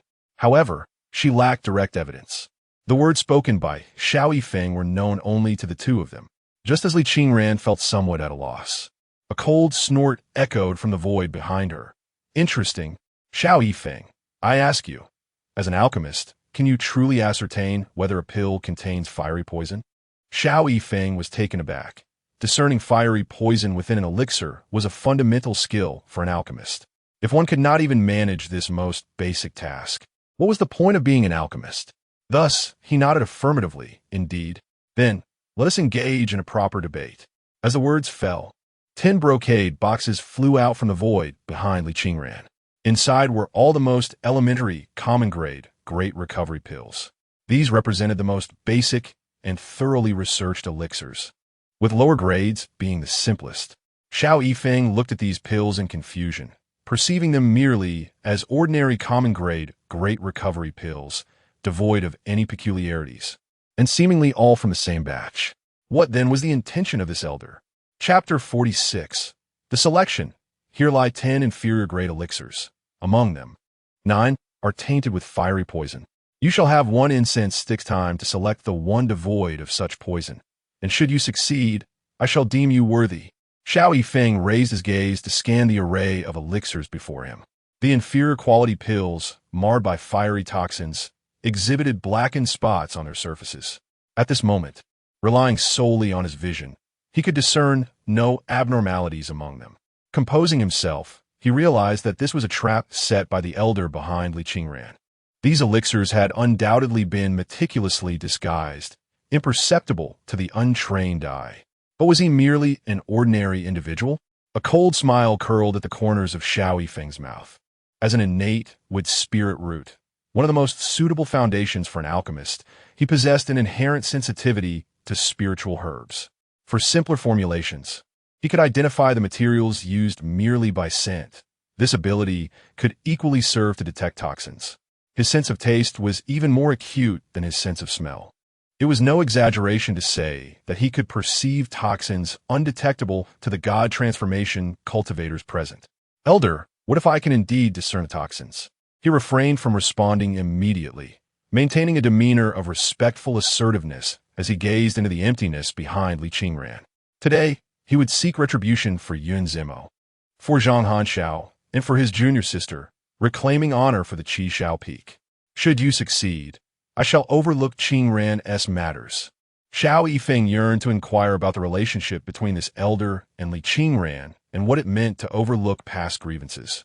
However, reason prevailed, and he bowed respectfully, a hint of sharpness in his demeanor. Elder, should I be able to identify the toxins, I implore you to personally heal my third and fourth junior brothers, and to intercede with Master Wu on their behalf to rescind the punishment imposed on my third junior brother. What say you? Wu Duantian's expression shifted, pondering the audacity of Xiao Yifeng to negotiate with an unknown elder of such formidable power. Meanwhile, Qing Shandao stroked his beard with a sense of satisfaction, believing that Xiao Yifeng could not have poisoned Li Qingran, and he found the young man's current demeanor quite pleasing. This was indeed the disciple he had trained. Chen Huai'an glanced at his phone, deep in thought, his gaze resting on the probability of Xiao Yifeng identifying a normal elixir, 0%. This was the assessment provided by the game. He felt a mix of exasperation and amusement. Was Xiao Yifeng courting death? Did he possess any common sense? So be it. He would indulge him. And thus he pressed the communication talisman. Very well, I shall grant you 3 opportunities. Should you fail to identify a normal elixir after 3 attempts, you shall consume all 10. At the Qingyun Sex Plaza, all eyes were eagerly fixed on the response from the enigmatic cultivator in the void. On the surface, Xiao Yifeng appeared bold, yet internally, he was in a state of turmoil. He could only hope that this mysterious elder would not hold a grudge against one of his junior status. After all, his prior remarks had indeed been quite disrespectful. Very well. A voice slowly emanated from the void. You have but 3 chances. Should you fail, you shall consume all these elixirs. Upon hearing this, Xiao Yifeng exhaled in relief, a confident smile gracing his features. Elder, I stand by my word. He stepped forward, approaching the brocade box with unwavering resolve. First, he inhaled the scent of the 10 elixirs several times, and the casualness on his face gradually gave way to seriousness. From the information provided by his sense of smell, these mortal-grade elixirs were completely identical.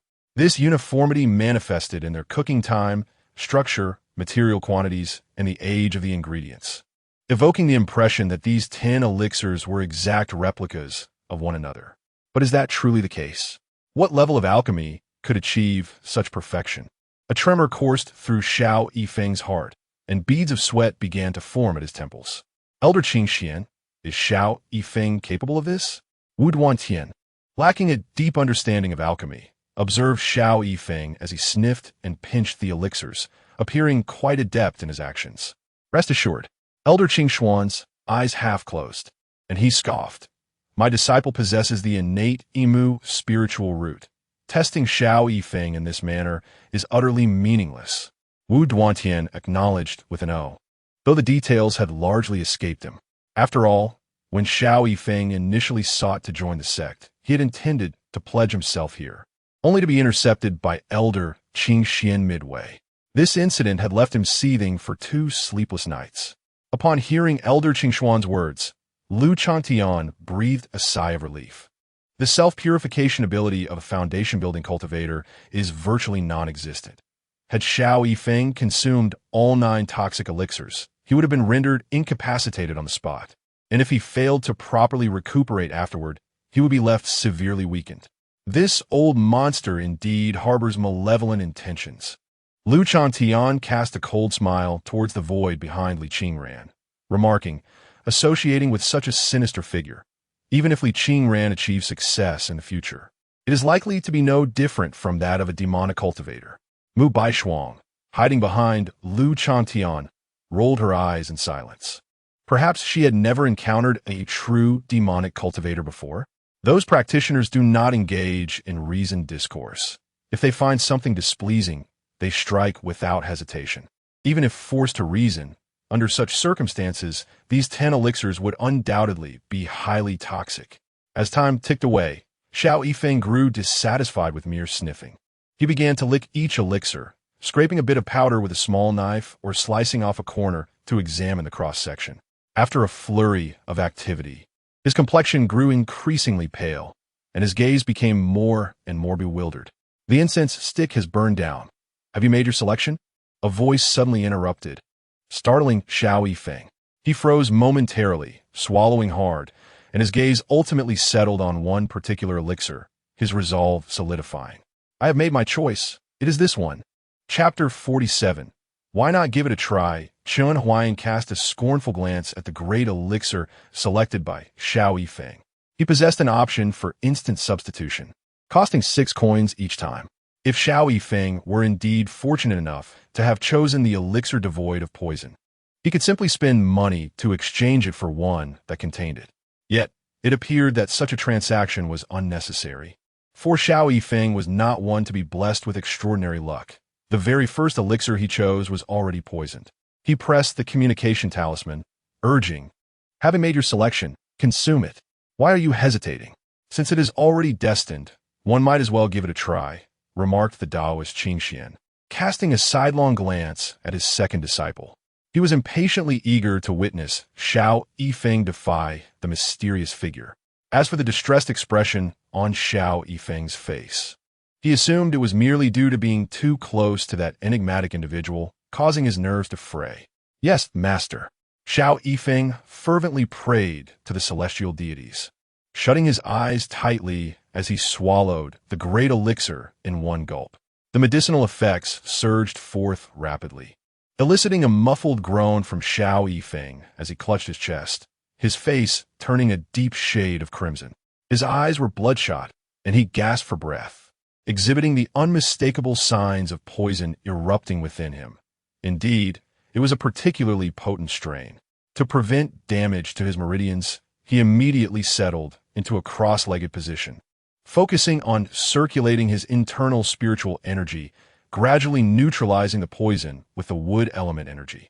In contrast, cultivators of other elemental roots could only resort to consuming antidotes or seek assistance from their elders to expel the toxins. Wu Duantian glanced at the Taoist Qing Xian beside him, noticing the elder's countenance darkening further, turning a sickly hue that matched the color of his hat. The hands concealed within his sleeves trembled, a clear indication of his vexation. "You still have 2 opportunities." The voice emanating from a void behind Li Qingran was as tranquil as water. The onlookers from the Qingyun sect, both disciples and elders alike, understood that Xiao Yifeng had failed in his initial discernment.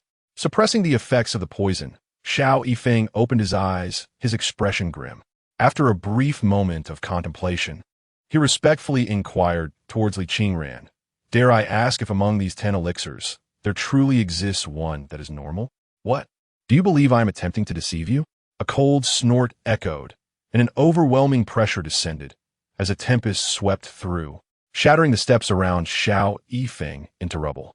A voice brimming with murderous intent reverberated through the air, based solely on your previous words. "I need no reason to eliminate you. I recognize my error. I implore the esteemed one to temper your wrath." Xiao Yifeng quickly lowered his head, trembling with fear. His peripheral vision darted towards Taoist Qing Xian, only to find his master indifferently closing his eyes, seemingly unbothered by the unfolding events. The sect leader, Wu Duantian, regarded Li Qingran with a smile that resembled a father surveying his beloved daughter. No one was willing to assist him. Both his master and the sect leader were reluctant to offend that mysterious cultivator. Thus, he had no choice but to rely solely on himself. Taking a deep breath, Xiao Yifeng steeled himself and selected the second elixir. Upon consuming it, the fire poison erupted once again. "You have 1 opportunity remaining." After managing to suppress the fire poison, Xiao Yifeng extended his trembling hand, veins bulging as he reached toward the 8 remaining elixirs. Until this moment, he had never fathomed that the torment of poison could be so excruciating. It felt as if a brush bristling with steel needles was relentlessly scraping against his entire network of meridians and bones. This torment shall not persist indefinitely. Rather, it surges in waves, akin to a serpent slithering throughout the body, affording no opportunity for acclimatization, leaving one in perpetual unrest. This affliction is exacerbated by his status as a wood spirit root, which naturally endows him with the innate ability to detoxify and suppress toxins. However, Li Qingran lacks such a gift. It appears that after being expelled from Qishao Peak, Li Qingran has been enduring this excruciating agony, tossing and turning in torment. The alchemical skills of this enigmatic cultivator are truly remarkable.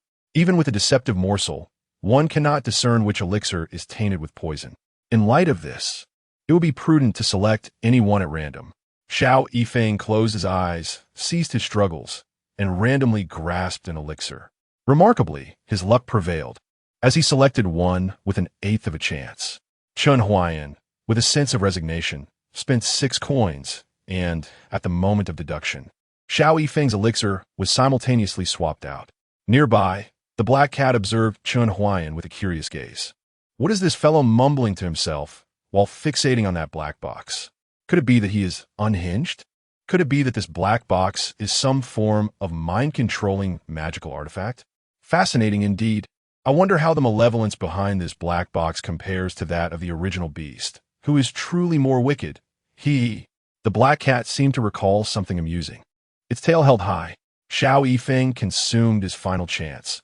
The fire poison erupted once more.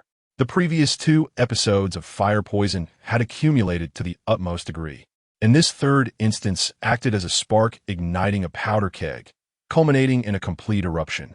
Xiao Yifeng's face turned the color of parchment, flushed red like a tide, and he staggered back several steps, ultimately kneeling upon the ground, expelling a mouthful of black blood. Strangely, the black blood evaporated into mist, filling the air with a foul stench of mingled medicinal dregs and vile blood, causing nearby disciples to immediately cover their mouths and noses. In the center of the square, a figure clutched its chest and, after a moment of endurance, collapsed to the ground, convulsing briefly before falling still. Qingxian Taoist, it seems your disciple is not quite as talented as he believes himself to be. A soft scoff echoed through the void. There are still 7 elixirs remaining. Shall you feed him, or will I take matters into my own hands? Chen Huai'an felt no sympathy for Xiao Yifeng. Li Qingran had endured the fire poison for 3 months. His meridians had become charred and rotten from the elixir's toxins.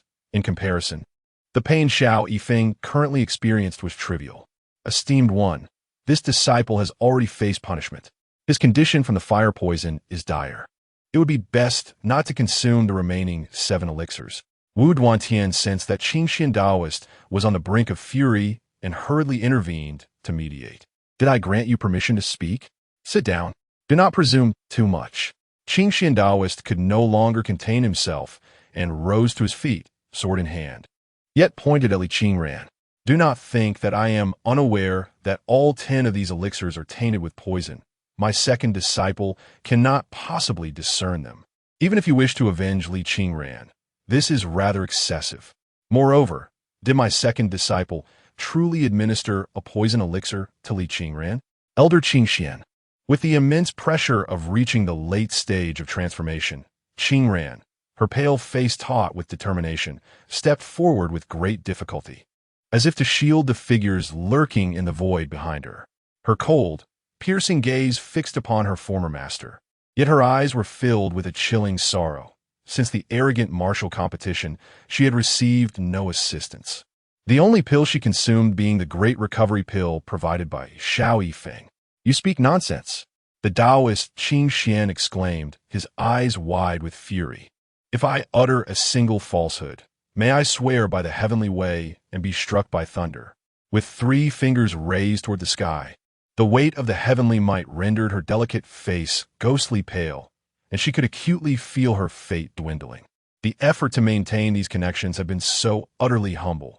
Today, her reckless counterattack was correspondingly fierce. Above the Qingyun sect, the previously clear skies were suddenly cloaked in thick clouds, with flashes of lightning flickering within, as if probing the depths of the storm. But upon finding nothing, they dissipated along with the clouds. The resolute gazes of Taoist Qingxian and Li Qingran clashed, his sword trembling in his grasp, leaving him momentarily speechless. Having entangled with the threads of fate twice, she was bound to suffer losses in her destiny. Li Qingran was fighting for her life. If that were the case, the toxic pill was intentionally given by Xiao Yifeng, and even the healing elixir he had intended for Li Qingran never reached her hands. Among the remaining 7 pills, one floated before Taoist Qingxian.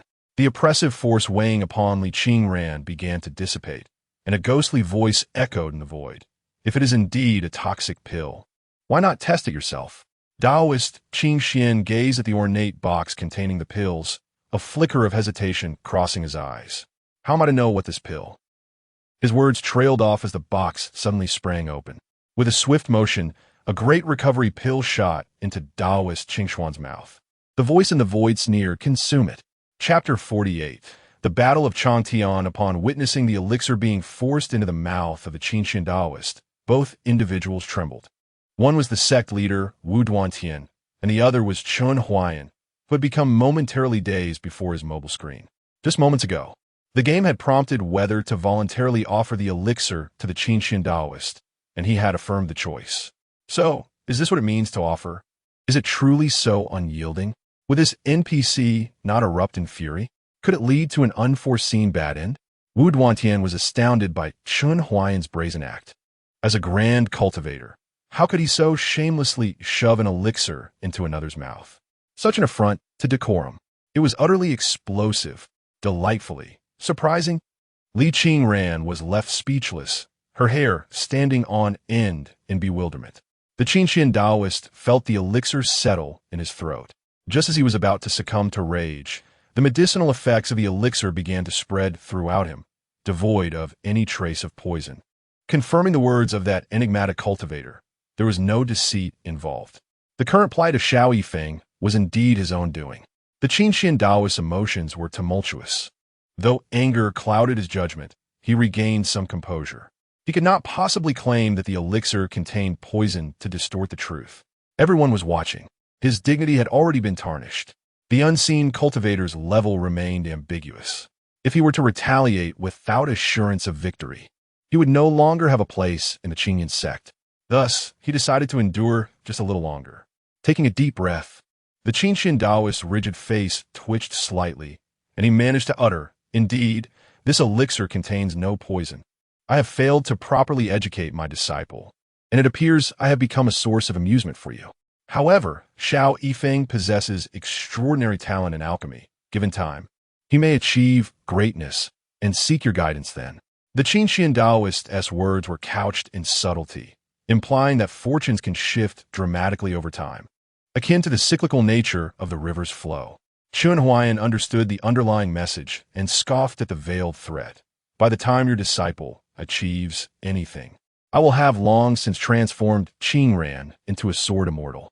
"Master, there is no need to wait so long. I shall seek your guidance today." Upon hearing a series of footsteps, everyone turned their gaze. Lu Changtian had approached the steps of the plaza, halting before Li Qingran. He slowly drew his flying sword from its sheath, his aura steadily escalating, his piercing gaze fixated on Li Qingran, the chief disciple of Qi Shao Peak. At the pinnacle of the foundation establishment stage, he was a prodigy among cultivators under 30. The two remained in a tense silence, the atmosphere crackling with anticipation. Lu Changtian's robe billowed as if caught in a tempest, his eyes deep with fury and disdain. Just as his aura reached its zenith, it gradually retracted, compressing until it stabilized at the 7th level of Qi refinement. "Junior sister, I still wish to address you as such, but I speak of the you that once was, not the repugnant figure you have become. If it were not for you, Zhang Hanxiao, Yin Zimo, and Xiao Yifeng would not be so grievously wounded. Qi Shao Peak and my master would not have suffered such humiliation. Yet, I refuse to call you brother." Li Qingran drew her sword, the tip angled defiantly toward Lu Changtian. Upon the blade, a pair of frost-covered eyes was reflected. "The day I fell from the arena, Lu Changtian had already perished. You harmed my junior sister. This is your just punishment. If I wished to inflict harm upon Mu Baishuang, you would not even have time to react. At that moment, I was at the foundation stage, while she was merely at the Qi refining stage. What gave you the presumption that you could thwart my intentions? With the elders and the sect leader absent, what could you and a golden core outer sect elder accomplish? Do not attempt to argue. Let me see if your sword is as sharp as your tongue." Lu Chantian advanced, sword energy swirling like snow, exuding a chilling aura. It was indeed the sword technique commonly employed by Mu Baishuang, grasping frost and snow, derived from the lesser formless sword technique. This very move had been used by Mu Baishuang on that fateful day in the arena. At that time, she was at the 7th layer of qi refining, and he suppressed his cultivation to match hers. Mastering all techniques of the lesser formless sword, he mirrored whatever Mu Baishuang had executed. I was eager to discover whether it was true, as Li Qingran claimed, that if she wished, they could not impede her. Li Qingran also discerned Lu Changtian's intentions. She evaded a sweeping sword strike, her figure flickering as the Su Xian sword lunged toward an unoccupied space. Lu Changtian, embodying frost and snow, appeared in that very air, his brow furrowed and gaze piercing. With a swift maneuver, he evaded the Su Xian sword, lamenting the rapidity of Li Qingran's reactions. Feeling a chilling presence above his head, he hastily raised his sword to block, but a tremendous force struck his blade and vanished in an instant. As he spun to unleash a treacherous kick, Li Qingran had already gracefully retreated 3 steps. In the fleeting moment before Lu Changtian could retract his leg, he thrust his sword once more. The sword light cascaded like rain, its momentum accelerating. The technique she employed was likewise the one she had used against Mu Baishuang in the arena, the 6th form of the lesser formless sword, drenching rain. With his cultivation level heavily suppressed, Lu Changtian's body could not keep pace with his mind's reactions. He had not anticipated that Li Qingran's sword would be so swift. Even with his understanding of the lesser formless sword, he could only respond hastily. Drenching rain unleashed a maximum of 49 strikes. In his memory, Li Qingran had never executed this technique beyond 30 strikes. If only he could endure past 30. Hiss! There was no time for further contemplation. A fierce glimmer of sword light suddenly filled his vision, moving at an unparalleled speed. The sword light descended from above, accompanied by a blurred yet enchanting figure. Torrential rain poured down, the sword's momentum cascading like a waterfall. Within the curtain formed by the sword shadows, a barely perceptible sword intent was nurtured. Surging forth after 49 strikes, unstoppable as a bamboo split by a hatchet. Clang! Lu Changtian's sword flew from his grasp. He knelt upon the ground, his pupils trembling, staring blankly at the familiar, yet unfamiliar maiden before him. The icy blade of the Su Xian sword had long since been poised at his throat. Why could you unleash the final strike of drenching rain? Why? Li Qingran's voice seemed to carry a sigh, tinged with self-mockery.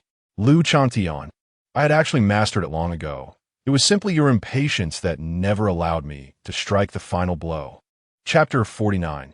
The gaming helmet. Lu Changtian was momentarily taken aback. When did he become increasingly impatient with his junior sister, who had once sought his guidance in swordsmanship?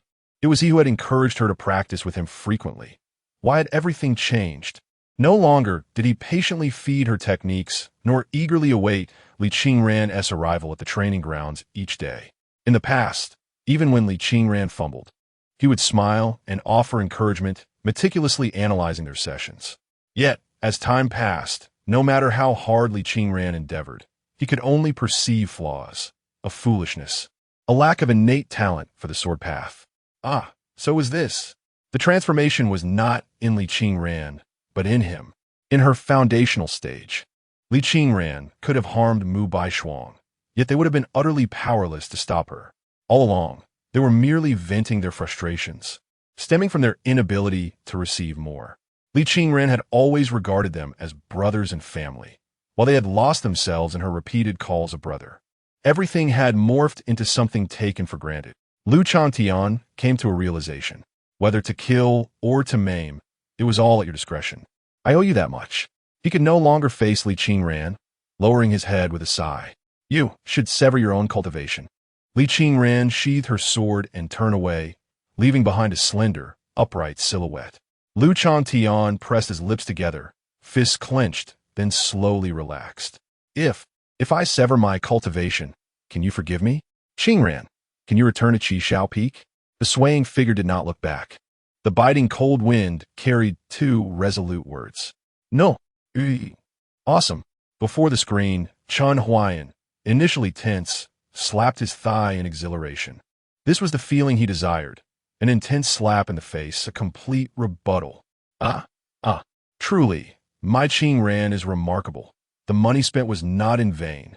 He harbored a twinge of fear that the game developers might introduce some nonsensical plot twist, such as Li Qingran's tenderheartedness leading her back to Qi Shao Peak, resulting in a scene where all the brothers repent and pursue the junior sister to a fiery demise. In such a scenario, he would likely become a mere pawn in supporting Qi Shao Peak and Qing Insect. Just the thought of it made him nauseous. What was the difference from NTR? Fortunately, the game creators seem to possess sound minds. Thank you for your support of this game. Your exclusive gaming helmet has been delivered. A window popped up. At the same moment, a thud resonated at the door. Chen Huai'an promptly leaped to the door, opening it to survey his surroundings, then expertly lowered his head, snickering as he retrieved the box and returned to the sofa. Inside the box was a black gaming helmet, shaped like a motorcycle helmet yet imbued with a more technological essence, adorned with the logo of Electronic Girlfriend, alongside a chibi version of Li Qingran. Chen Huai'an slowly typed a question mark. The nearby black cat also slowly typed a question mark. Chen Huai'an, this thing, when worn, won't explode, right? It seems a bit suspicious. This game doesn't exactly appear to require a gaming helmet. Black cat, if I'm not mistaken. This thing is a fragment of a celestial artifact. What on earth is going on with this big shot? Who is he to the ancestral dragon? Chen Huai'an cast a glance at the black cat beside him, perplexed. What are you trembling for? The black cat mewed softly and awkwardly began to groom its paw. It was merely a kitten, destined to remain so eternally. What could it possibly understand? It knew nothing at all. Ultimately, Chen Huai'an donned a helmet. He might not trust the game developers, but he had faith in the over 300,000 he had invested. Connecting to Electronic Girlfriend. The pitch-black screen flickered, and Chen Huai'an was taken aback as he beheld Li Qingran approaching him step by step, surveying the surroundings. Wasn't this the plaza of Qing Insect? My goodness, is VR technology truly this advanced? Chen Huai'an had previously visited a game center to experience the latest VR headset, which indeed rendered a strikingly realistic visual, yet there remained a palpable disconnect. However, Electronic Girlfriend was an entirely different experience. He genuinely felt as though he were present in that world. If one were to speak of any dissonance, it could not be entirely dismissed, although the visuals and ambient sounds were exceedingly lifelike, making it seem as if Li Qingran stood right before him, veins beneath her skin visible, and even the sound of rolling sand audible. There lingered an ineffable barrier. He could not truly reach out to the world within the game. Nonetheless, Chen Huai'an was satisfied. 300,000. What a worthwhile investment. Not a loss in the slightest. In the future, he could buy a thermos for use on airplane, and it would be as if he were soaring into the skies. Today I, Lu Chantian, shall self-destruct my Dantian, first to atone for my sins, and second, to seek the forgiveness of junior sister Qingran. Though death may follow, I harbor no regrets. I beseech my master to grant me this. Lu Chantian rose, preparing to destroy his Dantian, when a thunderous shout echoed above, rendering him immobile. Foolish disciple, after all the effort I have invested in nurturing you to this point, you wish to forfeit your Dantian and cultivation for the sake of a single person? How pathetic. Go to the cliff of reflection and contemplate your actions. As his cherished disciple was on the verge of self-destruction, Taoist Qingshan could no longer remain idle. Lu Chantian was his favorite disciple, followed closely by Xiao Yifeng, with Mu Baishuang in third place, not due to any extraordinary talents, but rather her amiable nature. How could he allow Lu Chantian, his first disciple and the recipient of his utmost dedication, to ruin himself? Chen Huai'an realized the gravity of the situation. The game developers had inevitably succumbed to folly. Your character projection has been activated. You may now move freely. 21 hours remain in the state of great perfection of transformation. You may converse freely. Please note that all your words and decisions will impact the storyline. Your actions represent your image, so think carefully before you speak. Upon reading this, Chen Huai'an hastily swallowed back the words on his lips, his expression turning serious. He scoffed. I have stated before that no one is to interfere in today's matters. Taoist Qing Shan, do not claim you were not forewarned. Chapter 50. The moon rises over Tianshan. When the moment of need arrived, Chen Huai'an found himself lamenting his limited vocabulary, struggling to articulate his thoughts. As his words echoed, the atmosphere in the Qingyun sect's square immediately darkened. The Qingxian Taoist remained silent, merely drawing forth the Qingxian sword. The aura of a late-stage transformation surged like a tidal wave, with spiritual energy swirling around him. His hat fell to the ground, and his robe and hair danced wildly in the invisible force. Elder Qingxian, let us speak civilly. Wu Duantian was the least inclined to witness a confrontation between the two cultivators. This was the Qingyun sect, and any disruption would ultimately be to his detriment. Besides, he was awaiting the assistance of that enigmatic cultivator to help Zhao Ling Tian recover his Dantian. If animosity were to arise now, what future plans could be made? Lu Chan Tian is my foremost disciple. How could I stand idly by while his Dantian is ruined? The Qingxian Taoist's voice was taut as a string, addressing Wu Duantian with unwavering resolve. He is certainly not at the integration stage. Observing his relationship with Li Qingran, even if they lack a formal master-disciple bond, there exists a profound sense of obligation. If he were truly a formidable cultivator at the integration level, would he resort to such convoluted means? The Qingxian Taoist tone was resolute, determined to protect Lu Chantian at all costs. Wu Duantian sighed. How could he fail to comprehend the implications of the Qingxian Taoist words? The others were not blind. It was clear that their opponent was wary of the Qingyun sect's strength and would not act recklessly. Yet, he remained indifferent to such matters. The opponent's strength was of no concern to him. His sole focus was whether they could aid Zhao Ling Tian in restoring his Dantian. Is it not possible to sit down and engage in a proper discussion? There is nothing to discuss, the Qingxian Taoist replied coldly, unleashing his voice with finality. Very well, then let us fight. Unable to dissuade him, Wu Duantian resigned himself to the unfolding chaos. If the mountain gates are shattered, if the ancestors are compelled to intervene, then the entire Songyun realm will see the Qingyun sect as a source of mockery. Excellent. Let us see if you have the qualifications to interfere in today's matter. The void behind Li Qingran twisted ominously, a cold snort resonating with simmering rage. A pressure greater than that of the Qingxian Taoist descended upon everyone present. A figure gradually materialized from the ether, clad in dark robes and with white hair, wielding a black-scaled longsword. The features of his vaguely illuminated face were indistinct, yet he exuded an extraordinary elegance, his golden vertical pupils emanating an imposing authority that made mere eye contact unsettling.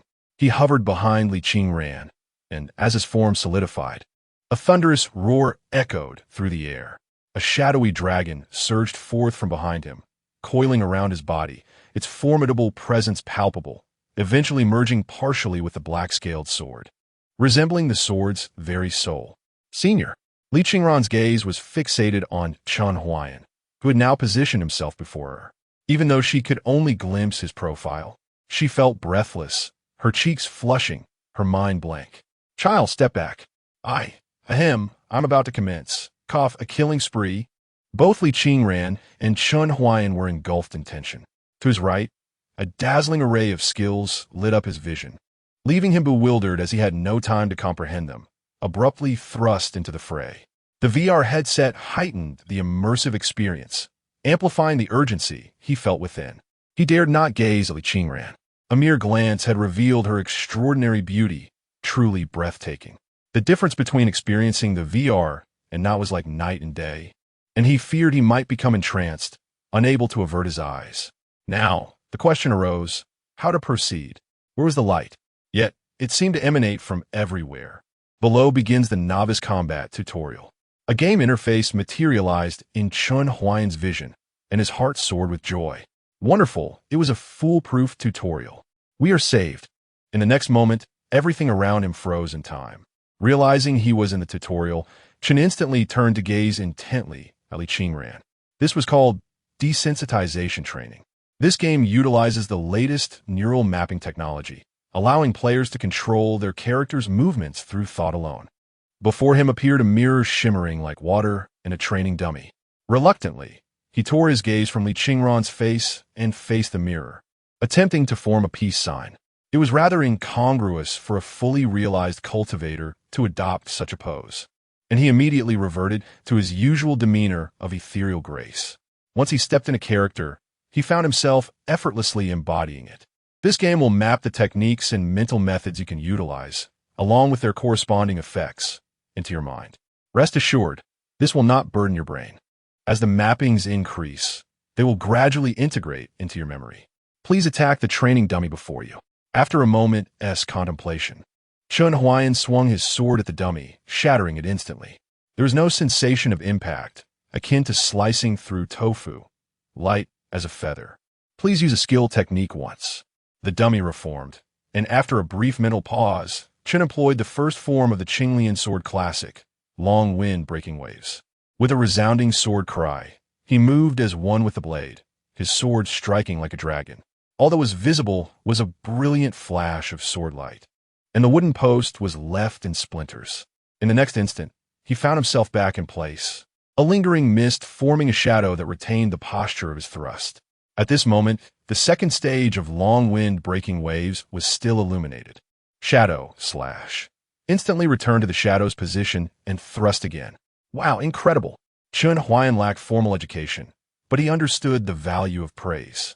He hadn't expected the first form of the Qinglian sword classic to be so enigmatic. He must practice it diligently to teach Li Qingran. Tutorial complete. Wishing you an enjoyable gaming experience. The stillness around him burst back to life. Chen Huai'an's gaze locked onto Lu Chantian and Daoist Qingxian in the distance. The bewilderment in his eyes had transformed into confidence. So, Daoist Qingxian, you enjoy meddling, do you? Chen Huai'an scoffed. Such stubborn old bones deserve to be confronted with a powerful move. The 10th form of the Qinglian sword classic, Moonrise over Tianshan, floated to the forefront of his mind. The 11th and 12th forms were sealed, unattainable for one at the peak of the transformation stage. Otherwise, he would have thrust the Milky Way into Daoist Qingxuan's face today. The black scale sword emerged half an inch from its sheath, its light as fine as dust. The rampant sword intent flowed from the sheath, slicing through the surrounding air with a creaking sound. The venerable Qingxian, do you wish to protect your disciple? Chen Huai'an's eyes sparkled with a fierce light. Then prepare to receive this sword from my hand. The sword's cry resonated like thunder. In the presence of the Qingyun sect, before the Grand Hall's entrance, a sliver of moonlight surged forth from the ground. Chapter 51. A hidden ancient monster, the young Master Wu Shuang, with sword intent as radiant as a rainbow, left everyone speechless beneath the luminous full moon. Wu Duantian staggered to his feet, unable to conceal his panic. The Qingxian Daoist Qingxian sword trembled slightly in his grasp. Deep within the concealed cave of the Qingyun sect, an elderly matron with a head of white hair, eyes shut in meditation, suddenly furrowed her brow. Li Qingran gazed dreamily at the moonlight. In the moon's embrace, a figure danced with the sword, reveling in a wild frenzy. The bright moon emerged from the Tianshan Mountains. Amidst the vast and misty sea of clouds, ethereal melodies resonated through the moonlit night, their echoes enchanting rather than cacophonous, gradually lulling all into a mesmerizing trance. The sword dance in the moonlight appeared dreamlike and surreal, with cold light piercing through the clouds like a shooting star. Suddenly, the momentum of the sword shifted. Swift as thunder, laughter echoed from that ethereal sound. With the long wind spanning thousands of miles, it blows past the Jade Gate Pass. In that moment, high above, the sword's intent surged. The figure performing the sword dance came to a halt, the flying sword gracefully descending. With a whoosh, the sea of clouds parted, revealing clarity in the heavens and a deepening moonlight. Yet, an overwhelming air of menace loomed above. Wu Duantian's heart raced, his complexion turning pale. As he urgently shouted to those around him, "This is bad. Quickly stabilize the protective formation of the sect, and have the disciples withdraw from the square immediately." When that mysterious cultivator revealed himself, his aura suggested he was merely at the peak of the divine transformation stage, leading Wu to underestimate him. He had thought that even if the Qingxian Taoist could not prevail, he could at least hold his ground, and the elders would come to his aid. Little did he expect that the moment the opponent initiated his sword technique, the mere aura of his sword intent chilled him to the core. Could this be an ancient monster hidden within the sword pavilion? How could one wield such a terrifying sword technique? It is widely acknowledged that cultivators often wield swords. Yet pure sword cultivators find it challenging to achieve greatness. However, once a sword cultivator reaches such heights, their destructive prowess is unrivaled in the Zhongyun realm. Without further thought, the sword descended, aimed directly at the Qingxian Taoist. The coolness of the moonlight intertwined with the sharpness of the sword intent. From a distance, the form was still discernible, but as it drew closer, only a sea of silver remained in sight. The Qingxian Taoist gripped his sword, unable to discern whether it was moonlight or sword light in his eyes. Surrounded on all sides, with no escape, he could only grit his teeth and unleash his most potent move from the great formless sword, grasping the galaxy. The Qingxian sword shimmered with starlight, dazzling to behold. What should have been a grand display now seemed juvenile and laughable beneath the moonlight. A spark can ignite a prairie fire, but starlight before the full moon is destined to be consumed and dissolve. The full moon vanished. The square of the Qingyun sect was punctuated by a multitude of sword holes, denser towards the center. The Qingxian Taoist, bloodied and battered, leaned on his sword. His once proud Qingxian sword now riddled with wounds, mirroring his scarred body, as if a single movement could shatter him entirely. A beam of moonlight fell behind the Qingxian Taoist. Chen Huai'an emerged from the moonlit shadows, casting not a glance at the bloodied figure kneeling at the center of the square. He simply strode towards Lu Changtian. "Will you come on your own, or shall I assist you?" Lu Changtian gazed up at Chen Huai'an, his complexion growing increasingly pale. He swallowed hard, stammering, I can manage on my own." The spiritual energy surged downwards, and with a muffled thud, Lu Changtian clutched his dantian, writhing in pain upon the ground. His anguished wails echoed throughout the square.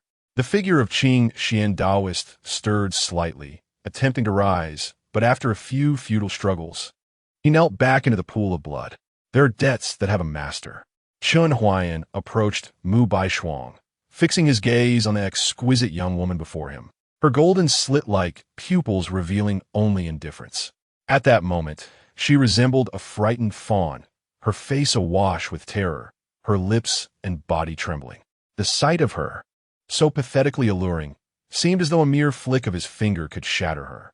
Yet a bead of sweat trickled down Chen Huai'an's temple. Mu Baishuang, female, 347 years old, mid-stage transformation, self-sealed, innate charm. Two pieces of unfortunate news. Firstly, this was an exceptionally concealed ancient being. Secondly, in a bid to maintain her grand facade, his blue energy reserves were depleted. The two exchanged glances for a moment before Chen Huai'an slowly spoke. "Hand over Li Qingran's water spiritual root. Senior will you hand it over, or will you not?" Gazing into those golden pupils permeated with murderous intent, Mu Baishuang gritted her teeth, weighing her options carefully. Should she refuse, she would have to lift her cultivation seal and engage in combat with this monstrous swordsman. Revealing her identity would be inevitable, and should he possess any lingering strength, it would be a futile sacrifice. She had to survive to assist the young master. She could not expose her identity. After all, it was merely a water spiritual root, of no use to the young master, and she herself did not covet it. "I will give it." Mu Baishuang feigned a look of grievance, puffing out her chest. Tilting her head to expose her fair neck, her delicate face suffused with sorrow, tears already streaming down as she spoke. "Senior, please take it directly." Truly, she was the embodiment of innate allure. Chen Huai'an was rendered speechless. "Please select the spiritual root to extract. Single water spiritual root from Li Qingran. Dual earthwood spiritual roots from Yang Tian." What a remarkable turn of events. Chen Huai'an thought to himself, although he was perplexed by how this enchantress had concealed her previous set of spiritual roots from Qingxian Taoist. The opportunity was too precious to let slip away. He would extract both, ha ha ha. Given that she was a concealed identity enchantress, would she dare to speak out? Would she dare to expose herself? Chen Huai'an selected both options. Suddenly, two spheres of light illuminated Mu Baishuang's abdomen. He reached out, and his hand passed through her body without resistance, extracting both spheres of light seamlessly and stowing them in his bag, while simultaneously giving Mu Baishuang a meaningful glance. Mu Baishuang was left in a daze. The pain of losing her spiritual roots was trivial compared to the fear and horror that made her scalp tingle. Being born with innate charm, she originally possessed no spiritual roots, and the techniques she practiced from the celestial demon scripture concealed her roots. Logically, it should have been impossible for anyone to discern her true nature. How could this person? As she contemplated that significant glance, a shiver ran down her spine. Could this cultivator have seen through her? Yet, since the truth is discerned, why not expose it? Could it be that he is also a practitioner of dark arts? Mu Baishuang's heart was a tumult of confusion. She lifted her gaze, intending to seek confirmation from Chen Huai'an, only to find him already turned away, striding towards Li Qingran.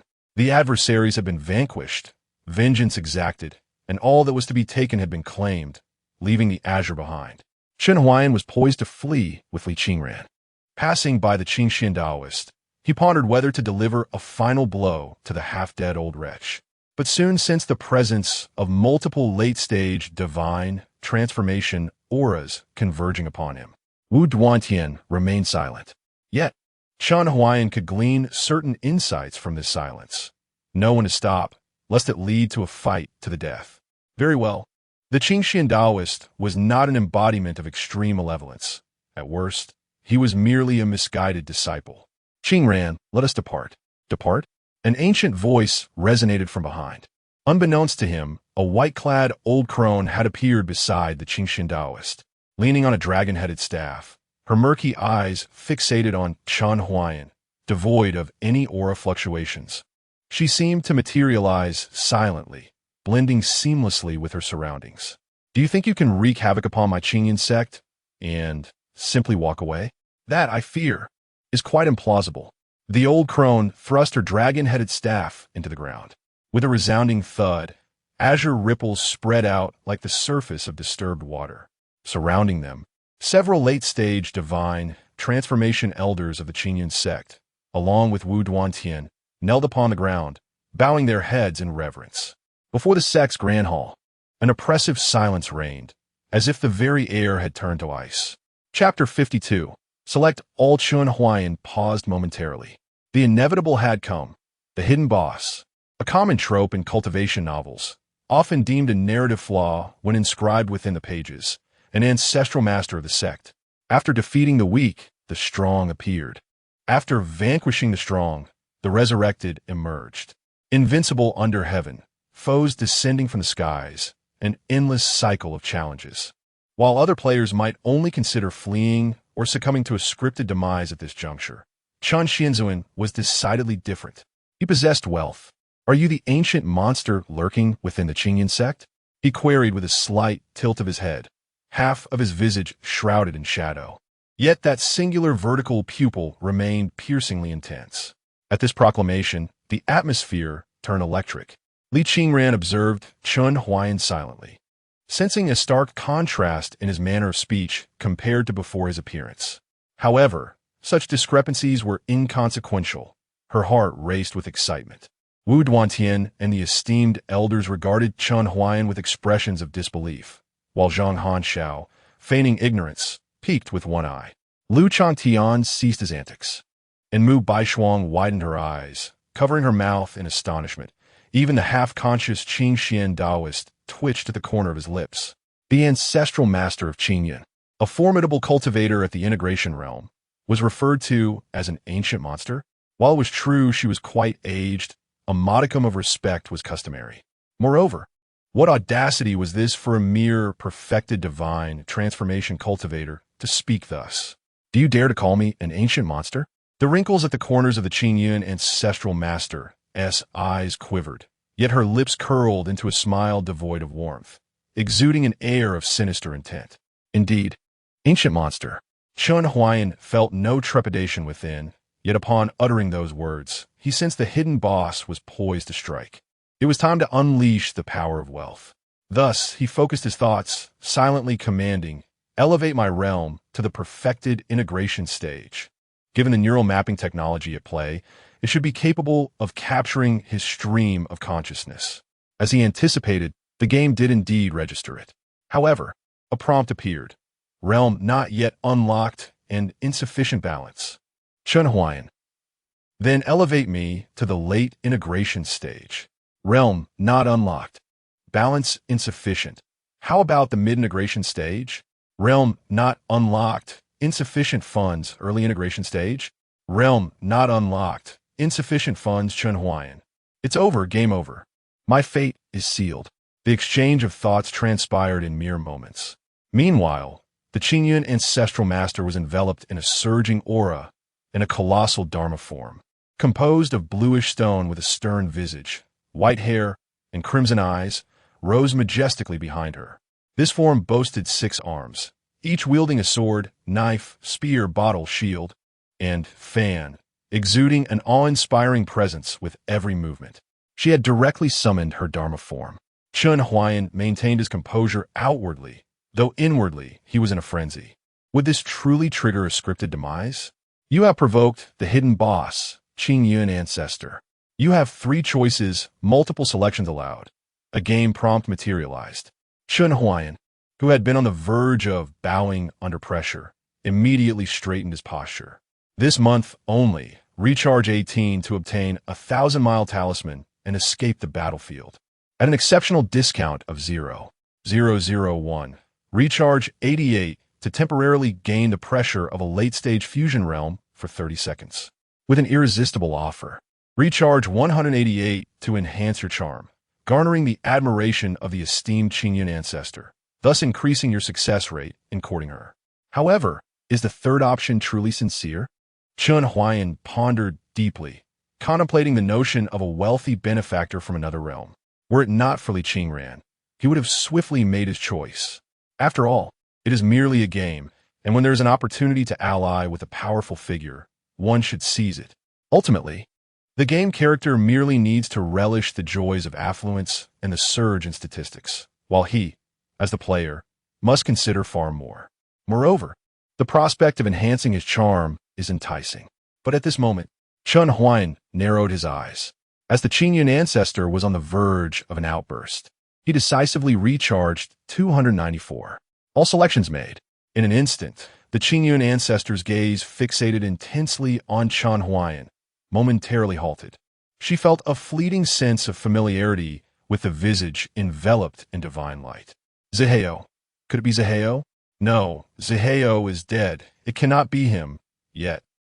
The aura is strikingly similar.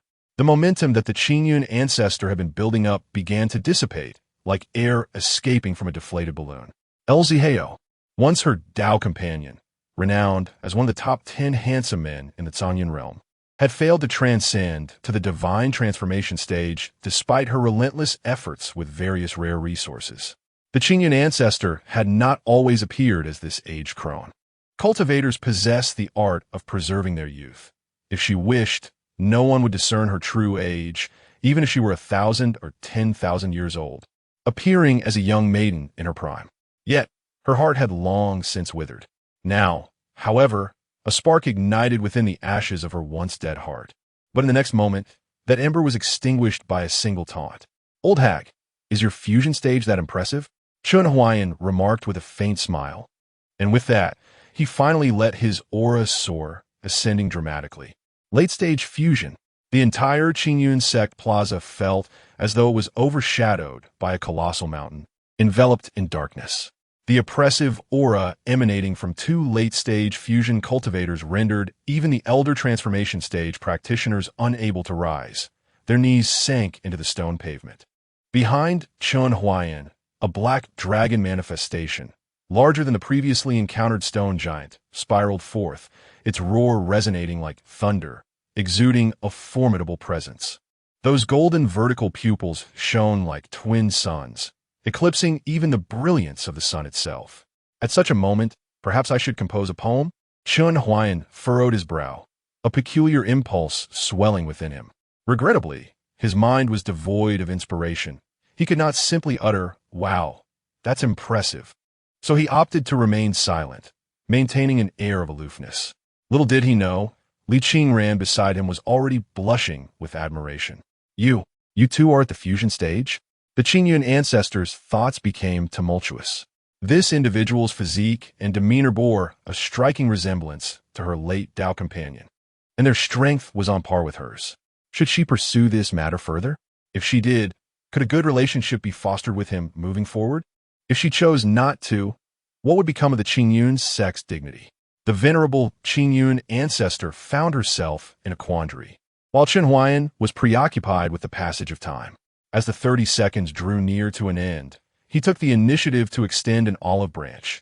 Today, I have come to the Qingyun sect, and in doing so, I have borne witness to the grand demeanor of a prominent sect. Grievances have their origins, and debts their masters. I have no intention of punishing others further. Now that the karmic ties have been resolved, I shall take my leave. Farewell. With only 5 seconds remaining, Chen Huai'an promptly produced a 1,000-mile divine movement talisman, intending to grasp Li Qingran's hand, yet he missed and simply passed through. Fortunately, the talisman enveloped both individuals within its embrace.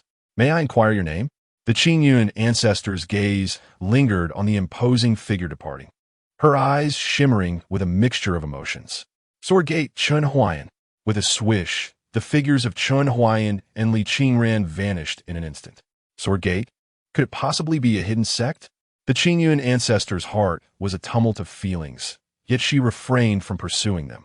The cultivator's strength likely surpassed her own, since the other party had already shown courtesy. To chase after them would be impolite. She turned and approached Qingxian Daoist, her dragon-headed staff tapping upon his shoulder, enveloping him in a cerulean glow as his injuries gradually healed. After a moment, the recovering Qingxian Daoist struggled to lift his head and gazed at the old woman. Mother. Silence. Go to the penitent's cliff and reflect. The old woman snorted coldly as she brushed past him. Not 2 steps later, she turned back with a stern expression, commanding, within half an hour, bring me 2 furnaces of youth elixir. Qingxian Daoist. Oh, and do not forget the milk bath and the Luo Shen flowers. Qingxian Daoist. Chapter 53. The Custody Center, No Joking. Qingxian Daoist harbored a potent premonition that his mother may be nearing her end. This feeling was profoundly intense.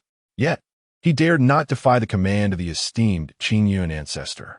Even though his injuries had not fully healed, he had no choice but to comply with the orders. He had not anticipated that the individual in question was a formidable cultivator at the integration stage. Qingxian Daoist shook his head with a sigh. The fact that a powerful integration cultivator spared his life was a gesture of mercy, a consideration for the reputation of the Qingyun sect. He felt a sense of relief within. What of being swiftly defeated by a suppressed integration cultivator? His dismal defeat was still a mark of honor.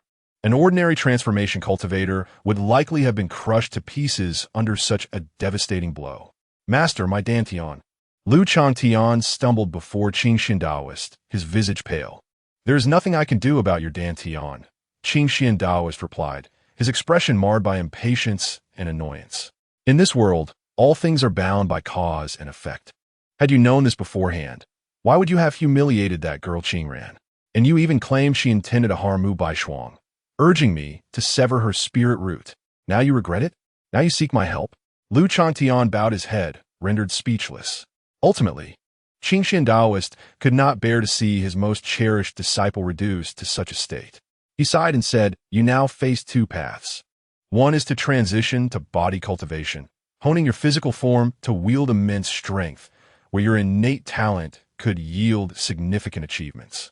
However, the Qingyun sect possesses scarce body cultivation methods, and the entire Songyun realm offers little as well. This path is narrow and fraught with difficulty, requiring much self-discovery. The other option is to prepare in advance for the Central Continent's secret realms. This time, there will be both a major and a minor secret realm. Master, I wish to enter the major secret realm. Lu Changtian immediately bowed, his expression resolute. Qingxian Daoist struck Lu Changtian's forehead with the hilt of his sword, exclaiming, fool. That realm is meant for cultivators above the nascent soul stage. Entering would be tantamount to certain death. I mentioned the secret realms to inform you that the major sacred lands will seek out talents this time. If you excel in the minor secret realm, you may catch the attention of these sacred lands, thus presenting you with a fortuitous opportunity that could potentially restore your Dantian. Upon hearing this, Lu Changtian's eyes brightened with comprehension. The three great sacred lands of the Cangyun realm, Yaozi, Jinwu, and Fanjing, boasted formidable figures, many of whom were renowned throughout the history of the Cangyun realm. These individuals possessed extraordinary abilities, and perhaps one among them possessed the primordial restoration pill or a complete system of body cultivation practices. In such a case, his Dantian issues could be effortlessly resolved. Observing the joy illuminating Lu Changtian's face, Qingxian Daoist felt a pang of sorrow. The criteria for selecting prodigious disciples in the sacred lands were stringent. How exceptional must Lu Changtian be, with his damaged Dantian, to garner their attention? It would be a formidable challenge. Not far away, Mu Baishuang, meditating to heal, perked up her ears intrigued. She was well aware of the Central Continent's secret realm, an annual grand event where ancient techniques, artifacts, and elixirs would emerge.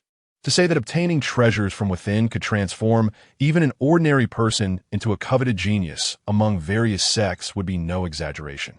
Li Qingran, she too shall likely venture into the Central Continent's secret realm. I wonder? Mu Baishuang pondered within herself. The Tang Dao body and the black gold coal jade possessed by Zhang Hanshao are of paramount significance to the young master. Acquiring the black gold coal jade poses little challenge for her. With Zhang Hanshao currently injured, she seizes the opportunity to cultivate a closer bond with his senior brother, thereby securing this precious jade. As for the Tang Dao body, previously, she refrained from taking action against Li Qingran within the confines of the sect, initially intending for Li Qingran to perish outside. She had planned to utilize the heavenly demon bone-biting secret technique to usurp the Tang Dao body for herself. However, Li Qingran encountered a formidable figure and not only survived, but also repaired the shattered Dantian that had been afflicted by her planted demons.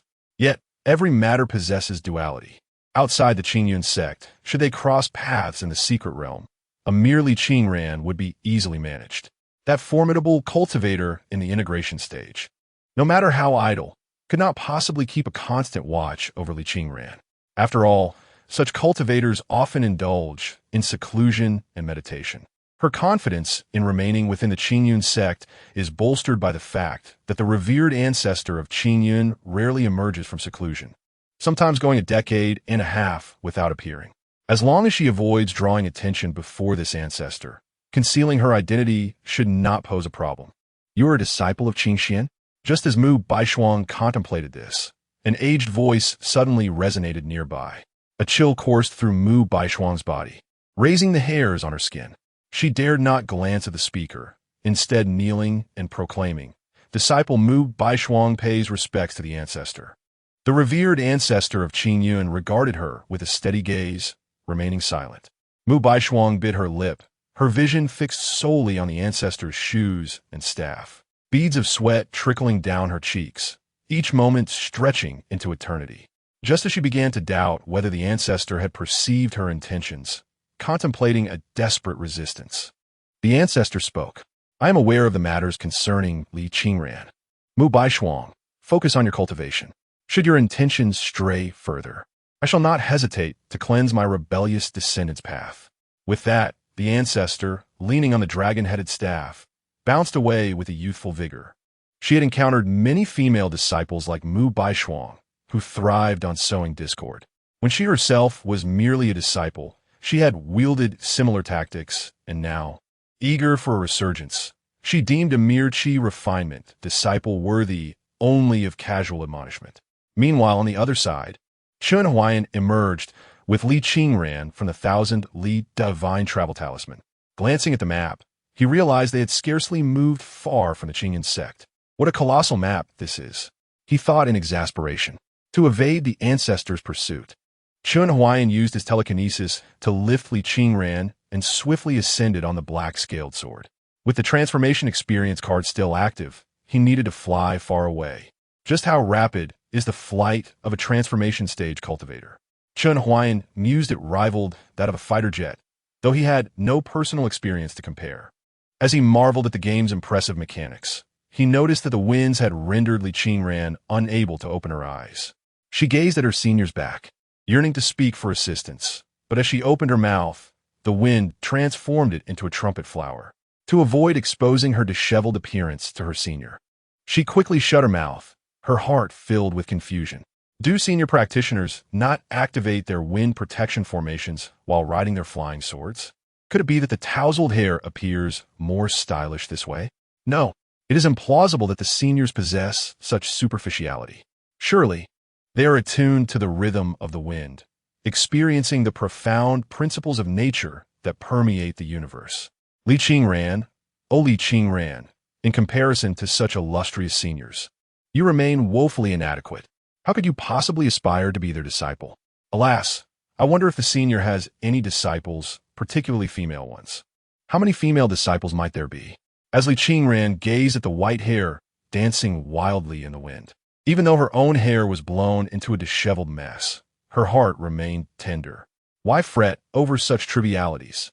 Whatever the senior does is commendable. Having 100 female disciples is entirely justifiable. Hiss. The wind is rather chilly. Chen Huai'an rubbed his hands together, slightly reducing his speed. Having attained immortality, cannot the flying sword possess a temperature control feature? What if it leaves Qingran feeling cold? This is hardly esoteric. Congratulations on assisting your electronic girlfriend in completing main quest 1. 0. You have received a reward, 10 Thunderfire Talismans, already delivered. A mere 10 Thunderfire Talismans. Is this a pittance? Chen Huai'an scoffed. Does the esteemed Chen Xianzuan truly need such trifles? Unbeknownst to him, the hotel room door suddenly thudded, and a black cat peeked out from its shoebox, cautiously investigating the aura of the objects outside. Instantly, it shuddered, its eyes wide with alarm, before retreating quiveringly back into the shoebox. Main quest 2. 0. Please assist your electronic girlfriend in establishing herself in the new foster home. Foster home? Chen Xianzuan's mind blanked momentarily. He nearly lost his balance and fell from his flying sword. Chapter 54. The Dissolution of Power, Esteemed Senior. Have you ever visited Tianquan City before? Senior, look at this. It's quite fascinating. My parents bought one for me when I was a child.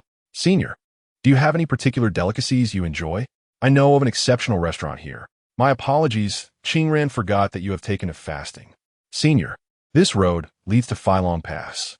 My parents often said that those who depart from this path would likely never return. Li Qingran turned to face Chen Huai'an, yet she merely lowered her gaze, her fingers nervously clutching the hem of her garment. The strands of hair that fell across her forehead danced in the breeze, and beneath her fluttering eyelashes, her eyes shimmered with unspoken emotions.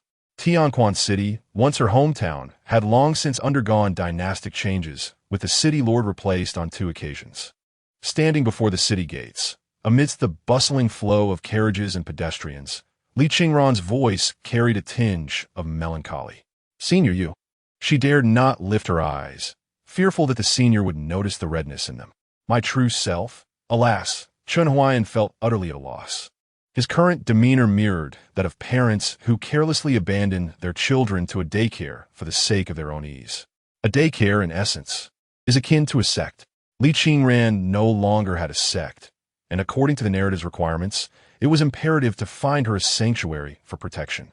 Initially, Chen Huai'an struggled to comprehend this need until he observed the dwindling time on his experience card. He understood.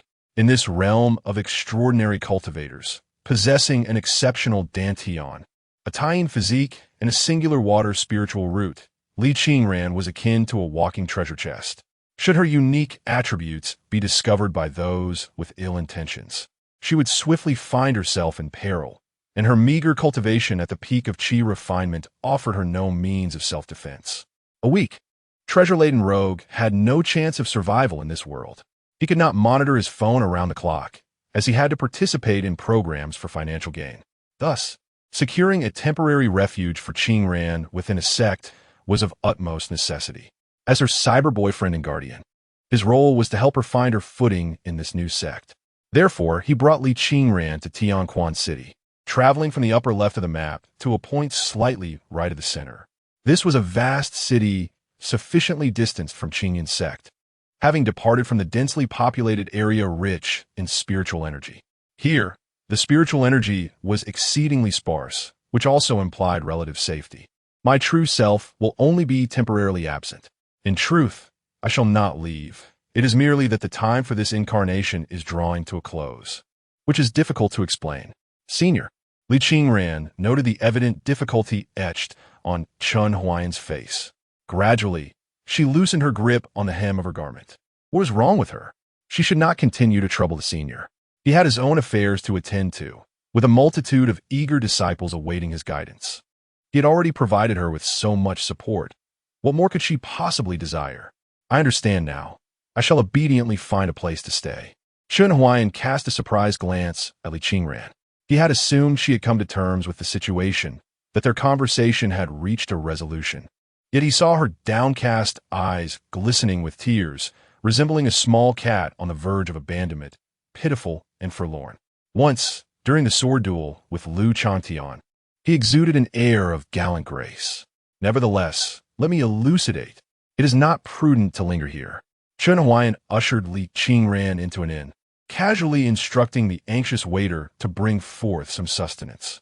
Only then did he earnestly explain, I am rather preoccupied with myriad matters demanding my attention, and I cannot attend to you. Upon hearing this, Li Qingran's lips immediately pursed in dismay. Chen Huai'an promptly abandoned his aloof demeanor, ruffling her hair and adding, You see, I am unable to reach you. I am but an incarnation, for my true self is engaged in combat with a formidable demon. At this revelation, Li Qingran's expression shifted to one of alarm. Will the senior be in danger? Is it a particularly tenacious demon? Indeed, one might say that cancer is exceedingly tenacious. Chen Huai'an nodded, expressing his resignation. It is indeed troublesome. I have been poisoned by that great demon, and the antidote is elusive. My life may be at stake. He pondered how much an in-game character could comprehend. What good would it do to explain cancer to her? Although this game is remarkably liberating and the characters are AI-driven, they likely lack the capacity to convey genuine human emotions. This is the fundamental flaw of AI. Li Qingran's face drained of color, her ears ringing and her mind clouded with confusion. Her heart constricted painfully as if seared by a hot iron, and her fingers, clutching her garment, turned pale. If even a senior of such extraordinary prowess could not dispel the poison, then how fearsome must that demon be? Just as she had surmised, the senior was a great hero, ceaselessly battling to protect the Songyun realm. Despite his overwhelming responsibilities, he still found time to accompany her to the Qingyun sect. Yet now she clung to him, reluctant to let him depart. Senior, I realize my errors, Li Qingran wept, approaching Chen Huai'an and unexpectedly kneeling before him, startling him. What are you doing? Chen Huai'an exclaimed, his hands hovering uncertainly. Even as an unseen force lifted her, she stubbornly remained kneeling midair. They met each other's gaze in an unusual manner. Senior, I am a single-water spiritual root, suited for alchemical cultivation. The Songyun realm boasts an abundance of alchemical formulas. Regardless, I shall surely concoct an antidote for the poison. Li Qingran declared with unwavering resolve. Her thoughts were naive, perhaps even ludicrous, yet she clung to a flicker of hope. She believed that while the senior, with his celestial prowess, must seek the rarest formulas circulating in the marketplace, sometimes the solutions lie quietly within the archives of humble sections. If he sought grand methods, she would exhaust her efforts in finding smaller solutions. This approach would ensure comprehensive coverage, leaving no stone unturned. Witnessing Li Qingran's earnest response, Chen Huai'an felt a stirring of emotion within him. To claim he was unmoved would be a falsehood. He even began to suspect that Li Qingran was not merely an AI character, but rather a game master meticulously portraying her, capturing her voice and expressions devoted solely to him. In her eyes, he discerned an inescapable sorrow and reluctance, alongside a profound sense of fear and trepidation. The girl before him was engulfed in fear at the thought of his departure, terrified that he might perish. Eyes are incapable of deceit. He pondered how much skillful acting it would require to convey the depth of emotion reflected in his gaze. 300,000, truly worth it. As he stood on the brink of leaving this world, he found himself able to once again experience that warmth within his heart. With a gentle smile, he couldn't help but reassure the girl before him. Do not worry.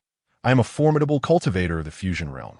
How could I possibly be so easily vanquished by a mere demon's poison? If you dedicate yourself to your cultivation and become the strongest cultivator in the Sangyan realm, that would be the greatest comfort to me. Li Qingran noticed that the senior no longer referred to himself as the esteemed one. Yet the shift made him seem more approachable. The once lofty figure, seemingly beyond reach, now appeared as if he could be touched, even if she could not physically do so. Senior, I aspire to become an alchemist. I must become an alchemist. I possess the water spirit root, and Lingxi Valley will accept me. Lingxi Valley, renowned in the Sangyan realm as a prestigious alchemical sect, was also known as the Holy Medical Valley, filled with both alchemists and healers, the remnants of the living among the dead. At this moment, in Tianquan City, a major sect was hosting a conference to select talented individuals with spiritual roots from among the mortals, including Lingxi Valley. However, considering that Li Qingran had already practiced the conflicting qi indecision, he did not regard Lingxi Valley as a suitable future nursery for her. Qingran, I understand your intentions, but you have already cultivated the qi indecision. Chen Huai'an's words trailed off as he caught sight of the resolute and unwavering determination in Li Qingran's eyes. He suddenly paused, as if struck by a revelation. You, senior, I am well aware that the qi indecision, being fire-aligned, is at odds with the path of alchemy. Li Qingran performed a respectful bow, and when she lifted her gaze, it met Chen Huai'an's. After all, the water spirit root and qi indecision were incompatible. She smiled softly, her lips curving into a warm, sunlit expression, as if it were he, not she, who required consolation. Then, she concluded, I shall disperse my energy. Chapter 55, Master. Please accept my bow. It is no wonder that the inhabitants of Qishaopi claim that Li Qingran's progress in cultivation is slow. For one to cultivate a water spiritual root with a fire attribute heart technique and achieve rapid advancement would indeed be extraordinary. It seems they merely wish for Li Qingran to join Qishaopi without considering whether there exists the heart technique suitable for her cultivation. Fortunately, the reward for reaching the great perfection in qi refinement was the tide-borne technique, which is perfectly compatible with her water spiritual root and can serve as a foundational heart technique for Li Qingran. As Chen Huai'an pondered, Li Qingran had already completed her dispersal of energy. She stood there timidly, resembling a tenacious little flower, her smile radiant as she gazed at Chen Huai'an. For any cultivator, dispersing energy signifies the loss of one's hard-earned progress. No one would casually relinquish the realms they have painstakingly achieved. Li Qingran remained unaware of the tide-borne technique awaiting her. Her sole desire was to assist Chen Huai'an, not merely through words, but with immediate action. Chen Huai'an retrieved a jade slip adorned with wave patterns. This is the tide-borne technique, a water-based heart method. Since you have lost your internal cultivation technique, you shall practice this from now on. Once you reach great perfection, I shall provide you with an even better one. Li Qingran did not reach for the tide-borne technique. Instead, she tilted her head in anticipation, her eyes glimmering. Senior, are you going to accept me as your disciple? Huh? Chen Huai'an was taken aback. How could a mere impostor at the transformation stage become Li Qingran's master? Yet, he did not underestimate himself, for he was a player of considerable investment and would eventually rise. He intended to accept Li Qingran as his disciple only after achieving a notable accomplishment, thus allowing him to stand tall and confident, unafraid of exposure. The senior hesitated. Li Qingran lowered her head, a smile tinged with melancholy gracing her lips. Indeed, the senior already had over 100 eager female disciples awaiting guidance, lacking the energy to take on yet another apprentice. Chen Huai'an slowly formed a question mark in his mind. Over 100? Female disciples? Eager for guidance? When did all this happen? I have no disciples, he asserted. Suddenly, Li Qingran knelt with a thud, bowing deeply. Master, please accept my bow. Chen Huai'an was flabbergasted. So, you're changing how you address me already? What if I am not able to meet expectations in the future? Nevertheless, it was too late to refuse. Their rapport had already reached 80, and turning her down would only lead to a decrease in goodwill. Very well. Chen Huai'an assumed a serious demeanor, pretentiously stroking his non-existent beard, and declared in a solemn tone, "From this day forth, you shall be my foremost disciple. As my direct protege, I shall teach you diligently. You must also strive to enhance your realm and longevity, living a long and prosperous life, and not disappoint my expectations." "Yes, master. Qing Ran shall remember this." The two exchanged smiles. In this ordinary tavern in the mortal realm, a pact spanning two worlds was thus forged. In all matters of the world, everything is interconnected by cause and effect. It is precisely through these connections that they draw ever closer. As Chen Huai'an removed the VR headset, a phrase involuntarily surfaced in his mind, prompting him to shake his head in contemplation. The ceremony of apprenticeship was not overly grandiose. Li Qingran utilized the resources at hand, brewing a cup of spiritual tea to pay her respects. When questioned about how she would manage to join other sects now that she had a master, Li Qingran simply stated, "A master is a master, and a revered teacher is a revered teacher." In the realm of Tsangyun, many sects do not impose particularly stringent rules. Naturally, for disciples who already have masters, sects generally refrain from imparting the most essential techniques. Entering a sect does not necessarily require taking on a master. In fact, most disciples lack both the opportunity and the qualifications to have one. Their knowledge primarily stems from the sect's scripture repository and the elders who take turns delivering lectures in the martial arts arena each day. Chen Huai'an entrusted all of his Thunderfire talismans to Li Qingran for self-defense before withdrawing from a game. Li Qingran's objective was Lingxi Valley. From a map within Tianquan City, all cultivators in Lingxi Valley appeared as green dots, signifying absolute friendliness. Such a sect could be fully trusted, unlike Yuling's sect, Zen's sect, and Riken Pavilion. Well, the cultivators' dots were a mix of yellow and green, indicating they were not to be trifled with. Additionally, the Sword Pavilion also featured green, friendly dots among its cultivators. But they only accepted one new disciple at a time, which seemed rather meager. As Qingran set off to pay respects at the mountain, it was time for Chen Huai'an to earn some money. He glanced at the time and realized it was getting late. After changing his attire, he prepared a bowl of white rice for Baji and, upon opening the door, sensed something outside. Looking down, he discovered two packages. Thunderfire talismans. Qingran's spiritual tea. These words adorned the parcels. Chen Huai'an fell into silence, slowly typing out a question mark. So, were the Thunderfire talismans from the main quest meant for him? However, what use would they be to him? If he affixed them to his door, others would surely think he was unwell. Upon unwrapping, he found indeed 10 exquisite Thunderfire talismans, the craftsmanship so fine that he could even smell the cinnabar upon them. Lacking sincerity, they were merely mundane items. Chen Huai'an felt speechless. These talismans were only good for decoration. He affixed one to the window and another to the door. And when paired with the black-scaled sword on the wall, the decor of the luxurious suite in the budget hotel took on a rather peculiar flair. Not bad. It had a certain charm. Though he feigned discontent, his heart felt rather pleased. Chen Huai'an then opened the package of spiritual tea. Expecting tea leaves, he was surprised to find an actual cup of tea inside. The lid and cup were sealed with a vacuum film, and as he tore the film and lifted the lid, he discovered that the tea was still warm. Goodness, could these people possibly live nearby? Just like the ancient tale of Guan Yu slaying Hua Xiong with warm wine, here was the game company delivering warm tea as a gift. In their pursuit of providing the perfect gaming experience for 1v1 matches, they truly went all out. How sincere! Chen Huai'an, without a shred of doubt, raised the cup and took a sip of the spiritual tea. As his nose drew near the cup, he caught that same refreshing fragrance reminiscent of the protective talismans and prayer beads. Chen Huai'an appeared entranced. It was remarkably subtle. Such a gaming experience, even if the tea were mere ordinary leaves, imbued his body with a sense of lightness and sharpened his mind considerably. Unbeknownst to him, the game was relentlessly popping up notifications. Your remaining lifespan is 45 days. Your remaining lifespan is 84 days. Your remaining lifespan is 79 days. the notifications flickered incessantly, his lifespan fluctuating like an electrocardiogram.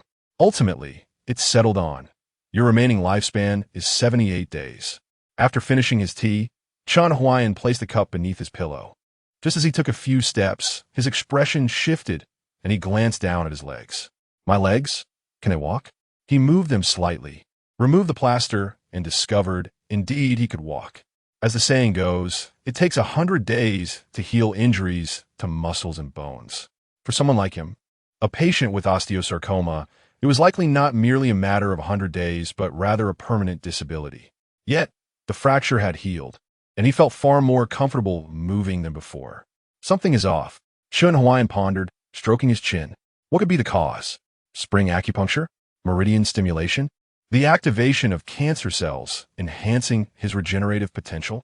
Had the cancer cells transformed him into a being with extraordinary recovery abilities? In an impulsive moment, he grabbed a blade and made a small cut on his finger. Blood oozed out, but the wound quickly clotted and scabbed over. Chen Huai'an was taken aback, then elated, placing his hands on his hips. Goodness, am I becoming a superhero? Ha ha ha ha ha. I am, indeed, a superhero. A crack opened in the shoebox, revealing Ba Ji, the black cat, observing Chen Huai'an with feline eyes. Hiss, something is amiss. What is this individual so jubilant about? Is it merely the accelerated healing due to the energy circulating within him? He possesses celestial artifacts and magical swords. Does he lack this fundamental understanding? This won't do. I must leave this place. Though there are opportunities here, it is rife with peculiarities. As a fledgling Taotai that had usurped the body of a newborn black cat, Ba Ji thrived on consumption to grow stronger. Initially believing that following this individual would lead to bountiful sustenance, it now found itself subsisting on plain rice daily. Moreover, this individual seemed to be showing signs of madness. Danger loomed, exceedingly perilous. It must depart. If it lingered any longer, it would perish. Its gaze fixed on the door. As soon as this person left, the world was vast. There were countless places to explore. All it needed to do was continue feeding, and one day it would grow into an unparalleled existence. Ha ha ha. It seemed to envision that day already. A wicked smile curled at the corners of Ba Ji's mouth. Chapter 56, my friend. You are truly impressive. Half an hour later, Chen Huai'an had been gone for quite some time. Ba Ji stood by the window, gazing at the setting sun outside. His eyes filled with sorrow. A piece of yellow paper was affixed to the window, adorned with indecipherable characters.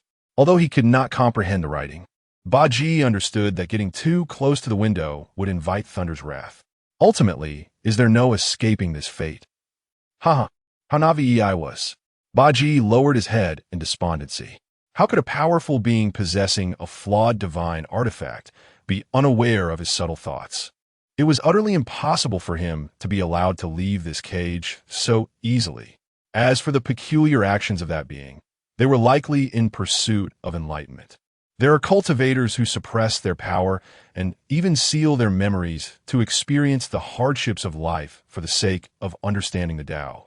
That being was likely in such a situation. Well, at least plain rice is still edible. Times had changed significantly. Rice nowadays was far superior to that of his era, though it always felt insufficient. Ba Ji crawled to the bowl, munching away. As he ate, tears unexpectedly welled up in his golden cat eyes. This rice. Damn, it's undercooked. Did he forget something? Chen Huai'an scratched his chin. All right, the rice seemed to be half-cooked. A twinge of guilt surged within him. However, Ba Ji's health appeared to be improving, which suggested that his care was not lacking. Ba Ji was a countryside cat. When he lived in the countryside with his grandparents, he ate whatever the household consumed. Far less finicky than city cats that required special cat food and were prone to delicate stomachs. The guilt faded swiftly. Chen Huai'an felt a sense of relief. Ba Ji was truly easy to care for. Today marked his first flight, and he felt a wave of excitement. Previously, he had always taken the train to Ling Mountain, primarily due to financial constraints. He had initially planned to take the train to the production team, but after spending a considerable amount of time with Qingran in Tianquan City, he realized he was running out of time and had to splurge extravagantly. Strange, why were so many people staring at me today? As he made his way to the check-in counter with his luggage, Chen Huai'an noticed more than one gaze scrutinizing him. Most were from women, though there were also some men whose looks carried a hint of anger and jealousy. Each time he glanced over, those gazes promptly vanished. Chen Huai'an squinted, sensing that this was no trivial matter. He hurried into the restroom to check his reflection. Something must be on his face. Unbeknownst to Chen Huai'an, just as his figure disappeared from the restroom entrance, a wave of fiery stares converged upon him. Wow, an extraordinarily handsome guy. No joke. I got it. That profile is absolutely stunning. My goodness, who dares to ask him for a green bubble? Forget it. I fear I might faint standing before him. Isn't he far more attractive than that trending celebrity? Kai Yifan? Is he a star? There is no recollection. The incessant murmur of discussions fills the air, akin to the buzzing of 1,000 green-headed flies, inciting a sense of vexation among the surrounding gentlemen. Some ladies, unhurried to board, linger near the restroom, particularly a few youthful girls who have ingeniously employed various items as cover in preparation for candid captures. The more mature ladies exhibit a sense of restraint, contemplating a final glance, believing that a fleeting glimpse would suffice to lift their spirits for the day. But there's nothing on my face. Chen Huai'an scrutinized his reflection in the mirror, examining himself from left to right, unable to discern any notable change. If any transformation were to be acknowledged, it would be the improvement of his complexion, accompanied by an inexplicable aura. How shall I articulate it? Ethereal. This word materialized in his mind. Should he don an outfit befitting a celestial being, perhaps he would exude an otherworldly charm effortlessly, without the need for emotional regulation. What am I staring at? How vain. A fellow beside him, having finished washing his hands, grumbled as he exited. Chen Huai'an, momentarily taken aback by the remark, furrowed his brow before relaxing and then thumping his thigh. Indeed, I am vain. He had an epiphany. It was the recent indulgence in games that had fostered this sense of self-admiration. Alas, how foolish of me. It is time to board. Chen Huai'an patted his face and exited the restroom with a confident stride, dismissing the gazes of those around him. Even as a few girls collided with an advertisement board while trying to sneak a look at him, he remained oblivious. Upon entering the aircraft, the scrutiny diminished significantly. Chen Huai'an located his seat and settled in when a flight attendant approached, her face adorned with a warm and inviting smile. Sir, you seem to be in need of assistance. Allow me to fasten your seatbelt. Chen Huai'an replied, I can manage. What's inconvenient about it? My leg is merely a ruse. My hands are fine. Not at all, sir. It is my duty, she reassured him. Once the seatbelt was secured, another flight attendant approached. Sir, would you care for some water? If you prefer, we also offer beverages. Chen Huai'an responded, no thank you, I'm not thirsty. The chief attendant then joined. Sir, do you suffer from motion sickness? May I offer you some tips to feel more comfortable? I don't experience motion sickness. Chen Huai'an replied, beads of sweat forming on his brow. The service was exceedingly attentive. Truly, this is the essence of air travel, he mused internally. For such service, the price of $800 or $900 for the ticket seemed remarkably justified. He failed to notice that the girl beside him had turned crimson, almost wishing to sink into her seat. The flight attendants, upholding their professional decorum, recognized the lack of necessity to hover around Chen Huai'an and busied themselves elsewhere. After a while, the airplane ascended into the stratosphere, and the noise receded significantly. The girl beside him, after a prolonged internal struggle lasting several minutes, finally dared to cast a cautious glance at Chen Huai'an. How handsome!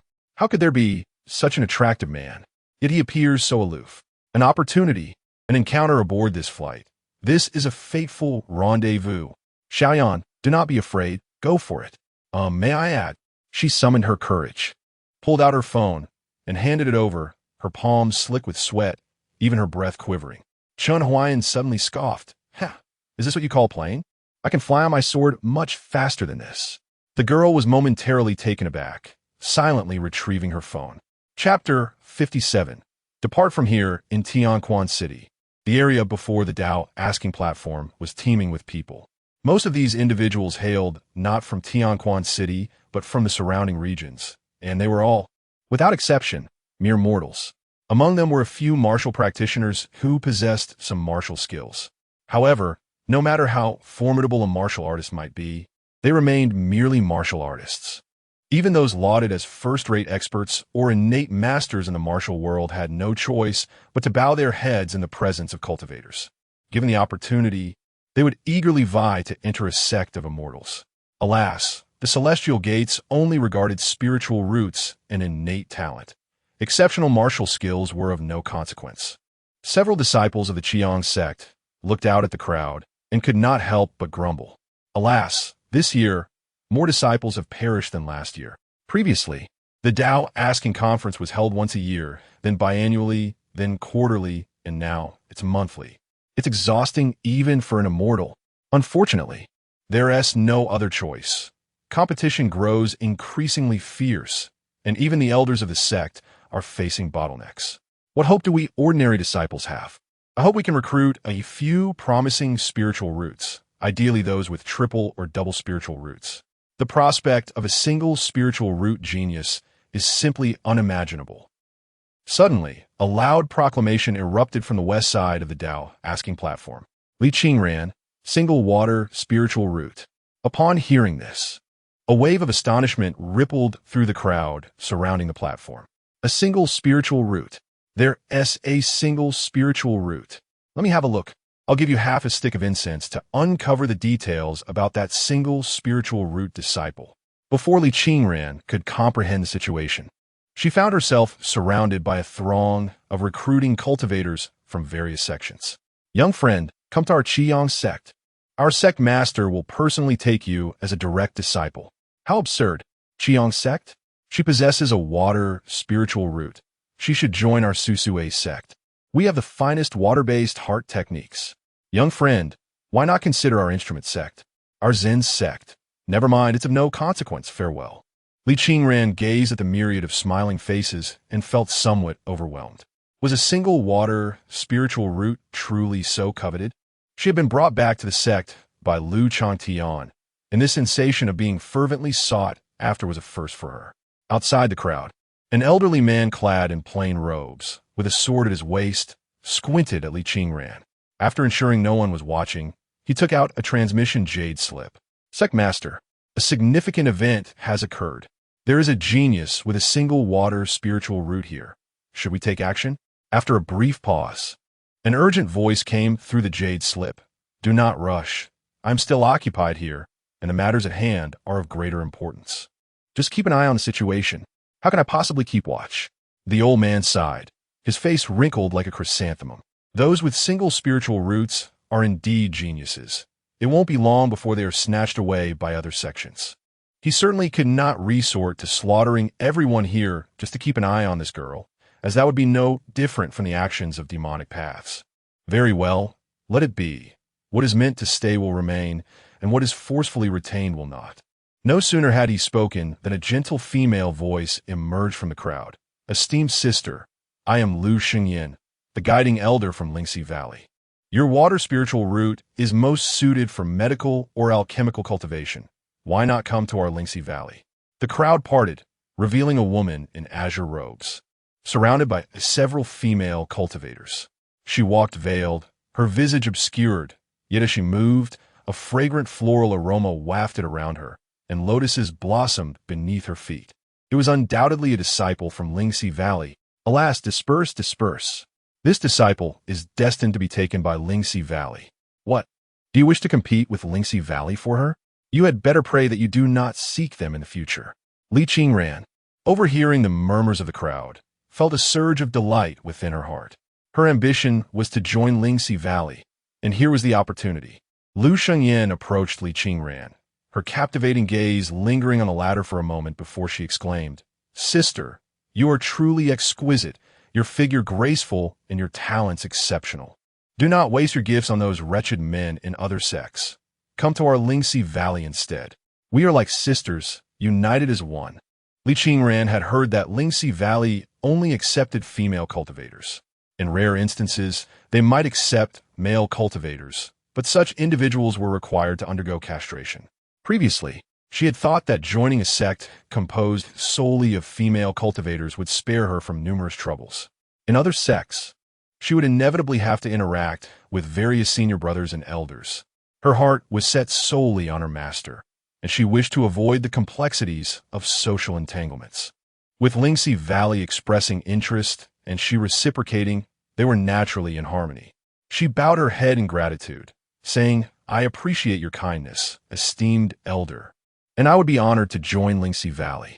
Seeing Li Qingran's obedience, Lu Shengyan felt even more pleased and instructed the other female cultivators. "Take this sister to the young master. Let her have a look. I shall wait to see if there are any other promising candidates." "Yes, elder." Li Qingran was escorted to a luxurious suite on the top floor of an opulent tavern. A pale pink curtain draped over a bed, behind which a beguiling silhouette flickered. Beneath the curtain, a snow-white leg dangled languidly, with rosy toes resembling 5 pearls adorned with rouge. The occupant seemed disinclined towards noise. The female cultivators merely bowed and silently exited. This person must be the young master of Lingxi Valley. Though she was a woman, Li Qingran felt a twinge of nervousness. Lowering her head and patiently awaiting her turn, refraining from speaking. After a while, the jade foot beneath the curtain ceased its swaying. The enchanting figure within stretched like a cat, followed by a melodious voice. "Single water spirit root? Quite remarkable. After squatting for half a month, I finally encounter a genius." "Your praise is too generous, esteemed elder," Li Qingran quickly responded with a bow. "No need for such formality. Come closer. I have some questions for you." Following the young master's invitation, Li Qingran stepped closer to the curtain, a rich floral scent enveloping her. She cast a glance within, but quickly averted her gaze, silently admonishing herself to maintain decorum. The girl behind the curtain sniffed, drawing her toes back inside, and with a smile, asked with your striking beauty, "Even I find myself envious. Do you have a partner?" Li Qingran bit her lip. She indeed wished for one, yet it seemed her master would not take a liking to her. She shook her head and replied, "No." "Have you ever had one?" "Never." "Very well." The girl seemed quite pleased with Li Qingran's response. She elegantly lifted a corner of the curtain, revealing her porcelain chin and enchanting peach blossom eyes. "Show me," she beckoned.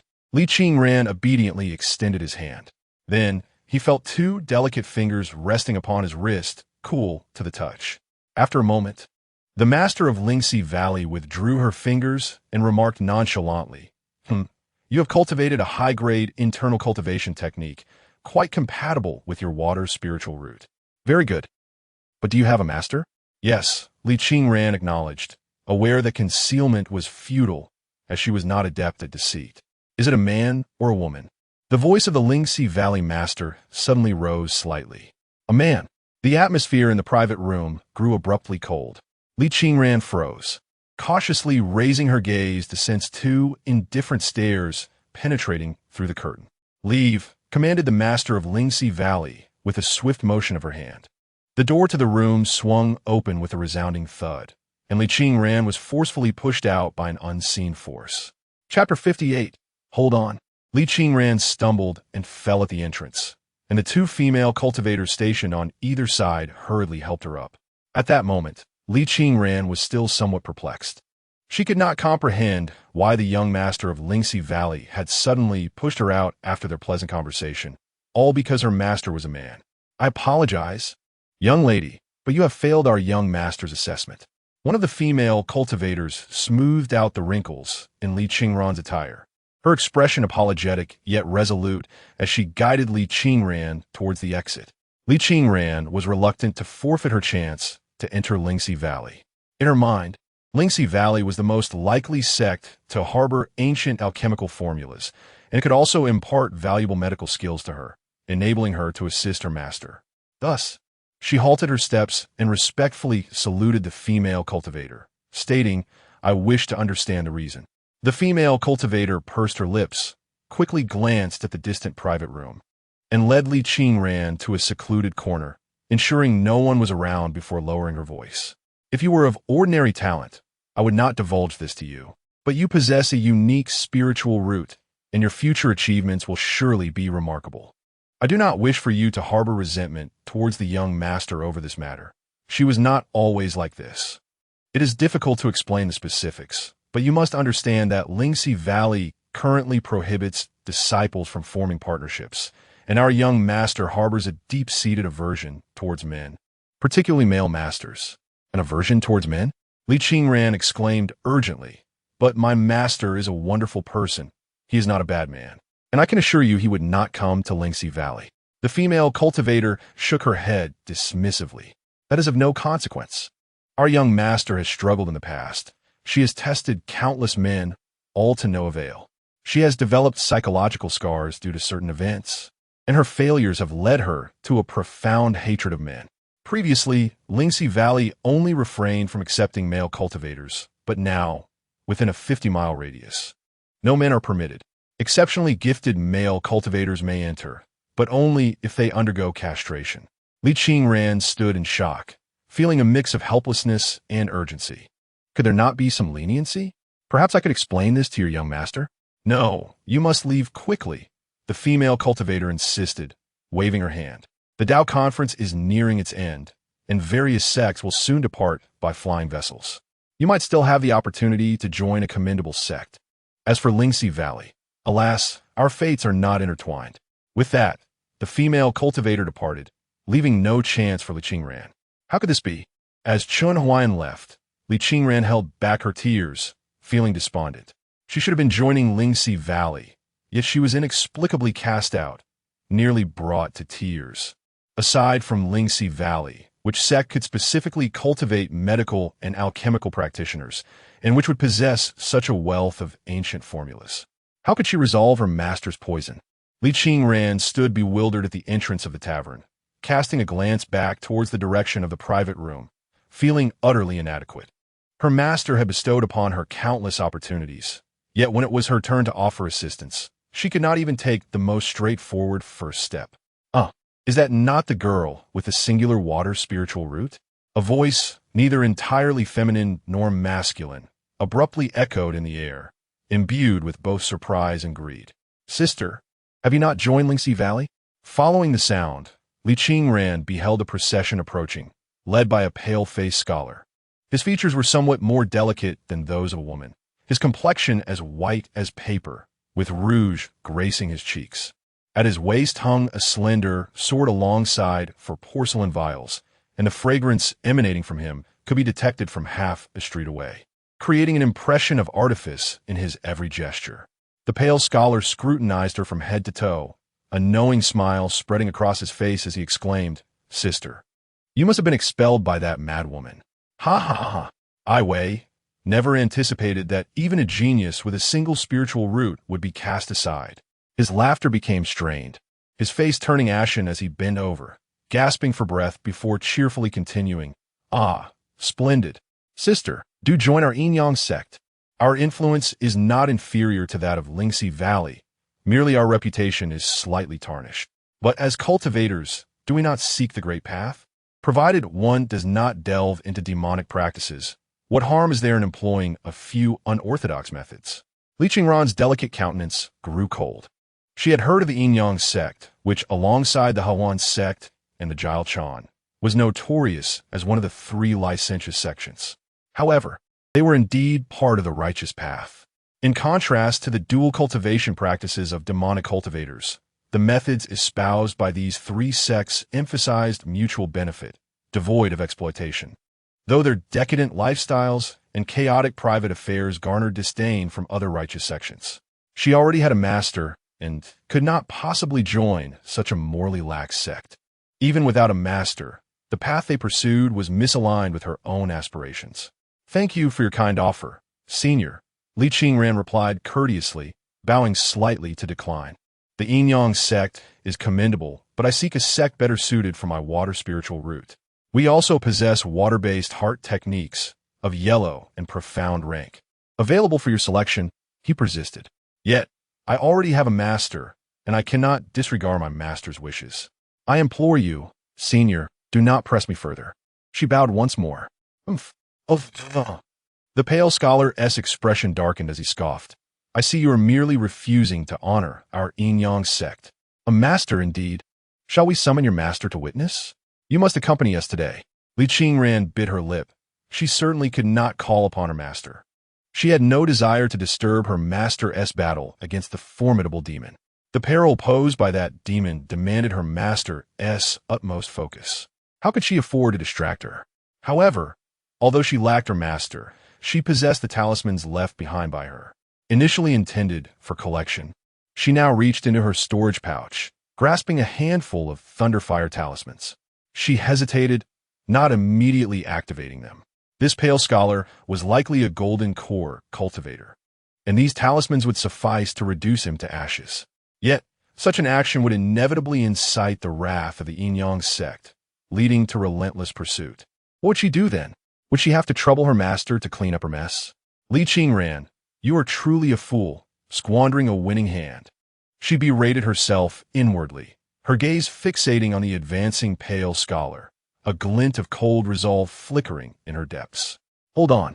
A soft admonition resonated in the air. Then, with a resounding crash, a heavy sword, measuring 1/2 meter in width and height, descended between Li Qingran and the entourage of the Yin-Yang sect. A gust of wind swept through. The sword wobbled, and one leg drooped down, causing a gore to strike against the hilt, producing 2 splashes of liquor. A woman clad in black attire, with her face veiled in a black gauze, emerged. She perched with one leg crossed over the other, her shoe's toe worn and tattered, revealing half of her toe. As the gauze fluttered in the breeze, a pungent aroma of liquor mixed with garlic wafted forth, followed by a languid voice. This little girl has caught our eye.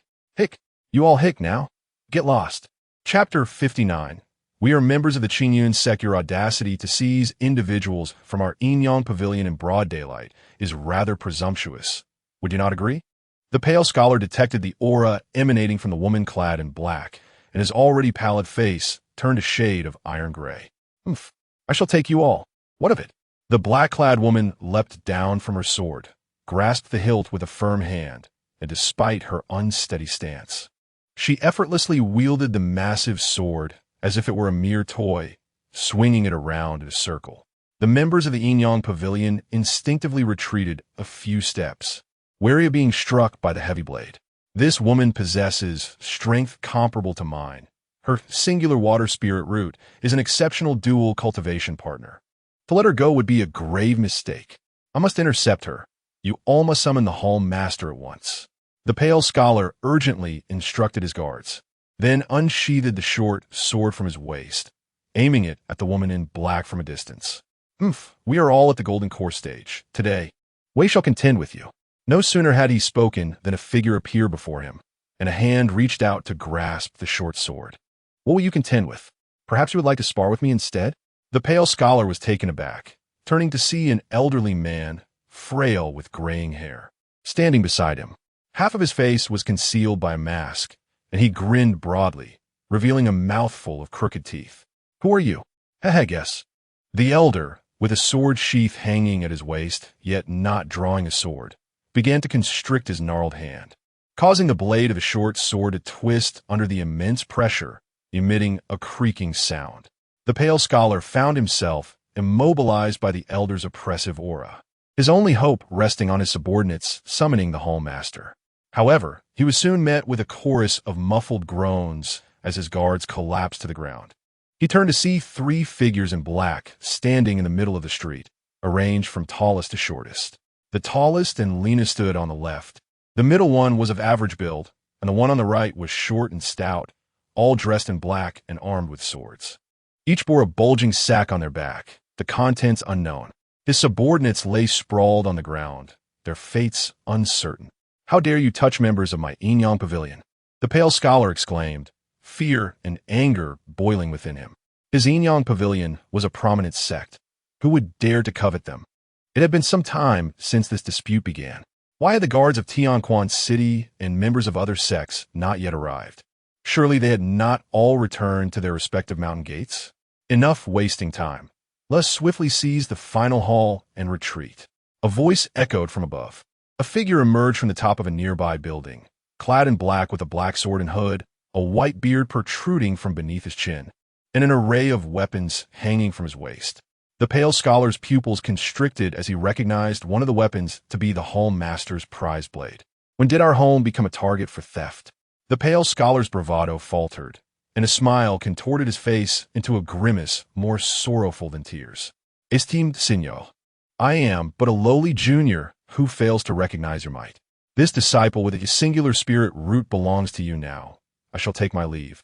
Cast down all your magical artifacts, spirit stones, and storage bags onto the ground. The elder's smile widened, his wrinkled visage resembling a blooming chrysanthemum. With no recourse left, the pale scholar reluctantly surrendered his possessions. Remove the jade from your neck as well, said the pale-faced scholar. And your attire too. Enough, elderly, interjected the female cultivator wielding a large sword, unable to endure the spectacle any longer. The elderly man touched the scholar's exquisite clothing, his eyes gleaming with curiosity. The scholar, on the verge of tears, pleaded, "Might I take my leave now?" "Indeed, you may go," replied the elder, stowing away the scholar's short sword into his storage bag, a smile gracing his face as he released his grip. The scholar immediately turned to flee. "Young man, take your subordinates with you," came the elder's shout. Upon hearing this, the scholar hastily ascended into the air, rolling and scrambling without a glance back. The people from the Inyang pavilion departed. The gazes of the 5 figures in black converged on Li Qingran. Taking a step back in trepidation, she instinctively lowered her head and bowed, saying, "I thank you, esteemed seniors, for your intervention." Though these 5 enigmatic individuals appeared even more perilous than those from the Inyang pavilion, she felt an inexplicable lack of threat. "Little girl, you possess considerable talent. Would you care to join our sect?" The eccentric elder regarded Li Qingran with a warm, benevolent smile. "I wish to join Lingxi Valley," Li Qingran replied, shaking her head timidly. "Your sect is splendid, but I aspire to become a healer. You can still pursue healing in our sect." The female cultivator, leaning on her heavy sword, lazily remarked, letting out a belch. "I." Li Qingran hesitated to refuse, but just then, a voice echoed from the loft. "How can you proceed in this manner?" As the individual spoke, he removed his hood, proclaiming loudly in response to Li Qingran's bewildered gaze, "We are from Qingyun's sect." The other 4 figures also revealed their disguises. The female cultivator across from them took off her veil, unveiling long, flowing hair and a charmingly delicate face. Her cheeks flushed with color and her gaze slightly dazed from the wine. Yet, her smile was captivating and her speech coherent. "Little sister, as you can see, we have taken items from other sects," the elder beside her chimed in. "And now, you are aware of our identity." The master of the sword pavilion, Su Qinian, grinned menacingly as he concluded, "Thus, you must accompany us. Otherwise, we shall silence you." "Ha ha." Li Qingran. Was there any doubt regarding their affiliation with Qingyun sect? She noticed the insignia hanging from the waist of the person on the rooftop. Sword pavilion. Sword pavilion and sword gate? Li Qingran was momentarily stunned, a flurry of unfounded associations swirling in her mind. Before she could collect herself, the world spun around her, and in an instant, she found herself on a flying sword, courtesy of the inebriated female cultivator. The other 4 also mounted their respective swords, all wearing expressions of triumph. "Junior sister, if you are frightened, you may hold onto your senior sister's waist," the female cultivator said with a flirtatious smile, and then the flying sword shot up into the sky. Li Qingran, buffeted by the fierce winds, instinctively wrapped her arms around the waist of the female cultivator. In that moment, she found herself unwilling to resist. For these individuals bore a resemblance to her master. When riding the flying sword, they did not invoke a wind barrier. Chapter 60. The true self is indeed a Superman in the city of Tianquan. At the Ascension Tower, Yun Suxin, the young master of Lingxi Valley, slowly awakened from her slumber. Scattered around her were various disciples and guards of the city, sprawled in disarray. She gently massaged her throbbing temples and instinctively reached for her waist. "Where's my storage pouch?" Not only was her pouch missing, but her magical artifacts and all her jewelry had vanished as well. Many of the surrounding practitioners were still in deep slumber. They had been awaiting their respective sects' flying vessels, only to be rendered unconscious, stripped of all their possessions. "What is this?" Soul-dispersing incense. Yun Suxin discovered a burnt incense burner in a corner. This non-toxic, colorless, and odorless drug is often employed to pacify demonic beasts. Fortunately, the intention of the assailant was not to take lives. Otherwise, the consequences would have been dire. However, this location was known only to reputable sects, and the identities of all present had undergone rigorous scrutiny. This can only indicate the presence of a traitor. Who could it be? It must be Qin Yun's sect. Someone shouted, pointing furiously at the enormous character Qing and a provocative, ghostly face emblazoned on the wall of the hall. How audacious! We bear no grudge against Qin Yun's sect. Yet they traveled such a distance to rob us. With their vast wealth, their actions must be mere mockery. In the central continent's secret realm, we shall ensure that the disciples of Qin Yun's sect pay for this transgression. Amidst the uproar of condemnation echoing in the hall, Yin Suxin rolled her eyes while clutching the ash from the incense. If this was indeed the doing of Qin Yun's sect, she would consume the ashes herself. Glancing around, she noticed the absence of any members from the Sword Pavilion, which reminded her of their impoverished circumstances. Yin Suxin's suspicions began to solidify. How brazen of the Sword Pavilion to have their robbery extend all the way to Lingxi Valley. We shall see about that. Brother, you truly look remarkable. Chen Huai'an's lips twitched as he stepped out of the airport and into the program's designated vehicle. The driver had already repeated this phrase 3 times, once upon their initial meeting, again as they entered the car, and now for the 3rd time. To be honest, brother, I am specifically here to pick up people. I've seen no fewer than 800 stars, the driver said earnestly, one hand on the steering wheel while the other gave Chen Huai'an a thumbs up. But someone as striking and handsome as you? That is truly rare. Even if you are bald, it is hard to imagine how handsome you would be with hair. I think I'm just average, Chen Huai'an replied, feeling a bit bashful from the praise. Not average at all, the driver exclaimed. It's about the aura, you know? Setting aside looks. Your presence alone could overshadow all male celebrities. Their essay's certain. How should I put it? A saintly purity akin to an enlightened master. You should consider starring in Tang San's burial. It would surely be a hit. Chen Huai'an took the driver's words as jest, chuckling. So, according to you, my participation in this program would overshadow those stars. At this, the driver's expression shifted, and he thumped the steering wheel. You'd be surprised. The individual known as Kai Yifan wields considerable influence and is not to be trifled with.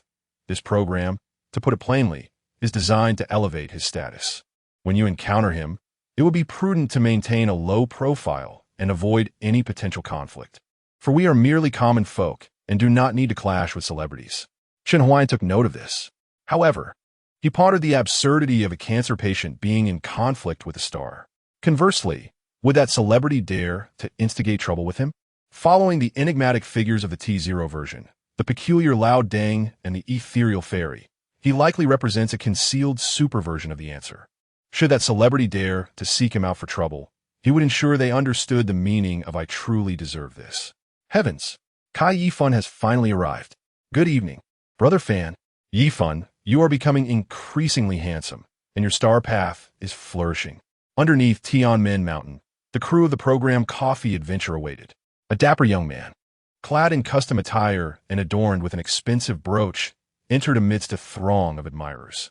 Kai Yifan, a rising young star, though not yet a true heavyweight, possesses boundless potential as he ascends in his career.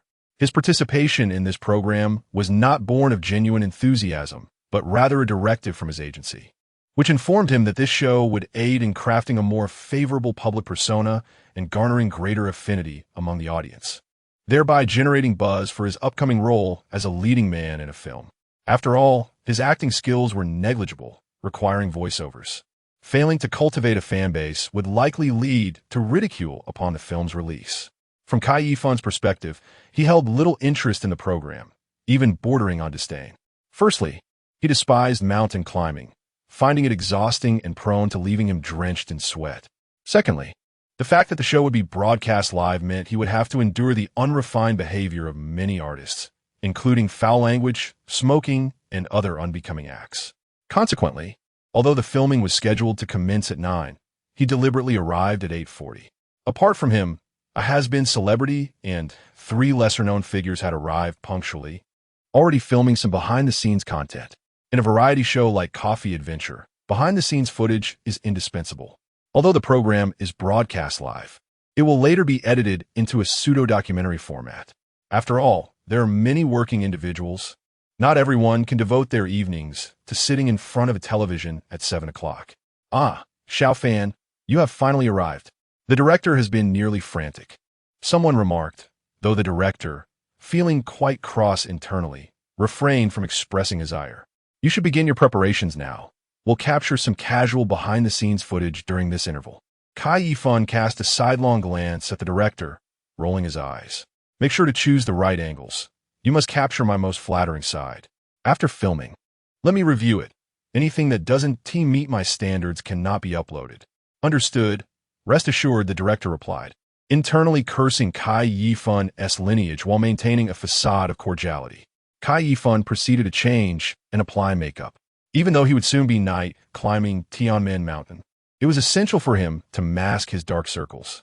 The photographer tasked with capturing behind-the-scenes footage appeared bewildered, as the entire segment would solely consist of filming Kai Yifan changing and preparing, while other artists typically engage in self-introductions, showcasing their preparations for the night climb up Tianmen Mountain and demonstrating outdoor survival skills, along with predictions of potential challenges and their respective solutions or secret weapons.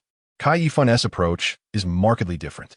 He merely strikes a few tasteless poses and calls it a day, as if he were strutting down a fashion runway. At 8:50 in the evening, everyone takes their positions, and the director is about to announce the commencement of filming when a staff member rushes over, whispering Director Zhang. One person has yet to arrive. Who? The director squints his eyes, a long-suppressed anger surging within him. It is the mysterious guest you invited. Ah, the mysterious guest.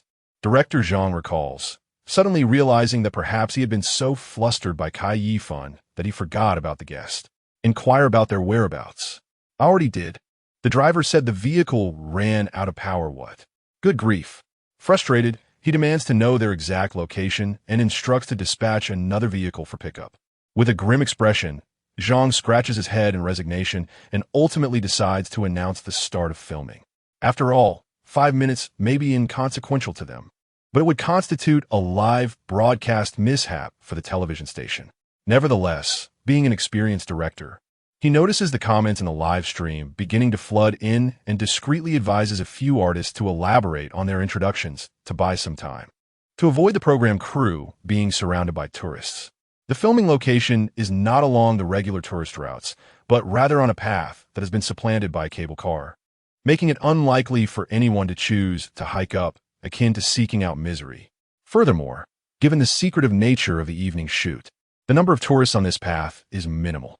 Meanwhile, Chen Huai'an's vehicle is stuck on this very route, still some distance from the assembly point. My apologies, young man.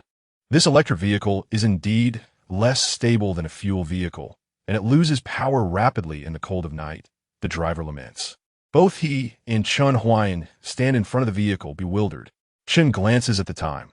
The program is set to start at 9 o'clock, and he is exceptionally punctual. The direct distance to the crew isn't far, but the elevation difference makes it a convoluted journey. He reaches out to touch the steep rock wall beside him, testing it with his foot. It feels sturdy and secure. I could just climb up myself, he suddenly suggests to the driver. What? The driver is taken aback. Young man, please don't joke around. Let us wait for the crew to come and get us. This slope is very steep. Although it appears close, even if you sprint, it will take at least 10 minutes. The driver is unaware of Chen Huai'an's specific identity, only knowing that he walks with a slight limp. Given his current condition, he would likely arrive at the filming site just as it is wrapping up. After finishing a cigarette, he noticed a prolonged silence beside him and assumed that Chen Huai'an was feeling unwell. Reluctantly, he extracted his last cigarette and said, "Here, young man, have one. What has happened has transpired. All we can do is maintain our composure." As he turned to offer the cigarette, he was startled to find the space beside him completely empty. What on earth? Where has that lively person gone? The wind on Tianmen Mountain was fierce, and the night was unusually dark. Against the steep cliffs, Chen Huai'an strode with vigor, leaning on his cane. I can hear the echoes of cancer cells and life's potential, he proclaimed, gazing at the moonlight. He felt an extraordinary strength in his right leg tonight, oblivious to the fact that a bead on his wrist was gradually dimming. With a sinister grin, he chuckled, "Indeed, I am. A superhero." Chapter 61, Who can be more handsome than our brother? Hello everyone, what is up? Born in 2006, aspiring to be a rap leader, so pretty and so vibrant.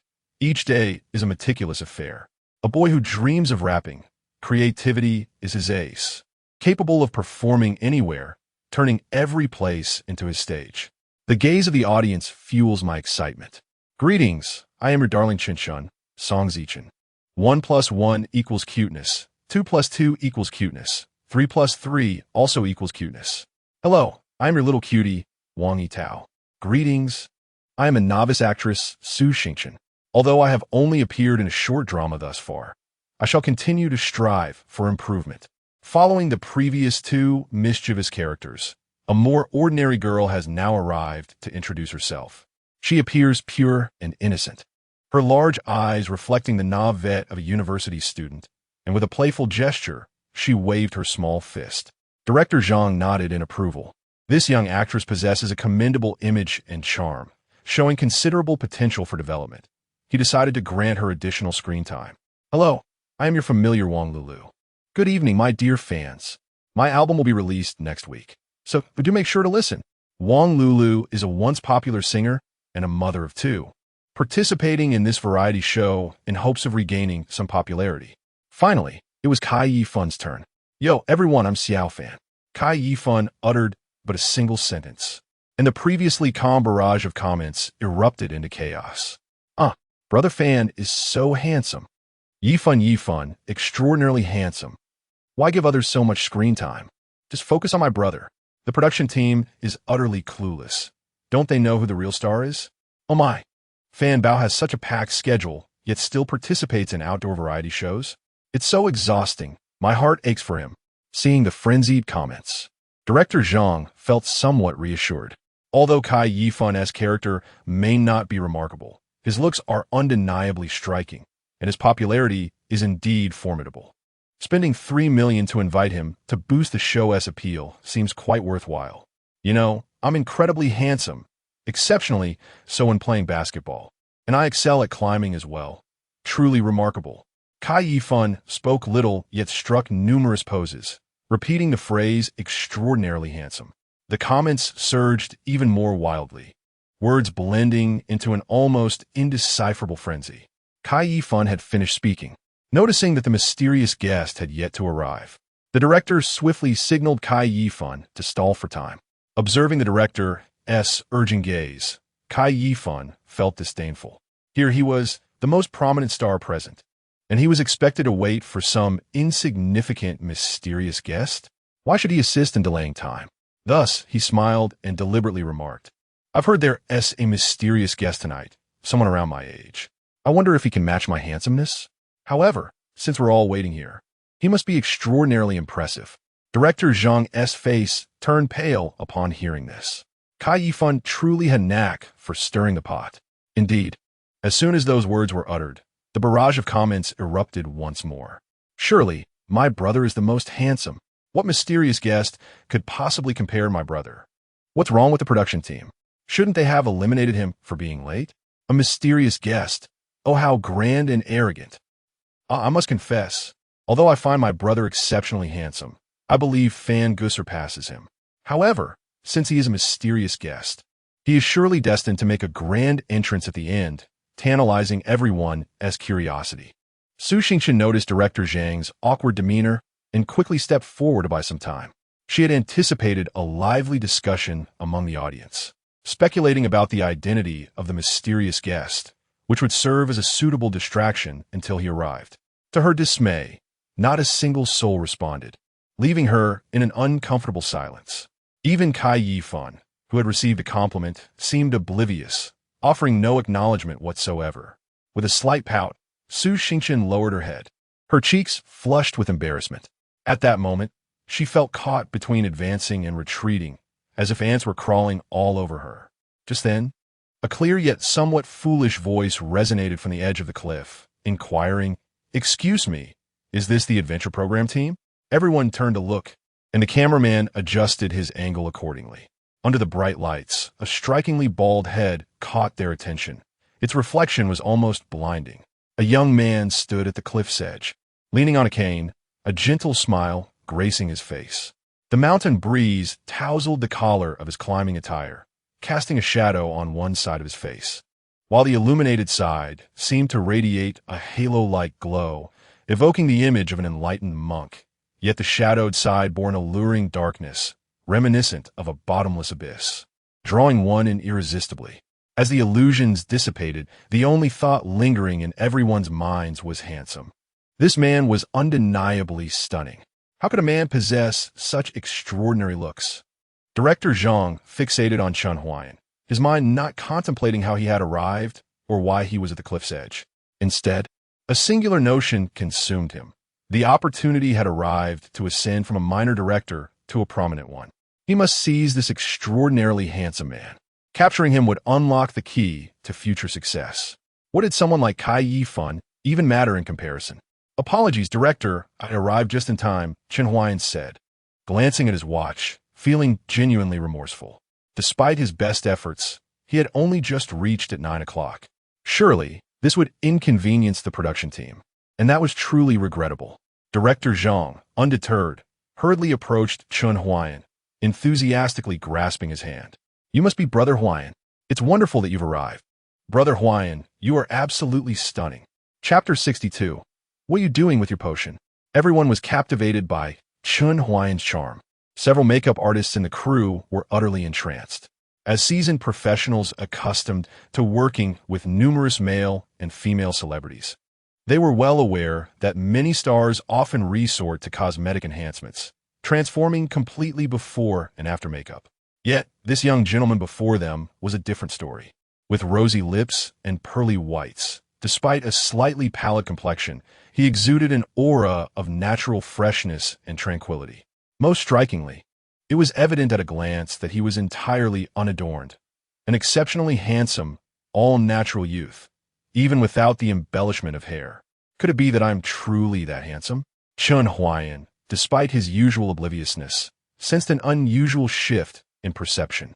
He had always regarded his looks as merely decent, enough to stand out among ordinary people, but not to the extent of attracting romantic interest, especially given his humble appearance. However, gaining the director's approval changed everything.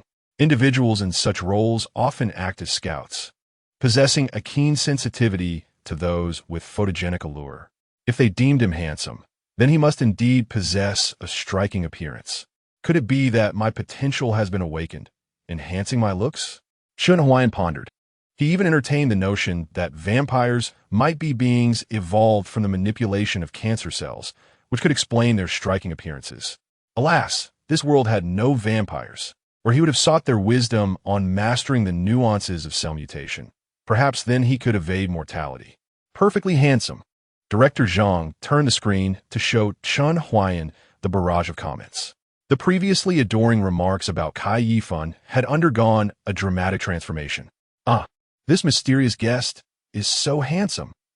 My heavens, I feel guilty, but he is undeniably more attractive than my brother. I'm sorry, Mom.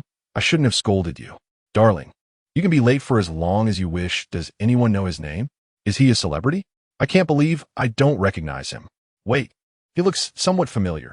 As Chen Huai'an read these comments, he gradually regained his composure. It seems I truly am handsome. This was no longer a matter of uncertainty. Director Zhang beamed at Chen Huai'an, gazing at him as if he were a treasure. All right, the mysterious guest has arrived. Let us proceed. Xiao Chen, would you kindly introduce yourself to everyone? Since Chen Huai'an's entrance, Cai Yifan had noticed the shift in focus towards him, suddenly finding himself sidelined. This was an unsettling experience for someone used to being the center of attention. His gaze fell upon Chen Huai'an's leg, which was encased in a brace and the crutch tucked under his arm. Without a second thought, he blurted out, "Director Zhang, my schedule is packed. With barely 2 hours of rest each day, I squeezed in this appearance. We are indeed going night climbing, right? Bringing along a disabled person means we won't reach the summit until tomorrow afternoon, won't we? I harbor no disdain for the disabled. I merely believe that someone in his condition should be resting comfortably at home rather than joining a variety show for amusement." As Cai Yifan finished speaking, he could already anticipate the ensuing comments. Everyone feels a pang of sympathy for him, working tirelessly with only 2 hours of rest each day, while condemning the production team for their sensationalism. Yet, what does it matter how handsome he is? His fans possess formidable resolve. However, as these words were uttered, all eyes turned to Cai Yifan, filled with either anger or shock. Even the barrage of comments in the live stream momentarily ceased. Only Chen Huai'an remained unperturbed, gazing at Cai Yifan with a hint of benevolence. "You are right, my friend. Someone like me, a person with a disability, participating in this program would only bring trouble. Yet I do not wish to forfeit this opportunity, for it may be my only chance to ascend to the peak of Tianmen Mountain in this lifetime. Allow me to introduce myself." He faced the camera, slightly bowing, a carefree smile gracing his lips. "My name is Chen Huai'an, a terminally ill patient with advanced bone cancer. I hope to ignite a flicker of warmth amidst the embers of my life. To all of you in the live stream, I am grateful for your presence in this moment, bearing witness to my journey. I'm on my way." Upon hearing this, the audience fell into a profound silence. The only sound on the mountain path was the whisper of the wind. After a while, a few muffled sobs emerged from the production team, revealing that several makeup artists were moved to tears. Su Xingqin's eyes glistened with emotion as she gazed at Chen Huai'an, her expression radiating maternal warmth. Cai Yifan's lips twitched, staring in astonishment at the smiling Chen Huai'an, feeling a chill run down his spine. "No, my friend, what are you doing with that medication?" The program continued its usual course. Originally, 1/3 of the footage was allocated to Cai Yifan, but ever since Chen Huai'an's arrival, the cameraman seemed to intentionally direct the lens towards him, even inadvertently capturing him while filming other artists. Cai Yifan was not naive. He understood this was a deliberate design by the director. When the camera was not on him, he discreetly glanced at his phone, only to be met with a wave of dread. His backstage had exploded with messages from his agent. "Xiao Fan, are you trying to ruin yourself? This is a disaster. Your competitors are roasting you alive, claiming you disrespect disabled individuals and those with severe illnesses, accusing you of lacking empathy. Why did you say those things? The persona we painstakingly built is now shattered by your single remark. Find an opportunity to apologize to that Chen Huai'an. Your attitude must be sincere." Cai Yifan could tolerate the earlier messages from his agent, but upon reading the last line, he completely lost his composure. Why should he? He was just an ordinary person. Who was he? He was a rising star, soon to share the stage with the next leading actors and actresses. When he returned to the company, even third-tier artists would address him as senior, and first-tier celebrities would have to give him some respect. Now, he was being asked to apologize to a disabled person. With a flurry of indignation, he sent a lengthy message, closing his phone in frustration. He did not look at the barrage of comments in the live stream. He knew well the loyalty of his fans. He possesses the uncanny ability to transform the white into black and the black into pink. And as long as he portrays himself as a victim, his legion of fervent admirers can swiftly inundate the comment section of any opposing profile. Most crucially, he has always harbored doubts regarding Chen Huai'an's identity as a bone cancer patient. Despite the production team deliberately slowing their pace to accommodate Chen Huai'an, the physical exertion was evident as 2 female artists and another 2 young male artists began to perspire profusely. Yet, Chen Huai'an appeared to stroll leisurely, devoid of any visible sweat on his brow. Apart from his slight limp, one could hardly discern any indication of disability. This individual cannot possibly be feigning, can he? Cai Yifan narrowed his eyes, increasingly convinced that this was indeed the case.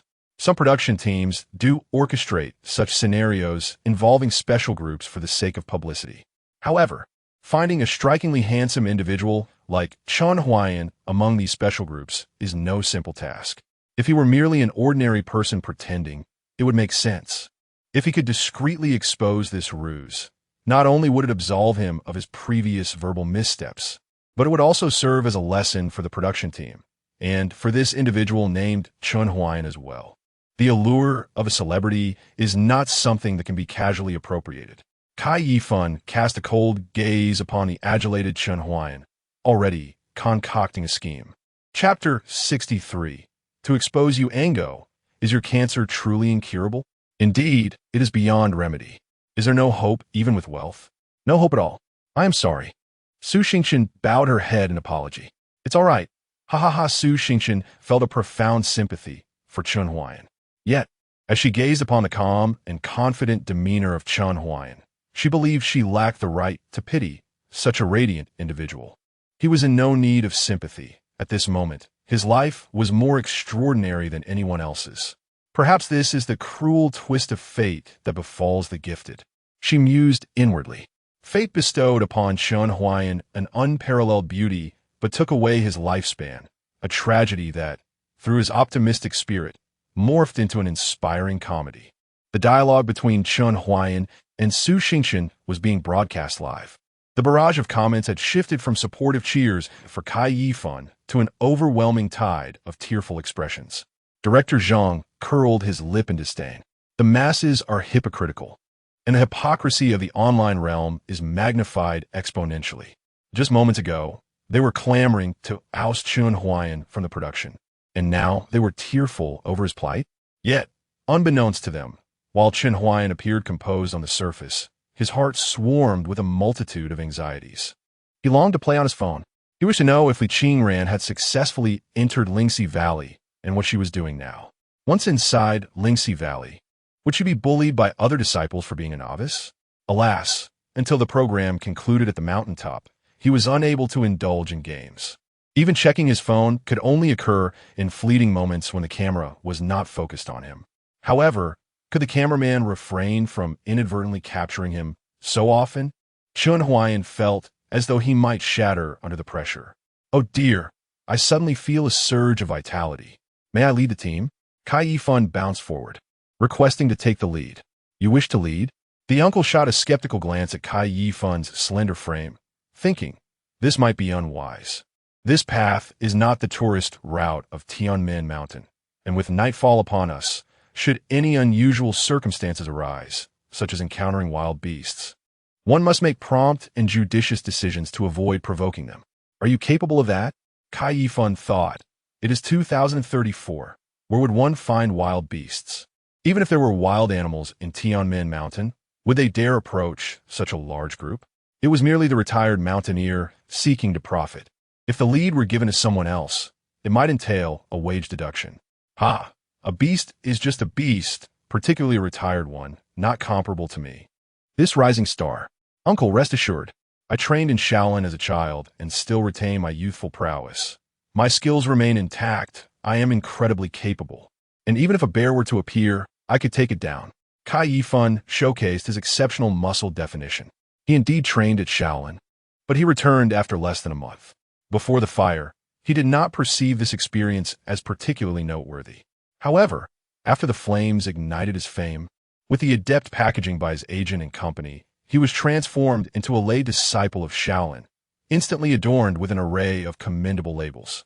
They spoke of his Shaolin origins and pure-heartedness, of his rigorous martial training since childhood that rendered him physically robust, and of his resilience and capacity for hardship derived from his martial arts practice.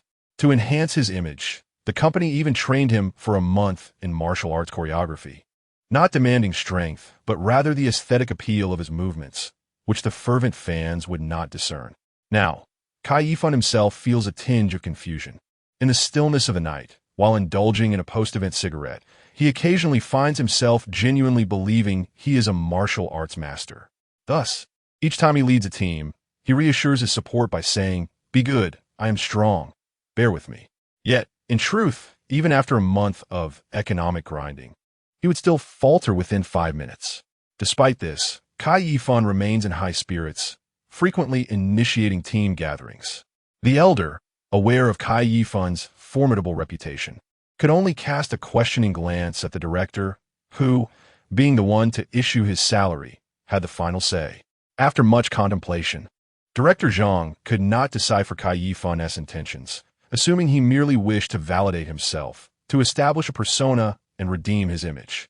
The partnership between Pineapple Television and Star Shadow Entertainment, the agency behind Cai Yifan, necessitated that, as the program director of Pineapple Television, he cooperate to provide Cai Yifan with an opportunity to showcase himself, even if he was reluctant to do so. Let him, Director Zhang conveyed through a glance. The elder nodded in silent understanding and discreetly positioned himself at the back of the team, the second most crucial position. Like wolves hunting in packs, they would follow behind, calling their companions until they felt assured enough to strike. Yet, the production team seemed oblivious to such instincts, having only enlisted him as their expert. Meanwhile, the live chat room erupted anew. Does Brother Fan want to lead? Wow, so brave. Even if he is not as handsome as Bald Brother. Is Brother Fan collaborating with Brother Huai'an? Let us support them. Brother Huai'an is the most handsome of all. Falkai fans, stay away. What do you mean by stay away? My admiration for Xiao Fan doesn't affect my affection for Brother Huai'an. Exactly, Brother Huai'an, we love you too. Chen Huai'an remained blissfully unaware of the burgeoning female fan base he had amassed, which had begun to clash with Kai Yifan's supporters. Strangely, the intensity of their disputes resembled mere playful scratching. Kai Yifan's fans hesitated, torn on whether to retaliate, for after all, this fellow was undeniably striking, adorned with an array of radiant enhancements akin to a divine aura. Flawless, he was beyond reproach. Not only could they find no fault in him, but even the sight of his visage soothed their discontent, leaving them merely wishing to quietly admire the screen, devoid of any desire to defile that beauty. Once bestowed with the authority to lead, Kai Yifan commenced his performance. "Let us go, everyone," he exclaimed, arms wide and radiating warmth at our current pace. "How long until we reach the summit? Do you not wish to witness the first sunrise atop Tianmen Mountain? 1, 2, 3, let's go." Kai Yifan dashed ahead with remarkable speed. The photographer, determined not to miss capturing his shots, gritted his teeth and followed closely. The other artists, noticing the photographer had surged ahead, could only endure their fatigue and hasten to catch up, lest they end up with no footage at all. Su Xingqian initially intended to join them, but turned to see Chen Huai'an leaning on his cane. Her heart softened. "Brethren, are you all right? Would you like me to help you?" "No need." Chen Huai'an waved his hand, smiling. "I've grown accustomed to this cane. I might find it easier to walk than you ordinary folks. I can keep up, so don't worry." What a jest. He was, after all, a superhuman with a genetic lock. Did he require assistance? With that, Chen Huai'an accelerated. For some reason tonight, his right leg felt as if powered by a small motor, brimming with energy, and he did not feel the slightest bit fatigued. He was unperturbed by the possibility of being exposed, for the osteosarcoma in his leg was genuine, not a special effect. Su Xingqian was momentarily taken aback as she watched Chen Huai'an effortlessly overtake her. Could this truly be the speed of someone with a disability? A flicker of doubt crossed her mind, but it was quickly quelled by feelings of guilt and admiration. Surely, Brethren is putting on a brave face to spare us worry, she thought. Can he really not feel any pain? He is already disabled and in the late stages of cancer, yet still considers our feelings. I'm truly moved to tears. Meanwhile, Kai Yifan, observing Chen Huai'an keeping pace, felt a cunning glimmer in his eyes. Ha! He can't sit still after all. You wish to bask in the limelight, don't you? I'll ensure your true self is revealed, leading to your disgrace. Everything unfolded just as he had anticipated. Soon enough, it would not require his prompting for someone to notice Chen Huai'an's anomaly. How could a disabled person keep up with such speed? Diagnosis: false. Simultaneously, in the thicket bordering the trail, atop an unnoticed treetop, a girl in a middle school uniform lounged with her hands cradling her head, one leg dangling down. Her shoe tip caught on a backpack. As the night breeze rustled the leaves, a few fluttered down. She sniffed, her eyes flickering with a glint of cold awareness. Oh dear, there is a presence of malevolence. Chapter 64. A gentle pat on the shoulder, Fango. Could you slow down a bit? Indeed, Fango. Did you practice as a child while we did not? Song Zichen and Wang Yitao, whose stamina paled in comparison to Kai Yifan's, managed to keep pace initially, but soon found themselves lagging behind Chen Huai'an and two other female artists. Not wishing to miss the camera's gaze, they pushed on, breathless and weary. Kai Yifan too felt the toll of exhaustion, his complexion ashen and his forehead slick with perspiration. In his quest to unveil Chen Huai'an's secrets, he was resolute. Sensing the opportune moment had arrived, he paused to steady his breath and mockingly pointed at Song Zichen and Wang Yitao, exclaiming, "You two strapping men, How do you fare? Just look at Chen Huai'an. Despite being a person with disabilities, he ascends with greater ease than you, and not a bead of sweat graces his brow. While you both are already in such a state, his words, sharp as daggers, seemingly praised Chen Huai'an while simultaneously exposing the peculiarities surrounding him, redirecting everyone's attention and inciting doubt. Song Zichen and Wang Yitao stared at Chen Huai'an in stunned silence. Indeed, they had been climbing for nearly half an hour. Not only had Chen Huai'an kept pace with everyone else, but he also appeared utterly unfazed, breathing steadily, a stark contrast to those around him. In response to the scrutinizing gazes, Chen Huai'an merely flashed a straightforward grin. He naturally, Song Zichen and Wang Yitao were reluctant to admit their own frailty, even if they were unwell. Surely professional climbers would not be. The elder gentleman at the back had broken a sweat, yet here was Chen in the late stages of cancer, ascending with such ease. A sense of unease began to permeate the air as all eyes turned toward Chen Huai'an, their expressions growing peculiar. Only Su Xingchen remained blissfully unaware. Unable to restrain her admiration for Chen Huai'an, Huai'an go, "Your stamina is truly impressive. You possess remarkable willpower." Director Zhang had reviewed Chen Huai'an's file and confirmed the authenticity of his ailment. Some time ago, Chen had been in the intermediate stages, but upon recent reevaluation, he had genuinely entered the late stages. Whether there remained any hope for recovery was beyond his knowledge. He only understood that Chen's condition was grave. Yet, the fact that Chen could keep pace without so much as a change in countenance intrigued him. However, as a director, his role was not to seek the truth, but to ensure the smooth continuation of the program.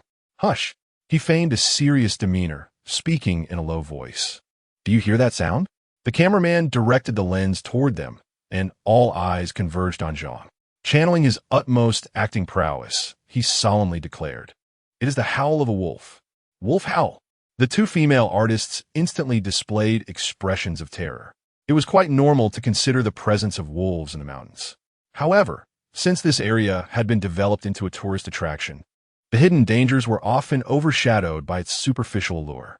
Under normal circumstances, traversing the established tourist routes during daylight would render encounters with wolves nearly impossible. Yet the current situation was quite the opposite. The crew couldn't help but stifle their laughter at Director Zhang's serious FAOD. They understood this was merely his method of diverting attention. It must be said, the seasoned director truly possessed a sharp wit. Should wolves truly arrive, they would remain unperturbed. Not to mention whether the wolves could contend with their numbers. Should they falter, a van would be close behind, providing a swift escape. If they couldn't fight back, couldn't they simply run them over? I have yet to hear any wolf howls.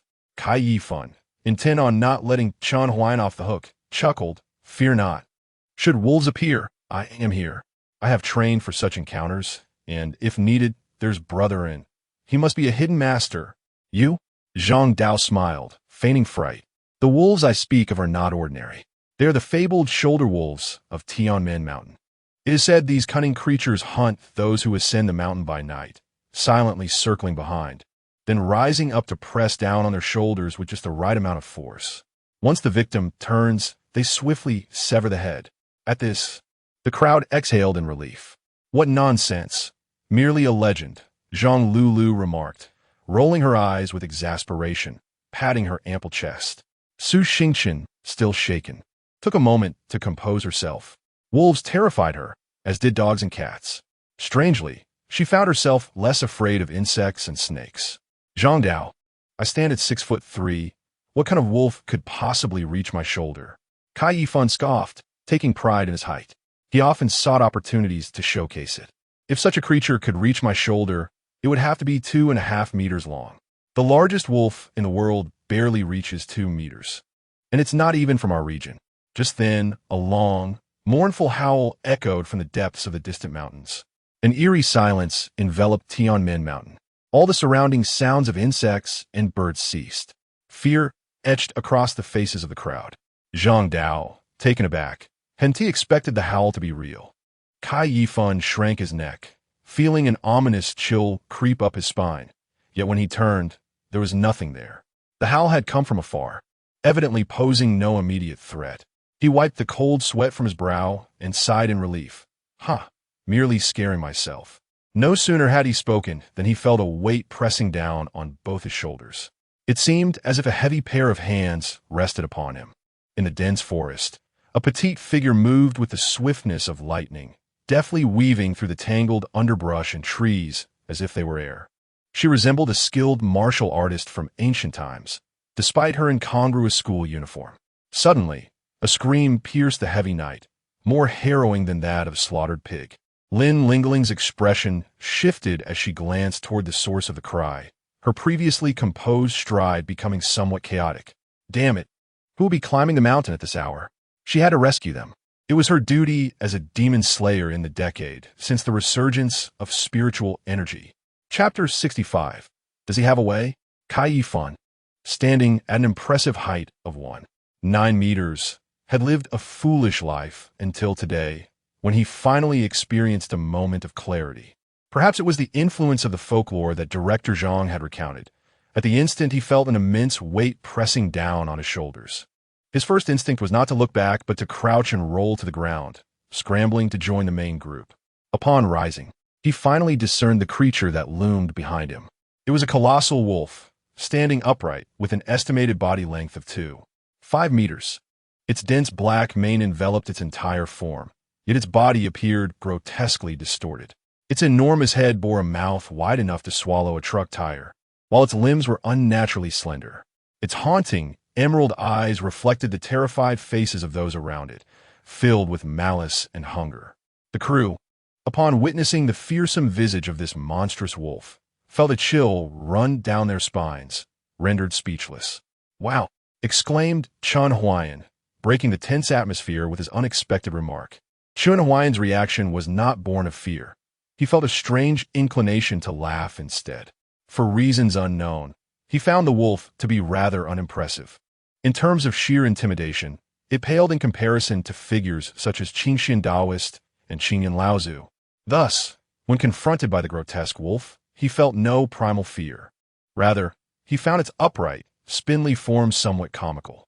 If one were to compare it to a demon, it lacked the fierce and regal presence typically associated with such beings. If likened to a beast, it bore no resemblance to any known species. It presented an impression akin to that of a stunted, deformed child. Could it be that it had mutated from drinking contaminated water? Yet, Tianmen Mountain was nowhere near the sea. Chen Huai'an's wow jolted the seasoned mountaineer back to reality. He swallowed hard, gazing at the slowly approaching wolf, and forced a calm demeanor. "Everyone, do not be afraid. If we encounter a wolf in the wild, we must not turn and flee. Especially since we are many, and it is but one, it would not dare to attack us recklessly. We simply need to slowly retreat to the van, which is less than 50 meters away. Though this distance was not particularly far, each step felt laborious and fraught with trepidation. Maintain eye contact with it, allowing it to know we are not afraid but do not provoke it, as this may incite its anger."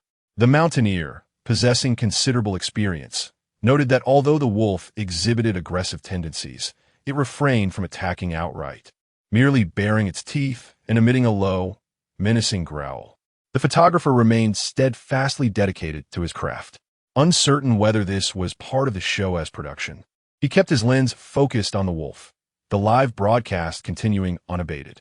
Meanwhile, the online audience erupted in chaos. "Oh my goodness, what a massive wolf! Is this special effects? A production gimmick?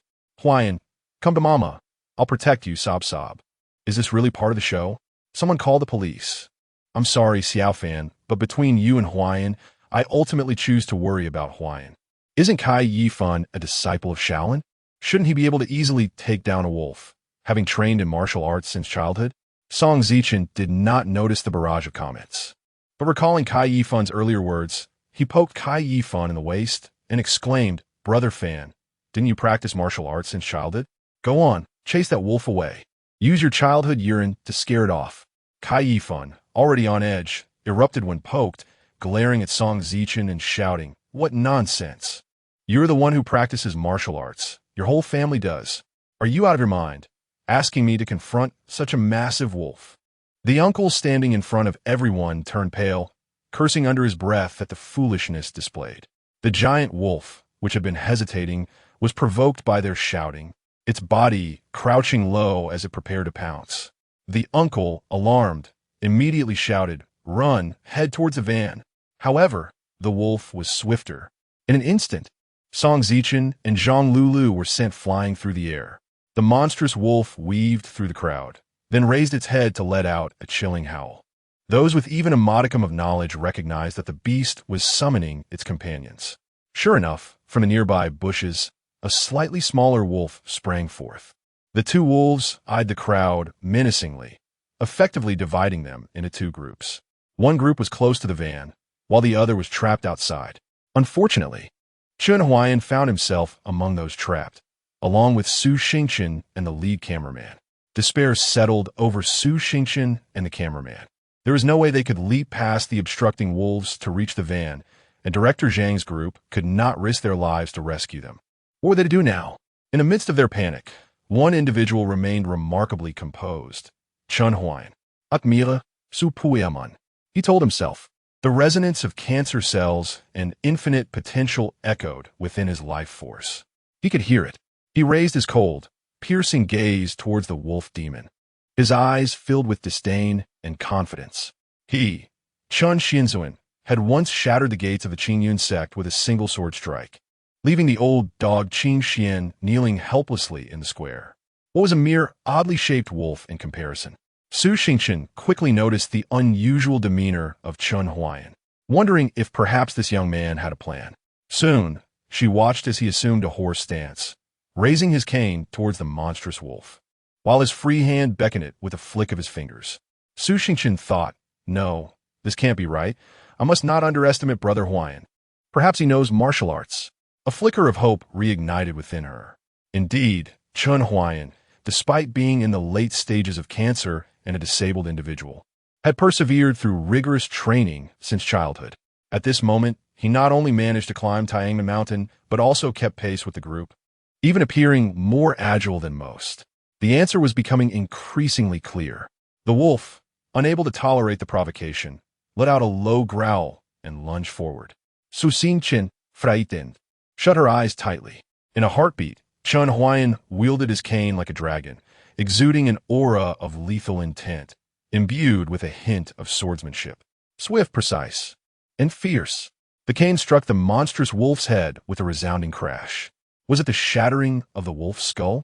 Su Xingchen, peeling open one eye, beheld two fragments of the cane on the ground. Ah, it was Brother Huai'an's cane that had broken. Yet, Chen Huai'an still stood resolutely before the two, a solitary figure capable of halting 1,000 foes. Did he possess another means? Su Xingchen and the photographer gazed anxiously at Chen Huai'an's silhouette. Slowly, he turned his head, a benevolent yet tragic smile gracing his face. Do not linger. The enemy is ashamed. Depart swiftly. Chapter 66. The great master, the monstrous wolf, struck on the head by the staff, found itself momentarily dazed, shaking its head several times before managing to regain its senses. It could not comprehend how, despite its lethal prowess over ordinary humans, this one could halt its advance with merely a wooden stick. Even more perplexing was the sensation it felt in that fleeting moment as the stick descended, a visceral fear that coursed through it, as if the stick had transformed into a sword, and it would have met its demise. This human is formidable? The wolf gazed at the fleeing figures of the three, its eyes filled with confusion. If this human was indeed so powerful, why did he flee? Thus, the wolf concluded that the human was weak, and the previous encounter was merely a stroke of luck. It would pursue. With newfound resolve, the wolf accelerated, swiftly closing the distance behind Chen Huai'an, its gaze fixated on the human's neck, its eyes gleaming with an ominous light. On Chen Huai'an's back, the ethereal black dragon began to solidify. In a fleeting moment, Chen Huai'an inadvertently stepped on a stone, losing his balance. Two thunderous talismans slipped from his chest and fell to the ground, while his right leg kicked backward instinctively. The kick, unexpected yet perfectly timed, struck the wolf squarely on the jaw. The sound of its jawbone shattering echoed through the air, and the beast was sent hurtling backward, crashing into the underbrush. Chen Huai'an, meanwhile, fell headlong to the ground. Seeing this, Su Xingchen and the photographer, who were still running ahead, hurried back to assist him. No, You both must hurry and escape. Chen Huai'an's face turned pale from the pain. He couldn't ascertain what he had just kicked, but felt as though his heel had fractured. He did not turn back, believing the wolf was still in pursuit. We must leave together, while the wolf has not yet caught up. Su Xingshan bent down, and with the photographer on either side, they helped Chen Huai'an to his feet. It was only then that he glanced back to see the emptiness behind him, confusion swirling in his mind. He had distinctly felt the wolf's imminent attack. How could it have vanished so suddenly? Strange, indeed.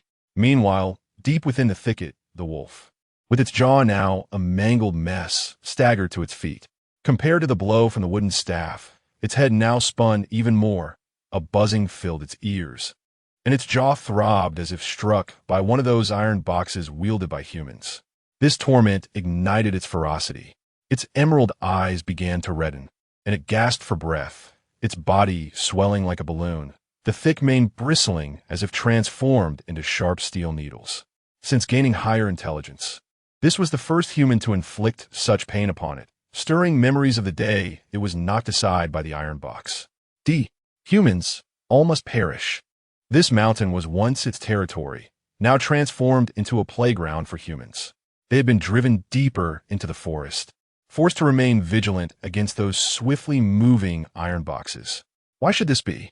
A howl erupted from the wolf as it charged forth from the underbrush, exuding an air of dominance, fierce and imposing, with an aura of death surrounding it. The inky night embraced it, cheering for its vengeful spirit.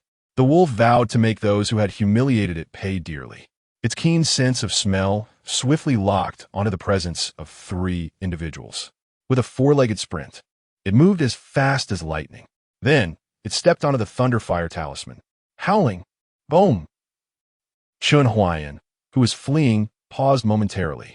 Why did that thunder sound somewhat familiar? As if he had heard it somewhere before? Was it really thundering?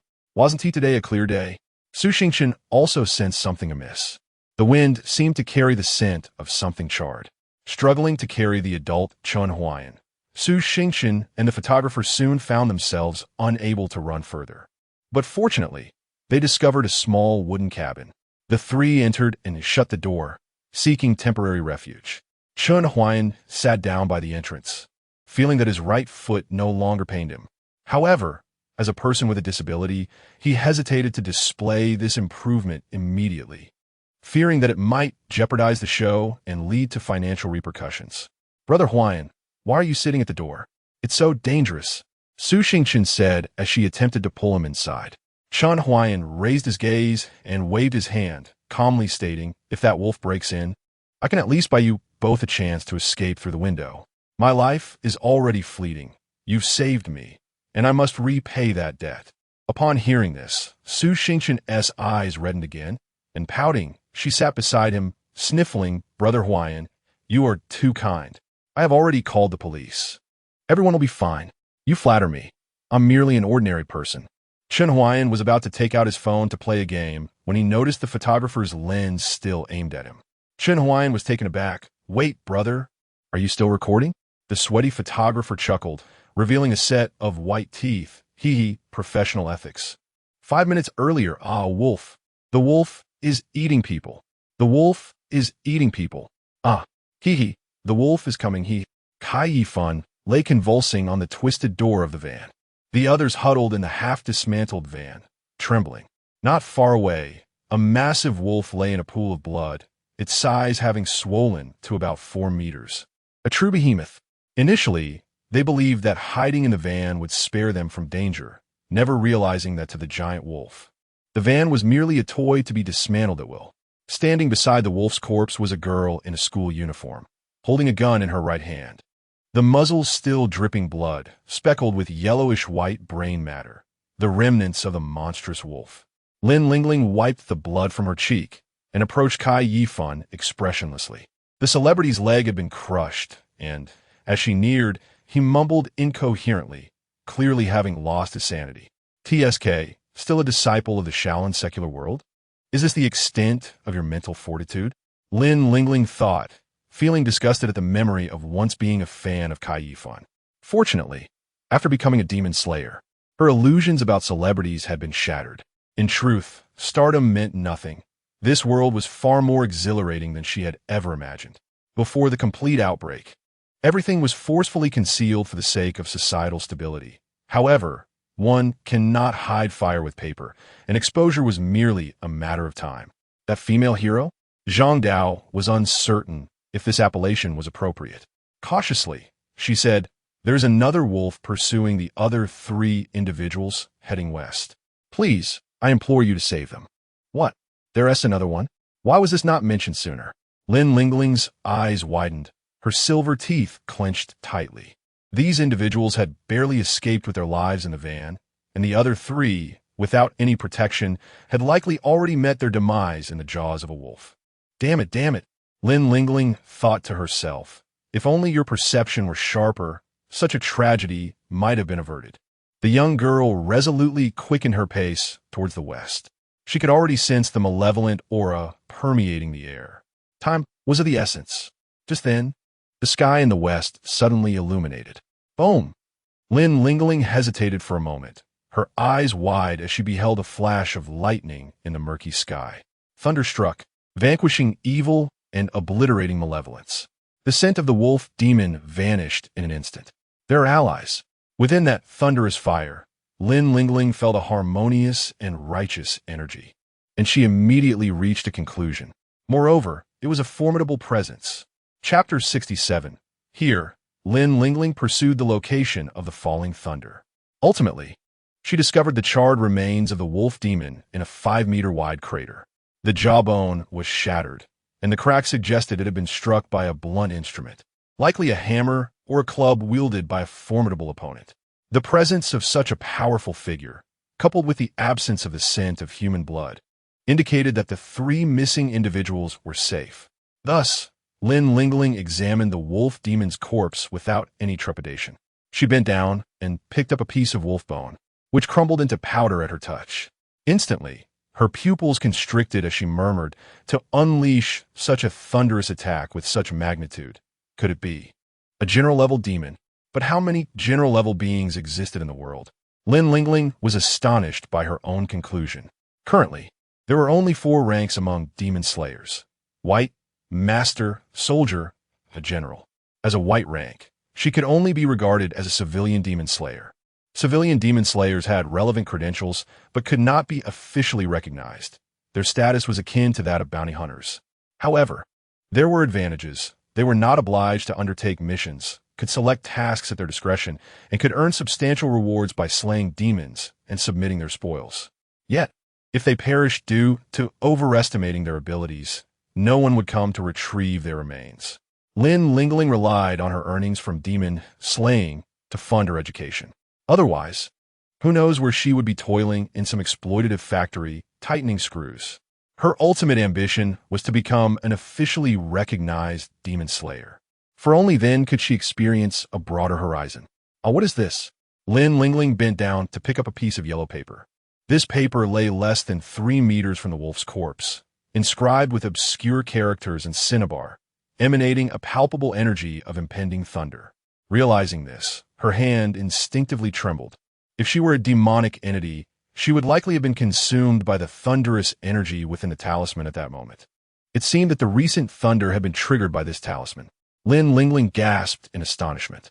If that formidable figure could invoke such immense power merely through a talisman, it was utterly unprecedented, something she had never encountered before, at least in her memory. The strongest demon slayer in the Hua district could not achieve such a feat. Who could this individual be? She gathered her wits and continued to follow the trail. Eventually, she discovered a dilapidated ranger's cabin near the wolf demon's remains. Where's that wolf? Brother Huai'an, how can you say such a thing? Su Xingqian's face turned pale upon hearing Chen Huai'an's words. The cameraman also expressed his disbelief. What? Are you actually looking forward to it? Not exactly. According to the law of conservation of safety, our safety indicates that another group is in peril. Chen Huai'an stroked his chin and stated calmly. Could Zhang Dao and the others truly evade danger while hiding in a van from wolves of that size? Upon hearing Chen Huai'an's words, fear crept onto the faces of Su Xingqian and the cameraman. Indeed, once the people in the van met their fate, wouldn't it be their turn next? In this vast, mountainous expanse, how could they possibly escape the pursuit of wild beasts? Just then, creaking sounds pierced the air. The door of the quaint cabin suddenly swung open, allowing the moonlight to seep in and cast a colossal shadow upon the wall.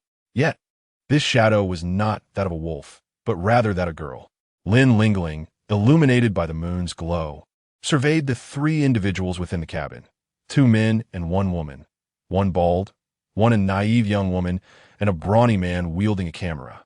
These individuals did not exude the aura of formidable beings, nor did they resonate with the vibrations of inner power typically associated with such figures.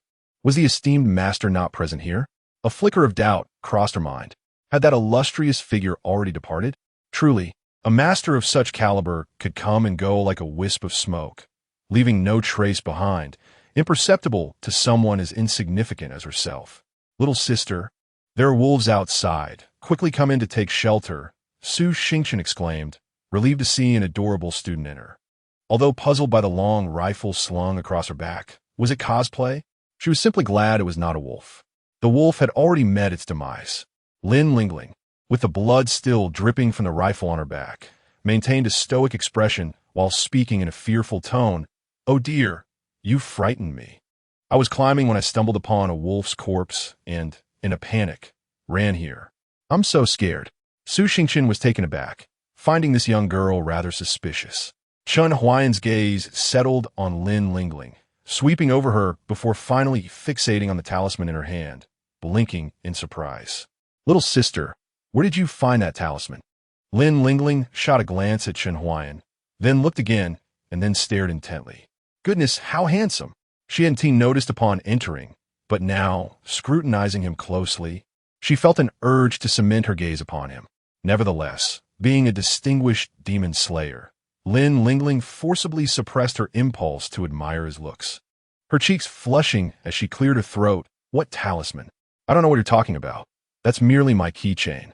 As a demon slayer, it was sometimes unavoidable to be exposed to public scrutiny. In the past, when demons were scarce, practitioners were required to completely conceal their identities or compel witnesses to sign confidentiality agreements. Eventually, relevant authorities even developed potions that could erase memories for a period of time. However, with the growing prevalence of demons, it became increasingly difficult to maintain secrecy, and the potions were costly. It was impractical to administer them to numerous witnesses after every mission. Therefore, apart from those demons with particularly fantastical appearances, the common narrative was that they were mutated beasts that had ingested seawater. Moreover, demon slayers publicly claimed to be martial artists who had trained since childhood. Sometimes, when deployed alongside security personnel, they were referred to as special enforcers. In any case, it was imperative to conceal their identities as demon slayers. The gradual emergence of demons in this world must not be revealed. Ordinary people must not be exposed to artifacts related to supernatural events. Thus, faced with Chen Huai'an's inquiry, Lin Lingling's instinctive reaction was to disguise the truth. Yet, wasn't that talisman indeed mine? To substantiate her claim, Chen Huai'an reached into the inner pocket of his tactical jacket, retrieving a crumpled Thunderfire talisman. Thinking to myself, what a ridiculous keychain. I did not expect this girl, seemingly fair and adorable, to be one who lies effortlessly. Lin Lingling, look, I still have these. Chen Huai'an then produced 5 more. Lin Lingling. Chapter 68. Your electronic girlfriend has joined the Sword Pavilion. The expedition to Tianmen Mountain ended in disappointment. Kai Yifan was frightened to the point of madness by a wolf, rendering the title of Shaolin, lay disciple, a mere joke. Both Song Zichen and Wang Yitao saw their personas utterly shattered. The 2 grown men displayed less courage in the face of danger than the girls did, thanks to the diligent efforts of the cameraman. Su Xingqian's image as a kind-hearted lamb gained considerable popularity, while Zhang Lulu, despite a lack of standout performances, also garnered some attention. However, the true sensation sparking widespread discussion online was the middle school girl who fought valiantly against the wolf, along with the ever-dashing national heartthrob, Chen Huai'an, who remained unerringly calm in the presence of danger, even without hair. It is worth noting that the title of national heartthrob was conferred upon him by netizens. Although the recent episode of Come Adventure faced mishaps, it inadvertently propelled the entire program into the limelight. Given that no fatalities occurred, the dangers were soon overshadowed by a plethora of amusing memes featuring the various expressions of male artists. Chen Huai'an's memes were plentiful as well. Yet due to his composed demeanor, none could diminish his striking allure, ensuring that each meme showcased his undeniable charm. Front Desk A. The handsome gentleman from room 418 has returned. Front Desk B. Really? This morning I had the maid check, and he come back then. Front Desk A. So, shall we add a green bubble? Front Desk B. Alas, I'm merely a hotel receptionist. He wouldn't spare a glance at me. Lin Lingling stood at the counter, listening to the two girls chat with a look of exasperation. She was quite petite, barely taller than the counter itself, which was adorned with several 32-inch monitors that obscured nearly half her face. Hello, I would like to book room 417, Lin Lingling said, raising her ID card high. Front Desk A continued, Oh, you're not unattractive. What if he takes a liking to you? Hello, I would like to book room 417. Front Desk B replied, But I weigh almost 180 pounds. Front Desk A interjected, That is perfectly fine. Being slightly plump is all the rage now. Unable to tolerate their banter any longer, Lin Lingling took a deep breath. Damn it, I want to book room 417. Did you hear me? The two receptionists finally took notice. Oh, I'm terribly sorry. Dear, but room 417 is already occupied. What about 419? 419 is still available. I'll take it for a month. Here is my card. Lin Lingling expressionlessly slammed her bank card on the counter. After completing the transaction, she silently dragged her enormous suitcase into the elevator. As the elevator doors closed, Lin Lingling couldn't help but reminisce about the events of the previous night. Upon confirming that the talismans in Chen Huai'an's possession were indeed genuine, her initial reaction was to realize he was the esteemed figure she had heard about. However, she quickly sensed something amiss. Firstly, Chen Huai'an possessed no internal energy. He was just an ordinary person. Secondly, when she tested him, he appeared completely oblivious. While descending the mountain, she discreetly inquired if he was a practitioner. Chen Huai'an regarded her with an expression of bewilderment and replied, I am a comparative degree. Undeterred, she continued to exchange secret signals with him. She remarked, A friend comes from afar, to which the expected response should have been, Is it not a delight? However, Chen Huai'an's reply was, Though distant, it must be vanquished. Another signal followed. She inquired, not recognizing the true visage of Mount Lu, yet the other party responded, only familiar with drawing the bow to shoot the great eagle. It was truly a tangled web. From the clear, yet foolish gaze of the other party, Lin Lingling discerned that this esteemed gentleman had no understanding of the demon-slaying bureau whatsoever. Yet, from where did the talismans on Chen Huai'an originate? Who was he? Could he wield these talismans? Perhaps he was merely an ordinary person who fortuitously acquired treasures? As a demon slayer, her duties extended beyond exterminating demons. She was also tasked with locating companions, those ordinary individuals affected by the resurgence of spiritual energy who exhibited unusual circumstances. This was not only to enlighten them about the existence of the demon-slaying bureau, but also to prevent them from becoming patriots. In recent years, there have been a surge of bizarre serial murders, some perpetrated by demons, others by individuals endowed with extraordinary powers. Indeed, these humans with abnormal abilities could be even more terrifying than demons. The talisman was also given to Chen Huai'an. Despite possessing an irresistibly youthful and charming visage, she could not retain the talisman, yet she did not overlook the potential threat posed by Chen Huai'an. Today, she had traced him to the neighboring room to ascertain which category he belonged to. If he were merely an ordinary individual who inadvertently obtained those talismans, she would need to devise a way to retrieve these hazardous items, perhaps by purchasing them. Of course, she admitted that she was also quite covetous of these precious talismans. Arriving at the door of room 419, Lin Lingling fell silent as she gazed at the firmly closed door of room 418. A talisman was prominently affixed to the door, precisely the kind that had been used to slay the wolf demon on the mountain. Alas, would he truly be able to utilize it? Lin Lingling tugged at her hair, feeling on the verge of madness. If he were, In fact, a high-ranking individual executing a covert mission. Would her actions not be akin to flooding the Dragon King's temple? Forget it. She would observe for a few days before making any decisions. Meanwhile, within room 418, Chen Huai'an divided a recently purchased Chen Huai'an duck with Baji. He then indulged in charging his phone, turning it on, and accessing his electronic girlfriend. After a night filled with turmoil, he had spent the latter half of the night at the inspection bureau. He could not fathom why he was required to report the beast attack there, surrounded by a multitude of guards, making it akin to a terrorist assault. It was indeed an eye-opening experience. Clearly, Qingren must have joined Lingxi Valley, Chen Huai'an mused. Lingxi Valley, a name that conjured images of a sect filled with many young ladies. Wouldn't that be a feast for the eyes? However, upon opening the game, he was met not with the anticipated quaintness of blue bricks and tiles, nor the serene beauty of moonlit lotus ponds and vibrant blossoms. Instead, he found desolation and ruin all around him. What was this? Was this Lingxi Valley? The legendary sect known for its female medical practitioners? What a farce! The sect's plaque was shattered, rendering the characters unreadable. Chen Huai'an slowly typed a question mark. At that moment, a game notification popped up. Your electronic girlfriend, Li Qingran, has joined the sect Sword Pavilion. Sword Pavilion. All members are sword cultivators. Due to the unique nature of sword cultivators, this sect is also referred to as the poorest sect in the Songyan realm.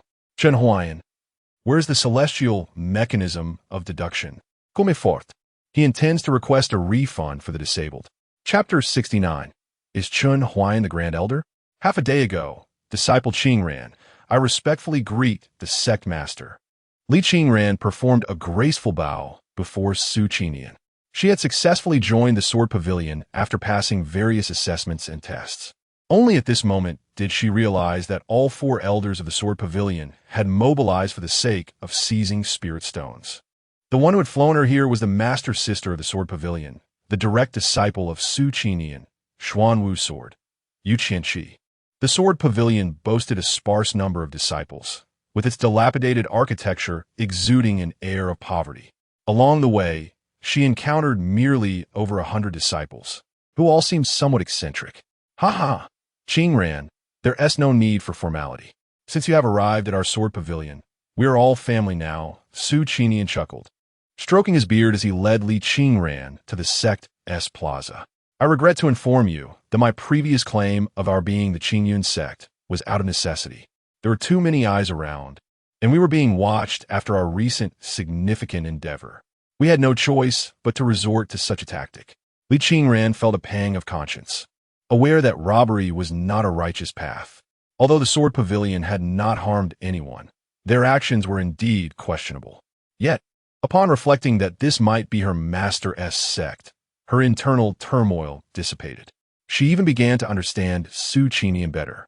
As a prestigious sect renowned for sword cultivation, had there been an alternative, the sect master would surely not resort to robbery, indicating that they had been driven to desperation. Such incidents would likely occur only once. After overcoming this crisis, the Sword Pavilion would not find itself in similar circumstances again. However, she soon heard the short and stout elder Yuan Sanshur exclaim, Sect Master, we have reaped substantial rewards this time. Over 100,000 low-grade spirit stones, sufficient for our consumption for a while. Who shall we target next? Without a moment's hesitation, Su Qinian replied, in 1 month, we shall raid the Central State's secret realm once more. What say you? The elders rejoiced, clasping their hands in unison, proclaiming, the sect master is brilliant. Li Qingran. I apologize. She retracted her earlier thoughts. Having reclaimed Li Qingran, they must now take responsibility for her. Su Qinian arranged the elders in a line and introduced them one by one. Qingran, our Sword Pavilion comprises 6 major peaks. Firstly, there is my Xuanwu Peak, which cultivates the Xuanwu sword intent, capable of splitting mountains with heavy swords. Then, Elder Yuan's Lingyun Peak, renowned for the first momentum sword, commanding the atmosphere like a mountain. Elder Li's Songjian Peak specializes in the art of sword concealment. Swords do not easily leave their sheath, but when they do, they thirst for blood. Elder Wang's Luoshuang Cliff cultivates the world's foremost frost sword. its sword intent piercing and snow-laden. Lastly, Elder Wu's Witching Peak, which nurtures the heartless sword intent, with a sword's edge erodes bone, and its essence ensnares the soul. Additionally, there exists a sixth peak, the Wanjian Peak. But none among us cultivates the unique sword intent. It merely houses a stone tablet for contemplation, and without an elder to guide you, I advise you to choose wisely. Observing Li Qingran's dazed expression, Su Qinian stroked his beard and recommended, "You possess a singular water spiritual root, and your dantian quality is exquisite, a rare genius in cultivation. I suggest you pursue the Frost Sword and join Elder Wang's peak. His ice soul sword technique complements your water spiritual root, allowing for rapid advancement in your cultivation. Moreover, your exceptional dantian must remain a closely guarded secret. It is imperative that you confide in no one. Within the Sword Pavilion, I and the esteemed elders, along with your senior brothers and sisters, can offer you protection. However, once you depart from the Sword Pavilion, the world is fraught with peril and treachery, which could lead to dire consequences. Qing'er, take heed." Li Qing'er regained her composure and bowed respectfully. When she underwent her aptitude assessment prior to entering the Sword Pavilion, she harbored fears that the revelation of her exceptional dantian might incite chaos. To her surprise, the pavilion master and the elders were merely taken aback for a few moments. It was only through their subsequent discussions that she learned there were over 30 disciples within the Sword Pavilion possessing dantian of varying grades. The eldest senior sister, Yu Qianqi, boasted a second-grade dantian. Thus, her own exceptional dantian, while rare, did not warrant undue astonishment within the pavilion. The Sword Pavilion may appear unassuming, yet it is a bastion of tranquility and humility, much like a sword sheathed in its scabbard. Perhaps the only thing that could stir the emotions of these sword cultivators will be the lack of financial resources.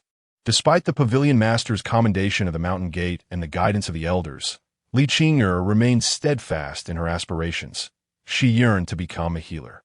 To pursue this path, she recognized that swordsmanship could not be her primary focus. Therefore, she resolved not to align herself with any elder's mountain gate, wishing to avoid potential conflicts arising from differing opinions in the future.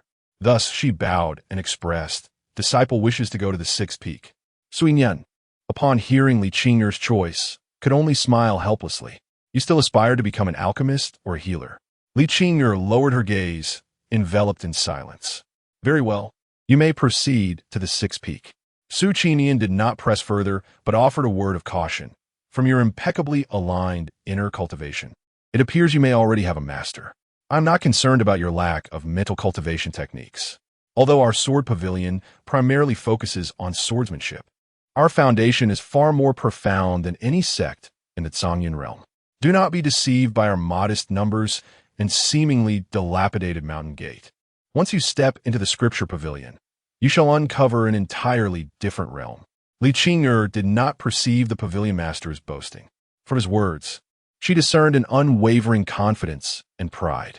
Thus, the regret of not successfully entering the Lingxi Valley diminished considerably. Moreover, this place might indeed have connections to her master. With this thought, Li Qing'er could not help but inquire, "Pavilion master, may I dare to ask if you are acquainted with a senior of the surname Chen?" "A Chen? A sword cultivator?" Su Qinian raised an eyebrow. "Yes." Su Qinian, observing the glimmer of anticipation in Li Qing'er's eyes, playfully remarked, "Indeed, I am acquainted. Elder Chen is our esteemed elder in the Sword Pavilion. However, he is no longer present here, and I do not know his whereabouts. He is likely off slaying monsters elsewhere for sport." So that is the case. A wave of surprise washed over Li Qing'er's heart. It turns out this was indeed the sect where her master once resided. No wonder their swordplay bore such a striking resemblance. "Well then, focus diligently on your cultivation. When Elder Chen returns, I shall facilitate an introduction," Su Qinian added, shaking his head. "Elder Chen is quite strict with his disciples. He does not wish to meet those lacking in strength. You must enhance your prowess." "Yes, I shall remember this." Li Qing'er bowed again, her face adorned with a radiant smile. "All right, go with your senior sister to select a cave abode." Su Qinian cast a knowing glance at Yu Qianqi, who promptly took Li Qing'er away. Master, is it true that our sword pavilion has a supreme elder by the surname of Chen? Not all. Then how? This young lady possesses an extraordinary dantian and possesses a singular water spiritual root. If she diligently pursues the path of swordsmanship, her future is boundless. Her eagerness to inquire about that sword cultivator named Chen must stem from her desire for the water-based heart technique bestowed by her master, who, for reasons unknown, has departed from her. Hence, I spoke thus intentionally. With his hands clasped behind his back, Su Qinian gazed into the vast sea of clouds beneath the mountain gate. His gaze distant. Would you truly allow such a talent to root herself in the seemingly stagnant paths of medical and alchemical cultivation? We live in an age of great conflict, not a prosperous era. The purple star dims and calamities approach. Only the sword at your waist can safeguard you.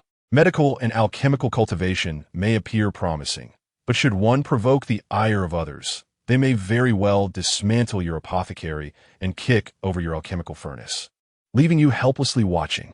I, for one, am merely cherishing talent. The elders exchanged glances, each coming to a sudden realization, and bowed their heads in reverence. Master is indeed wise. Chapter 70. Choosing the Cave Dwelling Qingran. Behold our sword pavilion's cave dwelling. On the flying sword, senior sister Yu Qianxi pointed toward a towering peak in the distance. Li Qingran focused her gaze and could faintly discern numerous caves and small stone houses, presumably excavated or constructed by various individuals. Surrounding these caves and stone houses were spirit fields meticulously tended by the cultivators themselves, with the flora and decorations outside reflecting their diverse tastes. For instance, one cultivator had planted a profusion of chrysanthemums at the entrance of their cave, while another had adorned their space with towering cacti. Though she had not met them personally, Li Qingran mused that these two must possess remarkably different temperaments. Noticing Li Qingran's contemplative silence, Yu Qianxi chuckled and explained, "Our sword pavilion is unlike other sects. We lack abundant blessed lands. The sect leader has concentrated the spiritual energy from other peaks here through formations, so although the disciples from various mountain gates reside here somewhat closely, they benefit from a superior cultivation environment, making it quite lively. Wouldn't you agree?" Upon hearing this, Li Qingran nodded, a hint of admiration glimmering in her eyes. The sect leader must be a pragmatic individual, willing to sacrifice the sect's prestige to enhance the welfare of the disciples. During her time at Qingyan's sect, she had often wondered why the leader did not consolidate the spiritual energy from several peaks, opting instead to allow disciples to compete amongst themselves. When she broached the topic with Taoist Qing Xian, he had scolded her for her naivety, asserting that cultivation was a contest against heaven, earth, and humanity. If everyone shares the same sustenance, how can one demonstrate the disparities wrought by talent and personal effort? He had argued. Yet, she believed the sect should resemble a family, united in purpose and mutual support, rather than embroiled in conflict. Perhaps her ideals were too idealistic? Does the junior sister have anything to say? Nothing, Li Qingran replied, her cheeks flushing as she gazed into Yu Qianxi's clear eyes. She lowered her head and murmured, "Senior sister, I think this place is wonderful. Are there any cave dwellings available?" Yu Qianxi gestured toward the mountain. Indeed, most of the area above the mountainside is unoccupied. Some caves were excavated by disciples, while others are pits left from my master's pursuit of the sect's guardian beast. If you are unsatisfied, you can always create your own. Why do so many prefer to live below? Li Qingran inquired curiously. It's convenient, Yu Qianxi shrugged. Flying on a sword can be quite tiring.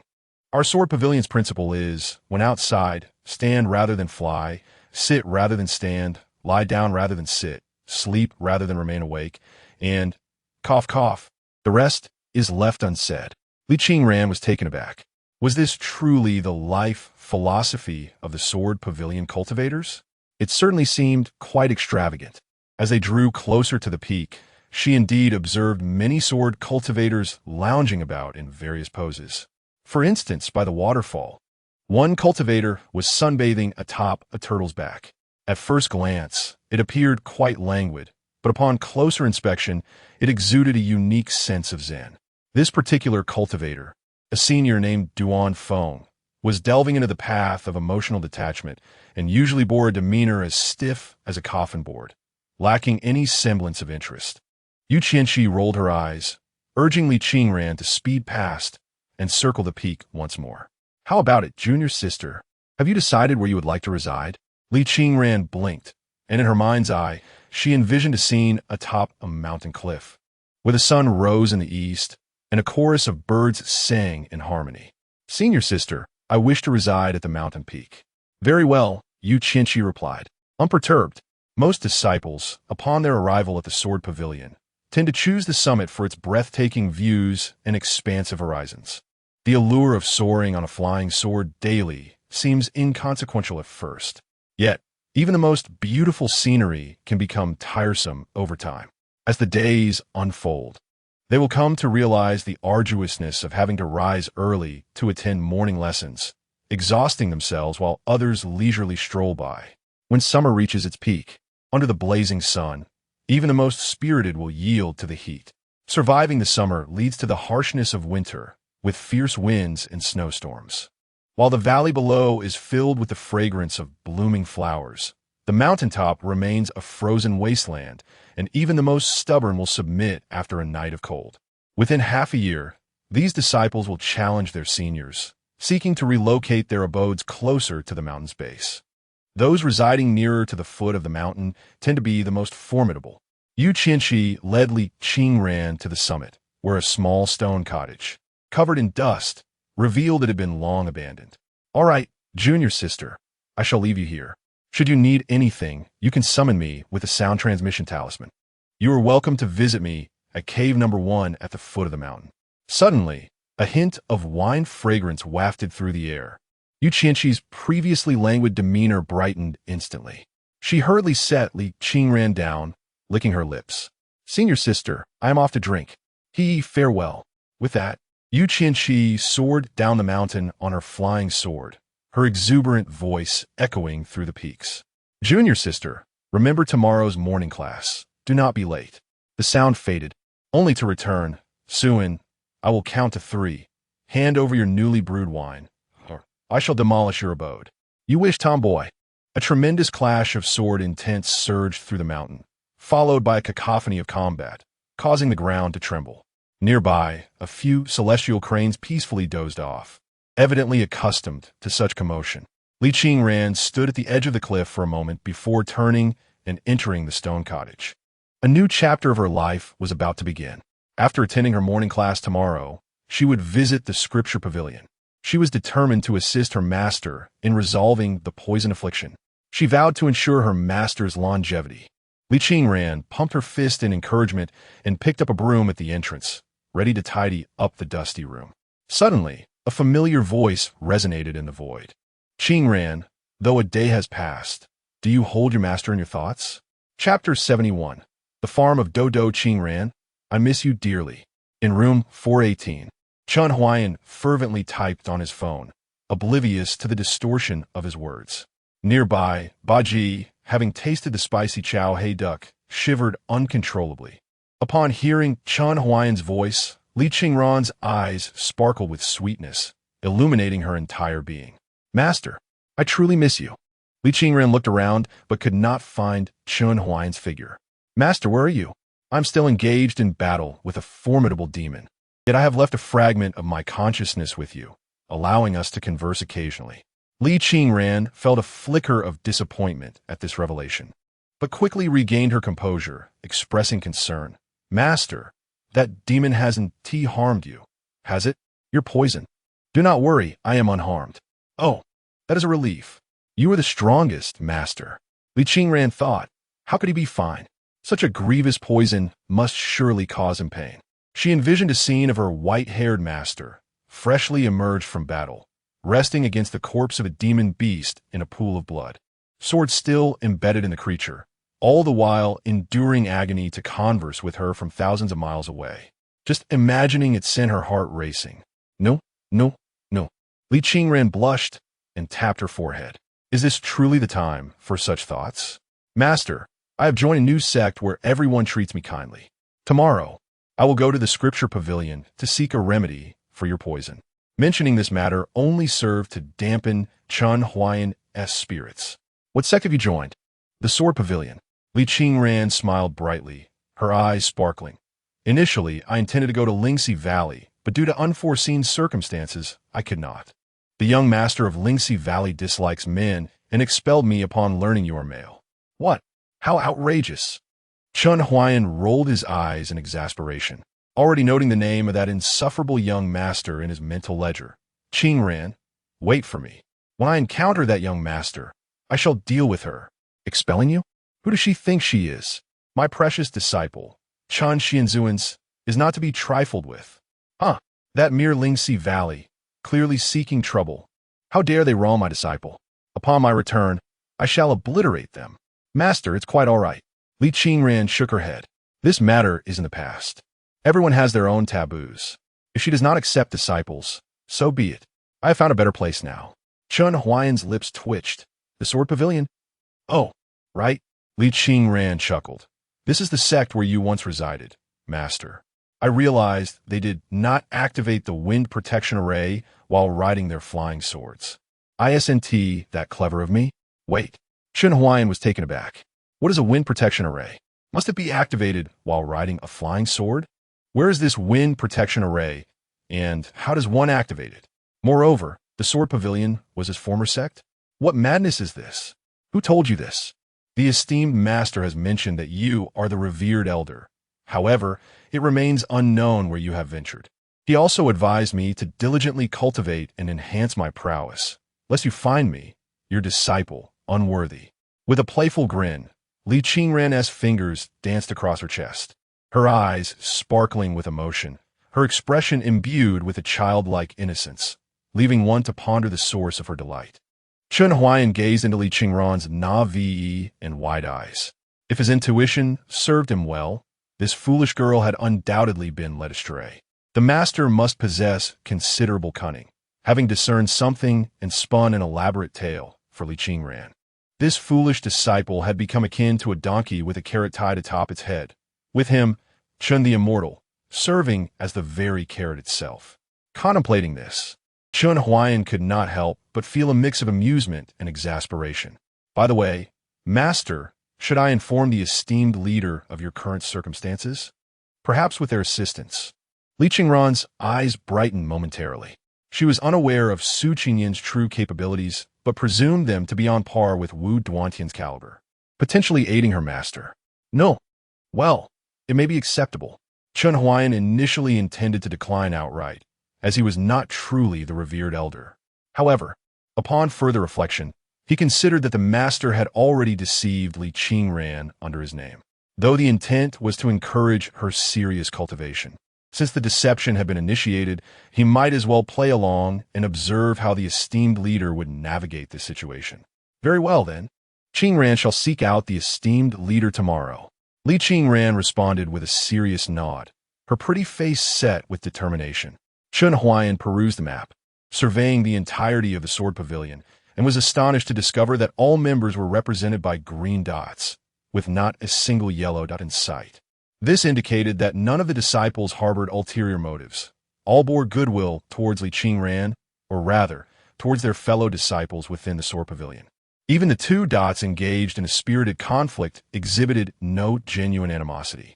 They appeared to be embroiled in a fierce struggle, yet it was devoid of hostility. Very well. If entry into Lingxi Valley is not meant to be, then so be it, Chen Huai'an mused, shaking his head. As the saying goes, plans often fall prey to unforeseen changes. After all, he had not anticipated encountering two enormous wolves while merely ascending a mountain. A notification suddenly appeared. Your electronic girlfriend's abode is rather dilapidated. Recharge 68 to provide her with a cozy home. Chen Huai'an scoffed at the trivial sum. A mere 68 was insignificant, even if it were the key to unlocking the next wave of expenditures. What of it? Chen the immortal, had wealth aplenty. With a swift motion, he declared, charge it. As Li Qingran began to tidy up the room, a flash of golden light transformed the stone dwelling into a warm and exquisite wooden house, replete with new furnishings, while the existing ones appeared revitalized. This scene bore an uncanny resemblance to a prior event. Li Qingran gazed in awe at the beautiful abode, her eyes misting with emotion. In truth, what lingered most vividly in her heart were not the magical artifacts, the spirit stones, or even the miraculous elixirs capable of restoring her dantian. They paled in comparison.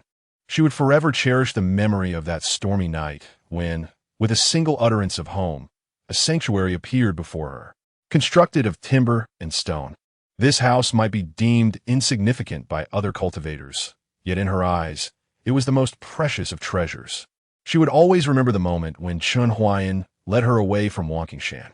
She gazed at the small stone house for an extended period, enveloped in sorrow. The affection bestowed upon her by her master had always manifested in subtle details unnoticed by others, which also left her feeling deeply indebted. Yet, Li Qingran remained unaware of this. At that moment, while she was overwhelmed with emotion, outside, Chen Huai'an was lost in contemplation, staring intently at his screen. You have activated the electronic girlfriend's abode feature. You may freely purchase the following items to assist your electronic girlfriend's cultivation. Permanent primary spirit gathering array. 10,000. Spirit stones replenish automatically. Permanent intermediate spirit gathering array. 100,000. Spirit stones replenish automatically. Cultivate a spirit field. 5,000. Cultivate 10 spirit fields. 48. 800. Upgrade spirit field to level 1. Increases yield and growth rate of spiritual plants. 1,000. Construct spirit beast pen. 50,000. Open spirit beast cub shop after construction. Build primary mystic armor array.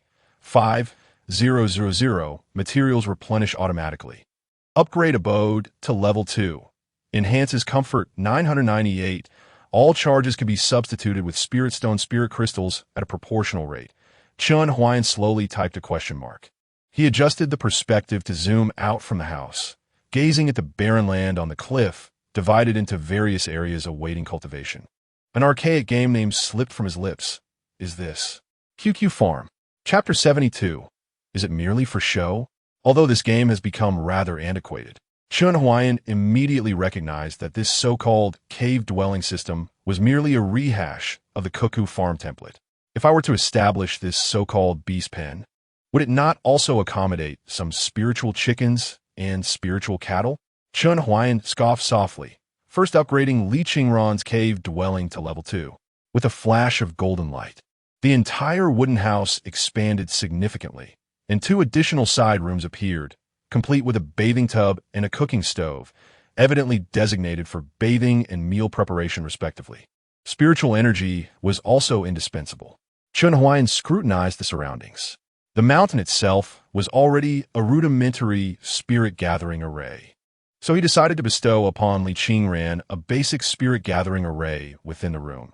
Thus, its efficacy would not fall short of a mid-level array. The fact that it required no additional materials was particularly enticing to him. Charge. A basic Xuanjia array to ensure Qingran's safety. This must be charged. The expenditure transformed the cave dwelling's environment dramatically. Although devoid of pavilions and towers, it was nonetheless adorned with exquisite blue bricks and tiles, both elegant and durable. Notably, though small, it was complete in every essential regard, qualifying it as a bona fide mansion even within the Qingyan sect. In this sword pavilion, it was nothing short of dream abode. Just as Chen Huai'an contemplated additional enhancements, a faint, pleading voice echoed within the game. Master, enough, it's too much. Li Qingran stood nervously by the bed, her small hands anxiously clutching her clothing, her delicate face flushed with tension. This was not her first encounter with her master's mysterious ability to manipulate objects from afar, so she was not overly astonished. Her primary concern was how to explain the transformation of her cave dwelling should her fellow disciples from the sword pavilion catch sight of it. Surely, she could not claim to have constructed it herself? Qingran, others possess spiritual fields. I shall provide you with some as well. Ah, master, please don't. Would 10 large spiritual fields suffice? 10. Li Qingran recalled that her senior sister only possessed 2 spiritual fields, and she had expressed considerable pride in that accomplishment. For cultivating a fertile spiritual field was no simple task. Yet now, her master was offering 10? Very well, 10 it is. Boom, boom, boom. The land surrounding the wooden house stirred, and soon 10 plots of land emanating a gentle glow of spiritual energy emerged. Chen Huai'an even managed to upgrade them in the process. Now there were 10 level 1 spiritual fields. That should be sufficient. Further expenditures would deplete his resources, and he ought to retain some for emergencies. Trembling, Li Qingran opened the door, gazing at the vast expanse of fertile spiritual fields before her. Her knees buckled, and she sank to the ground, despairing as she closed her eyes, murmuring, "It's over, I'm doomed." It was impossible to retract what her master had bestowed upon her. She foresaw herself becoming a well-known figure within the Sword Pavilion. Surely, the other disciples would not refer to her as the master's precious disciple. "This garment is quite nice. Take it and wear it to bed." A piece of clothing landed upon the bed. Li Qingran entered the room and picked up an item, instantly flushing a deep crimson. It was a white chiffon dress, exposing her bare back, with the fabric tightening around her waist and hips, and a slit at the thigh. It was easy to envision that donning this garment would perfectly showcase her curves. This attire was certainly not suitable for public wear.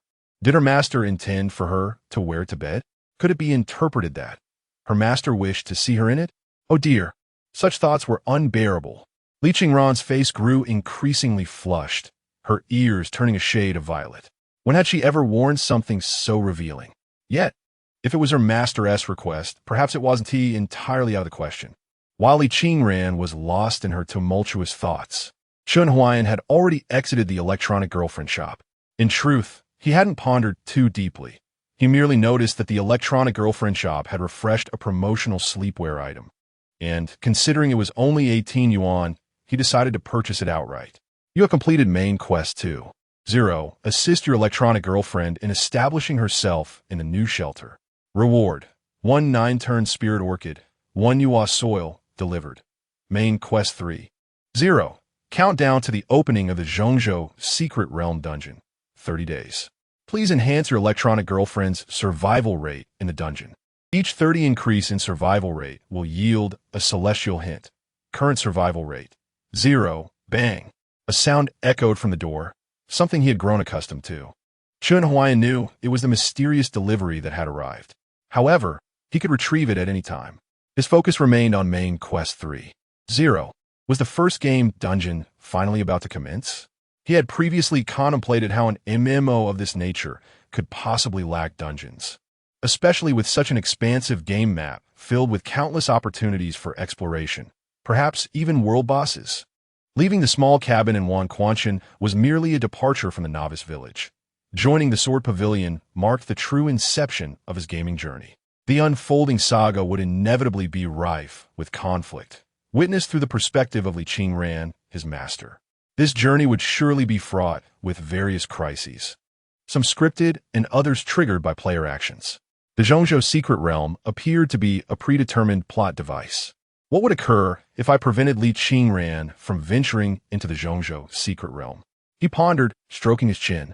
With such high freedom within the game, coupled with his favorable rapport with Li Qingran, it was indeed possible she could evade it. Yet, he would soon realize how naive that notion was. Regardless, whether or not they ventured forth, her survival rate must be enhanced. Chen Huai'an placed his hand on Li Qingran's shoulder to assess her status. Status: fantasizing, cultivation progress, 399,800, Qi training level 3, remaining lifespan, 143 years, affection level, 85, blossoming. This young lady seemed lost in her thoughts, blushing as pink bubbles floated above her head. Her strength had already reached Qi training level 3. A survival rate of 0 indicated her current abilities were inadequate for entering the secret realm. Thus, her strength must be rapidly augmented, and both her mental and martial skills must be aligned accordingly. It seems that I must hasten to delve into the Qinglian Sword Classic.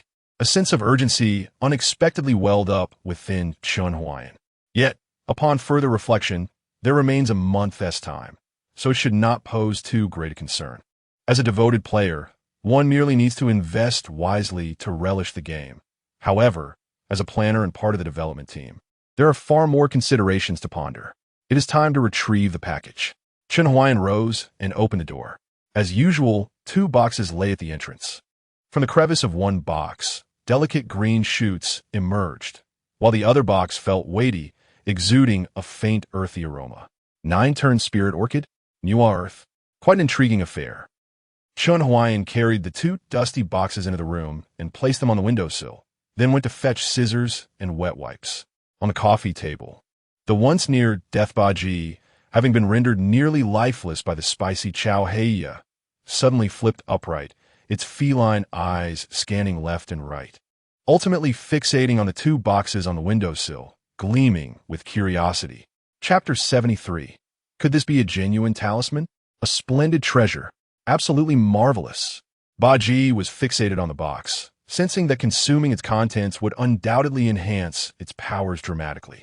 At that point, even if faced with a human-made iron box, it could effortlessly devour it and refine it in an instant. After being fed nothing but excrement for days by this esteemed figure, was it finally time for a delectable treat? Chen Huai'an carefully opened the box with scissors.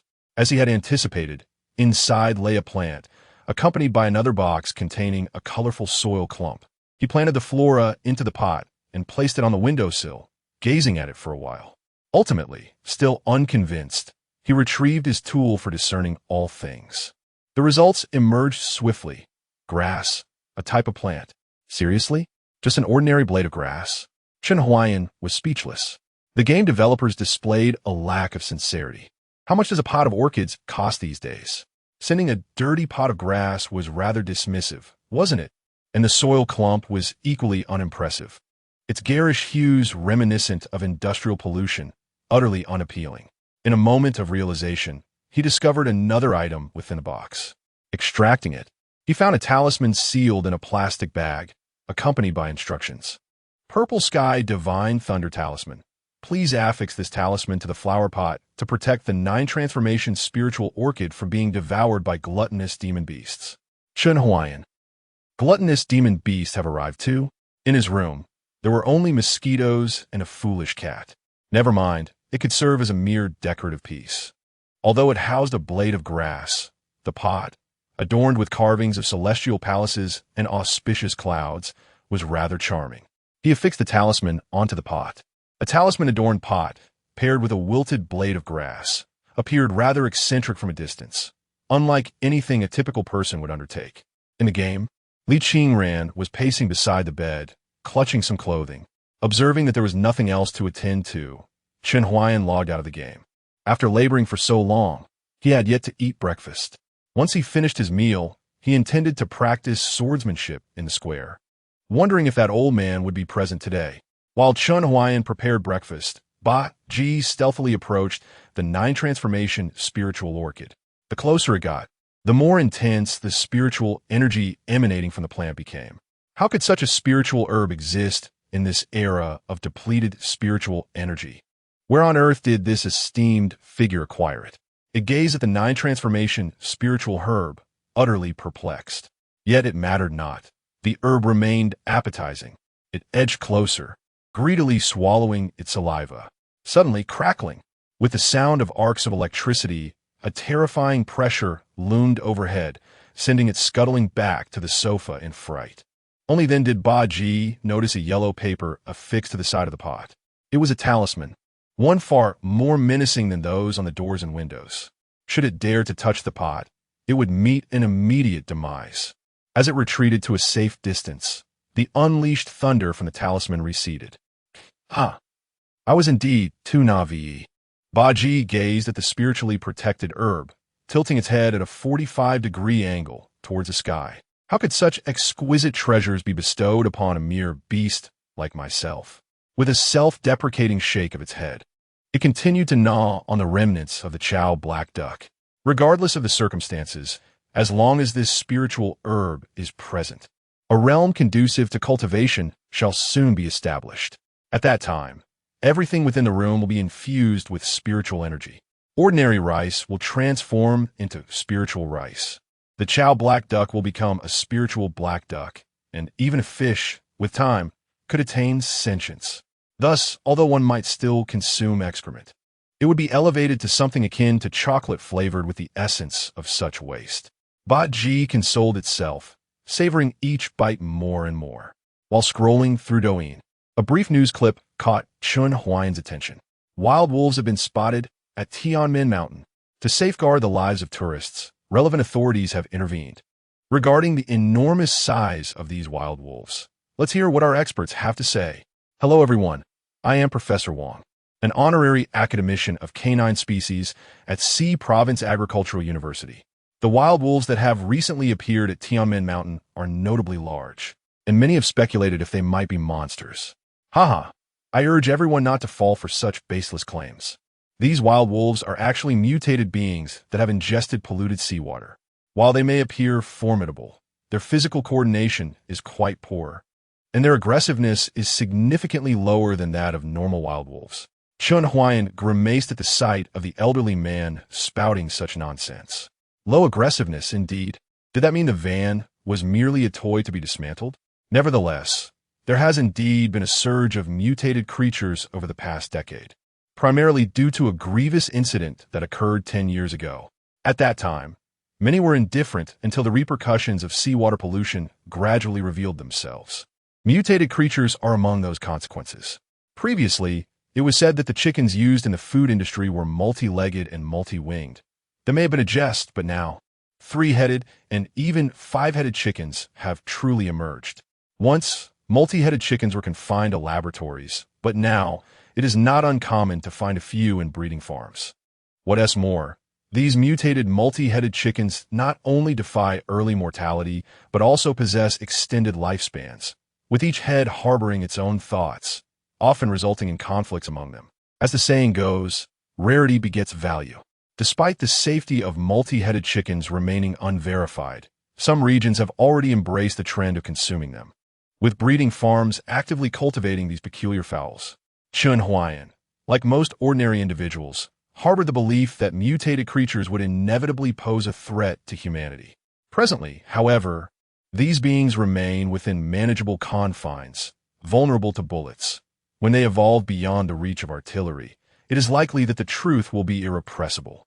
Chen Huai'an suspected he would not witness that day, as he doubted he would survive the year. Once he departed, what would it matter if floods inundated the land? Fortunately, that girl arrived swiftly, brandishing a pistol and dispatching the wolf with a single shot. Moreover, I must condemn the quality of the Sangguang van. It is utterly subpar. I merely closed the door with a bit of force, and it fell off on its own. What? You mean to say that was a young-looking female guard? Indeed, it is no wonder that there are firearms. I had thought he was merely a middle school student, ha ha ha ha. Oh, is that not Director Zhang? The scene shifts, and Chen Huai'an gazes at the middle-aged man being interviewed by reporters, unable to suppress a silly grin. The other wolf was struck down by lightning. Thank the heavens. Had it not been for that, the remaining 3 individuals in the crew would surely have faced dire consequences. A few images of the lightning-struck locations flash by, depicting the mutated wolf, reduced to carbon. Meanwhile, Chen Huai'an, who was shoveling food into his mouth, suddenly froze. As he stared at the lightning pit, a realization dawned upon him. Something was amiss. The thunder he had heard, the familiar lightning pit, and the missing talisman. He rummaged through his jacket and produced several crumpled talismans, his gaze fixated on the vermilion characters inscribed upon them. Carefully, he placed the 7 talismans upon the coffee table, gingerly probing them with his fingers. After a moment of contemplation, he muttered in bewilderment. Could it be that these are genuine talismans? Chapter 74. Is this plant truly troubling? From a young age, Chen Huai'an exhibited a sharp intellect. While others might have been oblivious to the changes in their bodies, he was different. The moment he sensed something amiss, he understood the truth. Cancer cells, the most enigmatic of cells, had activated his genetic potential, transforming him into a truncated version of Supu Ermin. Although he could not vanquish the wolf with a single strike, his regenerative abilities allowed him to endure a struggle with the beast for at least 30 seconds longer than an ordinary person. This, indeed, was extraordinary power. With such keen insight, he recalled certain details from the previous night. Firstly, where had that young girl discovered the talisman? As he understood it, it was found near the corpse of a wild wolf. Secondly, the power and effects of this talisman were identical to those of a common thunder fire talisman found in games.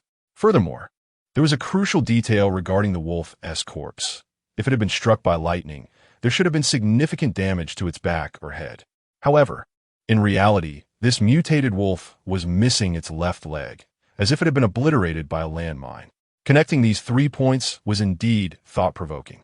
He had reason to suspect that during his hasty escape, he had inadvertently dropped 2 talismans, and that the mutated wolf had accidentally stepped on one of them, leading to the familiar sound of thunder. In truth, the wolf had been obliterated by his talisman. Thus, the truth was unveiled. This line of reasoning would even leave Conan speechless. So, did that mean there were currently 7C4 explosives upon his coffee table? Chen Huai'an instinctively distanced himself from the table. No, if these talismans were prone to detonation, they would have exploded by now.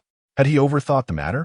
Although he had informed the housekeeper that cleaning was unnecessary due to a cat hiding in the room, she would still need to clean the adjacent room and occasionally pass by the door.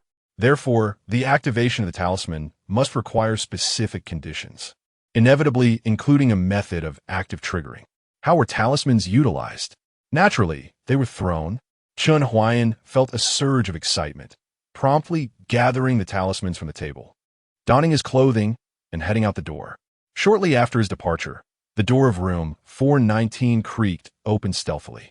One opportunity. The handsome young man had left. Lin Lingling peeked out, her eyes sparkling with intent. She had been waiting for Chen Huai'an to exit. She prepared to investigate Chen Huai'an's room, hoping to uncover some clues. The door was certainly off-limits, leaving only the window as an option. Lin Lingling nimbly vaulted through the window at the end of the corridor. It was just past 6 in the morning, and many people were already out to work. However, her movements were swift and graceful, allowing her to land on the air conditioning unit and reach Chen Huai'an's window without alerting the passers-by below. The window of room 418 was also adorned with a yellow paper. The radiant aura emanating from it seemed to warn her. Unauthorized intruders shall be met with lethal force. Lin Lingling hesitated, sensing the heightened vigilance. Could he actually utilize talismans? Peering through the window, she found no signs of abnormality within. To be candid, who would cultivate an ordinary pot of grass on a windowsill? Moreover, with such a perverse taste, why employ this vividly colored soil? Something is amiss with this plant. Lin Lingling fixated intently on the seemingly mundane grass. Since becoming a martial artist, her vision had surpassed that of an ordinary person, allowing her to discern details unnoticed by most. To her astonishment, intricate and vibrant patterns were etched along the veins of the grass blades. The corridor wound gracefully. The eaves pecked high. Each embraced the terrain and schemed against one another. Lin Lingling widened her eyes, momentarily forgetting to breathe. The delicate grass blades revealed a subtle depiction of a celestial palace amidst the clouds. Were it not for her advantageous angle catching the sunlight, combined with her extraordinary eyesight, this would have remained hidden from her gaze. Was this artwork carved by someone? No, that was impossible. She swiftly dismissed that notion, for there were no signs of carving on the grass blades. Every stroke appeared to be an organic manifestation, as if the plant was destined to grow this way, adorned with such splendid leaves from the moment of its inception. This was undoubtedly no ordinary plant. Yet, the secrets it held were beyond her comprehension at her current level. To uncover the true nature of this botanical enigma, perhaps it would need to be taken to the Demon Extermination Bureau. However, even without the yellow talisman on the window, she hesitated to proceed. First, such an act would be unethical. She had already prepared to intrude upon someone's dwelling. How could she further disturb their possessions? Secondly, should this striking figure turn out to be a formidable individual, her mere curiosity could lead to her being humiliated or severely harmed. She was not yet ready to relinquish her life, nor had she fully explored the vastness of this world. A sense of foreboding lingered within her, a belief that one day she would soar through the skies on a flying sword. Thus, though her leg might be crippled, her life must be preserved. If entry was not possible, she would seek another opportunity in the future. Fearing the return of Chen Huai'an, she prepared to withdraw. Just then, hiss! A low growl, suppressed with malice, pierced the air. Lin Lingling felt a chill creep down her spine, as if plunged into an icy abyss. Her neck seemed to be drawn to one side, revealing a black cat that it stealthily approached the edge of the windowsill. Its golden eyes fixated on her with an intensity akin to that of a predator sizing up its prey. Was that growl emitted by this black cat? It resonated like steel scraping against shards of glass, sharp, brutal, and intent on destruction. The black cat advanced gracefully, its steps imbued with the aura of a sovereign. As sunlight shifted around it, casting a colossal, grotesque shadow upon the wall behind. A demon. Upon witnessing that shadow, Lin Lingling's pupils constricted. She could not ascertain the level of this demon, but the sheer pressure of its aura rendered her immobile. So, that individual cohabited with this demon? How could they coexist in harmony? There was no time for further contemplation. Suddenly, the black cat raised a paw and, with a resounding thud, struck downwards. Buzz! A circle of dark ripples emanated outward, striking Lin Lingling like a whip. She regained control of her body, but it was already too late. A tremendous force crashed into her, causing her insides to churn violently, and she slipped from the windowsill, plummeting down. Baji approached the window, maintaining a fist's distance from the yellow talisman affixed to the glass, gazing at the girl who lay unconscious on the rain awning with a disdainful huff. How reckless! Daring to covet the esteemed one's spiritual flora? Alas, this king cannot touch her. Otherwise, she would surely meet her demise today. Baji felt discontent, yet had no choice but to relent.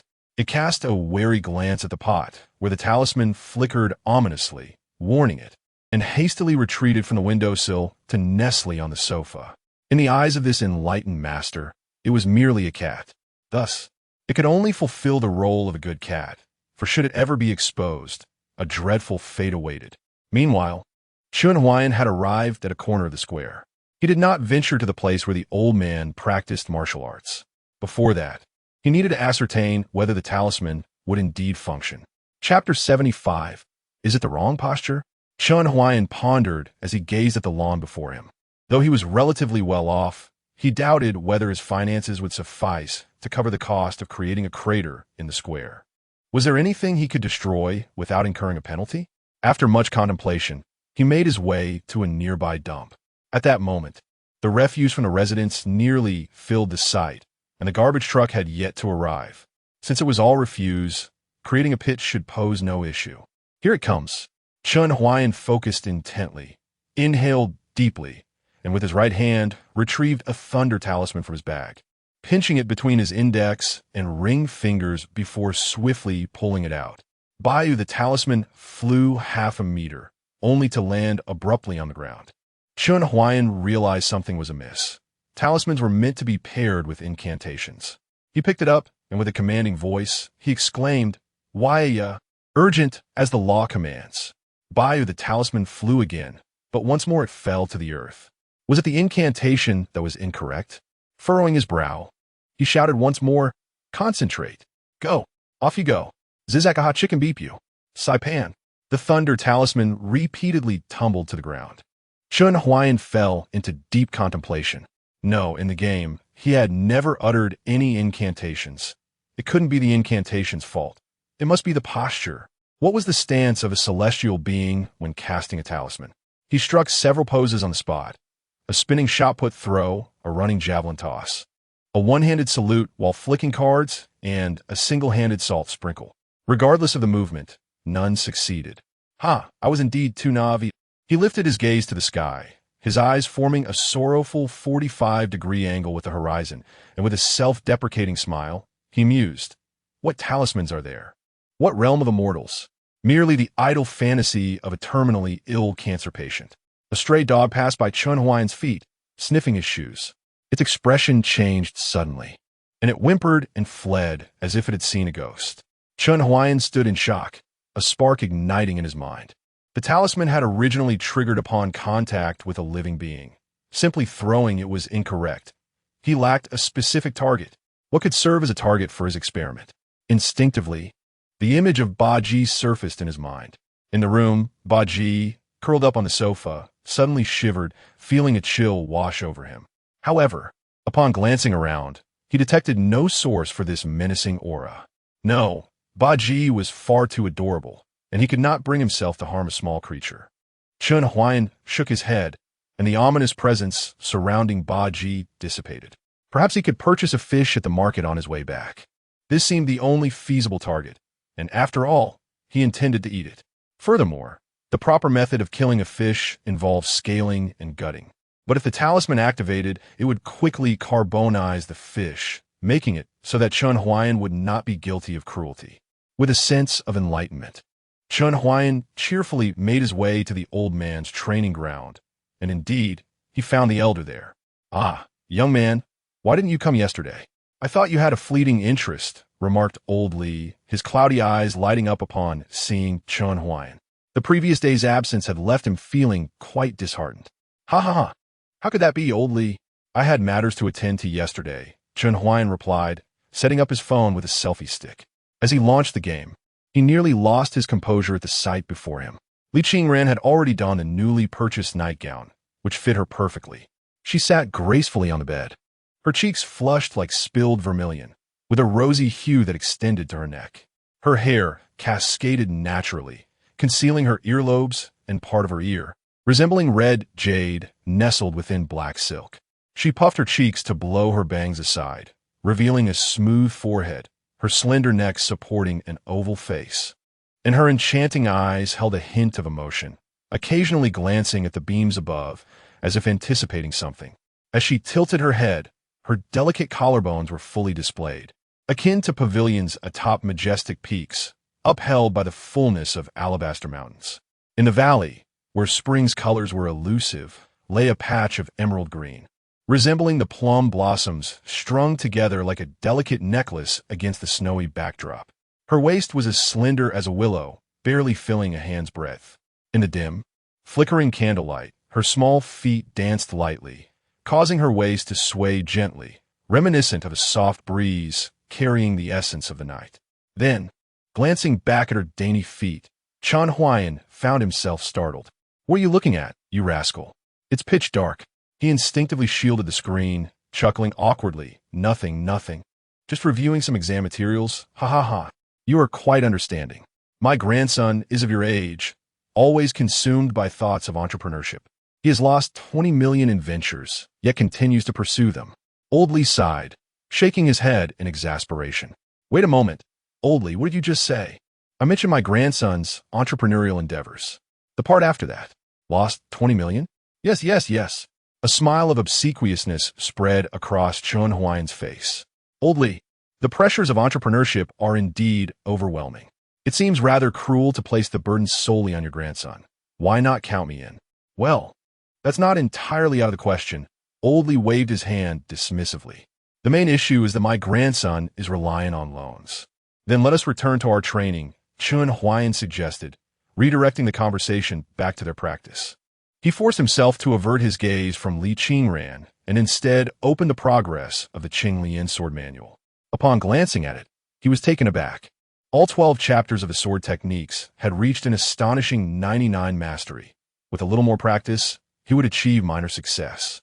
Moreover, the first two forms, long wind breaking waves and sword light emerging from the box, had been unlocked and were ready for cultivation.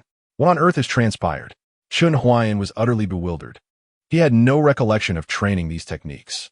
How had they all progressed to minor success? Could it be that he had been practicing in his dreams?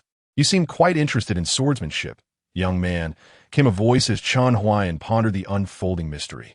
A voice filled with a hint of boastfulness emanated from the side, belonging to the venerable Mr. Li. "The other day, I took the time to research your previous stance, which is indeed a swordplay initiation. Consequently, I revisited the Tai Chi sword techniques I had learned in the past. What do you say? Would you care to learn a thing or two from this old man?" Chen Huai'an squinted slightly and retorted, "So, you're suggesting that your swordplay is quite impressive, old man?" Mr. Li cleared his throat and raised his chin, responding, "It's merely ordinary, but I dare say I could rank first in the entire province." "Wow, that is incredibly impressive." Mr. Li, pleased with himself, patted Chen Huai'an on the shoulder and declared, "I can assure you, after just one demonstration of my swordplay, you'll be eager to call me your master." Chapter 76. What? Sword Chi. As Li Lao boasted about his prowess, Chen Huai'an couldn't help but feel a sense of anticipation. Young man, behold, my swordplay is exceptionally splendid. With that, Li Lao struck a pose and gracefully executed a series of Tai Chi sword movements, transitioning from slow to fast and back again. Truly, as expected of the master, his swordsmanship was remarkable. Given Chen Huai'an's discerning taste and knowledge, he could only appreciate it as such. Li Lao's technique was indeed ethereal, showcasing a profound foundation with seamless fluidity, devoid of any interruptions. It even seemed as if it could be wielded in combat. However, there lingered a sense of theatricality about it.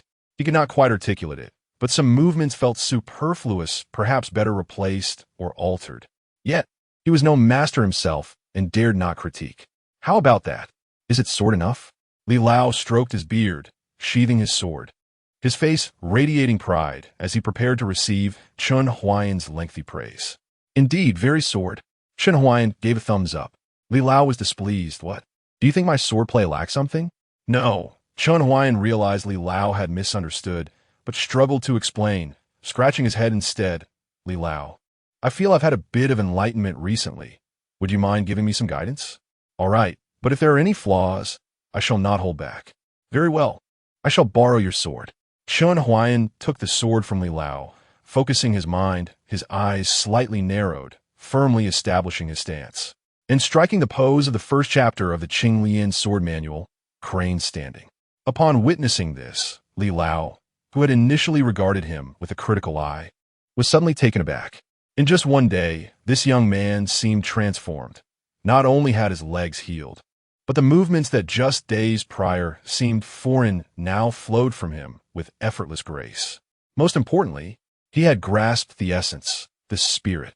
The reason modern martial arts are often derided is primarily due to their superficiality, which mimics the form of martial arts while lacking the crucial spirit.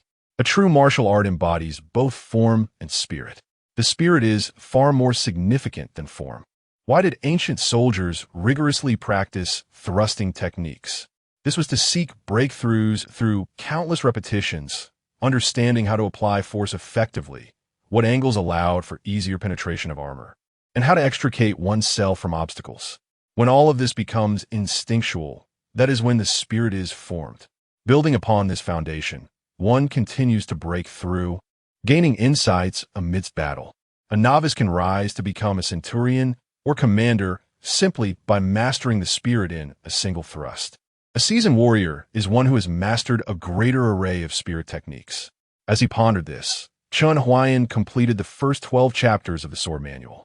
Initially, the movements were fixed, but they gradually evolved into a series of graceful sword strikes, thrusting and sweeping with fluidity and precision. In a daze, Li Lao seemed to see a white-clad swordsman dancing with his sword, one hand wielding the blade while the other held a flask of wine, exuding wild abandon, akin to a soaring dragon. How could this be possible? Li Lao was left speechless. This young man was no mere novice. He was, in fact, a master. No, even the masters he has encountered could not possibly embody the essence of divinity within so many movements. Many masters become renowned after executing only 2 or 3 techniques that encapsulate divinity. Yet who is this young man? Suddenly, the ethereal figure in his line of sight came to an abrupt halt. Chen Huai'an stood tall, eyes closed, sheathing his sword, with his left hand resting on the scabbard and his right hand upon the hilt. A breeze stirred, raising a hint of sharp energy. A meteoric white feather graced his waist, as the sword flower of the autumn lotus emerged from its sheath. As the words fell, the sword was drawn. Clang! Li Lao could hardly discern Chen Huai'an's swordplay, only glimpsing a brilliant arc of light under the sun. The arc shattered into fragments, resembling a blooming autumn lotus. With a hissing sword melody, the petals of the lotus crumbled and withered. Meanwhile, Chen Huai'an had already resheathed his sword with a resonant sound. Li Lao stared at Chen Huai'an in a daze, his throat caught on something, unable to utter a sound, his mind buzzing with disbelief. Could this truly be a sword technique wielded by a young man? That autumn lotus was indeed a sword flower, was it not? How much strength and speed must one possess? And how many years of refinement must have gone into such a technique? This is rather astonishing. Chen Huai'an shook his head and sighed as he gazed at the old poplar tree before him. His initial intent had been to chop off a branch of the tree. Although Li Lao's sword was blunt, he thought that even a child wielding such a heavy sword could manage it with proper aim. Yet the branch before him continued to sway in the wind. Perhaps, he thought, one should be content with a semblance of the skills taught in the game. Chen Huai'an had grasped the underlying principles. Previously, donning that gaming helmet had allowed him to imprint the sword techniques onto his mind through neuromapping technology, which is why he could perform so smoothly today. Glancing at the time, he noted it was nearly 9 o'clock. He felt no particular urgency, yet was surprised at how long he had practiced the swordplay. Li Lao, it's getting late, and I must make a trip to the market, so I shall take my leave now. He handed the sword to the still-dazed Li Lao, helping him secure the scabbard by prying open his fingers before turning to depart. Chen Huai'an walked for a considerable distance before Li Lao regained his senses. He remained silent, his expression serious as he approached the poplar tree. His gaze did not linger on the branches, but rather scrutinized the trunk, feeling it gently with his hands. Soon, he discovered a profound sword mark upon the stout trunk, as fine as a strand of hair. Had he not touched it, it would have eluded detection by the naked eye. Li Lao inhaled deeply, his facial muscles twitching. Disbelief etched in his eyes. He circled to the opposite side of the poplar and found another slender mark in a corresponding position. Sword energy. Could it truly be sword energy? Trembling, Li Lao pulled out his phone and dialed a number. A rough, gravelly voice answered on the other end. Hello, Li Lao. It's been a while since we last connected. Have you forgotten your old friend? Old Peng, I need to tell you something. Brace yourself. Li Lao paid no heed to the teasing in the other man's words. I have encountered a young fellow here who can wield sword energy. What? The voice from across the way rose by 8 degrees. Are you certain? Indeed, replied the old man Li, as he traced the sword marks on the poplar tree, his voice trembling slightly. Right before my eyes, it was as if a donkey had been struck. You didn't see it, did you? In a swift motion, damn it. The sword pierced the trunk clean through. Old Li, stay right there and do not move. I will be with you shortly, having come from the Demon Extermination Bureau. Meanwhile, in a narrow alley beneath the hotel, Lin Lingling hobbled out with a pronounced limp. Though she maintained an expressionless facade, the occasional twitch of her facial muscles revealed the agony she was enduring. The demon she encountered was no ordinary foe. The aura of its malice was potent enough to render her immobile, capable of sending her flying without even a touch. Lin Lingling had never encountered such a formidable demon before. At least among the creatures she had heard of, none matched this one. Ugh, damn it. At least 3 of my ribs are broken. The situation here was beyond the capabilities of someone of my rank. I must report to the Demon Extermination Bureau. She hailed a taxi by the roadside, dragging her pain-racked body into the vehicle. Chapter 77 is Chen Huai'an Time Bomb? Ba, endless longevity and blessings, amen. Fish benefactor, I am aware that you are, in fact, a demon in disguise. In order to prevent you from wreaking havoc upon the world in the future, I shall act on behalf of heaven today. Chen Huai'an bowed 3 times to the 10-pound live catfish on the cutting board, then retrieved a Thunderfire talisman bound with a clothesline. This was to prevent his arm from being blown off when the talisman was activated. My apologies. As he spoke, Chen Huai'an pressed down on the clothesline, his eyes glimmering with intensity, and silently chanted, swiftly, as the law commands. With a splash, the catfish flopped on the cutting board, its eyes wide open. Nothing happened. Chen Huai'an fell silent, gazing at the ceiling from a 45-degree angle, his eyes filled with desolation. I knew it all along. Cultivating immortality is but a fleeting illusion. Becoming a tumor transcendent is the only way out. At the dining table, Baji stared in bewilderment at the strangely behaving Chen Huai'an, filled with confusion. What is this esteemed figure doing? Is he using a talisman to kill a fish? Truly impressive. He must be wealthy. But why isn't he holding the talisman? Oh, I see. Chen Huai'an smacked his forehead and exclaimed, the Thunderfire talisman must be held in hand. Otherwise, it cannot be triggered. Since that is the case, he decided to take the plunge and directly press the talisman onto the catfish. The catfish thrashed violently. Nothing happened. Chen Huai'an. Bazi. It did not comprehend. If the esteemed figure intended to kill the fish, why did he not infuse the talisman with spiritual energy? Did he not know that active triggering of the talisman requires such energy?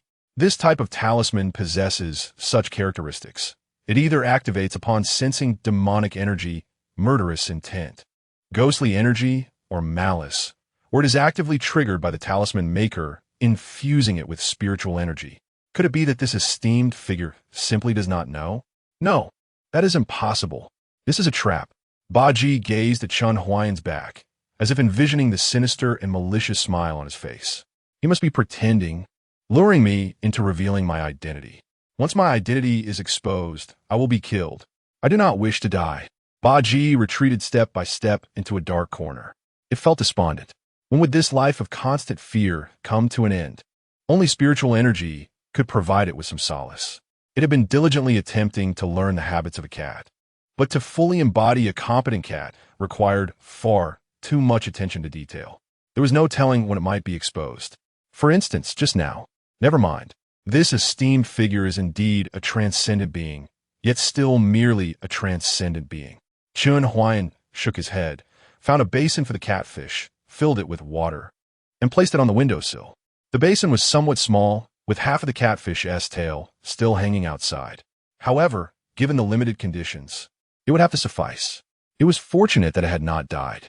Baji, such a large fish, and you have no interest? He turned in surprise to look at the little black cat. Ever since its injuries had healed, this little black cat had been acting strangely all day long. It certainly embodied the ancestral traits of a cow cat. Baji was momentarily taken aback, scrambling to the windowsill to lick the tail of the large blue fish, all the while glancing at Chen Huai'an's expression. Chen Huai'an thought to himself, this cat is a bit eccentric. He chuckled and shook his head, choosing to disregard the antics of the large fish and Baji. Unbeknownst to him, the spiritual energy from the nine-turn spirit orchid was gradually permeating the entire room, seeping into his skin, nourishing not only the malignant cells, but also his healthy cells and bones. He remained oblivious to Baji actively absorbing the spiritual energy, and to the previously lethargic blue fish, which was now slowly regaining its tranquility, no longer floating belly up. Changes were subtly taking place. Chen Huai'an simply opened the electronic girlfriend game, ready to teach Li Qingran some swordplay. Old Li, whereas that young man you mentioned, a middle-aged man with a full beard was glancing around beneath the poplar tree. He had said he was heading to the market, and considering the time that had passed, he had likely returned home with groceries. The bearded man grew anxious upon hearing this. Why aren't you keeping an eye on him? Old Li rolled his eyes. You told me to stay put. How can I keep watch? Am I supposed to split myself in two? The bearded man opened his mouth, sighed deeply. Fine, let us check the sore marks first. Old Li led the bearded man, and the two of them circled around the old poplar tree repeatedly. After a while, they stopped under the tree, standing silently as they gazed at the trunk, seemingly digesting immense information. After a moment, Old Li first broke the silence, asking the bearded man, "What do you think?" "It's hard to say," the bearded man replied, his face grave. "Hard to say. Indeed, I'm merely at the master level. What can I assert? Are you suggesting that this young man's swordsmanship has surpassed the soldier level?" The bearded man fell silent, and Old Li, observing the bearded man's troubled expression, mirrored his silence. Master level? I dare not even consider it. Just the soldier level is already astonishing. Old Li, do you remember last year when Wang Laohu poached someone from our province? A glimmer of reminiscence flickered in the bearded man's eyes as he leaned against the tree. Continuing, that young man was originally a video blogger, dabbling in ancient sword techniques for fun. Unexpectedly, when spiritual energy revived, fortune smiled upon him. He mastered those techniques overnight, and, during the testing at the Demon Slayer Bureau, he was classified as a top-tier master. This year, I've heard he has already reached the soldier level, tackling numerous challenging cases, his popularity soaring. Yet even so, he could barely unleash his sword energy, and the power was indescribably inadequate, less potent than when he wielded the sword himself. I know, that ingrate. Old Li scoffed, striking his palm with a fist, anger flashing in his eyes. This incident was etched in his memory forever. Wu hating, He had once assisted this young man in comprehending sword techniques, only for him to become mercenary, lured away by the Demon Slayer Bureau of the neighboring province. The Sea Province Demon Slayer Bureau had invested considerable resources into his training, only to see him benefit another. Consequently, for the past 2 years, they had been struggling in their operations. With insufficient strong practitioners, poor performance, and low efficiency in handling incidents, they occasionally had to request reinforcements from other Demon Slayer bureaus. The embarrassment was secondary. The crux of the matter lies in the heart-wrenching casualties inflicted by the monsters. If there were a warrior of at least the rank of a soldier among us, we would not find ourselves in such a dire predicament. Therefore, Li Lao, it is imperative that you assist us in securing the young man for the Demon Slayer division. The bearded man grasped Li Lao's hand, his tone earnest. Last month, we lost several good children, and now there are fewer than 20 slayers capable of undertaking missions. I cannot promise anything, Li Lao replied wearily, waving his hand dismissively. I understand your predicament and urgency, but this matter cannot be rushed. Firstly, I do not know where he resides, and secondly, my acquaintance with him is too brief to ascertain his character and integrity. If this young man has truly mastered the sword aura, none of us would stand a chance against him. Have you forgotten the uncontrollable individual from 31 years ago? The havoc he wreaked? He remains at large. Our lack of power to bear the risk has led us to overestimate his humanity and desires. The bearded man fell silent once more. Indeed, given the current capabilities of the Demon Slayer division, should an accident occur, they would be utterly incapable of managing a resurrected being proficient in sword aura. Although bullets and shells still pose a threat to resurrected beings, those of a higher rank possess the ability to react to danger in advance, thus increasing their chances of evading gunfire. A soldier-level resurrected being, as long as they are not caught in a hail of bullets, can almost evade death by utilizing cover. As for those of higher ranks, they could deflect bullets with melee weapons. I understand now. The bearded man inhaled deeply. I was too hasty in my pursuits. Li Lao, let us do this. You should maintain contact with the young man and, if possible, devise a way to test his character. Once we ascertain there are no issues, we can disclose some information about the Demon Slayer division to gauge his interest. Agreed, Li Lao nodded. He believed that since Chen Huai'an had shown interest in swordsmanship and ancient martial arts, he would likely return to this place one morning, providing them another opportunity to meet. At that time, he could inquire about the young man's residence, which would facilitate future endeavors. Once their discussion concluded, the bearded man hailed a taxi back to the Demon Slayer division. Just as he settled into his seat, his phone vibrated. Glancing at the caller ID, he hastily answered, "Boss, we have a situation." The voice on the other end was fraught with panic.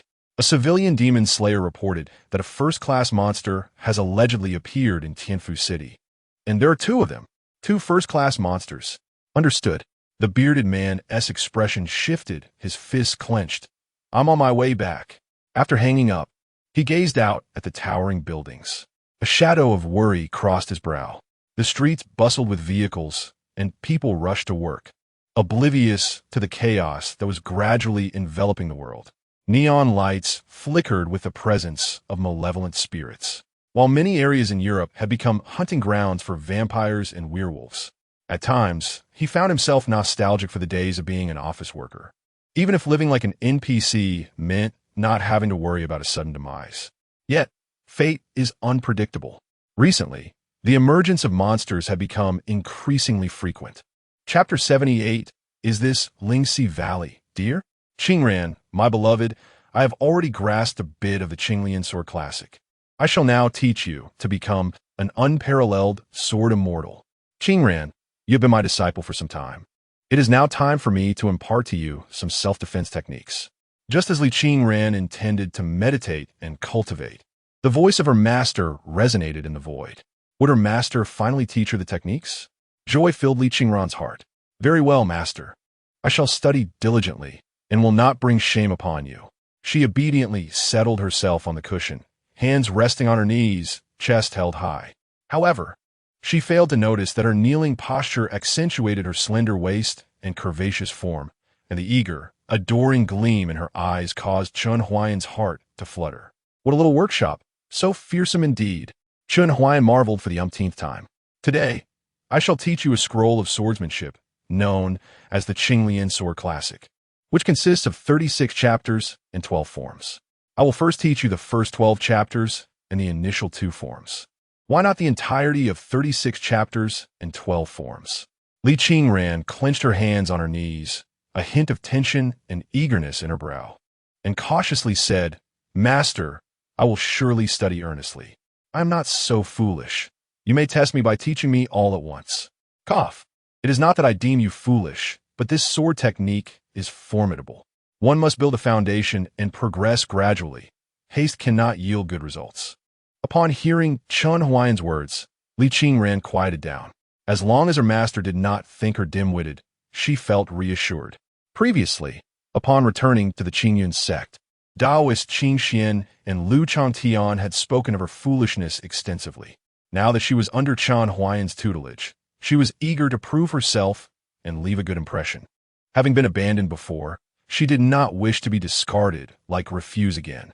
For the first 12 chapters of the Qinglian Sword Classic, I shall demonstrate them to you first, and then we will analyze them one by one.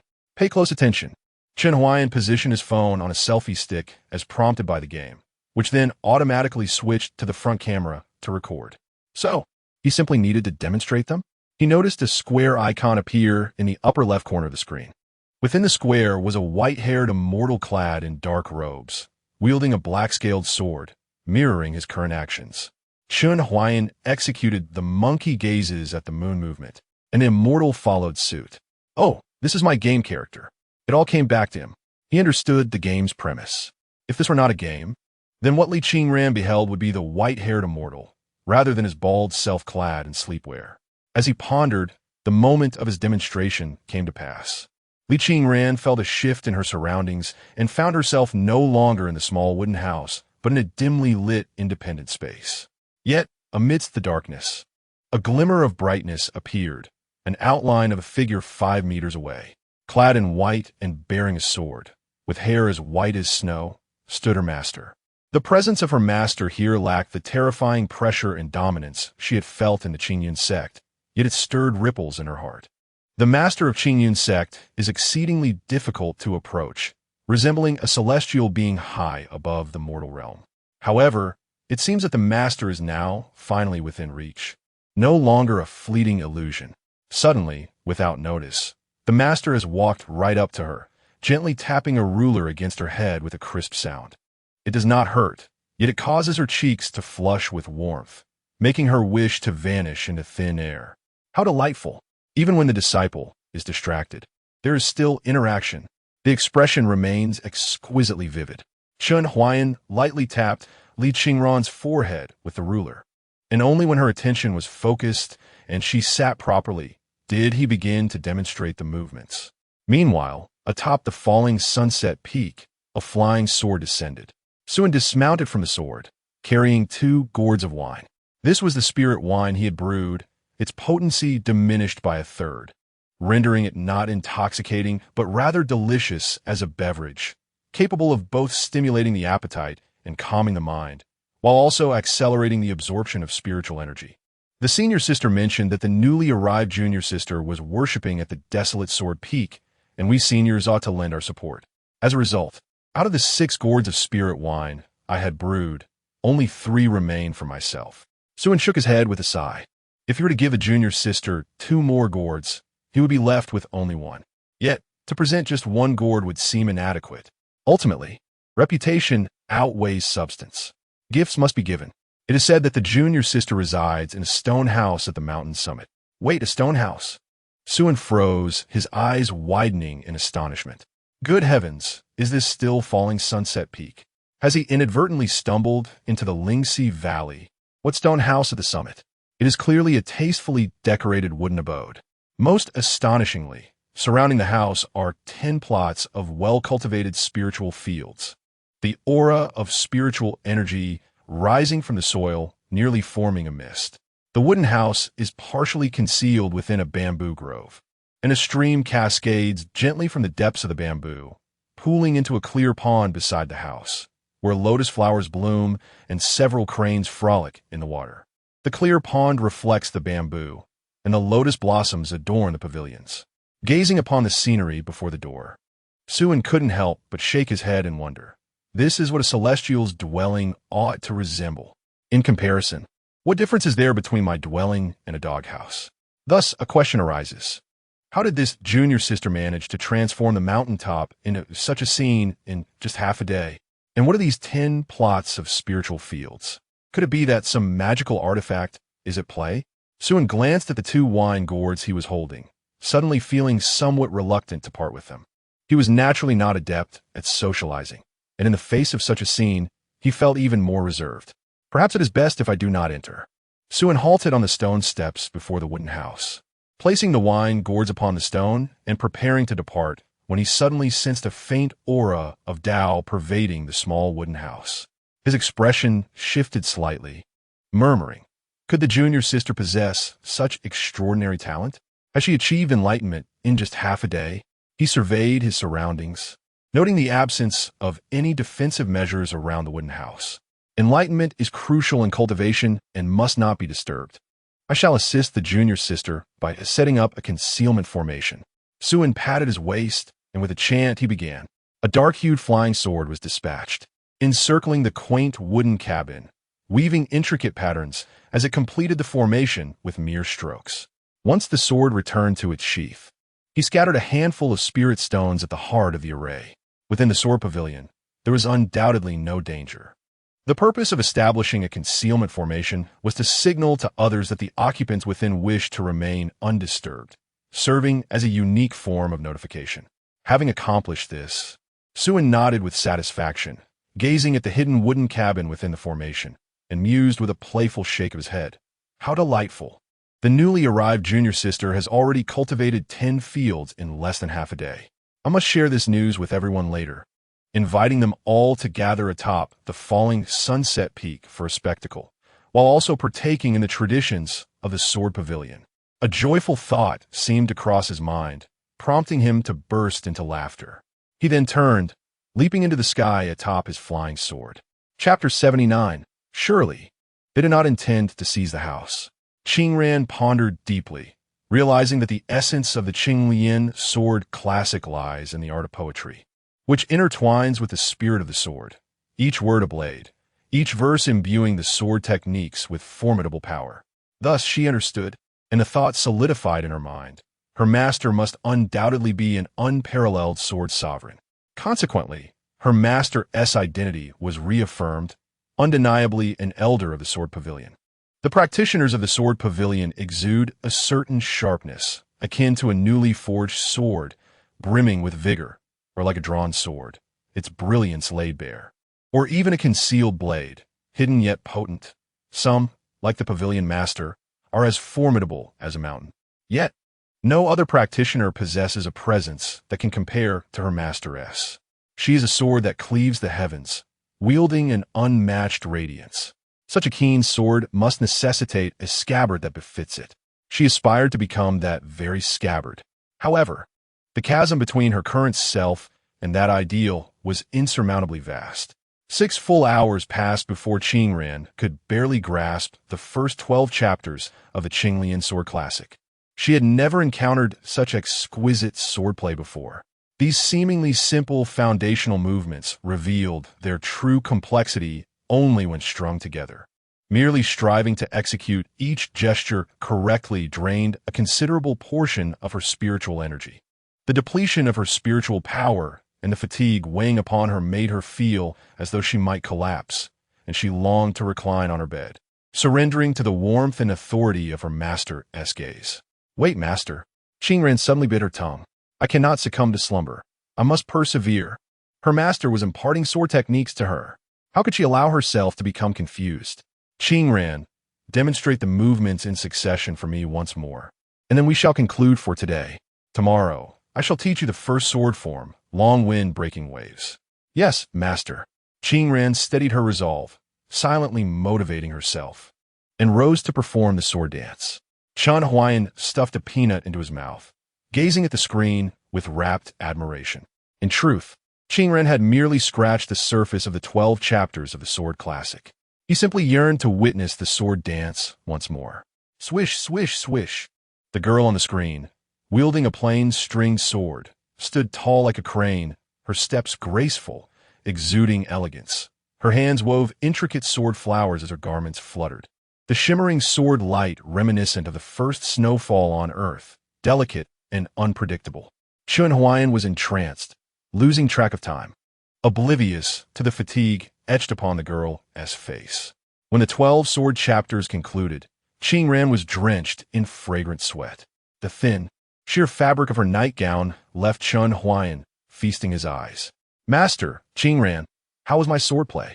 Qingran sheathed her sword, her right hand bracing the hilt while her left lifted her skirt to conceal the blade resting on the ground behind her. She feigned calmness, though her breath came in quick gasps and her cheeks were flushed. A droplet of sweat trickled from her brow to her delicate nose, then to the corner of her lips, a teasing sensation that prompted her to swiftly lick it away with her small tongue. With her toes, she could sense just how disheveled she appeared. Her spiritual energy had been entirely exhausted, even causing the final 2 chapters' movements to falter. She was enduring discomfort, forcing herself to complete the task at hand. Li Qingran gazed longingly at the ceiling, acutely aware that her master was observing her presence. However, why had her master remained silent for so long? Did she feel that Li Qingran had performed inadequately? Outside, Chen Huai'an took a moment to calm the tumult within his heart. Excellent. Keep up the good work. Upon hearing her master's praise, Li Qingran's eyes sparkled with joy, her heart sweeter than honey. The fatigue that had enveloped her seemed to dissipate significantly. Wasn't this the moment she had been waiting for? No acknowledgement could bring her as much happiness as that from her master. Master, your disciple is rather slow-witted. It took me 6 whole hours to grasp the basics, whereas you could have likely mastered it in half an hour, she mused, leaning against the simple zither, her fingers clasped before her, her downcast eyes concealing her shy thoughts. She was reluctant to part with Chen Huai'an and sought to engage him in trivial conversation. Ah, how foolishly she spoke. Chen Huai'an felt a flush of embarrassment. He had practiced the techniques from the Qinglian sword manual for quite some time. Had it not been for his prior experience with the helmet that ingrained the foundational movements in his mind, it would have taken him at least a week to reach a level of competence suitable for teaching. Ahem, there is no need for modesty, my disciple. I am quite pleased that you have grasped the basics in 6 hours. Then, how long did it take you, Master?